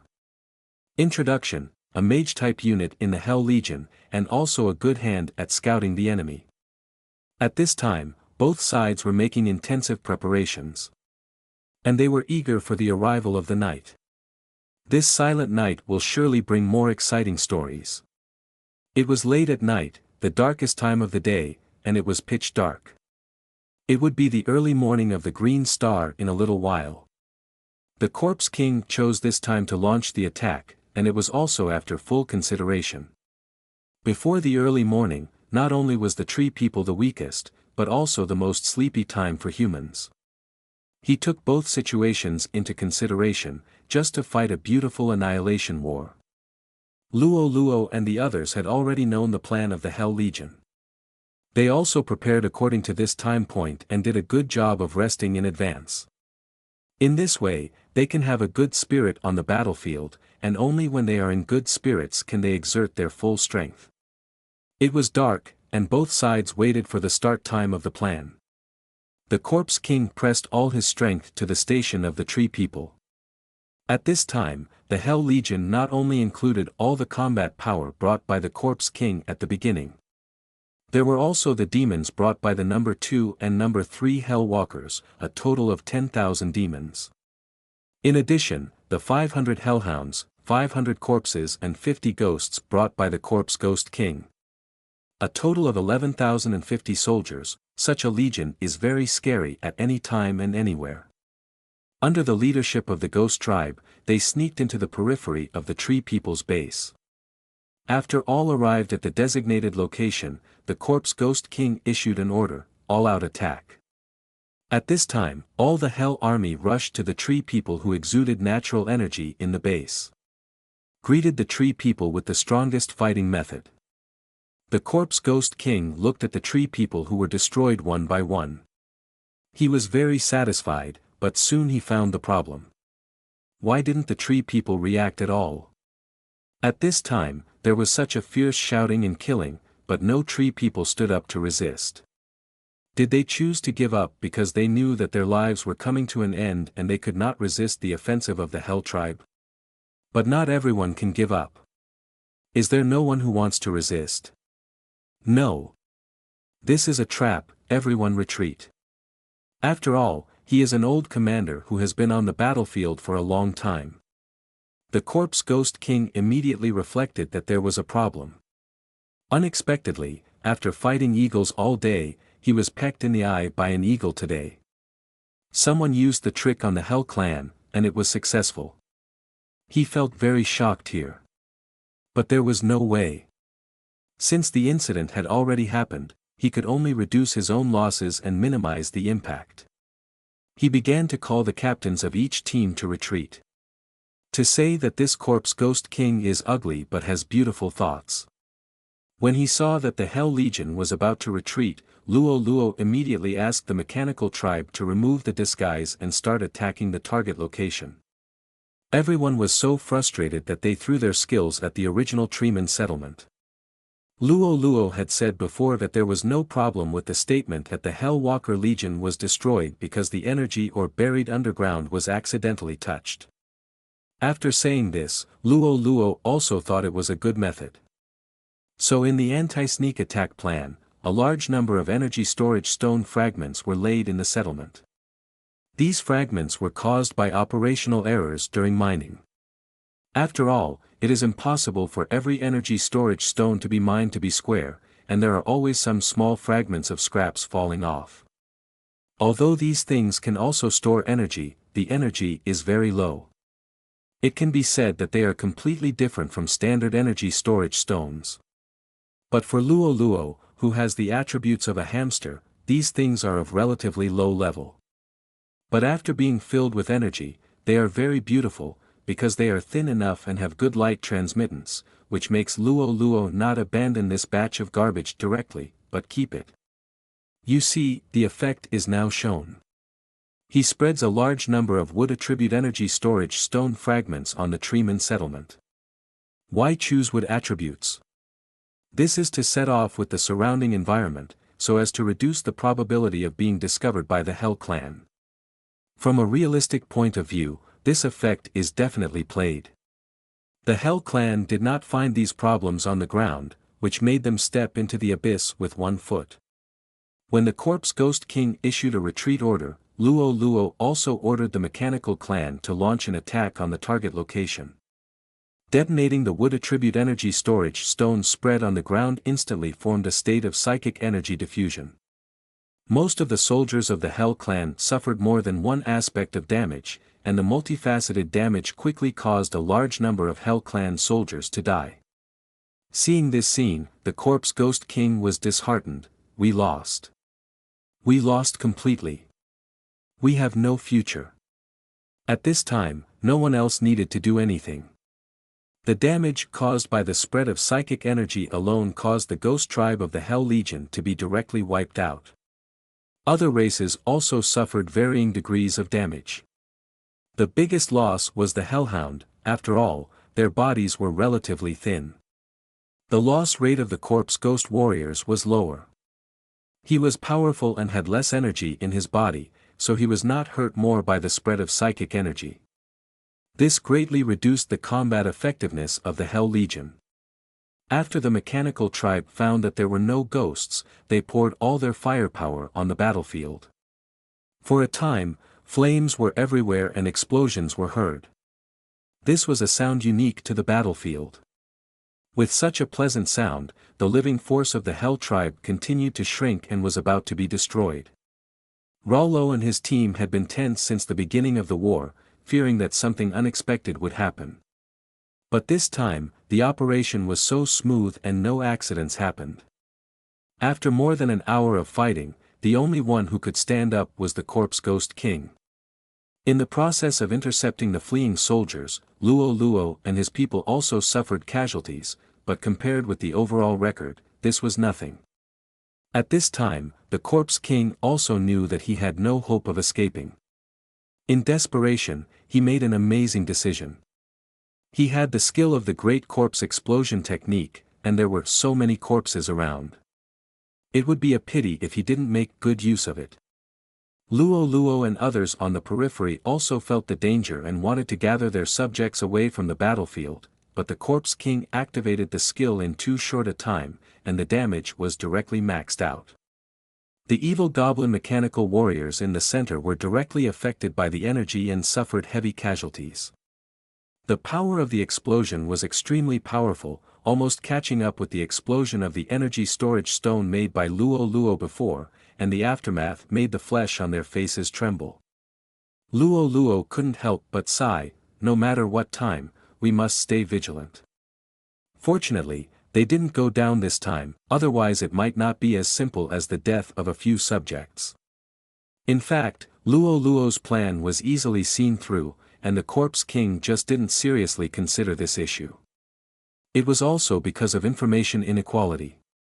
They fought with the native races on Green Star for a long time. These races called them all kinds of strange names, but no one would ever correctly call them the Hell Clan. This time, Luo Luo and the others' words had already given away the truth. But it was because the Ghost King had been immersed in his own fantasy that he ignored such important information. Although this battle was perfectly planned, the final counterattack of the Corpse Ghost King also caused great casualties to Luo Luo and his team. Except for Luo Lin, everyone's subjects suffered more or less losses, such as Luo Xian's evil goblins and Luo Luo's mechanical tribe. The casualties of the tree people are not the most important. The important thing is that the mental connection is disconnected, which makes each of them suffer a lot of damage and have to rest in the tree people. While relieving the pain, they also did not forget to send more scouts to find the Gate of Hell. 2 weeks passed in a blink of an eye, and they had spent 1/3 of their exploration time on Green Star. The Gate of Hell was discovered 2 days ago, and the Lord on the opposite side did not send any troops. It seems that the Corpse Ghost army sent before is already his old base. Luo Luo and his team are most worried that Simmons will call more Hell Lords to attack Green Star, so that they will not face just an ordinary Corpse Ghost army. What they don't know is that Simmons's territory is surrounded by his enemies, and he can't call them even if he wants to. This gives Luo Luo and his team a great opportunity. It depends on whether they can grasp it this time. Luo Luo waited for 2 more days, not because the damage he had suffered before had not healed, but because a batch of new technological equipment appeared in his domain, and he needed to equip the war team as soon as possible to quickly improve the combat effectiveness. This time, a small number of weapons were equipped, which were specially developed by the Strategic Weapons Development Institute for Energy Creatures, sonic cannons. The drones that had been restored before were also systematically upgraded and transformed, becoming more powerful and more adapted to the needs of the Luo Luo War. Weapon name, Sonic Cannon. Level, LV2. Attack, launch sonic attacks at the target area, causing great damage to energy creatures. 1 shot per minute. Introduction, a technological civilization weapon, a targeted invention. Weapon name, Psychic UAV. Level, LV2. Attack, equipped with 3 air-to-ground/air-to-air psychic missiles and 2 Flame No. 1 machine guns. The missile damage is 10,800 points, the machine gun damage is 40 points, and the firing rate is 200 rounds per minute. Introduction, a killing weapon, which can be used for air and ground. Half of the units in the mechanical team sent by Luo Luo were replaced with sonic cannons. This cannon is heavier than ordinary firearms, but it does not require any magazines. It is stimulated by psychic energy. It is designed as a support unit in the robot army. But in the process of equipping the mechanical family, the robot lifted it with both hands, making the application of this weapon very flexible and becoming a single soldier weapon for robots. However, the psychic drone is not equipped with an individual, but a complete system with a war robot as the central brain. The psychic drone is very small, only the size of a normal human arm. The robot equipped with the psychic drone did not take any firearms, but carried a backpack with 10 psychic drones. This robot was also specially made according to the characteristics of the psychic drone. After the core was installed, its properties were completely different from the previous Z1 and Z2 war robots. It has no attack power itself. But as an auxiliary platform, its role is very comprehensive. Race name, P1 War Robot. Level, LV2. Constitution, 15. Strength, 15. Agility, 15. Spirit, 2. Skills, 1, Drone Operation, can flexibly command drones to attack and reconnaissance. 2, Drone Supply, can charge and resupply drones. 3, All-round reconnaissance technology, equipped with a large number of reconnaissance equipment, can deal with enemies in different situations. Introduction: a new type of robot that matches psychic drones. This type of robot can be said to have taken the auxiliary position to the limit. It is not just as simple as faster speed.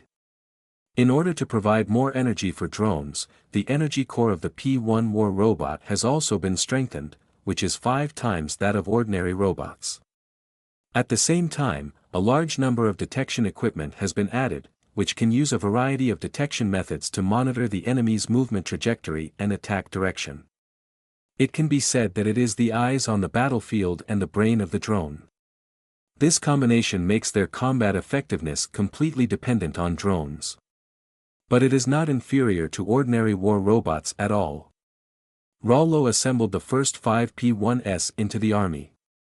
After making up for the previous losses, Rollo now has 50 LV-2 war robots with Flame No. 2 rifles, 45 machines with sonic cannons, and the last 5 P1 war robots. This configuration is very comprehensive. After everyone recovered, they all replenished the corresponding troops and began to march towards the Hell Plain. At this time, on a Gobi desert on Green Star, the Gate of Hell stood here. In fact, it is also a space crack. It exudes distorted space energy around it. This is a phenomenon of its unstable energy.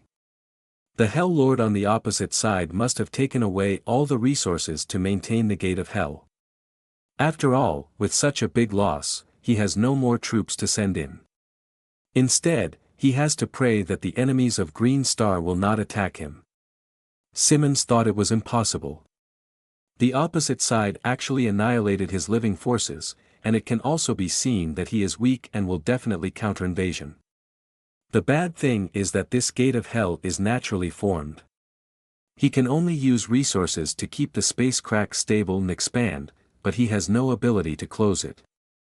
So the two sides were in such an awkward situation. One side was worried that the enemies from the other world would counterattack, and the other side was worried that they would encounter a large army led by multiple Hell Lords once they went over. So they began to carefully investigate both sides of the Hell Gate. Although Simmons was desperate, at least he was still smart. He asked his subordinates to create various traces on the other side of the Hell Gate in order to lead the unknown enemies to the Viscount next to him. This not only alleviated his own crisis, but also allowed him to kill people with a borrowed knife and reap the benefits of being a fisherman. There was nothing to be desired in the Hell Plain, and the enemy must have only come to rob a wave and would not stay here permanently. This was Simmons's idea. Robbery was robbed, and trouble was made. If you killed the Viscount, then his territory and people would all belong to Simmons. Rollo first ordered the P1 war robot to release the psychic drone to cross the Hell Gate to investigate the situation on the opposite side. He found that the opposite side was empty, with traces of military withdrawal and some energy stone ashes around. He was worried and doubled the drone's detection range, but still did not find any enemy situation. It seems that the Lord on the opposite side has really retreated. Let's go. Let's see what's different about this Hell Plain. Luo and his party passed through the Hell Gate, but did not act immediately. Instead, they set up camp here to keep an eye on the Hell Gate. They were not even prepared to move forward, but only sent the subordinate army to explore. In this way, if an emergency occurs, they can immediately retreat from the Hell Gate to the Green Star. After all, the highest limit of the Green Star is the 7th level demigod, but the Hell Plain is different, it has no limit. For the sake of their lives, they should be more cautious. If they do not pass through the Hell Gate, but just send their subordinates to explore, it is also possible, but the news sent back will become very slow. If the gods and their subjects are on the same plane or the same planet, the gods will turn on the god mode wherever the subjects pass by. This has been said before, and if they cross the border, then the subjects can only use manpower to send back the news. This makes the news of many cross-border wars seriously delayed, affecting the gods' judgment of the battlefield. Sometimes the support arrives, but the main force has already been wiped out. This embarrassing situation happens from time to time. So in order to be more efficient, the gods generally have to be in the same plane as the gods. The true gods in the outer battlefield do this. But it is very unsafe to do so, at least it is very unsafe for Luo Luo and his party now. So they continue to reinforce the gate of hell. And they settle down next to the crack. If something goes wrong, even if they abandon all their subjects, they must quickly return to the green star, so that the opponent's too strong combat power cannot come over. At least how to do it is to ensure their life safety. Lo Lin, your wood elf is useless in hell, so let her take it back first. After all, wood elves are still relatively precious. There are very few trees in the hell plane, and occasionally one or two are not connected, so the wood elf cannot receive information. Okay, brother. Luo Lin also knew that her subjects were of no use at this time, so she could only cheer on the side. When Luo Luo and his party came over, they had already found various traces, but after scanning with robots, they found that these traces were artificial. Although it was messy, there was no pattern, which meant that someone was confusing them. The purpose of doing this was to cover up the real enemy position. After a careful survey in the opposite place, it was found that this should be the place where the enemy really stopped and retreated. Rollo sent all drones to this direction to investigate. Soon they found Simmonsburg, the territory of Simmons. At this time, Simmons was still dreaming of getting the upper hand. Although the Corpse King's legion was completely destroyed, he did not dare to transfer the troops stationed on the border back, which would expose him faster. He could only delay for a while, as long as the unknown enemy eliminated the Viscount. No, there is no need to eliminate them. Just annihilate most of his living forces. He can naturally regain the glory of the Simmons family and truly call himself the Viscount. While he was dreaming, the psychic drone had already detected his position and reported the news to Rollo at the Hell Gate base camp. He called everyone together to discuss countermeasures, and finally decided to send a luxurious lineup of 200 evil goblins, 100 mechanical warriors, 5 elven dragons and 20 shadow assassins to attack Simonsburg directly, to capture the thief first and then the leader, and to completely lay the foundation for the victory of the war. When the army set out this time, Luo Luo sent an extra robot as the commander of the entire army. He is the T1 robot developed together with the P1 war robot, also known as the T1 Commander Robot. Race name, T1 Commander Robot. Level, LV2. Constitution, 15. Strength, 15. Agility, 15. Spirit, 2. Skills, 1. Battlefield Command, can effectively command a large number of mechanical armies, making their attacks more accurate and their lethality on the battlefield more powerful. Passive. 2. All-round encyclopedia, T1 robots have a lot of knowledge, which can enable them to make the most powerful judgments in any situation. Passive. Introduction, this is the brain of the army, which doubles the combat effectiveness of the robot army. It is also a special type of robot suitable for the battlefield. It has no combat power, but it has an excellent brain. Its processor is composed of 6 cores, which means that it is 6 times faster than ordinary robots. It is far superior to robots of the same generation in a series of aspects such as battlefield dynamic information analysis and attack policy formulation. It can be said that it was born specifically for battlefield command, and its core is engraved with all the classic battle tactics of Blue Star and the War of Gods copied from the Earth source continent. Not only that, it has the same chassis as the previous P1, but it is not equipped with a drone, but a server. This server can connect all mechanical warriors on the battlefield. The memory is 100 times that of all robots combined, and it stores a series of information such as the racial characteristics, weaknesses, preferences, languages, etc. of various races. This makes it convenient for the T1 Commander robot to make corresponding judgments based on the situation on the battlefield and the race of the enemy, tit for tat, and attack the enemy's weaknesses with its own advantages.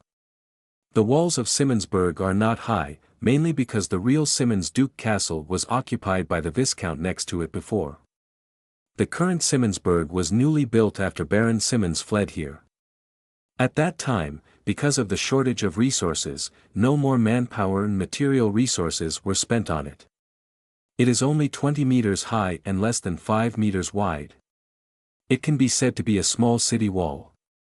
The psychic drone has already explored all the life forms in the city and marked the corresponding positions. It also observed their shifting situation. Regardless of whether this information is useful or not, it must be summarized in the server of the T1 robot, so that there will be no panic in special situations. The more comprehensive the battlefield information exploration, the greater the impact on the direction of the war. The Legion arrived at the city in the evening. At this time, everyone in Simmons City was resting, while Baron Simmons in the central castle was dreaming. Boom! Boom! Boom! A series of explosions sounded in Simmons City. The mechanical family took the lead in launching an attack, and the drone also dropped a large number of bombs into Simmons City. The city gate was blown open in an instant, and the evil goblins shouted and entered in a line. The elven dragon threw the energy disorder skill directly to the entire city. The Shadow Clan was still doing the operation of encircling and suppressing the fish that had escaped the net. This was a massacre. The elite troops in Simmons City were annihilated by Rollo on the Green Star, and Baron Simmons did not summon more troops to protect his city, still holding on to the fluke mentality, which led to this tragic tragedy. Such a large city has no combat power, and only 100 soldiers patrolling on the city wall can't stop Rollo's army. It can be said that they lost miserably as soon as they touched, and were wiped out in the blink of an eye. Rollo officially took over the city. Simmons's dream instantly turned into a nightmare, which woke him up all of a sudden. Fortunately it was just a dream. No. Where is the roar? At this time, his servant broke open the door and said to him anxiously, "Lord, hurry up, an unknown enemy has already captured the city gate, let's escape from the secret passage." Puff! Before he finished speaking, a sharp blade pierced from behind the servant. A humanoid creature wearing strange armor walked in. This was of course Rollo's war robot. He scanned Simmons's head and compared it with the database, confirming that he was the lord of this area as told by the civilians in the city during the interrogation, and was also the culprit of the invasion of Green Star. While Simmons was still confused, the two robots took him away directly. At this time, the city of Simmons was in a state of energy disorder. Not to mention that Simmons himself was a weak warlock, even if he could still use his power, he still couldn't save the defeat. Name, Baron Simmons. Occupation, Hell Lord, Warlock. Level, LV4. Constitution, 20. Strength, 10. Agility, 10. Spirit, 17. Talent, 1, Lord Creature, all Hell Lords have enough deterrence to their subordinates. Baron. 2, Glorious Mission, Simmons' ancestors were prominent for a time, and he always wanted to restore the glory of his ancestors, which greatly improved his personality charm and increased the probability of hero units appearing in the territory by 10%. Skills, 1, Bloodline Amplification, the Simmons family has a powerful ancestral bloodline, which can release the power of bloodline in a short period of time to achieve the effect of strengthening attributes and skills. Cooling down for 7 days, lasting for 6 hours, weak for 24 hours after the skill ends. 2, Death Swamp, Warlock-type Hell Lord can use Hell Energy to create a 10 by 10 range of Death Swamp. All enemies within the range will have their speed reduced by 50%, and the damage they receive from Hell Energy will increase by 50%, and they will continue to be eroded by Hell Energy. Cooling down for 24 hours, lasting for 20 minutes. 3, Encouragement, as a Lord-type creature, if he is supervising the battle on the front line, using this skill can enhance the combat effectiveness of his own army by 10% in all directions. Cooling down for 24 hours, lasting for 1 hour. 4, Territory Management, a unique skill of Lord-type creatures, which increases the efficiency of dealing with territory affairs, military affairs and various conflicts by 100%. Passive. Introduction. Although the attributes have only reached the average level of all Hell Lords, his potential cannot be ignored. After all, he is a person with a deep foundation. So he had to accept his fate. The robot brought him to the T1 Commander robot. Rollo had connected with the T1 robot and could see the image of Simmons. He controlled T1 and said to Simmons, "Are you the lord of this field?" Simmons was disheartened and had lost his former vigor. He lowered his head and said nothing. Rollo frowned, "If you cooperate, I won't kill you. You know, we come here only for money and not for life." Rollo's words broke Simmons' psychological defense. He raised his head and looked at this iron lump in shock. Who wants to die if they can live? This has never happened in the Hell Plane. If the enemy lord is captured, they will be beheaded directly. There will be no negotiation of conditions. This is the right of the victor. Everything of the defeated belongs to the victor. There is nothing to talk about. If the grass is not cut by the root, it will grow again in the spring breeze. This is the truth that everyone understands. Although there is no such saying in hell, they also have similar theories. After playing conspiracy for a long time, the most worrying thing is to be killed by others, leaving a scourge, and making oneself so upset every day. Isn't that asking for trouble? Really, are you serious? Yes, as long as you cooperate with us. Not only will I not kill you, I will even give you some great benefits. This is not Rollo talking nonsense. If Simmons cooperates well, Rollo even considers building a fully automatic war robot factory in his territory. You must know that as long as it is a fully automatic robot factory built by Rollo, whether it is a factory or a produced robot, it will obey Rollo's orders. Even if they are separated by two realms and cannot communicate directly or issue instructions, as long as these robots and Rollo are in the same plane, then Rollo has absolute control over them. After all, the plane of hell is only temporarily connected to the green star. Even if it is the green star, they only have a 3-month exploration period a year. In other words, they cannot stay in hell permanently, which requires an agent to protect their interests. When they come next time, these investments will return to Luo himself many times, and there is no need to worry that he will lose control. As long as he gets used to the strength of the mechanical race and relies on the combat effectiveness of the mechanical race, then everything is under Luo's control. This is also what Luo suddenly thought of after coming to the Hell Plane. Although it is barren and there is no grass here, it does not mean that it has no value. On the contrary, all kinds of resources in the Hell Plane are very scarce on the source continent. Oh, no, it should be said that it is very scarce in all normal planes, not to mention that the Hell Plane is very large and there is no level limit, which means that its power system is very complete, and it will have more high-level treasures waiting for the arrival of the destined person. Luo thinks that he is the destined person, but the treasure will not jump into your arms there, which requires him to be more proactive. It doesn't matter, just be a little tired for the treasure. If the Lord in front of him was a talented person, then Rollo would build a series of factories here. After all, it was still very risky to contact other people. These factories were not valuable. Putting them here as chess pieces might be of great use in the future. Investment always has risks, and Rollo could still afford this risk.